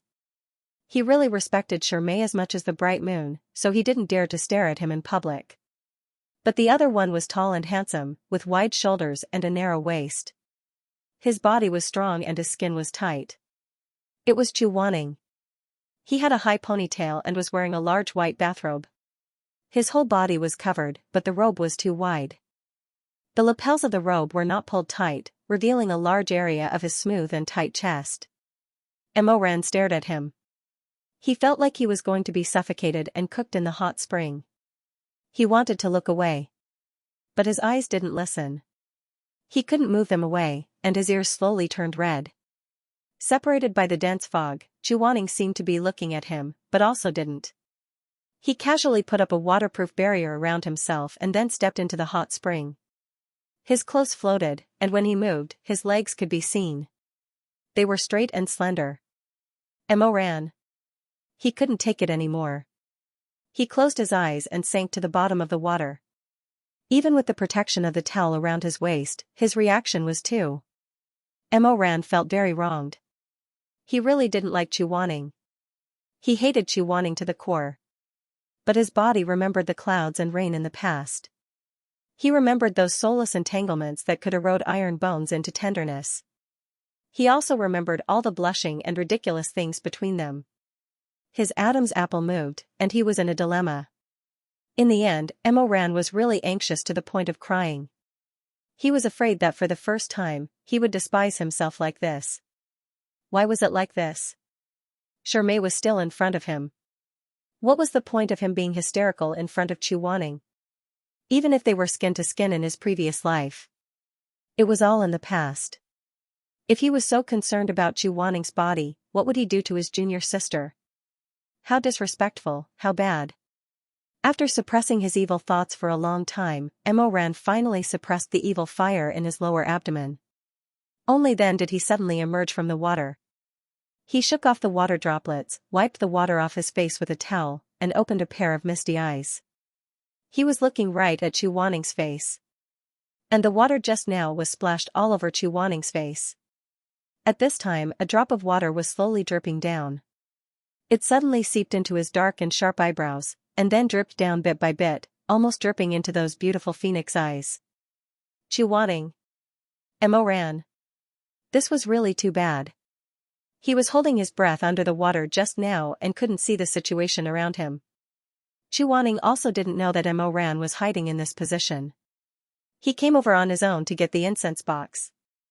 In the end, before he could get the incense, his face was splashed with water by the person who suddenly emerged.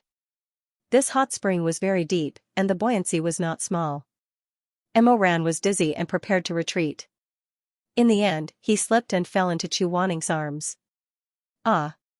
Chu Wanning didn't have time to think and reached out to support him. In the warm spring water, the two people's skin was pressed against each other. Emoran immediately felt a spark of electricity shoot up his tailbone, causing goosebumps to rise all over his body. Even though he had hugged a nearly naked Chu Wanning at the Red Lotus Pavilion, the situation at that time was critical and he didn't have the time to think about it, so he didn't have much of an impression of it. But at this time, one hand was pressed against Chu Wanning's chest, the other hand was still subconsciously supporting Shizun's waist. Under the water, their legs were rubbing together, and the other's skin was even more smooth and warm in the spring water. Emma Rance had exploded with a boom. Towards Chu Wanning, he just touching the other's waist like this, without doing anything else, was. The reaction was intense, like a surging river. Moss, Shizun, he struggled to stand up straight, his already burning lower body bumping into the other in this hurried struggle. Chu Wanning's eyes suddenly widened, shock flashing across his handsome face. He immediately retreated, but at the same time, the water droplets hanging above his eyelashes just now dripped into his eyes. Chu Wanning was provoked and hurriedly closed his eyes to rub them, but he didn't have a towel to wipe with. Shizun, use mine. Mo Ran was so embarrassed that he wanted to die. His face and ears were red, but he still wanted to cover it up and pretend that nothing was wrong. He took his own towel and helped Chu Wanning wipe the water droplets on his face. When Chu Wanning opened his phoenix eyes, there was confusion and astonishment in them, and a faint trace of panic. But these were all fleeting. He quickly tried to calm himself down, pretending that he didn't feel anything, and said in a hoarse voice, "Incense, give it to me." Oh. Oh, okay. Mo Ran walked to the side of the pool like a cooked crab and picked up the incense box on the shore. Shizun, what kind of scent do you want? Anything. Mo Ran was dizzy, and stared blankly at the box for a long time, then sincerely turned his head. There is no such thing as anything. Chu Wanning. He paused for a moment before sighing. Plum blossom, begonia. All right. Mo Ran picked up 2 incense sticks and handed them to Chu Wanning. When their fingertips touched, there was another rustle.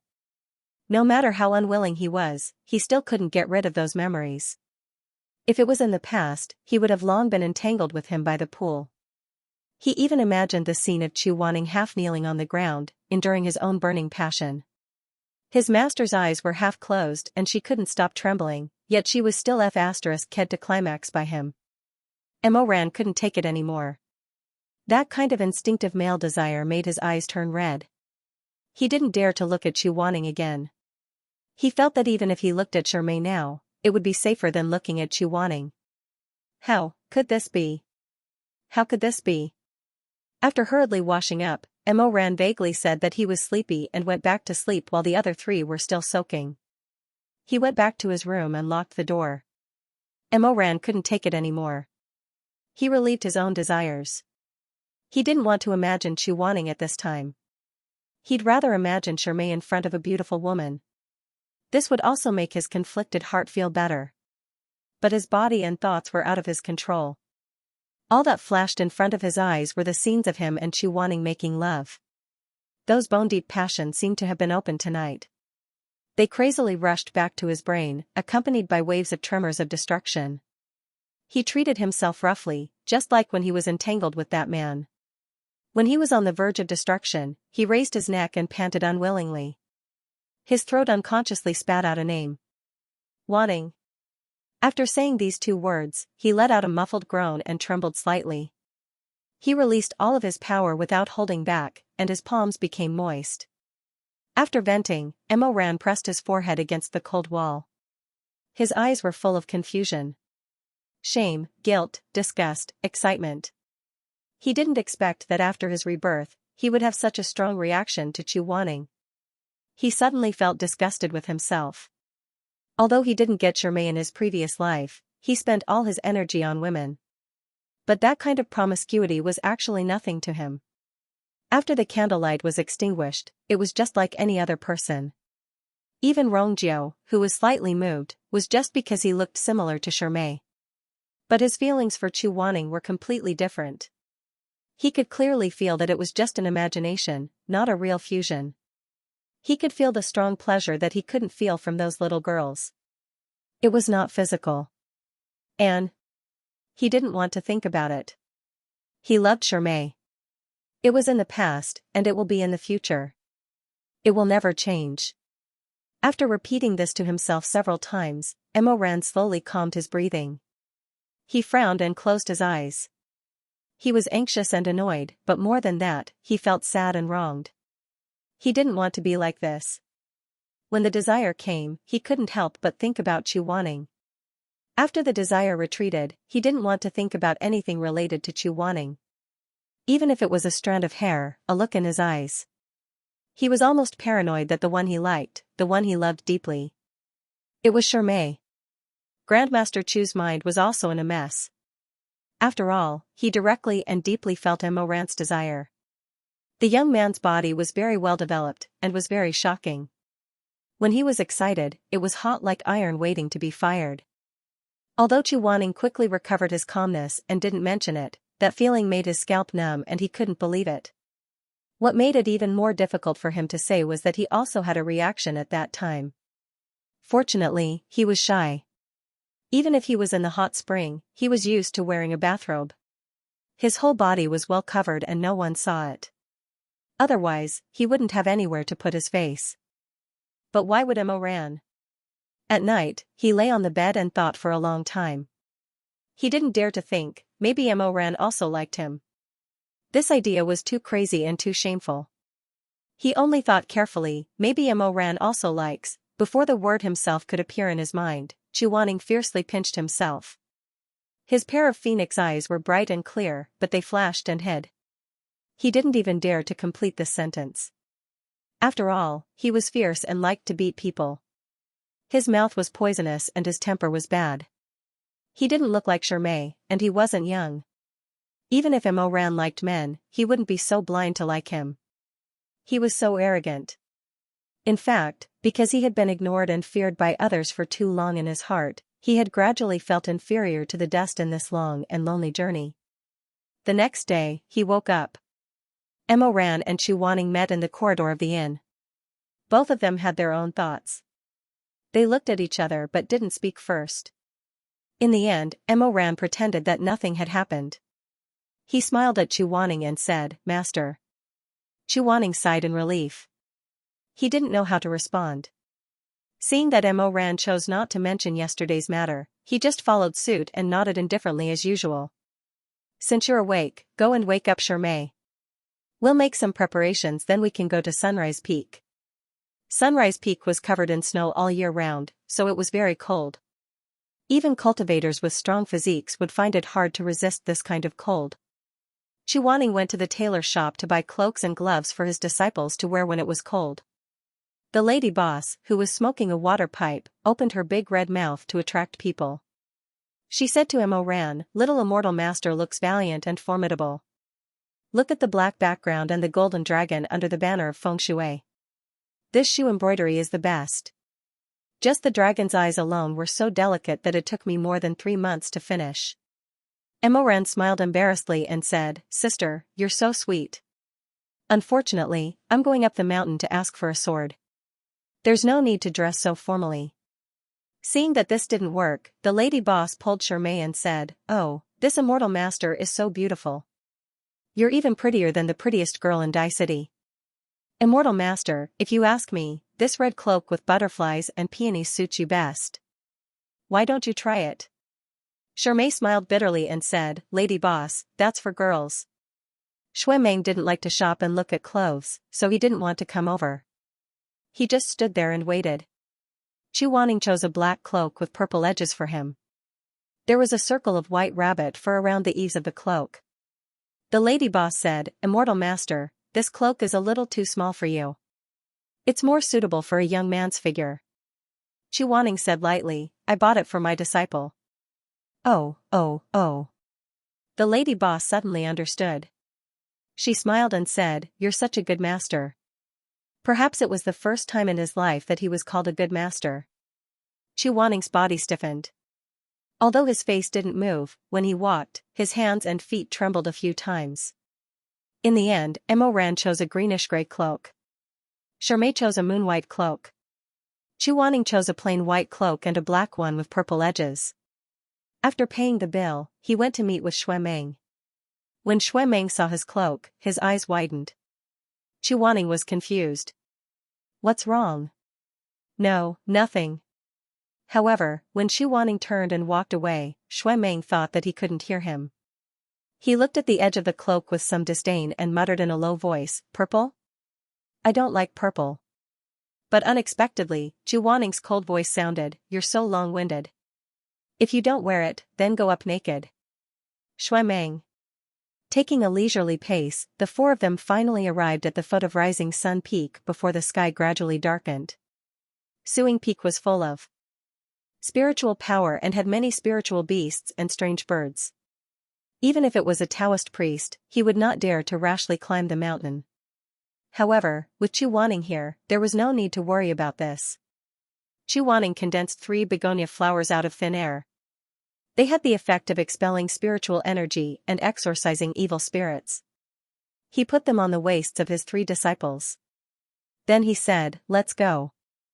Mo Ran raised his head and looked at the towering mountain range that was hidden in the darkness of the night. It was like an ancient giant beast lying still. Suddenly, a myriad of emotions welled up in his heart. That year, at Rising Sun Peak, he announced to the world, the sun, the moon, demons, ghosts, gods, and devils that he, Mo Ran, was no longer satisfied with being the Emperor Ta of the cultivation world. He wanted to proclaim himself the master of the human world. It was also that year at Rising Sun Peak that he married a wife and a concubine at the same time. He still remembered the face of that wife, Song Qiutong. She was a peerless beauty in the cultivation world.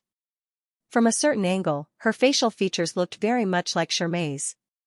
He was not a person who cared about etiquette and honor, so he did not follow the cumbersome rules of the 3 matchmakers and 6 matchmakers.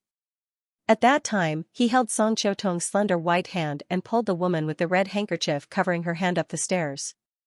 They walked for more than 2 hours up the 10,000 stairs. Later on, Song Qiutong's legs hurt and she could not walk anymore. Mo Ran also had a bad temper. He lifted her veil and was about to yell at her. However, under the hazy moonlight, Song Qiutong's pair of delicate eyes, which were full of grievance and forbearance, looked very much like the old friend who had turned into a pile of bones in the 9 springs. The words of loathing were frozen on the edge of her mouth. She trembled a little, but in the end, the words that came out were, "Shermai, let me carry you." According to seniority, if they were from the same school, then Song Qiutong was indeed his shimmy. Therefore, she was only slightly startled by this title. She thought that since Mo Ran wiped out the Confucian Wind School, he naturally considered the Confucian Wind School to be the pinnacle of life and death, so calling her shimmy was not out of the question. Therefore, she smiled and said, "All right." On the last several thousand stairs, the Emperor Ta, the master of the human realm, the ruler of the dark world, steadily carried the beautiful bride in red on his back and walked to the top of the mountain. He lowered his head and looked at the mottled shadows on the ground. They were in a strange posture, overlapping each other. He laughed, but his voice was hoarse. "Shermai, from now on I am the master of the human realm. From now on, nobody can hurt you." The woman crouching on his back did not know what to say. After hesitating for a while, she softly said, her voice was very soft. Perhaps it was because it was too soft that the woman's voice was not so clear. It sounded somewhat indistinct. Mo Ran's eyes reddened in a place where no one could see. He said in a low voice, "I'm sorry to have made you wait for this day for too long." Song Qiutong also thought that Mo Ran had liked her for a long time, so she gently said, "Husband." This woman's voice was clear and crisp, like a delicate orchid falling on dew. It was very pleasant to hear. But Mo Ran's footsteps suddenly stopped. "What's wrong?" "Nothing." He continued to walk forward, but Mo Ran's voice was no longer hoarse. The weak trembling also disappeared. After a pause, he said, "In the future, just call me Mo Ran." Song Qiutong was quite surprised. She did not dare to call the Emperor Ta that, so she hesitantly said, "Husband, this." "I'm afraid." Mo Ran's tone suddenly became fierce, "If you don't listen, I'll throw you down from the top of the mountain." Mo Ran. Song Qiutong quickly changed her words, "Mo Ran, I was wrong." Mo Ran did not say anything else. He lowered his head, did not say anything, and continued to walk forward. The shadow on the ground was still a shadow. Later on, when he saw it clearly, he realized that it was really just a shadow. The moon in the water, the flowers in the mirror, was all fake. What he had, in the end, was only worthy of an illusion. In the end, it was all fake. Shermay. Yes? The people walking beside Ran heard him and turned their heads. Thousands of leaves, thousands of sounds, and the grass and trees rustled. The moonlight shone on his beautiful face. Ran, what's wrong? Are you tired from walking? Ran glanced at Chu Wanning and Shui Meng who were walking in front of him and whispered, if you're tired, I'll carry you on my back. Before Shermay could say anything, Chu Wanning turned around. He glanced coldly at Ran. Is Shermingjing's leg broken? Does she need you to show off? Shermay hurriedly said, Shizun, Ran was just joking. Please don't be angry. Chu Wanning lowered his eyebrows. His eyebrows were sharp, and there was a faint flame in his eyes. Ridiculous, what do I have to be angry about? With that, he flicked his sleeves and left. Ran. Shermay. Master isn't happy. It's not like you don't know him. Ran whispered in Shermay's ear. His heart is narrower than the tip of a needle. He's cold-blooded and heartless, but he doesn't allow others to be kind to him. With that, he wrinkled his nose, lowered his voice, and concluded, he's very annoying. In front of them, Chu Wanning suddenly said sternly, Wayu, if you say one more word, I'll throw you off the mountain. Ran seemed to be tactful enough to keep his mouth shut. But he secretly glanced at Shermay with a grin and mouthed, what are you waiting for? See, I wasn't wrong, right? The cold moon reflects the frost and snow, the cold mountain embraces the ice pool. 8,000 mountains cannot be crossed, the end of the world is here. Shui Meng wore a pair of deerskin gloves and brushed away the snow on the towering boulder. He read the cinnabar inscription on the boulder and turned around, saying happily, Master, we're here. It was snowing all year round on the summit of Sunrise Peak. At this time, a crescent moon was hanging high in the sky. The cold moonlight shone on the ice lake. The cold air was desolate and cold. Jinqing Lake was frozen but not covered with snow.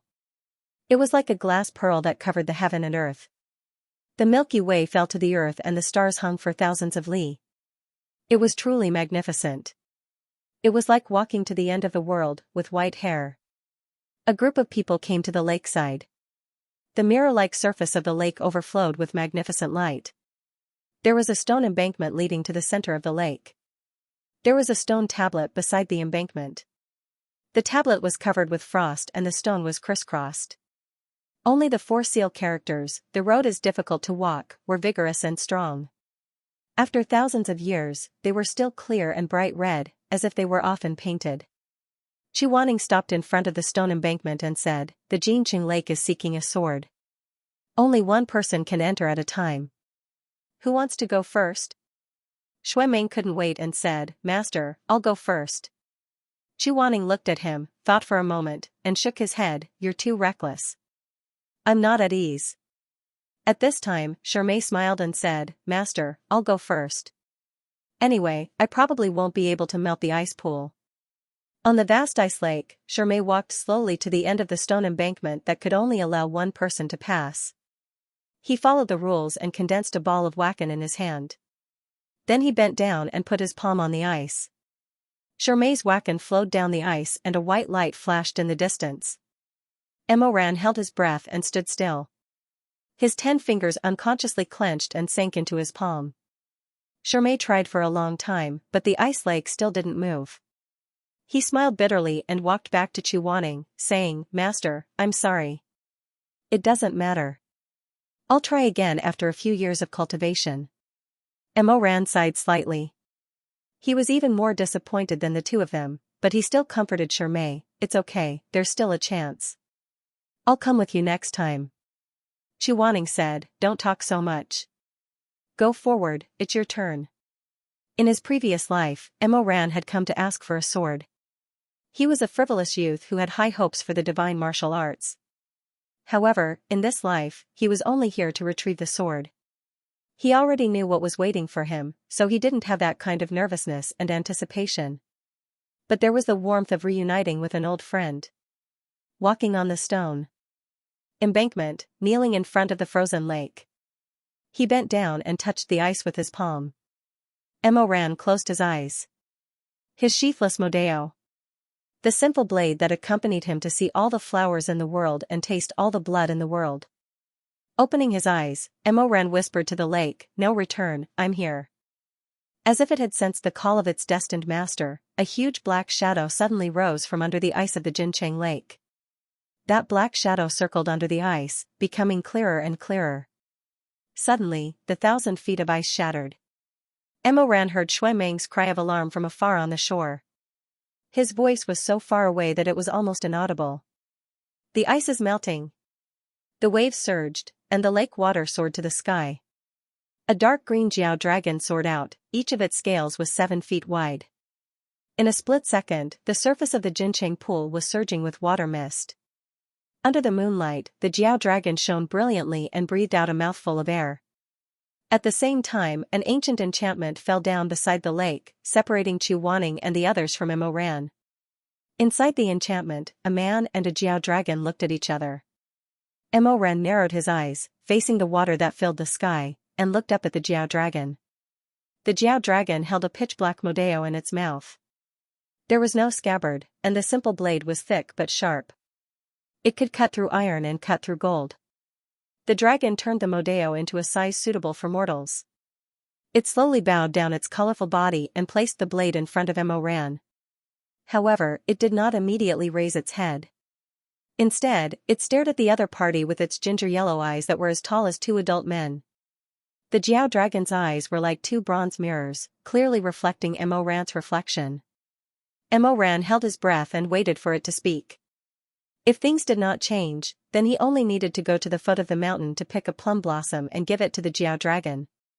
The old Jiao dragon was graceful and elegant, which allowed Emoran to take advantage of it. Unexpectedly, after waiting for a long time, the Jiao dragon did not give him the weapon as easily as it did in his previous life. Instead, its dragon whiskers danced, and its huge yellow eyes narrowed. Then, it raised its front claws and wrote 2 words on the snow in front of Emoran. "Mortal?" Emoran was stunned. He clearly remembered that in his previous life, this Jiao dragon could speak.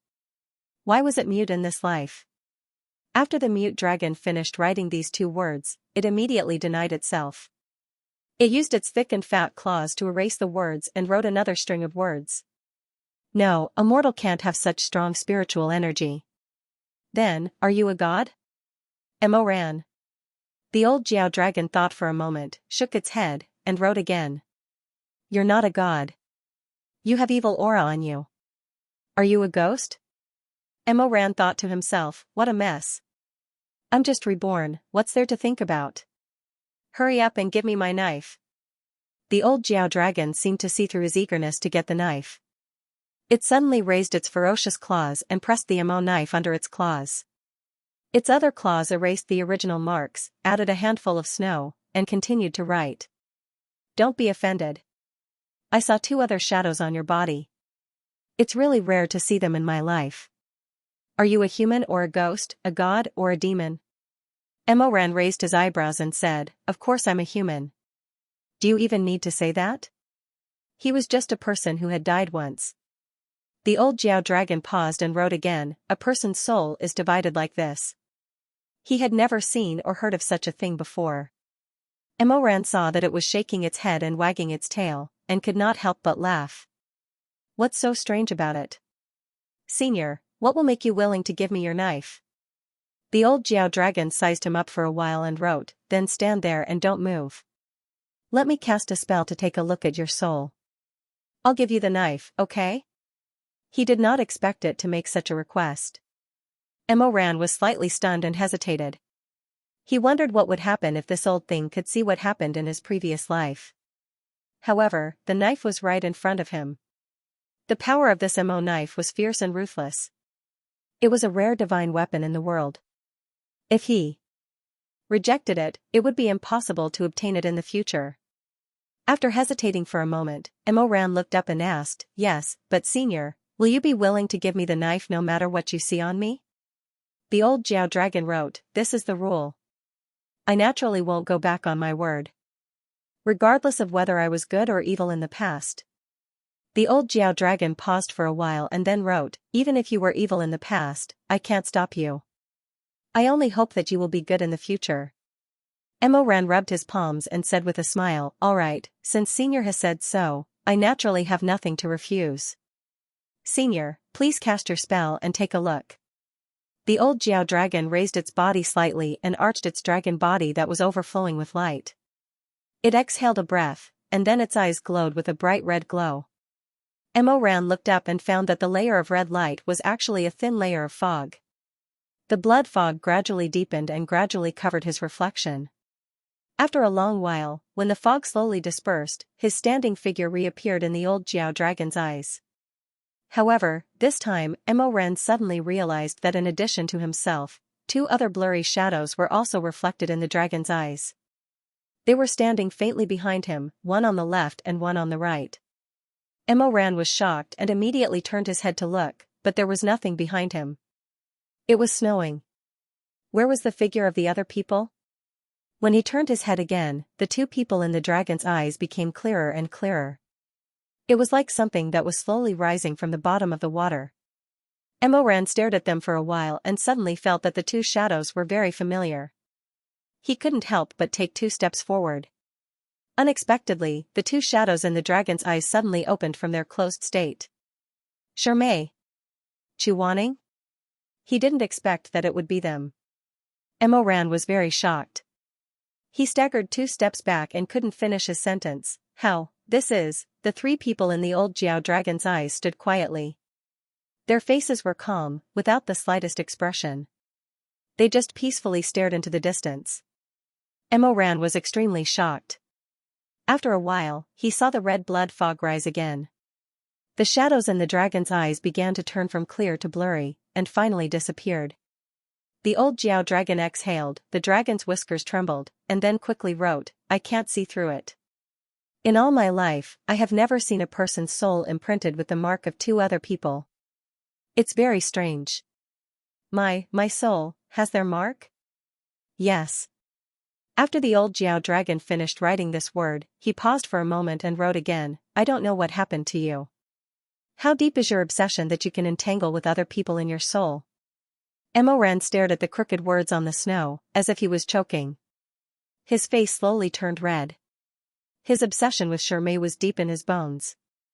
Even if it was engraved in his soul, even if the old Jiao dragon could see him together with Shermay, he didn't think it was a big deal. But Chuaning. What was going on? What obsession could he have with Chuaning? Could excessive hatred be a kind of entanglement? The man and the dragon were so deep in thought that they didn't notice a slight strange wrinkle on the water of the Jincheng pool. By the time the monstrous waves broke through the sky and split the shore, it was already too late. The water of the Jincheng pool was split into 2, as if it was cut by a knife and an axe. 2 groups of strange beasts rushed out from the waves. They had the bodies of leopards and the heads of cows. Although they weren't as big as the old Jiao dragon, they had sharp horns on their heads and sharp claws. Hundreds of them gathered together, but the old Jiao dragon wasn't afraid. He looked at them with his yellow eyes. Emoran asked, what's going on? The old Jiao dragon paused and wrote, Gaochan Upper Palace. Glancing at these 4 words, Emoran felt like he was struck by lightning. Gaochan Upper Palace's master killed and ruled all the weapons in the world. This incipient god created the world's first sword and helped Fuxi eliminate the demon bandits. That awe-inspiring incipient god was actually these hundreds of cows? This was too shocking. Mo. Rand couldn't accept it. While he was in a daze, he suddenly heard the sound of sun from afar. The sun was a very ancient instrument. In their era, not many people knew how to play it. As the sun sound got closer, the stampeding beasts gradually stopped. In the end, they bent their front legs and knelt on the 2 sides. When the tide of beasts dispersed, a man wearing luxurious clothes and carrying a long sword rode over on a qilin. The man had a handsome face and delicate features. He had a very gentle face. He stood in the wind with snow on his body. His clothes fluttered softly in the wind. The sun in his hand had a glossy luster. His 10 fingers pressed on the hole and he put it near his mouth to play. As the last note stopped, the hundreds of cow heads turned into water droplets. They were formed by an illusion. The man put down the sun and sized up Emoran. Then, he smiled warmly, "You're indeed a rare talent. No wonder Wang Yue is so curious about you. I'm Gaochen Upper Palace and I live in the Jincheng Pool. The weapons in the pool are all made by me. It's just a small trick, please excuse me." Although the old dragon wrote it down and the man said it himself, Emoran was still in disbelief. He asked, "You're Gaochen Upper Palace?" The man was impatient, however. He smiled and said, "That's me." Emoran was about to suffocate. "You're the master of weapons?" "That's right." Gaochen Upper Palace raised his eyebrows and smiled, "That's what the later generations call me. I'm ashamed. I just had nothing to do, so I decided to make a small knife and a small whip." "You've overestimated me." Emoran was speechless. It was annoying when powerful people became humble. Chuaning said calmly, "I have 3 divine weapons." Gaochen Upper Palace was even more annoying. He actually called the weapons he made small knife and small whip. Why didn't he call the Fuxi Emperor little old man? Emoran took a long time to recover and said, Then, shouldn't you be in the realm of gods? Why are you in this pool? I like to knock and often disturb the heavenly emperor's peace. Instead of being looked down upon by him in the realm of gods, I might as well go down to the mortal world." Emoran was speechless. "How long have you been here?"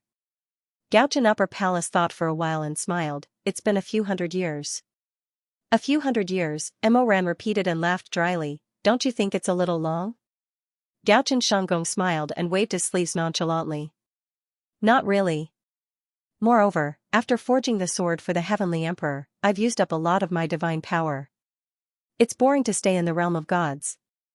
It's much better here." Although Emoran was curious about the legendary god of massacre, it was not good to ask about his personal matters. He thought for a while and felt that something else was more important, so he said, "Exalted God, you didn't come to see me today just because my soul is special, right?"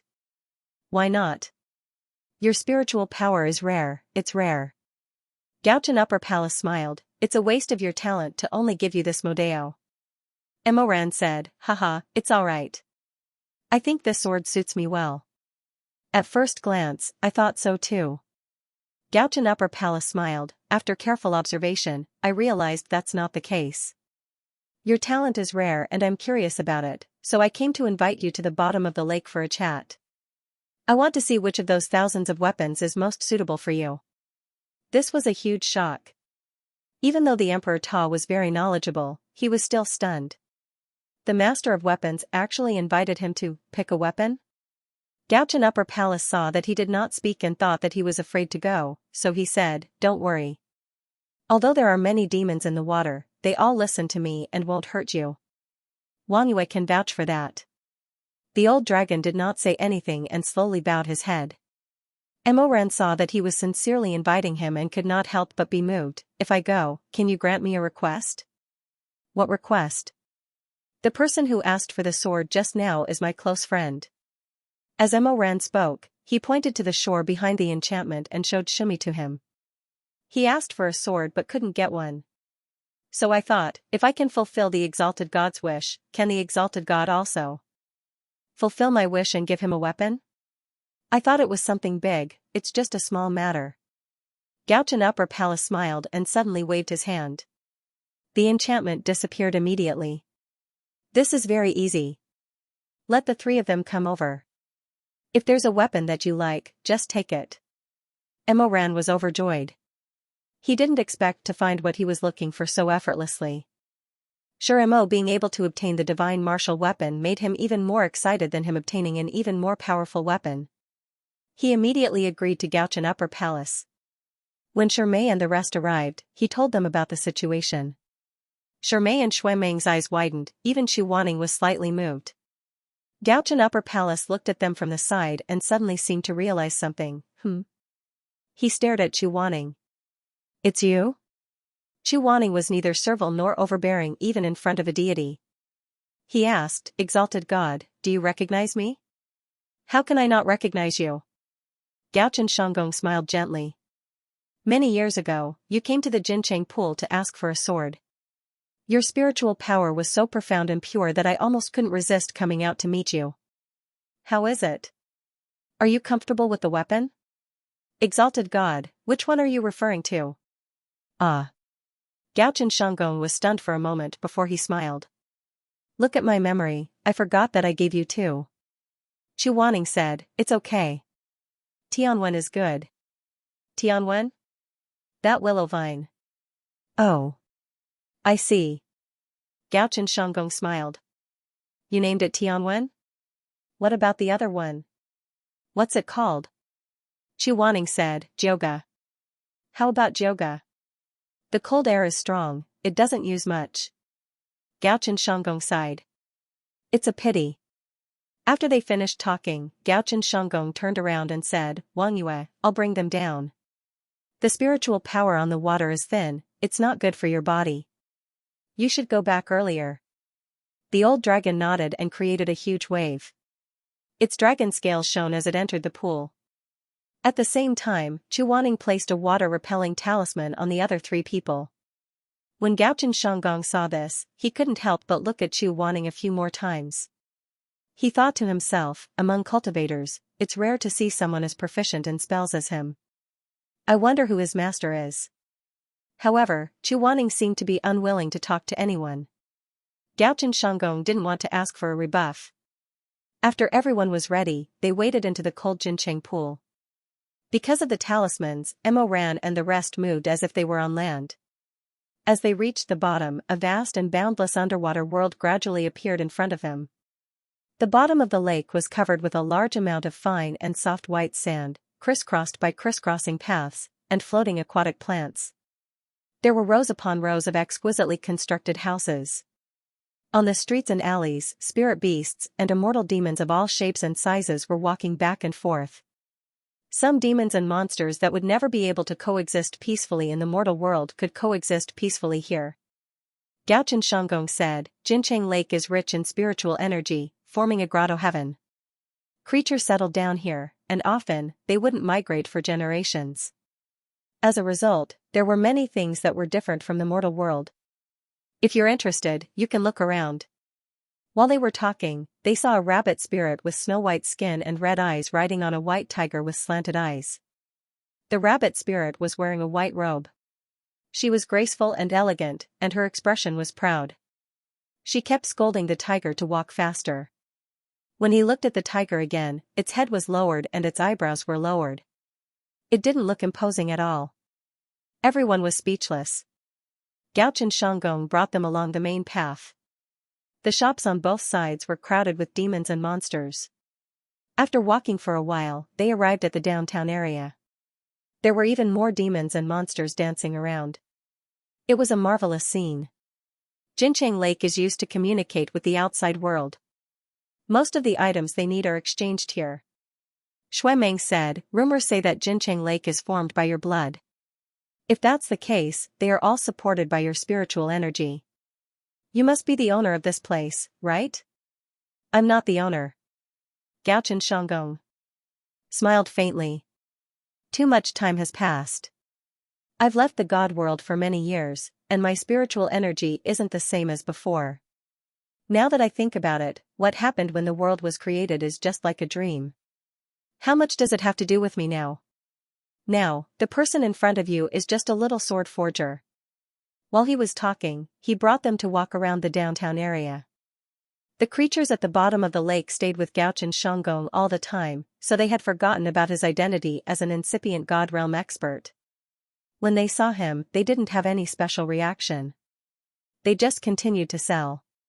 Fish blood steamed bun. Fresh fish blood steamed bun. Shuiran snake skin. It's the best material for clothes. Last 3 feet.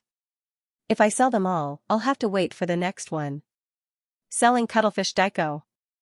I just spat out some ink this morning. It's the best thing to use this daiko to paint. Hey, little girl, don't go. The shouts in the market were endless. The strange sights were too much for the eyes to take in. The headless ghost was sitting in front of a stall selling hairbrushes and rouge powder. She held a horn comb with her long nails that were dotted with bright red cardamom. She rested her bloody head on her knees. While combing her hair, she said softly, "A fine bone comb.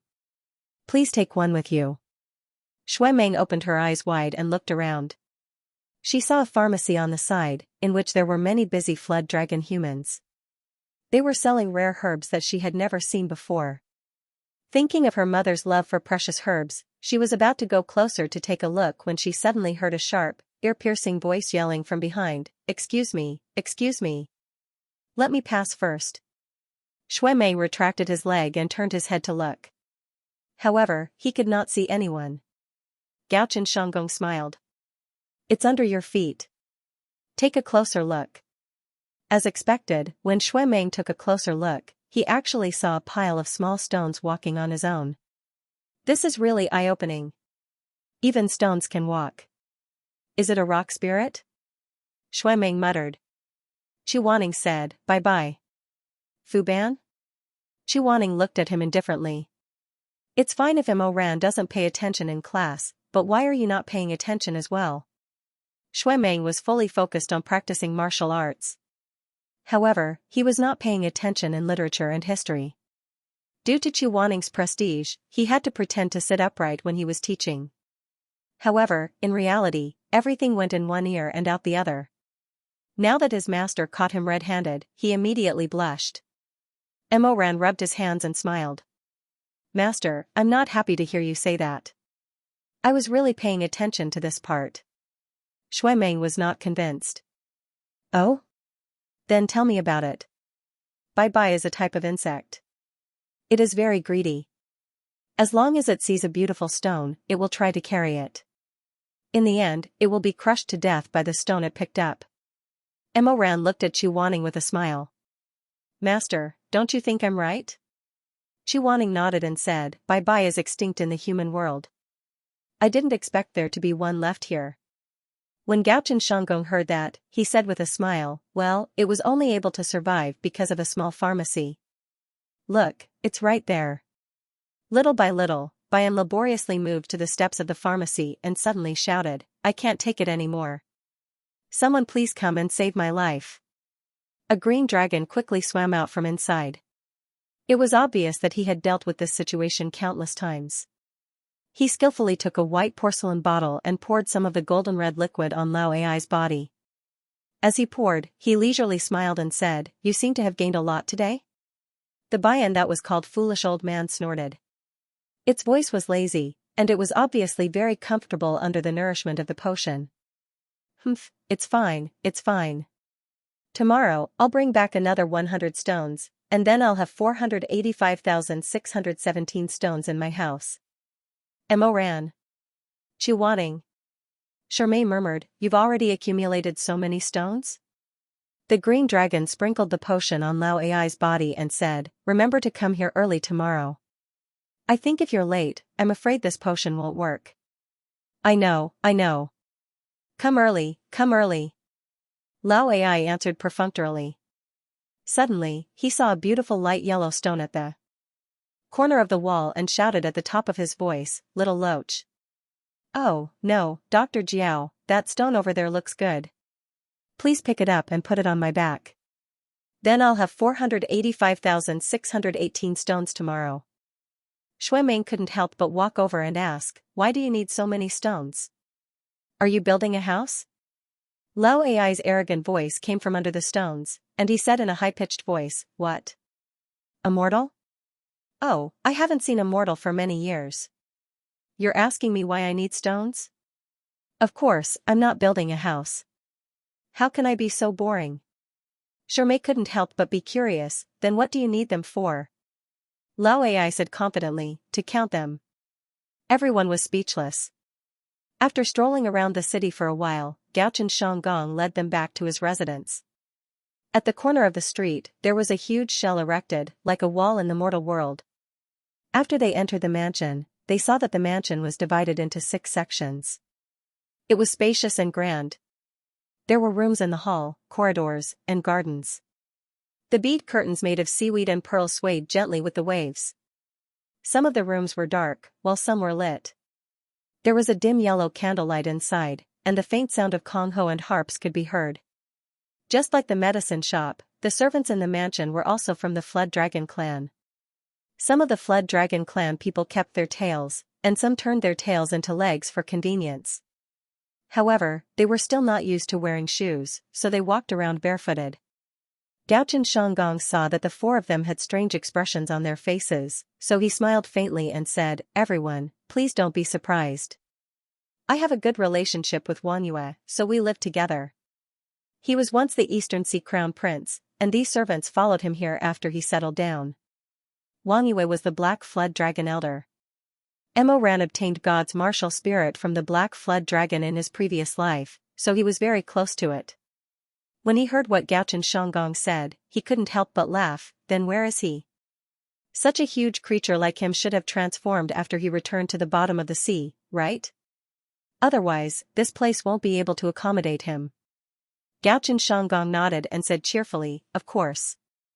However, he's old, so his physical strength isn't very good. He just came to the surface of the water, so he should be resting now.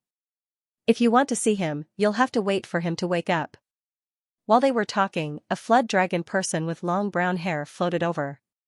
He bent down and bowed to Gaochen Shanggong. When he opened his mouth, he spoke with an elegant voice.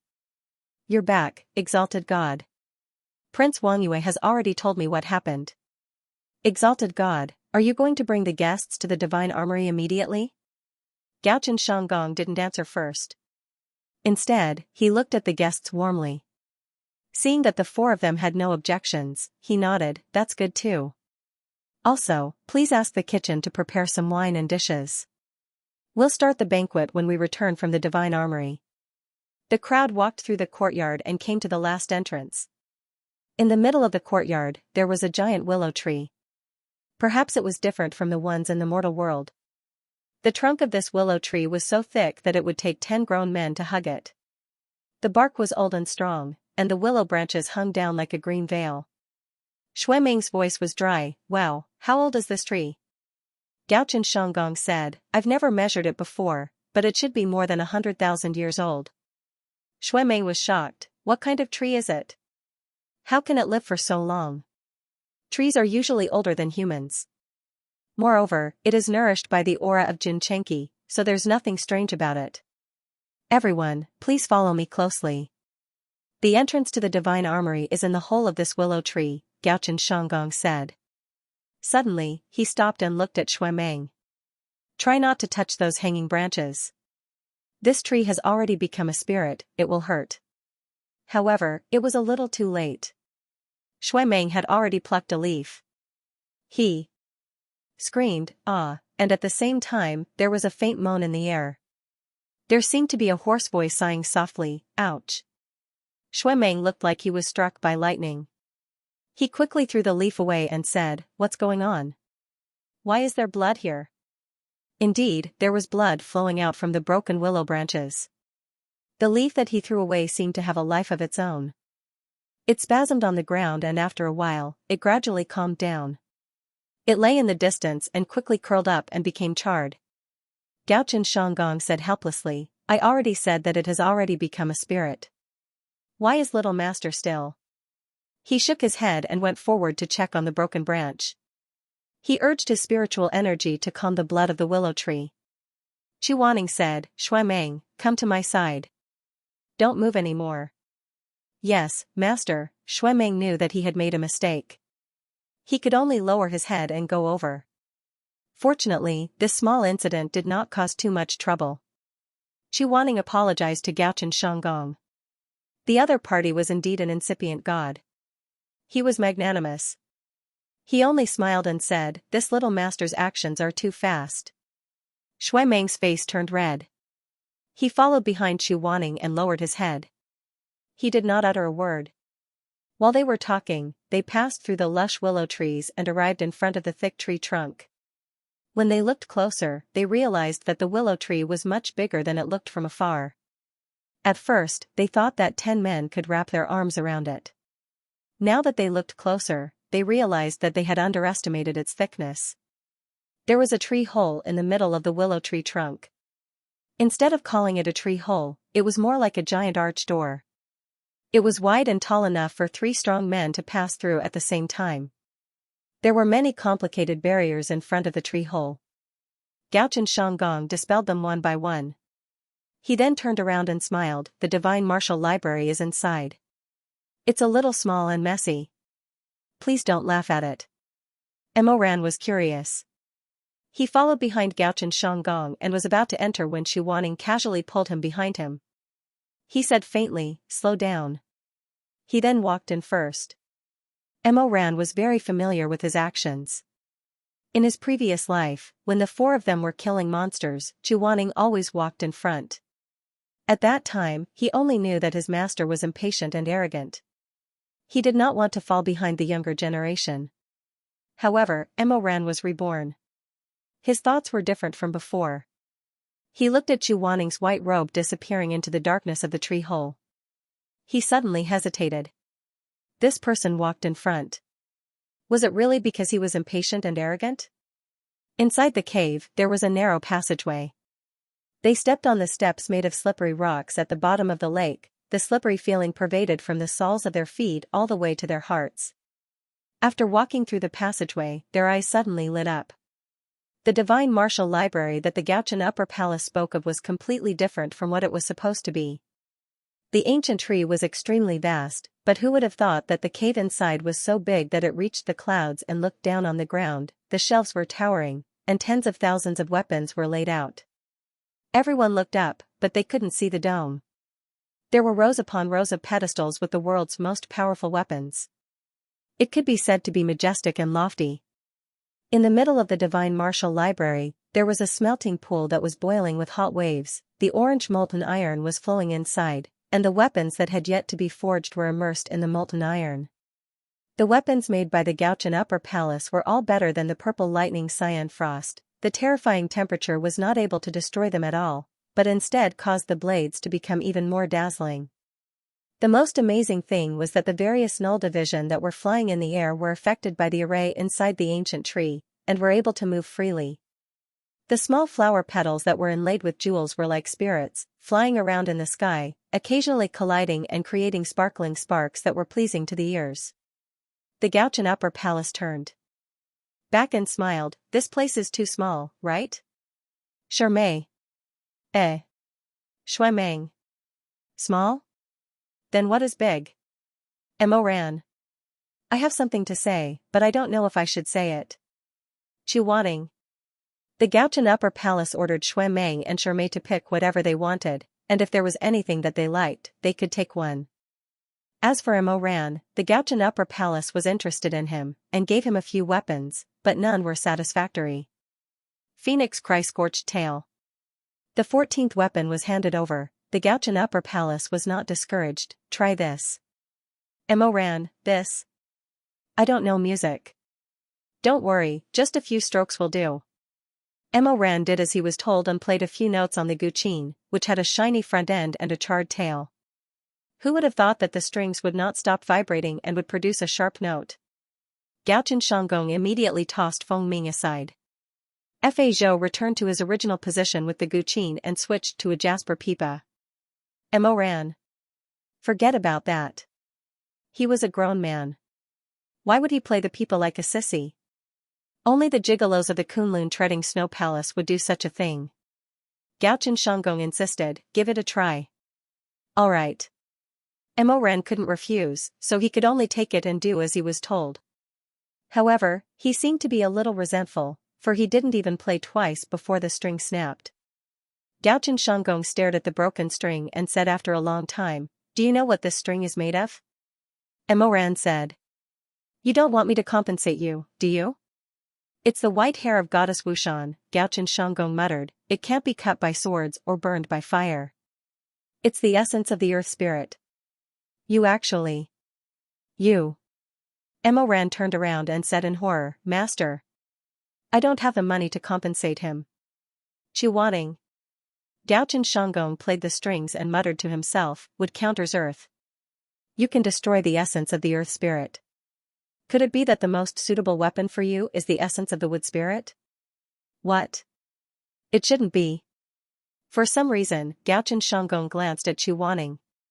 Chu Wanning caught his gaze and asked, "What shouldn't be?" Gauchen Shanggong didn't answer immediately. Instead, he waved his hand and summoned a pottery sun. As the sound faded, a blood-red summoning array appeared in the sky. "Ji Baihua, come out." Mo Ran looked up abruptly. Shui Meng and Shermei were also attracted by the commotion. Gauchen Shanggong's fingertips froze in the air as he activated the complex array in the sky. Immediately after, a fox immortal with a fluffy tail broke out of the array. Silver powder rustled and flowed around her. The fox immortal circled in the air before landing in front of Mo Ran. This fox immortal was extremely good-looking.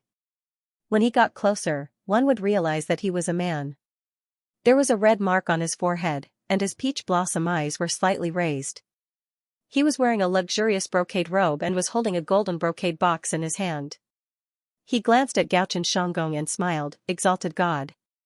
Gauchen Shanggong said, "You should know why I called you, right?" "I know." Gauchen Shanggong asked, "What do you think?" Ji Baihua smiled and said, "Not bad, we can try." The two of them went back and forth, completely ignoring the other four people. Mo Ran couldn't help but ask, "What are you talking about?" Little immortal, you can't wait anymore?" Fox immortal concubine Baihua said brightly, "Speaking of which, it's interesting. Before I appeared, I sensed your spiritual power from afar. I thought you were at least an old man with white hair, but I didn't expect you to be a handsome young man." Mo Ran was speechless. Gauchen Shanggong said, "Ji Baihua, tell me the serious thing first." "Alright, I'm just kidding." Ji Baihua narrowed his eyes and swung his tail. "What's the serious thing?" Little go, don't stare at me like that." "It's a long story," Mo Ran smiled and said, "Can you make it short?" Ji Baihua also smiled and said, Sure. If you want to make it short, it's actually very short." He channeled his spiritual power and floated the brocade box in his hand in front of Mo Ran. "Come, take it." As expected, it was short and to the point. Mo Ran took the brocade box and weighed it in his hand. The brocade box shone with a golden light and was overflowing with colorful lights. It was unknown what kind of divine weapon was stored inside. However, the box did not have any gaps. The only decoration was a pattern of yin and yang on the surface of the box. Two carps, one black and one white, were intertwined, forming the shape of the 8 trigrams. "How do I open this?" Ji Baihua said, "Hee, the way to open this box is to leave my mouth and enter your ears. No one else is allowed to hear it." Shui Meng asked, "Do you mean that we should leave?" Ji Baihua smiled and said, "There's no need for everyone to leave. I'll just offend this little immortal." As he said that, he waved his hand. Mo Ran's vision suddenly turned dark. Unknowingly, the two of them were already in a small secret room. "Little immortal, don't be nervous. This is the space-shifting technique that I'm good at. The brocade box that contains the weapon is a treasure that I made with a secret technique, so I can't tell you how to open it in front of everyone.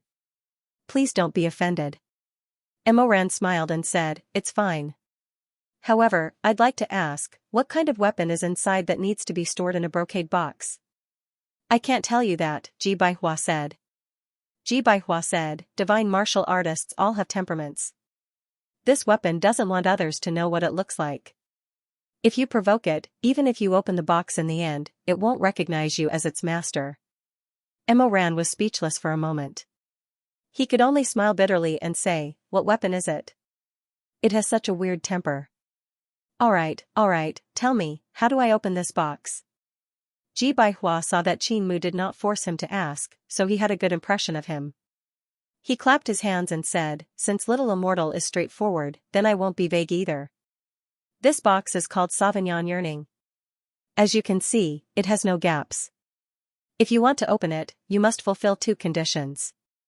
Mo Ran said, "I'd like to hear the details."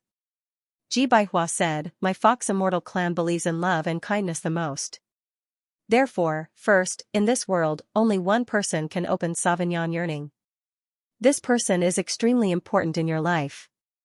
You must love this person deeply, and this person must also love you wholeheartedly and be loyal to you."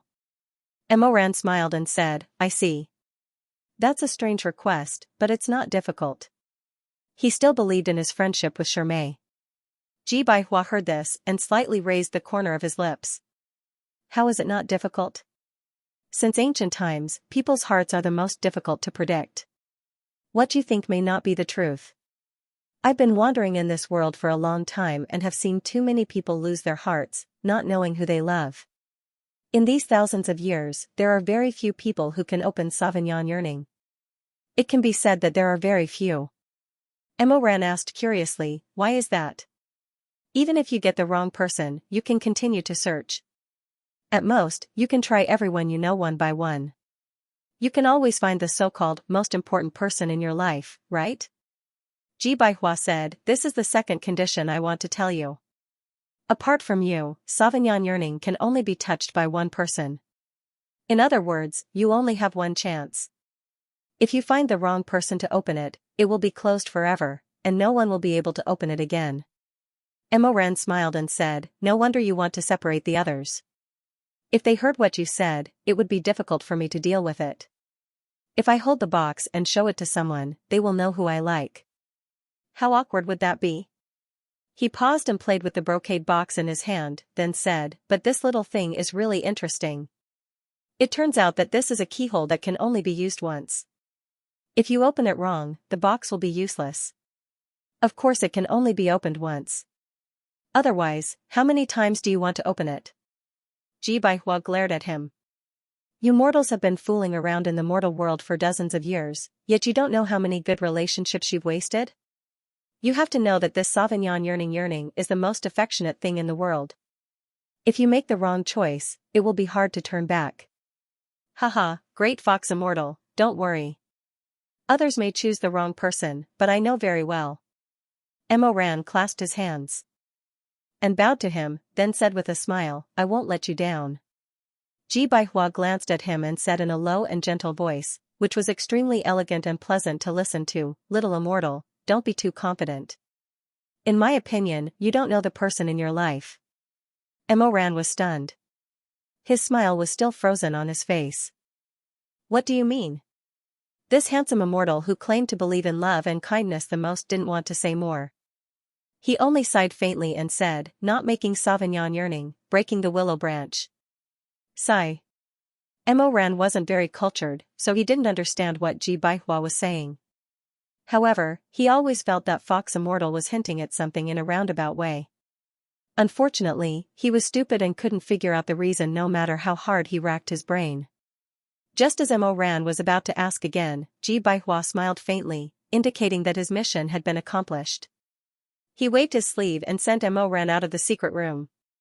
Then, he suddenly froze, becoming stiff and stiff. Soon after, with a crashing sound, he broke into pieces, leaving behind a black chess piece that fell to the spot where he had been standing. It was a pity that Emoran didn't see this. If he saw it, many things at the bottom of the lake would probably change.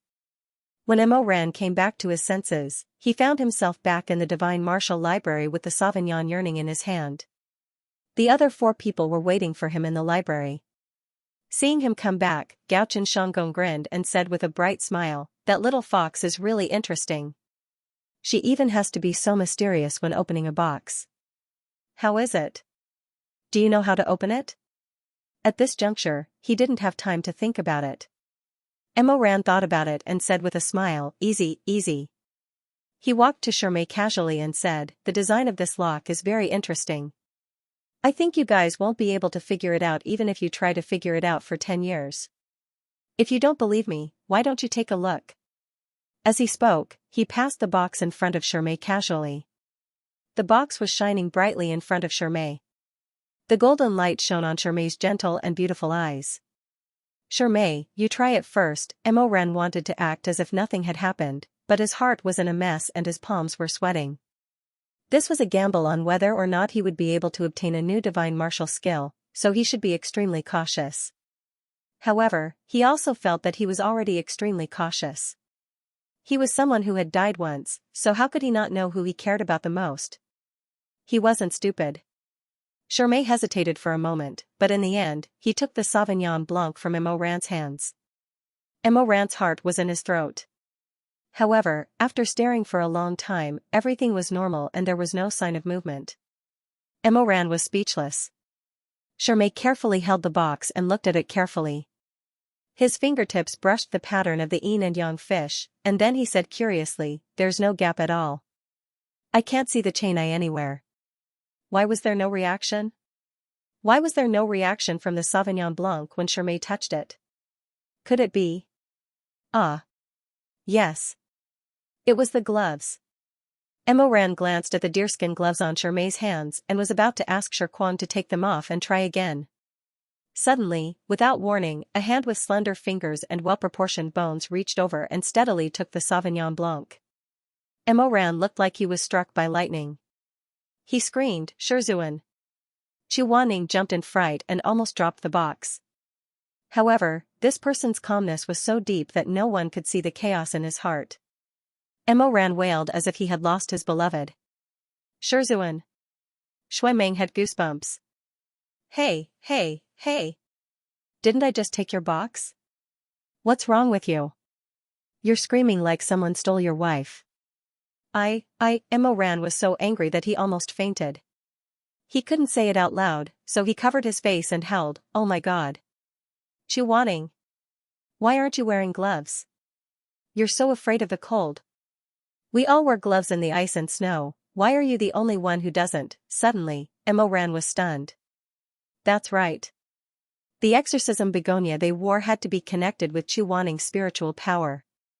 That was why Chuaning didn't buy a pair of gloves for himself from the start. He didn't wear gloves because he wanted to protect them. However, he didn't care about him at all. It was only when he was about to open the Sauvignon Blanc that he suddenly realized that Chuaning, who was most afraid of the cold, was frozen the whole time.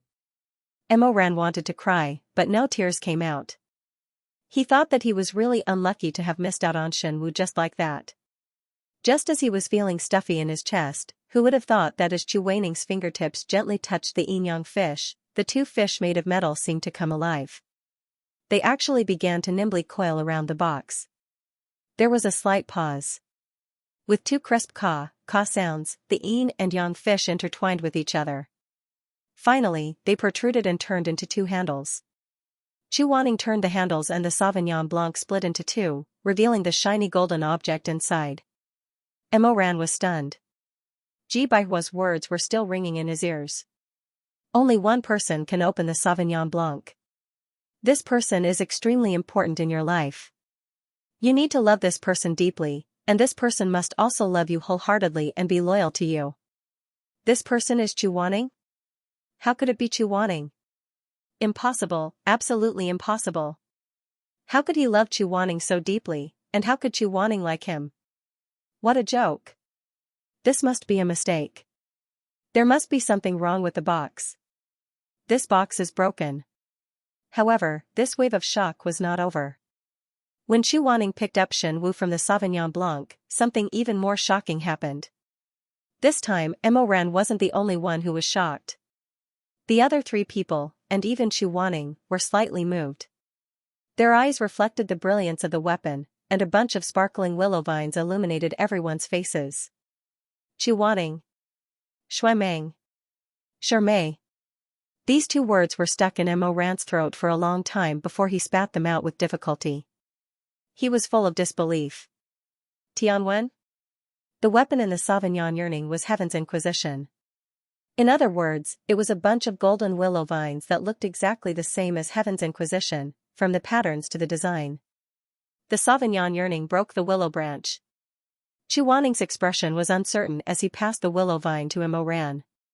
Then, he condensed a light in his palm and summoned Heaven's Inquisition. When the two weapons were compared, it was like looking into a mirror. There was no difference at all. No one expected such a thing to happen. Even Emoran found it hard to believe his eyes. As a person who had been whipped by Heaven's Inquisition more than 1,000 times in his previous life, he would never have thought that Xianxia would give him an identical weapon. What was going on?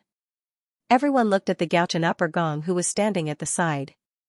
The Gauchan Upper Gong was also very surprised as he said, "There are actually two wood spirit essences in the mortal world today?" Shuimeng asked, "What does the wood spirit essence mean?" Ah, it's like this. The Gaochen Upper Gong said, there are 5 types of elements in the world. Every person's spirit core would have 1 or 2 attributes. In the mortal world, the person with the most talent in one element is the essence of that element. For example, the goddess Wushan was the earth spirit essence. However, normally, there can only be one essence of the same element in a generation. The wood spirit essence already exists in the mortal world today. Many years ago, I gave the best wood spirit weapon to him. As he spoke, his gaze fell on Chu Wanning.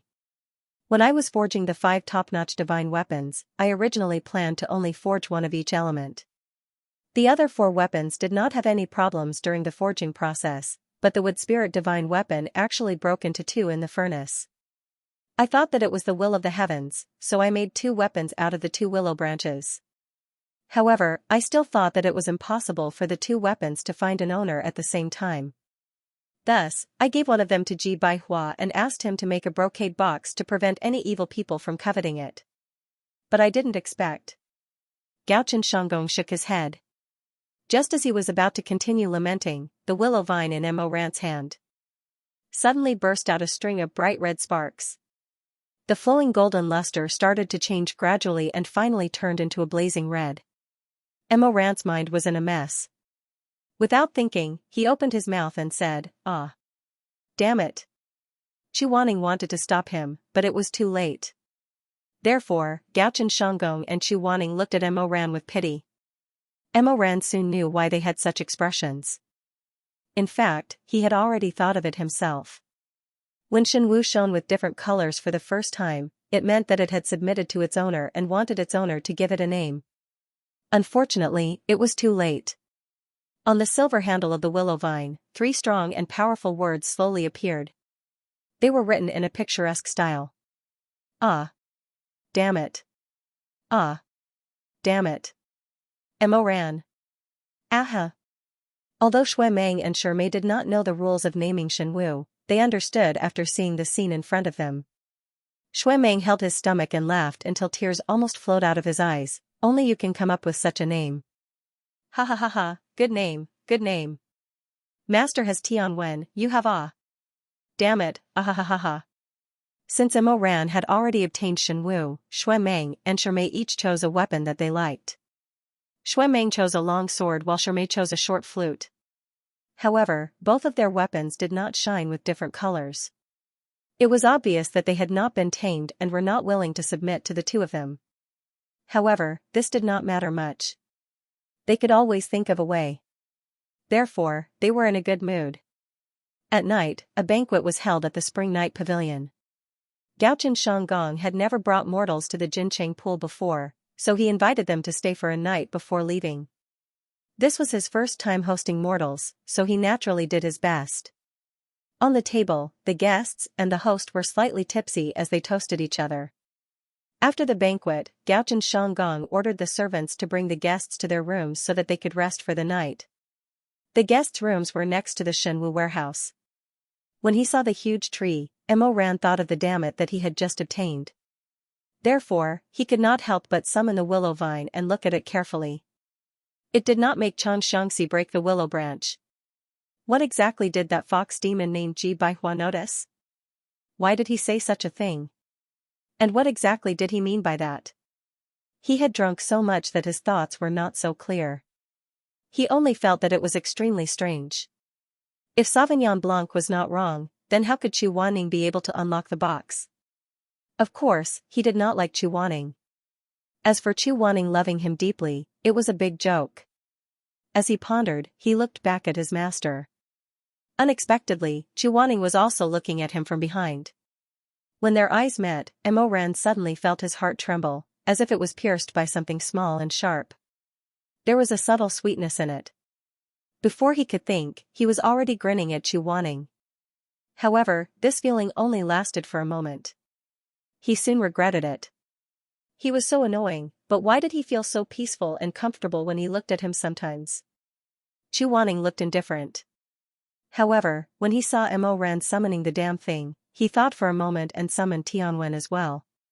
He walked towards Mo Ran. The damn thing didn't seem to have a good temper. Feeling another powerful wood spirit body approaching, it spat out scarlet sparks. From time to time, a few sparks would explode and fall on Shui. It was actually in a competitive state. On the other side, Tianwen and Chu Waning's hands seemed to have sensed a similar aura. However, it had been with Chu Waning for a long time, so it had already become very familiar with him. Therefore, although it was full of fighting spirit, the golden light around it did not become restless as if it had seen a ghost. Instead, it gradually brightened. When it saw that its master did not stop it, it became unusually dazzling. It was as if it had decided to let the damn thing see what kind of steady attitude an outstanding weapon should have in battle. The two divine weapons were originally of the same breath and branch. Now, one was a fledgling, while the other was a veteran. One was emitting red light, jumping up and down like an anxious yellow-haired boy.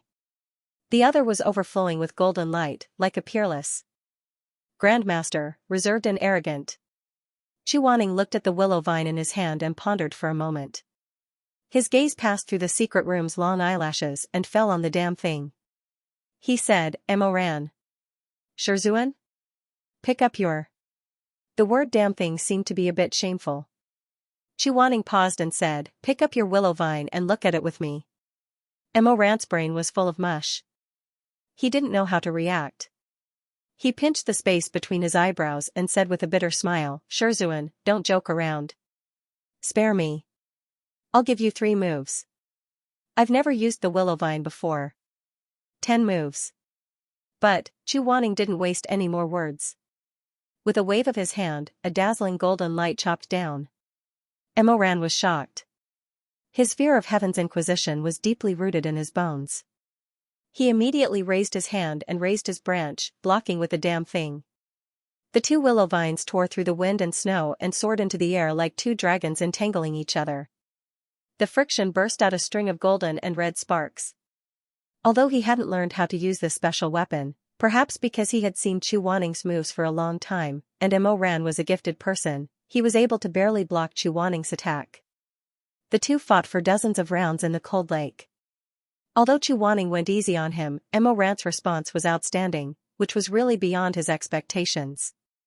Heaven's Inquisition's gold and the damn thing's red danced like the wind in the waves. The moves were gorgeous, the wind was brilliant, and the lake water was torn apart by the fierce vines. Finally, the gold and red entangled together, evenly matched, and difficult to separate. Chu Waning's eyes were full of admiration, but Emoran was tired of blocking. He was so tired that he was panting, so he didn't see the look in his opponent's eyes. Chu Waning said, "Heaven's Inquisition, come back." The fierce and hard golden willow vine suddenly became soft, like ice melting into spring water, scattering into little spots of light, and gently melting back into Chu Waning's palm. Emoran was still holding on to the damn thing's blazing flames.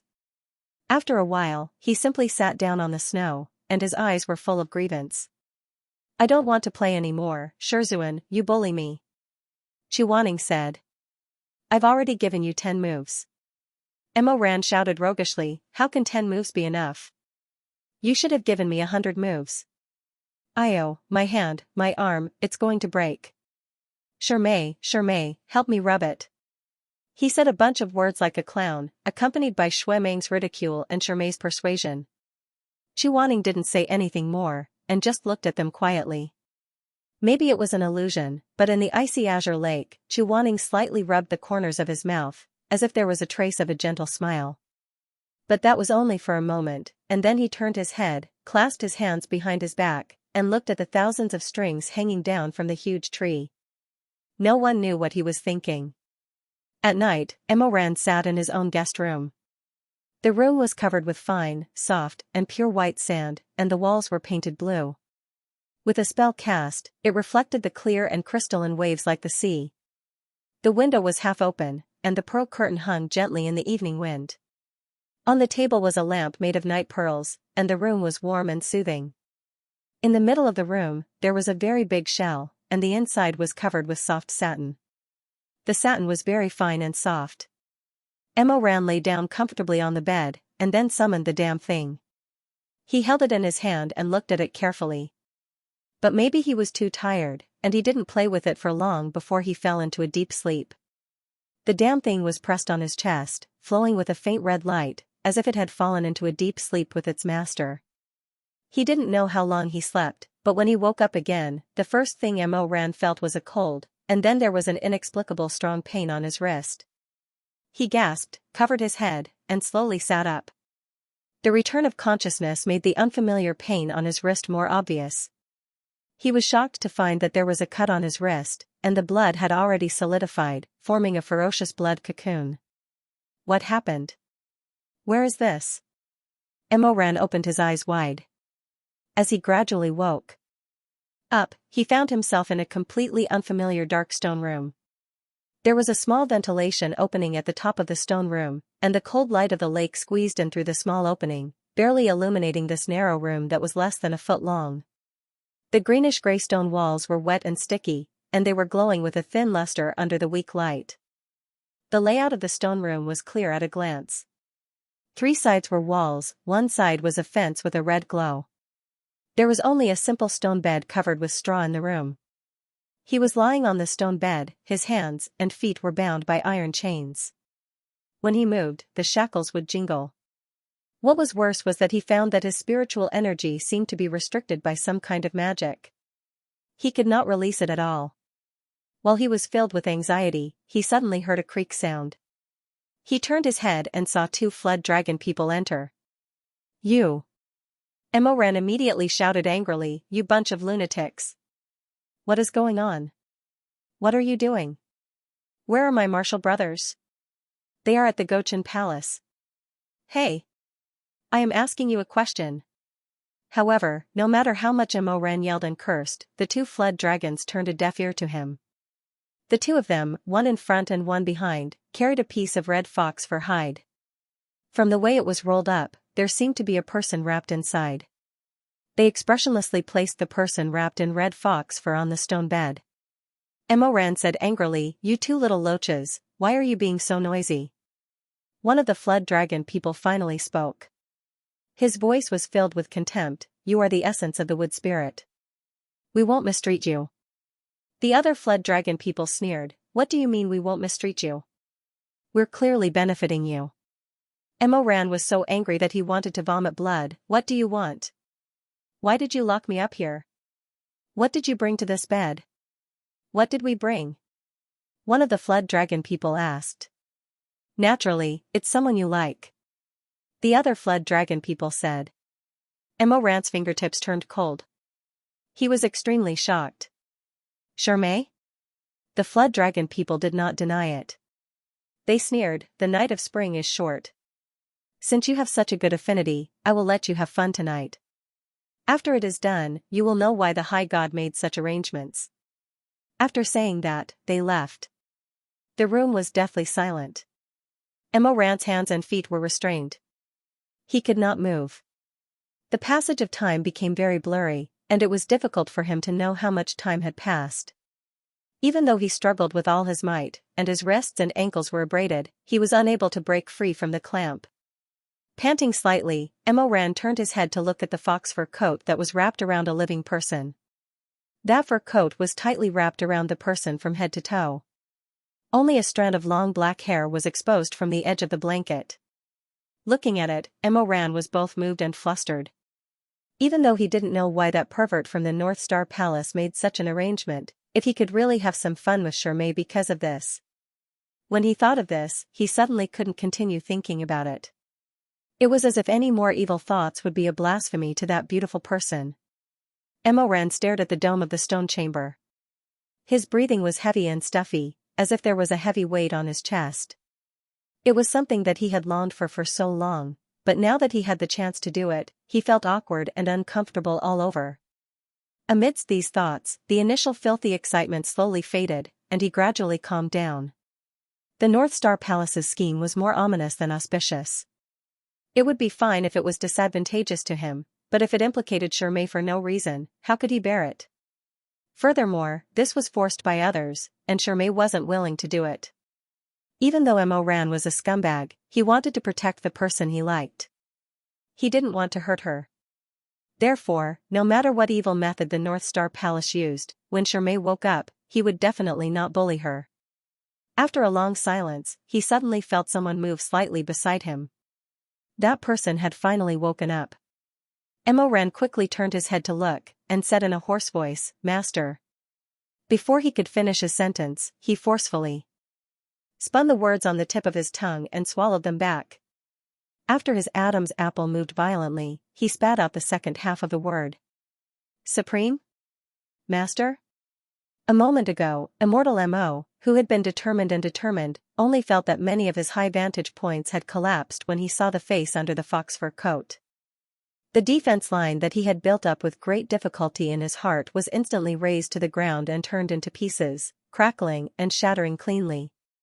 Those words about protecting her, not bullying her, and not sullying her were all slaps that were louder than the one before. Emo Ran's face turned green. He was finally sure that the evil people living under the Jincheng Lake, led by the North Star Palace, were all a bunch of King blind people. He liked Chu Wanning? Tui. Be it that fox or the flood dragon person, he really didn't know how they knew that the person Mo Weiyu liked was Chu Wanning. Could it be that they knew that he had slept with Chu Wanning before and still wanted to sleep with her? That's ridiculous. Does liking someone mean that you like to sleep with them? Mo Xianxia roared righteously in his heart. However, he couldn't say anything. He could only stare blankly at Chu Wanning as he slowly opened his almond-shaped eyes. Damn it. He seemed to have heard a click, and something in his mind broke. After a while, something burned out of the ruins in his heart. It emitted a stench, black ash, and a twisted heat. It's so hot. It was as if an evil dragon spitting flames suddenly swam through the silent night. It was as if surging magma and rolling flames suddenly erupted from a silent abyss. The rationality and calmness that he had agreed upon turned into an indistinguishable charred shadow under this heaven-defying fire. He didn't expect it to be like this. Chu Wanning's usually thin and sharp eyes were hazy with sleepiness. He looked lazy and absent-minded. It was as if there was a rain in the bamboo forest. Thousands of leaves and thousands of sounds were wet. He slowly sat up. From the expression on his face, he seemed to be controlled by something. The red fox fur coat slid down his shoulders. He wasn't wearing anything, so a large area of tight skin was exposed. The green and red on his back were full of traces of love. How could this be? Mo Ran felt that he was going crazy. Who did this? Who was it that did such a thing to his master? I am Chu Wanning. Every inch of his bones was trembling, and his blood was roaring with hatred. That's Chu Wanning. Who dared to touch my people? It's my— Mo Ran was so angry that he didn't even consider that Chu Wanning didn't belong to him in this life. He didn't belong to anyone. In his eyes, he only saw Chu Wanning's firm and well-proportioned body and the unfamiliar bruises on that familiar body. Master. Chu Wanning didn't seem to hear his hoarse and twisted shout. Instead, he lowered his eyelids. Like a puppet, he leaned over and caressed Mo Ran's face. They looked at each other for a moment, then he closed his eyes and moved closer. With his thin and watery lips, he sucked on Mo Ran's lips. He was rarely kissed by Chu Wanning. With one touch, his surroundings withered. His eyes were full of crazy and dazzling colors. His heart beat wildly. Perhaps Chu Wanning had caught a cold and her body was very cold, but the intensity of their kiss was not inferior in the slightest. Mo Ran was extremely painful and jealous because he had been humiliated by others, but in his jealousy and anger, he was seduced by this familiar man, which caused both pain and excitement. After the kiss, Mo Ran breathed heavily. When he opened his eyes, he saw Chu Wanning's eyes were bright and his skin was slightly red. He looked like he was deeply in love. He couldn't help but want to hold his face.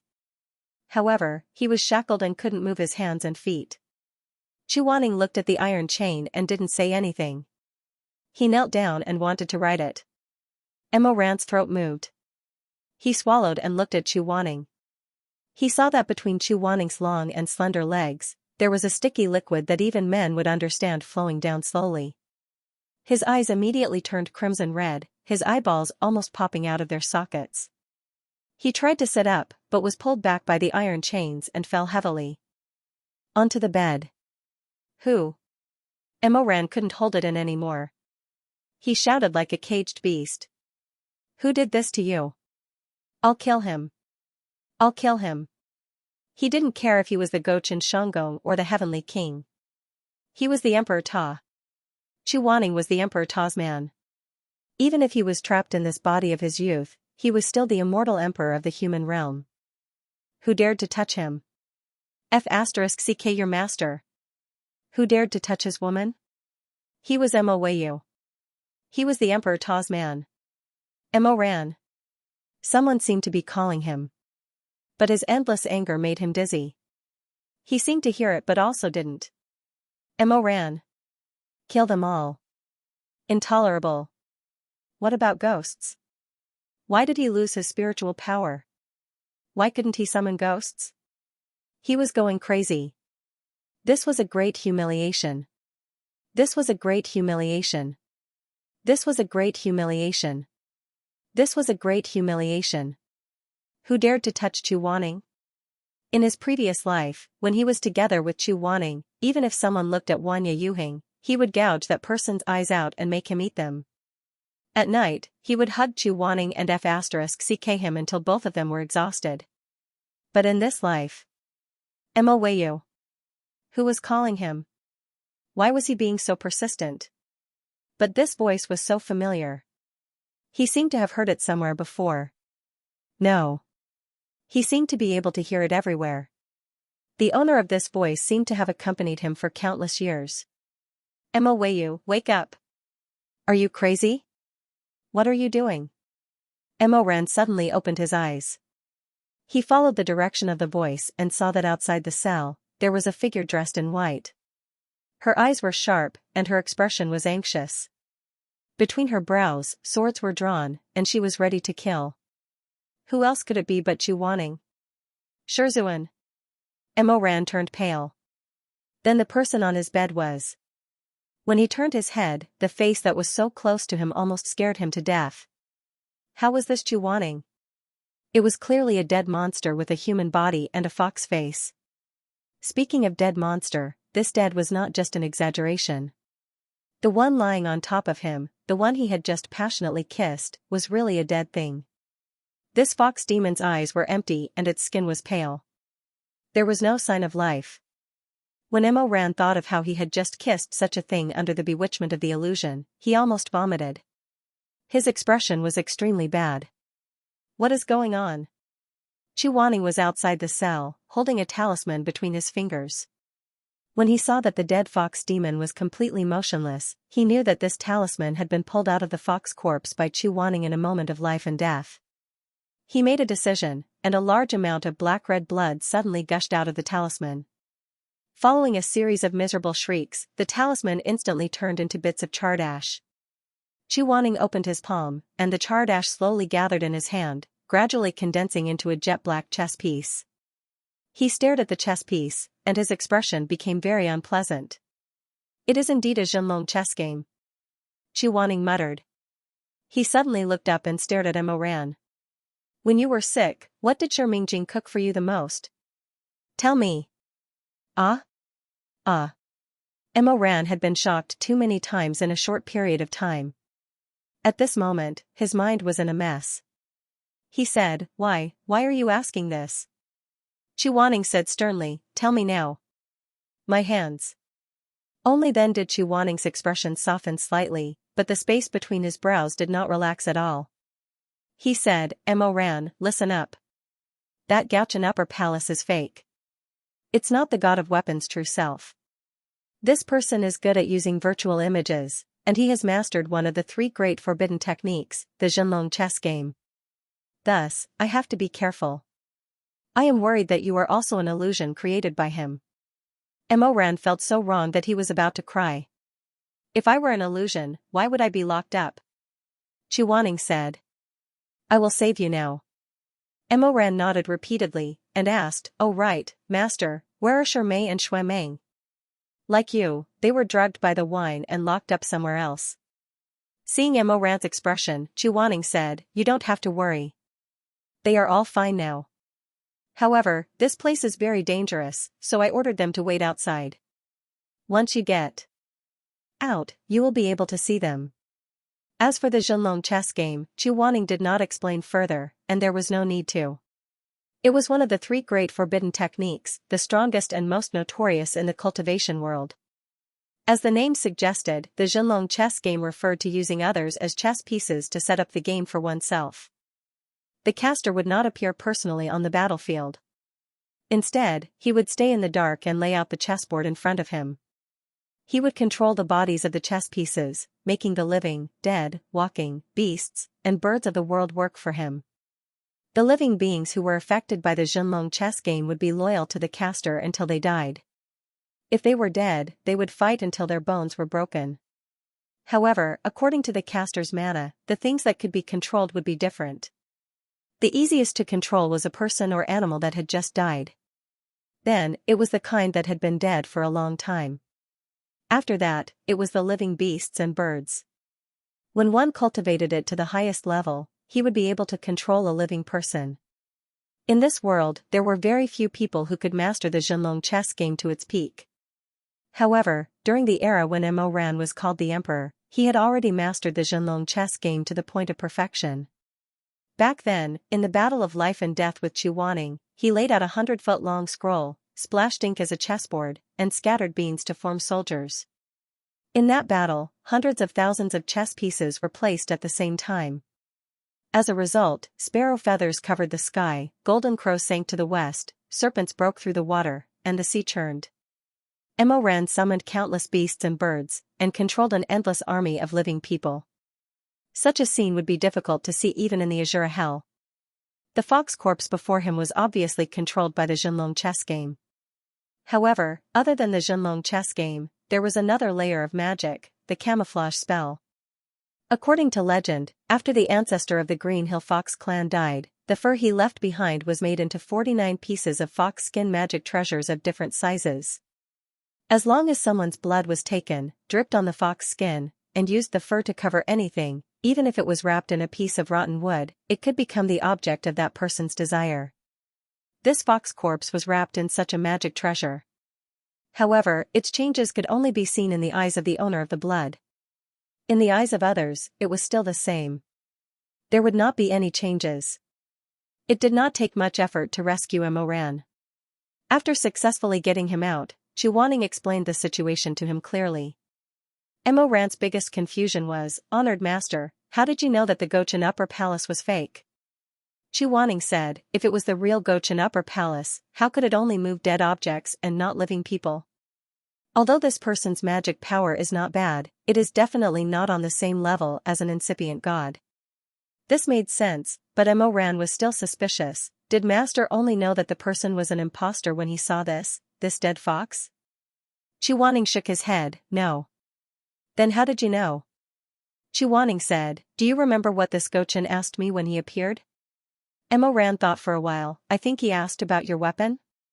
"That's right," Chu Wanning said. "I didn't hide the divine martial aura on my body, so he could sense it.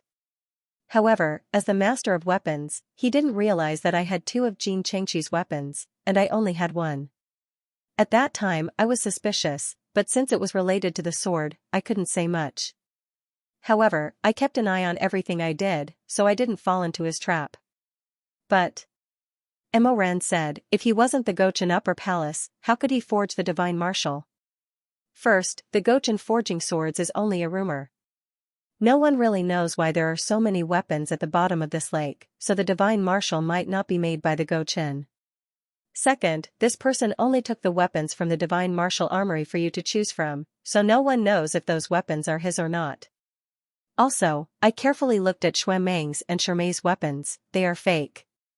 Mo Ran was shocked when he heard this. "Imitation?" "Yes." Mo Ran was stunned for a while, then he thought of himself, "Then what the hell?" Chu Wanning said, "The hell is real. However, his goal isn't just to give you the weapons." "Then what does he want to do?"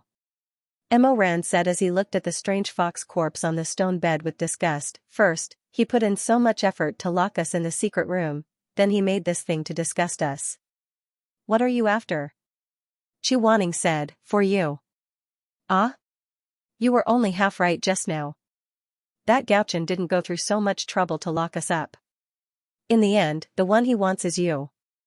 What does he want from me? Mo Ran laughed dryly. I'm just an idiot. Chu Wanning said, I've never seen an idiot who could form a spirit cultivator within a year. Mo Ran was about to say something when he seemed to have realized something and suddenly froze. Was Chu Wanning praising him? This realization made his heart beat faster. He opened his eyes wide and stared at Chu Wanning. After a while, he slowly blinked his eyes. His face, which had always been thick-skinned, actually turned slightly red. Chu Wanning didn't look at him. Instead, he muttered, also, Tianwen and Jianghui seem to have some connection with the willow tree in the courtyard. I once read in an ancient book that when Gaochen descended to the mortal world, he brought back 3 willow branches from the heavenly court. However, the ancient book was very lost. I never knew what Gaochen did with the 3 willow branches. He paused for a while, then continued, however, if the rumor is true, it seems that Tianwen, Jianghui, and the old tree in the courtyard are the 3 willow branches. 2 of them became divine martial arts, and 1 of them was cut at the bottom of Jincheng Lake, becoming a powerful guard of Gaochen's armory. Mo Ran said, but what does this have to do with me? Chu Wanning shook his head. How is it not related? You're the one who awakened Jianghui. Mo Ran sighed. Like I said, Jianghui is really Jianghui. I'm guessing that his final request is related to the willow tree in the courtyard. However, from what I know now, this is all I can guess. I can't think of anything else for now. Although most of these were just Chu Wanning's guesses, Mo Ran felt that Chu Wanning was very smart, so his guesses should be close to the mark. While thinking about this, they walked quickly in the dark underwater secret passage. After passing through the passageway with many twists and turns, they finally arrived at the exit. They took advantage of the time when the flood dragon human patrolling back and forth was unprepared to escape. The entrance to the underground secret room was located in the courtyard where the giant willow tree was planted. As soon as they came out, the scene in front of them gave Mo Ran a huge shock. There were 4 coffins in front of the giant willow tree. 1 of them was empty, while the other 3 had Chu Wanning, Shimei, and Xue Meng lying in them. Mo Ran's face turned pale. What's going on? Chu Wanning said, these are corpse sacrificial coffins. Look at the edge of the coffin, there's a vine attached to it, and the other end is connected to the giant willow tree. The fake North Star only needed you. After he drugged us, he had the flood dragon human bring you to the secret room and put the 3 of us in these coffins. Through the corpse sacrificial coffins, he can transfer the spiritual cultivation of the people in the coffins to the giant willow tree. It's just like sucking blood.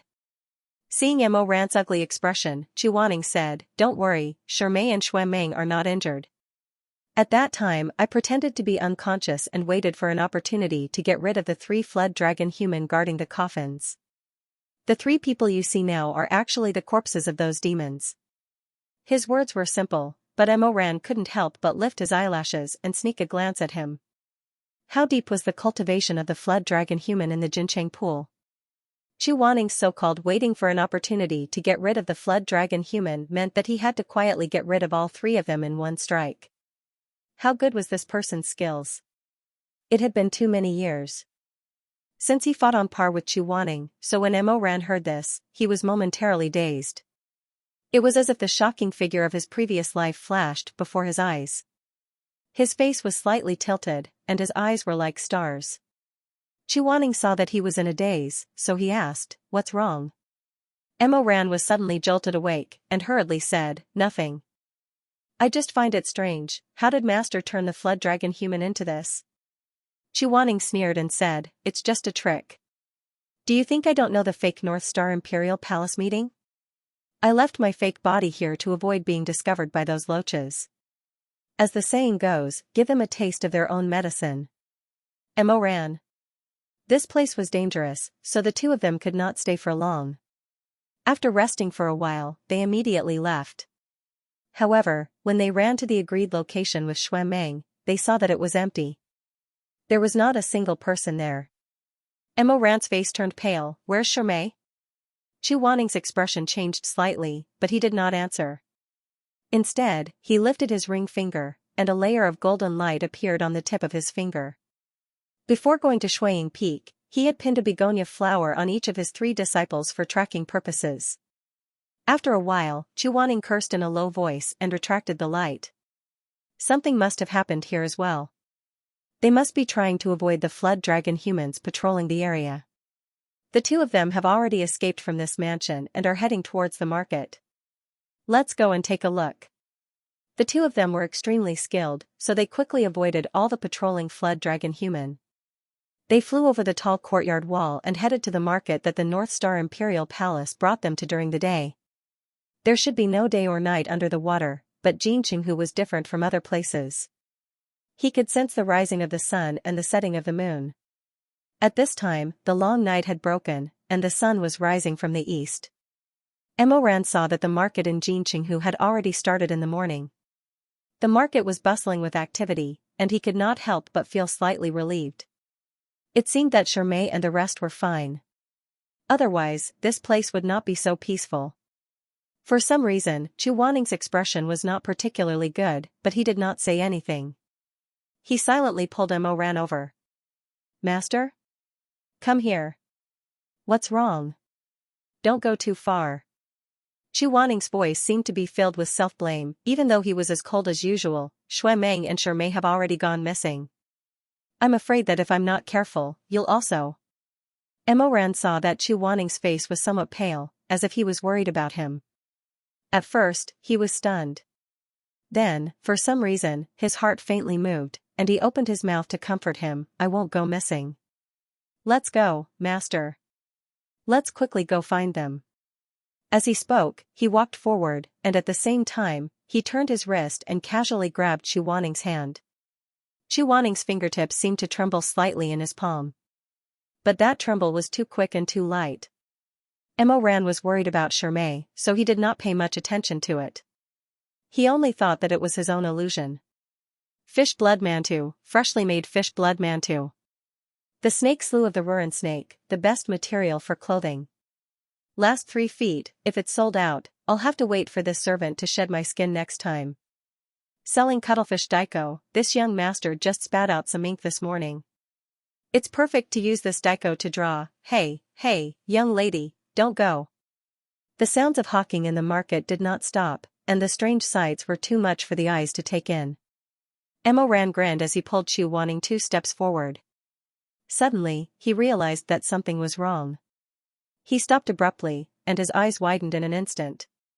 It was as if his blood had turned cold in an instant. Something was wrong. Something was wrong here. He looked around, and sure enough, a headless ghost was sitting in front of a stall selling hairbrushes and cosmetics. A pair of long nails with bright red cardamom was holding a comb. She placed her bloody head on her knees. While combing her hair, she said softly, "A fine bone comb. Customer, take one with you." It was true. It was really true. In this bustling city, everyone's actions, words, and expressions were exactly the same as when Gauchen had brought them to the palace yesterday. Emoran suddenly took 2 steps back and bumped into Chuaning's arms. He immediately raised his head and said hoarsely, "Master, this is?" Chuaning seemed to have expected this, but when he saw it with his own eyes, his heart sank. He grabbed Emoran tightly. "How can this be? What is this? Is this a mirage?" Chuaning shook his head, but after thinking for a while, he suddenly said slowly, "Emoran, have you ever thought about this? There are many strange beasts in the Jincheng pond, and some of them have seen the real Gauchen Upper Palace. So, why can't they recognize this impersonator?" Emoran's face was pale, and he was a little frightened. "That's right." Chuaning said, "Let me ask you again, if you were the one impersonating the Gauchen Upper Palace and hiding in the Jincheng pond, how would you make others say what you want to say, do what you want to do, and act for you?" Emoran suddenly understood. This was a delicate chess game. Once the black and white pieces fell, the world would follow the heart. No one knew the power of this forbidden technique better than him. He almost blurted it out, but when he saw Chuaning's gaze, he immediately stopped. How could a 16-year-old like him think of the 3 great forbidden techniques so easily? Emoran said, "This is very difficult." "No." Chuaning said, "This is very simple." He paused, then said, "It's fine as long as they're all dead." Before Imo Ran could say anything, he suddenly heard a shrill voice behind him, "Make way, make way. Let me through first." Was it that Bayan? The Bayan carried the heavy rocks and crawled forward with all its might. As usual, it arrived in front of the pharmacy and shouted, "I can't take it anymore. Someone, please come and save my life." A white-haired flood dragon person swam out, but his flood dragon person's tail was completely different from the other flood dragon person's. His entire body was flowing with gold, shining with a beautiful luster. His white hair was tied up with a simple hairpin, hanging down to his shoulders. Although his face was full of wrinkles, the shape of his face was well proportioned. His nose bridge was tall and straight, and the curve of his lips was also very appropriate. A pair of golden eyes were hazy in the mist. One could imagine that this person must have been extremely handsome when he was young. Imo Ran shivered. It wasn't like this before. Where was that green flood dragon? This old flood dragon person glanced at them from afar, but didn't say anything. Instead, he came to the door's sill, bent down, and removed the rocks that the Bayan was carrying one by one. When the last rock was removed, the illusion was broken. The Bayan suddenly exploded. In an instant, pus and blood splattered everywhere like mist. Almost at the same time, all the demons and monsters in the market stiffened. Then, their entire bodies turned soft and pus flowed out. They all turned into the stinking blood that pervaded the lake. The lake was instantly dyed red. As the color of the blood became darker and darker, Imo Ran and Chu Wanning soon found it difficult to see things in the distance. After that, they couldn't see anything close to them. In the end, everything in front of them was scarlet red. They couldn't even see their own fingers. Chu Wanning said, "Imo Ran." Imo Ran understood him too well. He didn't even need Chu Wanning to say anything. He said, "Shizun, don't worry. I'm here." Chu Wanning didn't say much, or maybe he was too clumsy. After a moment of silence, he only said, "Be careful." The blood was blurred. Imo Ran couldn't see the face that wouldn't change even if the sky collapsed. However, he could more easily sense the concern in his Shizun's voice. He rarely felt Chu Wanning's warmth. At this moment, he suddenly felt a warmth in his chest. He held the other's hand even tighter and replied, "All right." The two were back to back close. Although they couldn't see each other, they could feel each other's heartbeat. The situation was strange. Chu Wanning summoned Heaven's Inquisition. Imo Ran also recovered his spiritual energy and summoned Hell's Witness. Not long after they had summoned their Shizun, he suddenly said, Shizun, look over there." Chu Wanning turned around.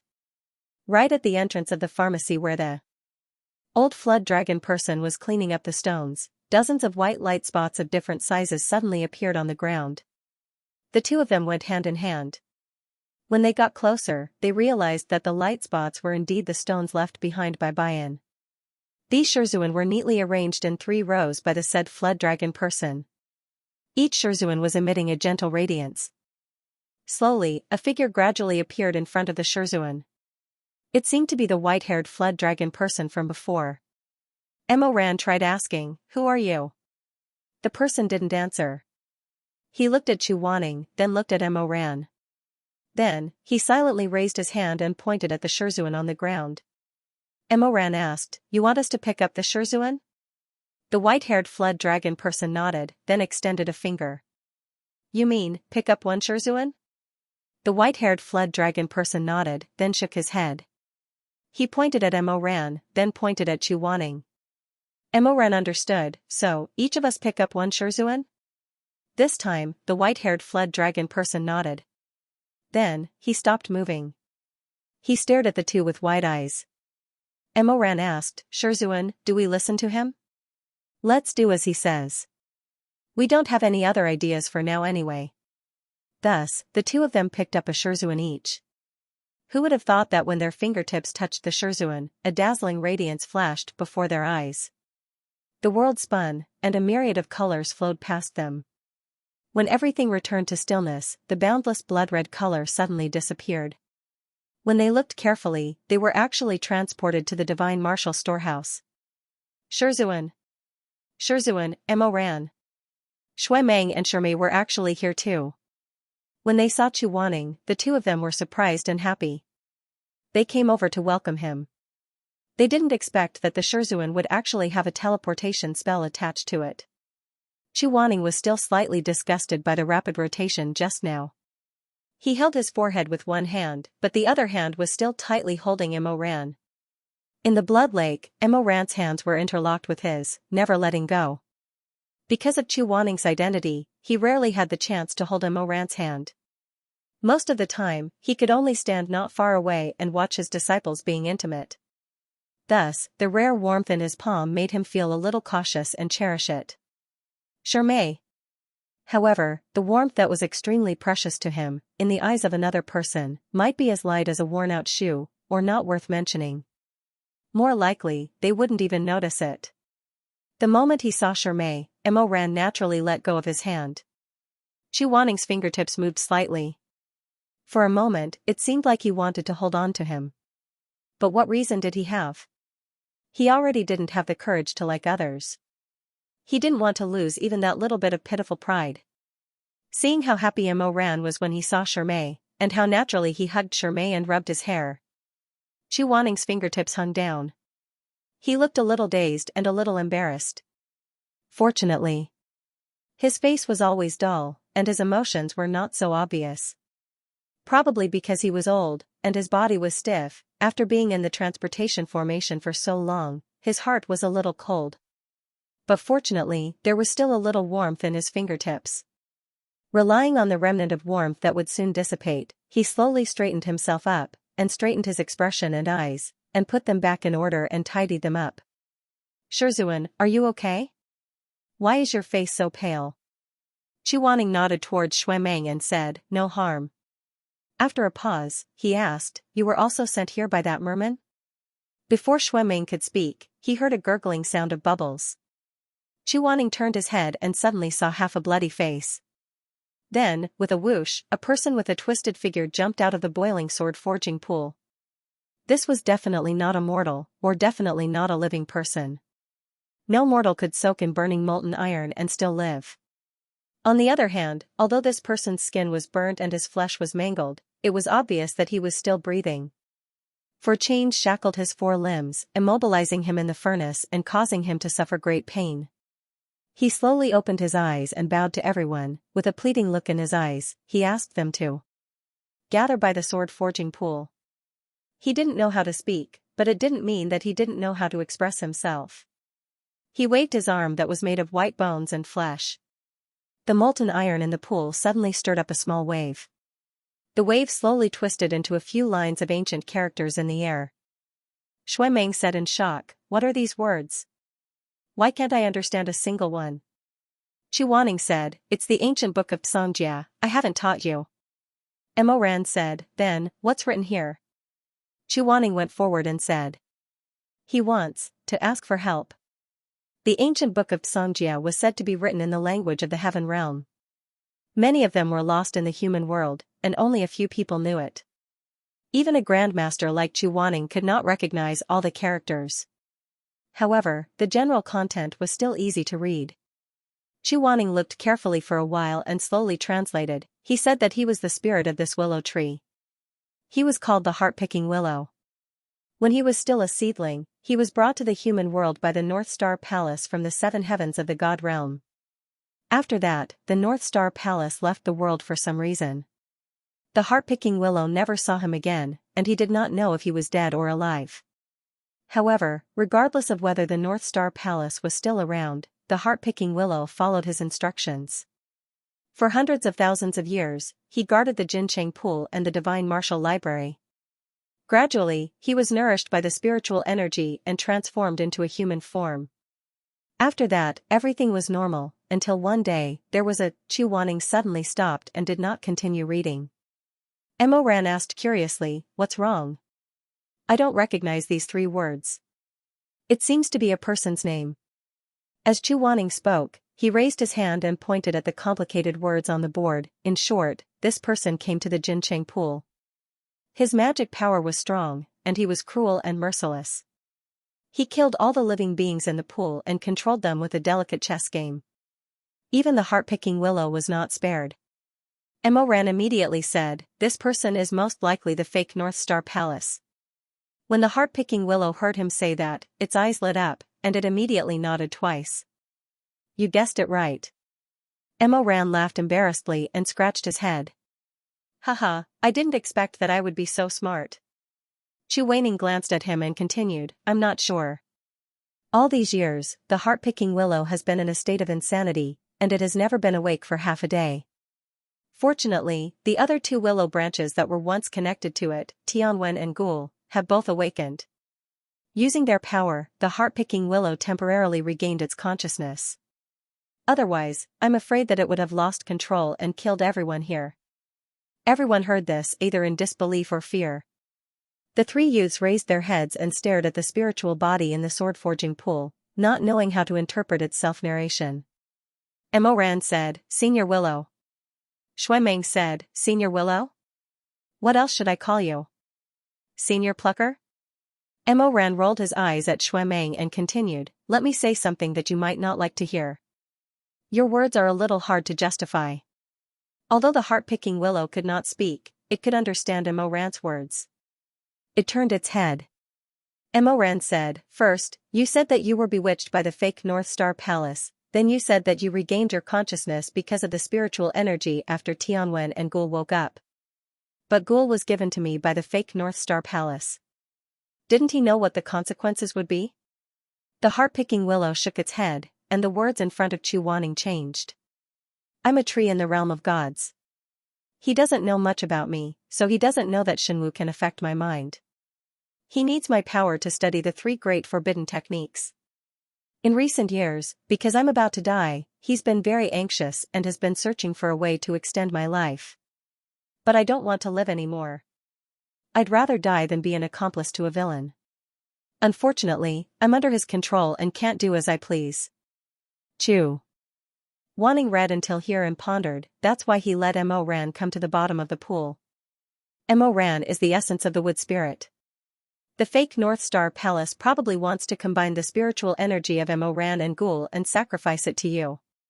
The heart-picking willow nodded. Emoran was still confused, but the fake North Star Palace said that there are two essences of the wood spirit, and Master is one of them. Why did he lock me up? The heart-picking willow wrote, "Since ancient times, it's best to use the young as a sacrifice. It's even more important to use it on a tree spirit. In addition, the sacrifice needs to be full of food and drink. Their 7 emotions and 6 desires must be satisfied before their life is taken away from them in the blissful illusion. If that's not the case, the sacrifice will have regrets. If their resentment grows, they'll wither faster." When he said that, Emoran immediately thought of the fox demon that turned into Chu Wanning in the secret chamber. So it was to satisfy his lust. It was like feeding a pig until it was fat before it was slaughtered. Only then would it taste good. This explained why he saw Chu Wanning and not Shermei. He cherished and pitied Shermei, so he didn't dare to play around with him. In terms of lust, his desire for Chu Wanning was much stronger than Shermei's. Chu Wanning saw Emoran's strange expression and thought that he still had lingering fears. He wanted to comfort him, so he asked, "What are you thinking about?" "No, nothing."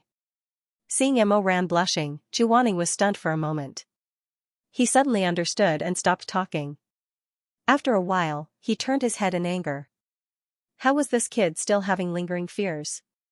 It turned out that he was recalling the so-called 7 emotions and 6 desires and started to fantasize. Chu Wanning angrily flung his sleeves and scolded in a low voice with a cold face, "Shameless." Emoran was speechless. Fortunately, Chu Wanning didn't know who was satisfying his lust in the illusion. If he knew, would he skin him alive? While she was letting her imagination run wild, all of a sudden, the floor of the divine armory shook violently. Xuemei was shocked. "What's going on?" Before the heart-picking willow could answer, his face quickly distorted. He raised his hand and held his head in pain. He opened his mouth and made a silent scream. Although he couldn't make a sound, his ferocious expression and bulging eyes seemed to make people hear a heart-wrenching scream. "Help! Help!" His lips twisted into an unimaginable arc, and veins of blood quickly covered his entire eyeball. If it weren't for the 4 chains binding him, he would have already flown up and committed suicide in a fit of rage. I beg you, hurry, destroy me. It seemed that the time limit for the heart-picking willow to recover his mind was up. The heart-picking willow struggled in pain, but it was useless. A black gas rushed out of the sword pool and constantly attacked the body of the willow in the pool. For a time, the iron chains clanged and sparks splashed. Xianxia saw that the situation had changed. He quickly waved his sleeve and blocked his disciple behind him. With a fierce face, he asked the heart-picking willow, "How can I save you?" Although the heart-picking willow moved slowly, he could drive the molten iron of the sword pool to form the ancient book of Xianxia in an instant. I am about to lose my consciousness. At that time, you will be hurt, not my heart. I can't help you with the rest, and I can't tell you in detail. I can only tell you the spells I know. Please be careful. The molten iron suddenly changed. There are 3 spells I am good at. First, Dream of Nank. This is the illusion spell. The victim will get what he wants in a deep sleep, and the dream will last forever. Because of this, even if someone's spiritual power is strong enough to perceive that this is an illusion, he will still be willing to indulge in it and never wake up. Second, Confusion spell. It uses the greed in people's hearts as a lure to make them kill each other. Third, Mind-picking spell. However, at this time, his spiritual power had been used to the extreme. He couldn't move the molten iron to form more words. He had no idea what kind of ability the heart extraction technique was. The heart-picking willow struggled for a while and suddenly burst out a bloody mist. He couldn't move the molten iron, but he still used his finger to touch the blood that burst out. He stared at Xianxia with his twitching eyes. His eyes were bulging, and he was extremely unwilling. Shizun. Seeing that Xianxia was about to step forward, Xianxia hurriedly pulled him back. Don't go, I'm afraid it's a trap. Heart-plucking willow couldn't say anything. She just dangled her blood-stained finger. Suddenly, tears flowed out of her eyes. Xianxia. You want me to go? Heart-picking willow nodded slowly. Master. Xianxia wanted to stop him again, but Xianxia shook his head at him. He walked forward alone to the edge of the sword-forging pool and extended his hand. Heart-picking willow seemed to be quite moved. He looked deeply at Xianxia and struggled to wave the arm with flesh hanging on it, as if he wanted to salute. Then, he endured the great pain and grabbed Xianxia's hand. He trembled as he wrote in the other's palm, "Draw lots, break the nightmare. Don't lose your mind. Nightmare, break, calamity, exterminate." Before the last word could be written, the heart-picking willow suddenly collapsed like a pile of mud. It fell back into the boiling sword-forging pool and disappeared. At the same time, there was a huge bang. A huge wave of scarlet-red water suddenly surged from the sword pool. The surging iron water split the air, and 9 dragon-shaped pillars of fire rose from the ground. Xianxia was forced to retreat by this terrifying wave. The light of the flames illuminated his pitch-black eyes. Suddenly, 4 lots appeared from the molten iron pillars and hung high in the air. Xianxia remembered what heart-picking willow had told him when he was awake. He hurriedly said, "Is this the drawing lots that heart-picking willow mentioned?" Seeing him come closer, Xianxia stopped him. "Don't touch it, all of you go behind me." "Xianxia, master. With me here, it will be fine." Xianxia said, "You can't take the risk. Wait until I'm done drawing lots, then you can come back." These words were said indifferently, as if there were no fluctuations of emotion, but Rand's heart moved when he heard it. For some reason, the Xianxia in front of him suddenly overlapped with the emotionless person in his previous life who coldly watched his disciple die. If he could say such words, how could he watch his disciple die without doing anything in his previous life? Rand suddenly felt that he seemed to have never understood Xianxia as a person. He couldn't help but murmur, "Master." Xianxia didn't pay any attention to them. He raised his hand and took one of the talismans. The talisman was made of light yellow jade. He flipped through both sides of the talisman and murmured, What's wrong?" Xianxia asked. Xianxia said, "There's not a single word on this lot." "How can that be?" Xianxia said curiously, "Then I'll try." The 4 lots were drawn. Shui Meng and Shermei's situation was exactly the same as Chu Wanning's. There were no words on the jade pieces. Mo Ran flipped over his lot and suddenly opened his eyes. Ding Guyu? The other three immediately looked at him. Shui Meng frowned. What's Ding Guyu? Mo Ran poked his lot. It's written here. Shui Meng leaned over to take a look and suddenly said angrily, Bah. You've read all the words you can recognize, haven't you? It's blood drop hourglass. Chu Wanning suddenly said. He could recognize most of the words in the ancient book of Xianxia. If there were words he wasn't sure about, he wouldn't say nonsense. Therefore, since he said it was blood drop hourglass, he wouldn't make a mistake. Mo Ran was stunned. What does blood drop hourglass mean? Chu Wanning shook his head. I don't know. However, as if to answer them, a muffled rumble suddenly came from the high dome of the Shenwu warehouse. A huge hourglass fell from the sky, mottled with copper rust. But unlike the other hourglasses, there was a cross-shaped copper frame on top of it. No one knew what it was for. Chu Wanning looked at the hourglass and then looked down at the lot in Mo Ran's hand. Blood drop hourglass. In a flash, he suddenly understood what the so-called drawing lots meant. Chu Wanning's expression changed instantly. He shouted, Mo Ran, throw that lot away. Although Mo Ran didn't know what Chu Wanning meant, he subconsciously obeyed her order without a second thought. But he didn't know if he didn't throw it away. Once he threw it away, Mo Ran found that the lot was attached to his palm by some unknown force. He couldn't get rid of it. Chu Wanning cursed secretly.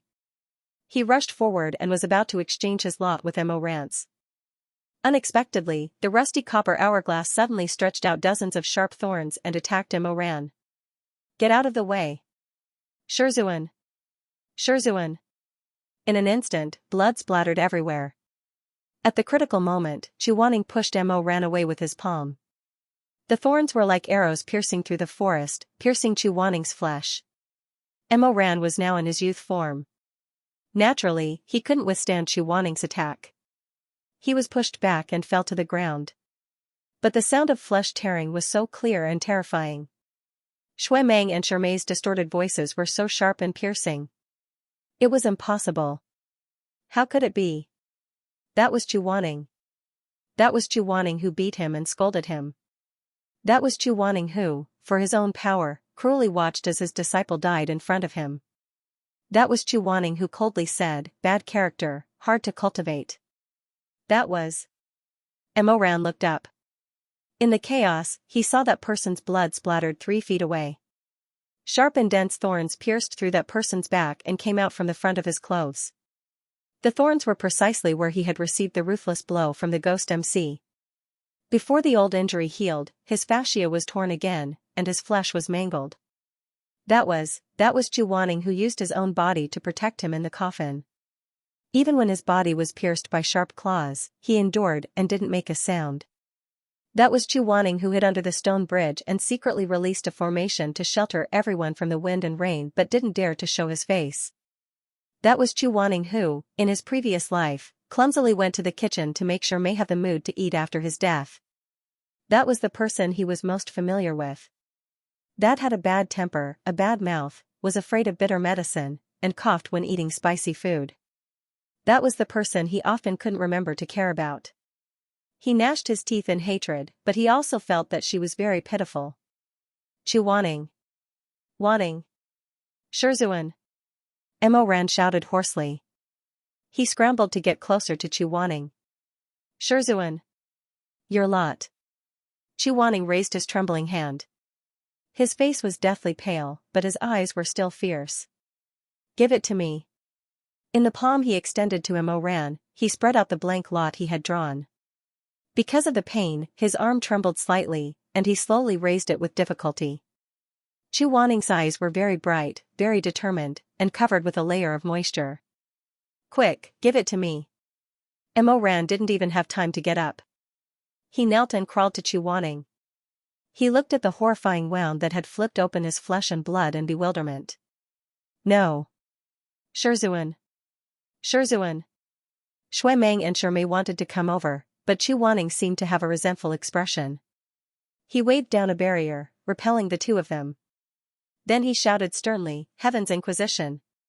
Heaven's Inquisition responded and cut off the dozens of sharp vines that pierced Chu Wanning. However, those vines were not ordinary objects. Chu Wanning could clearly feel them devouring his spiritual energy in his flesh and blood. There was no other way. He could only grit his teeth and raise his hand to grab the broken vines. He steeled his heart and pulled the vines out. In an instant, blood gushed out. Chu Wanning threw the broken vines away. He gasped for breath and pressed on his spirit meridians and acupoints to stop the blood loss for now.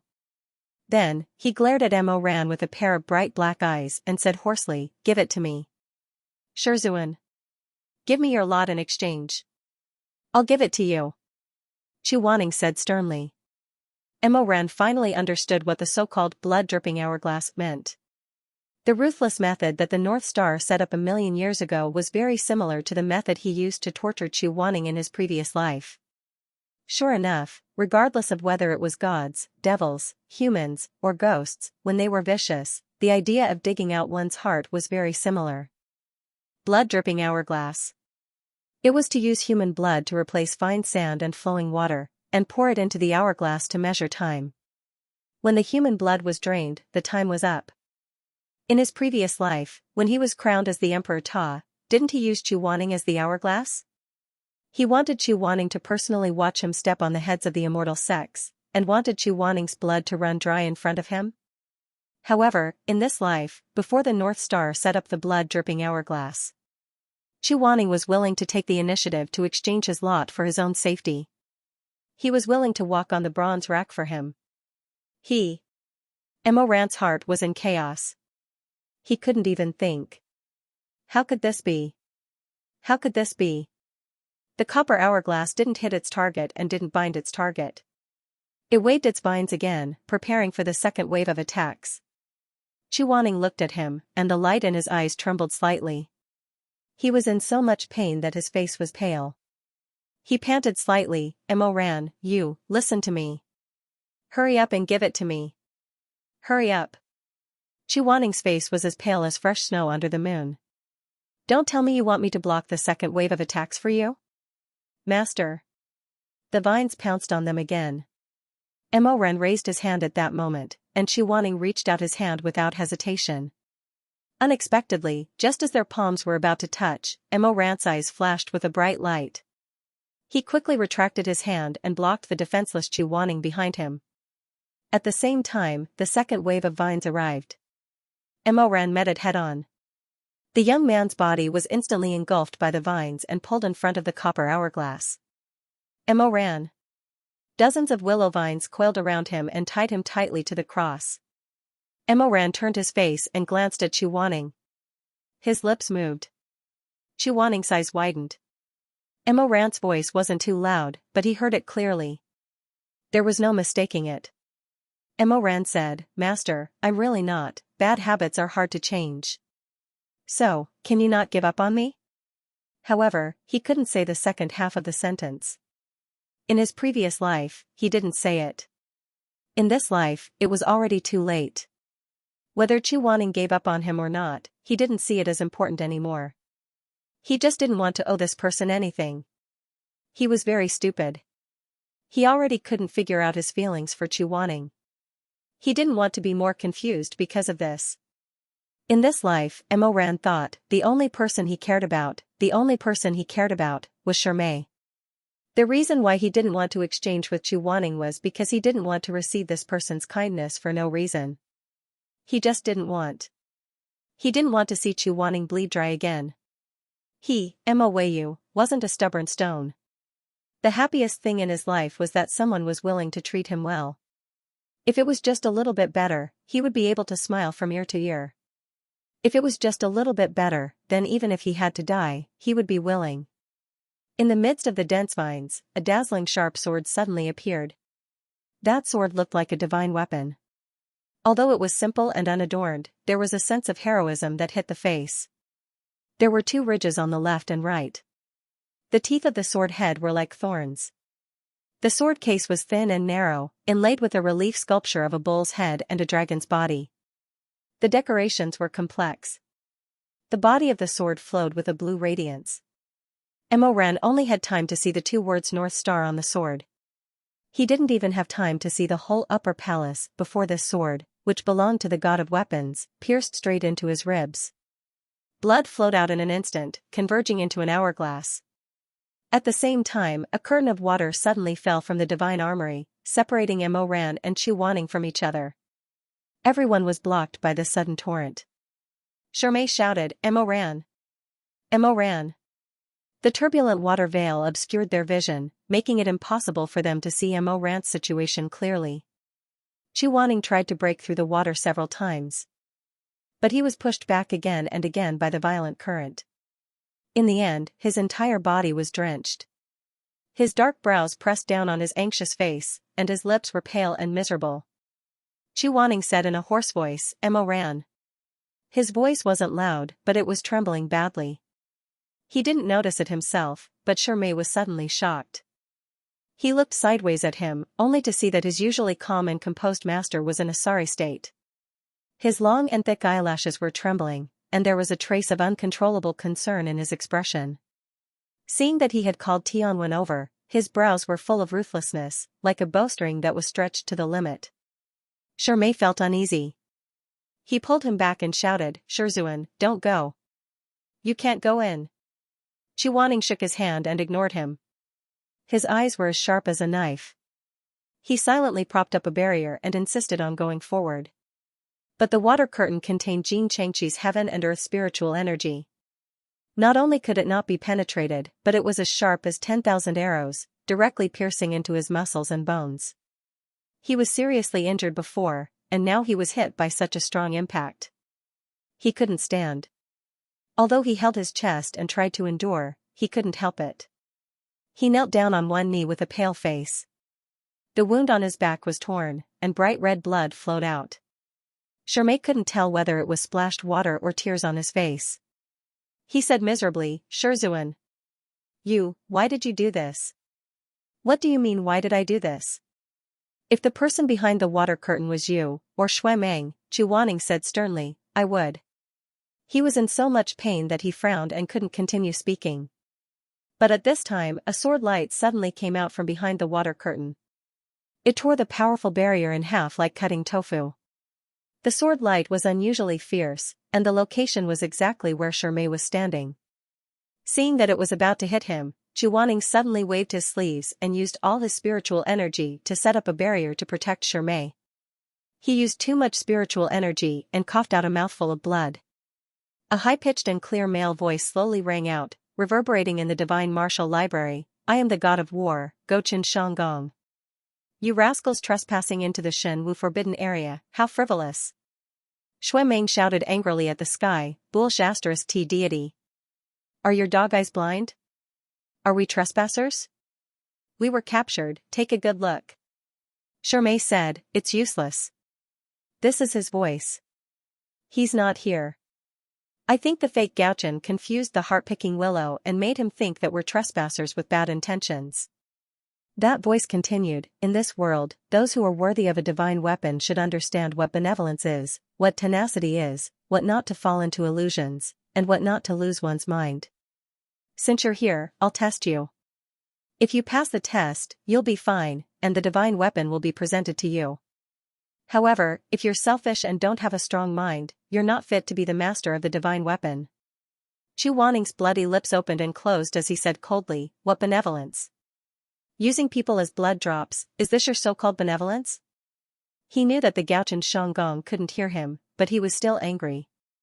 Even if he breathed heavily with every word, causing his wound to hurt even more, he couldn't control his harsh mouth. That voice continued to reverberate in the divine weapon warehouse, "To test your mind. You'll fall into the dreamland of the heart-picking willow. If you don't wake up in time, your companions will bleed out and die here." The three of them heard that, and the color on their faces faded away. Shirmei muttered, "What?" That meant that the three of them were about to fall into an illusion. If they didn't wake up in time, the three of them would be immersed in the dream forever. Would they let Mo Ran bleed to death in the real world? Shui Meng was speechless for a moment before he shouted angrily, "What kind of deity are you? If immortal cultivation was like you, I wouldn't touch a sword in my life." Chu Wanning also said angrily, "That's ridiculous. Master." Shirmei hurriedly comforted him, don't be angry. Be careful of your wounds. Gaochen Shanggong, on the other hand, actually started reciting a poem at this moment. He slowly recited, when the earth is flattened, it flows in all directions. Life is also fated.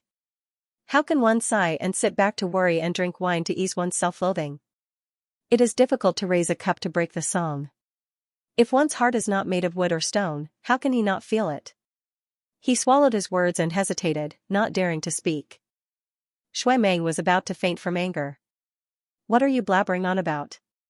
Shirmei said, Bao Zhao's quasi-Xing Lu is difficult means that everyone has their own destiny, how can one complain and feel remorse? Because of the wine, one's singing was interrupted. The human heart is not a stubborn stone, how can it be completely devoid of emotions? Wanting to say something, yet stopping, wanting to say something.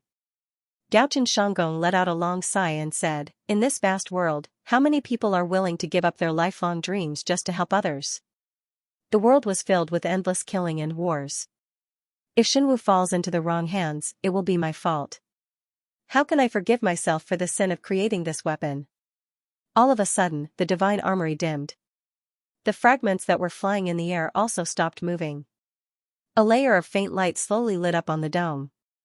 It was as if the brilliance of the stars was gradually falling down and shining on the ground.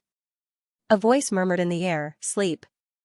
This soft and sparkling radiance seemed to have some kind of hypnotizing effect. Shirmei and Shui Meng's cultivation base were not high, so they soon fell into unconsciousness. Sleep. Chu Wanning gritted his teeth and tried to resist. However, the power of an incipient god was extremely vast. In the end, he couldn't get rid of the drowsiness and fell into a dream. Divine Armory. As the blood hourglass, Mo Ran was the only one who was awake. He coughed out blood foam. Through the weakened waterfall, he could vaguely see the three people who had fallen into a dream behind him. Chu Wanning, Shirmei, and Shui Meng were all asleep. When Mo Ran heard the North Star's words, he knew that only one of them could wake up in time to break the spell and save him. However, as time passed, he became more and more dizzy and his body gradually turned cold. However, no one woke up from the dream. It could be said that this was karma. In his previous life, he treated Chu Wanning like this. In this life, he also felt the feeling of his blood slowly draining away. How laughable. Among them, who would give up the best dream of their life, the thing they wanted the most to come and save him? Shui Meng was definitely out of the question. Chu Wanning. Forget it, let's not think about him. If there was, that person should be Shirmei. He thought about it vaguely. However, he had already lost too much blood. His consciousness was about to collapse. Mo Ran lowered his head and looked at his feet. The blood that had leaked to the bottom of the copper hourglass was diluted by the water in the hourglass urn. He suddenly wanted to know what kind of scene he would see if he were to fall into the North Star's illusory realm. Would he dream of the crystal-clear handkerchief, Shirmei's gentle smile, Chu Wanning's praise, and the begonia in the wind when he first arrived at the peak of life and death? Mo Ran. Suddenly, he heard someone calling him. Mo Ran still had his head lowered. He felt that he was about to lose his consciousness and was hallucinating. Mo Ran. Mo Ran. It was not a hallucination. He suddenly raised his head. However, the scene in front of him caused his pupils to shrink abruptly. He almost screamed, Shirmei. It was Shirmei. The person who woke up, the person who gave up on happiness, the person who still remembered him in the midst of all the good things. It was Shirmei. Mo Ran looked at the delicate young man who walked through the waterfall towards him. Suddenly, he choked up. Shirmei, you. He did not know what to say. Mo Ran closed his eyes and said in a hoarse voice. Thank you, for remembering me even in your sweet dreams. Shirmei waded through the water. His clothes were soaked, and his eyes were dark. He looked as gentle as Mo Ran when they first met. He looked as gentle as he had seen him in his dreams in his previous life. He looked as gentle as he recalled when he was cold all over. Shirmei said, Don't be silly. There's no need to thank me. As he walked closer, Mo Ran realized that his feet were bleeding. The ground had become hot. The Gaochen Upper Palace seemed to have decided to test how much a person could do for his companions. Therefore, after the temptation of the sweet dream, it was followed by intense torture. Shermei's boots had been burned through. If he did not walk, the ground would remain the same. However, if he insisted on walking, every step he took would ignite a flame under his feet. The temperature was not high, so it would not burn him to the point where he could not move. However, it would make him feel extreme pain. But this gentle person was clearly in so much pain, but after looking at him, her gaze became firmer and firmer, and she walked towards him step by step. Mo ran, bear with it. He said. I'll save you right away. When Mo ran met his eyes, he knew that he did not need to say, don't come over. This person's eyes were too determined and too determined. He had never seen such an expression on Shermei's face before. If Mo ran calmed down, he would definitely feel that something was amiss. Shermei always called himself Mo ran. When did he ever call him Mo ran? He only knew that Shermei was good to him. However, he did not realize that the person standing in front of him was not Shermei. Instead, it was Chu Wanning.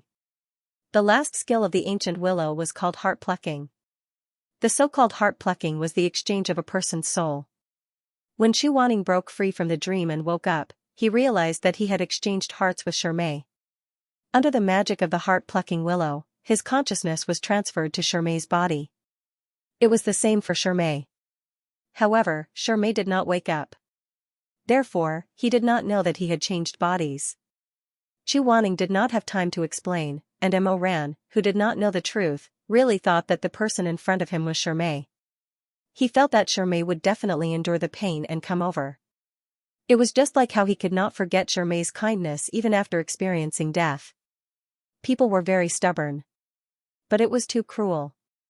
When Chu Wanning finally arrived in front of the copper hourglass and wanted to climb up the towering vine willow to save Mo ran, the vine willow suddenly gave birth to many burning thorns. Chu Wanning did not expect that. His hand was suddenly burned by the thorns. He tried to grab it, but Shermei's body was not strong enough. He suddenly slid down, and the flesh on his hand was instantly melted by the thorns. Chu Wanning cursed inwardly and frowned in pain. Sherming Jing, this broken shell. Mo ran shouted, Shermei. Chu Wanning fell to his knees on the ground. His skin that came into contact with the ground was instantly burned by the high temperature. However, he knitted his eyebrows and bit his lips as usual. He did not shout. This kind of expression would appear very stubborn and ruthless on his own face, but on Shermei's gentle face, it appeared somewhat delicate and pitiful. People really could not be compared to others. Shermei. Mo ran opened his mouth, but tears flowed down. His heart felt like it was being cut by a knife. In his blurred vision, he saw that person's thin and frail body. Such a weak person, but little by little, he grabbed onto the vine willow and slowly climbed up. The thorns pierced his hand, and the fire burned his bones and blood. A bright red color dyed the ground. Everywhere he passed, there were mottled bloodstains. Mo ran closed his eyes. His voice was bloodshot.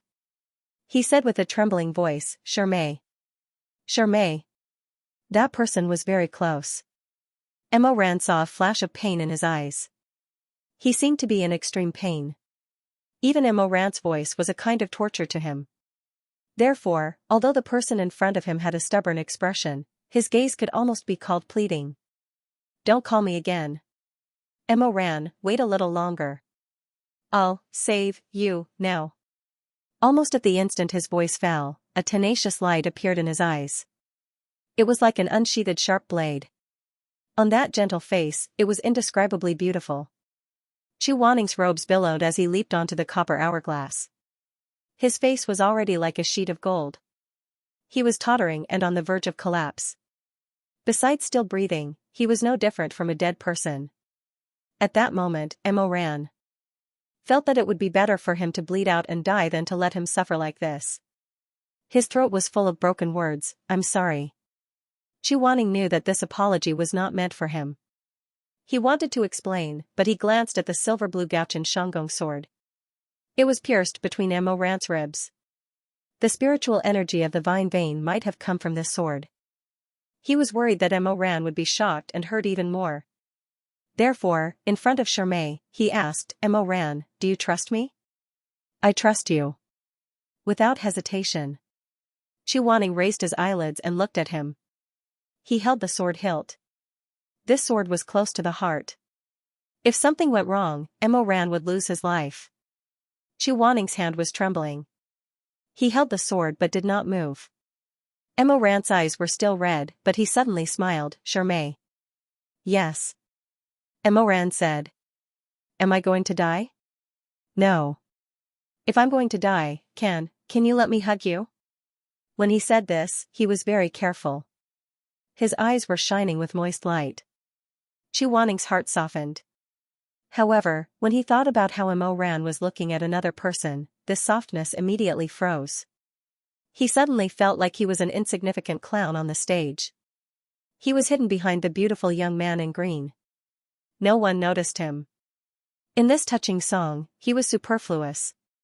Or perhaps its only use was to wear that ugly face and grin drawn with ink to set off other people's happiness, anger, sorrow, love, hate, and sorrow.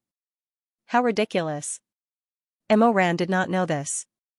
He saw the flicker in Chuaning's eyes and thought that Shermay was unwilling. He immediately said, just a hug. Just a hug. An almost undetectable sigh. Actually, Mo Ran, what? Forget it.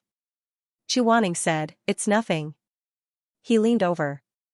He was not very close, afraid that he would touch the sword.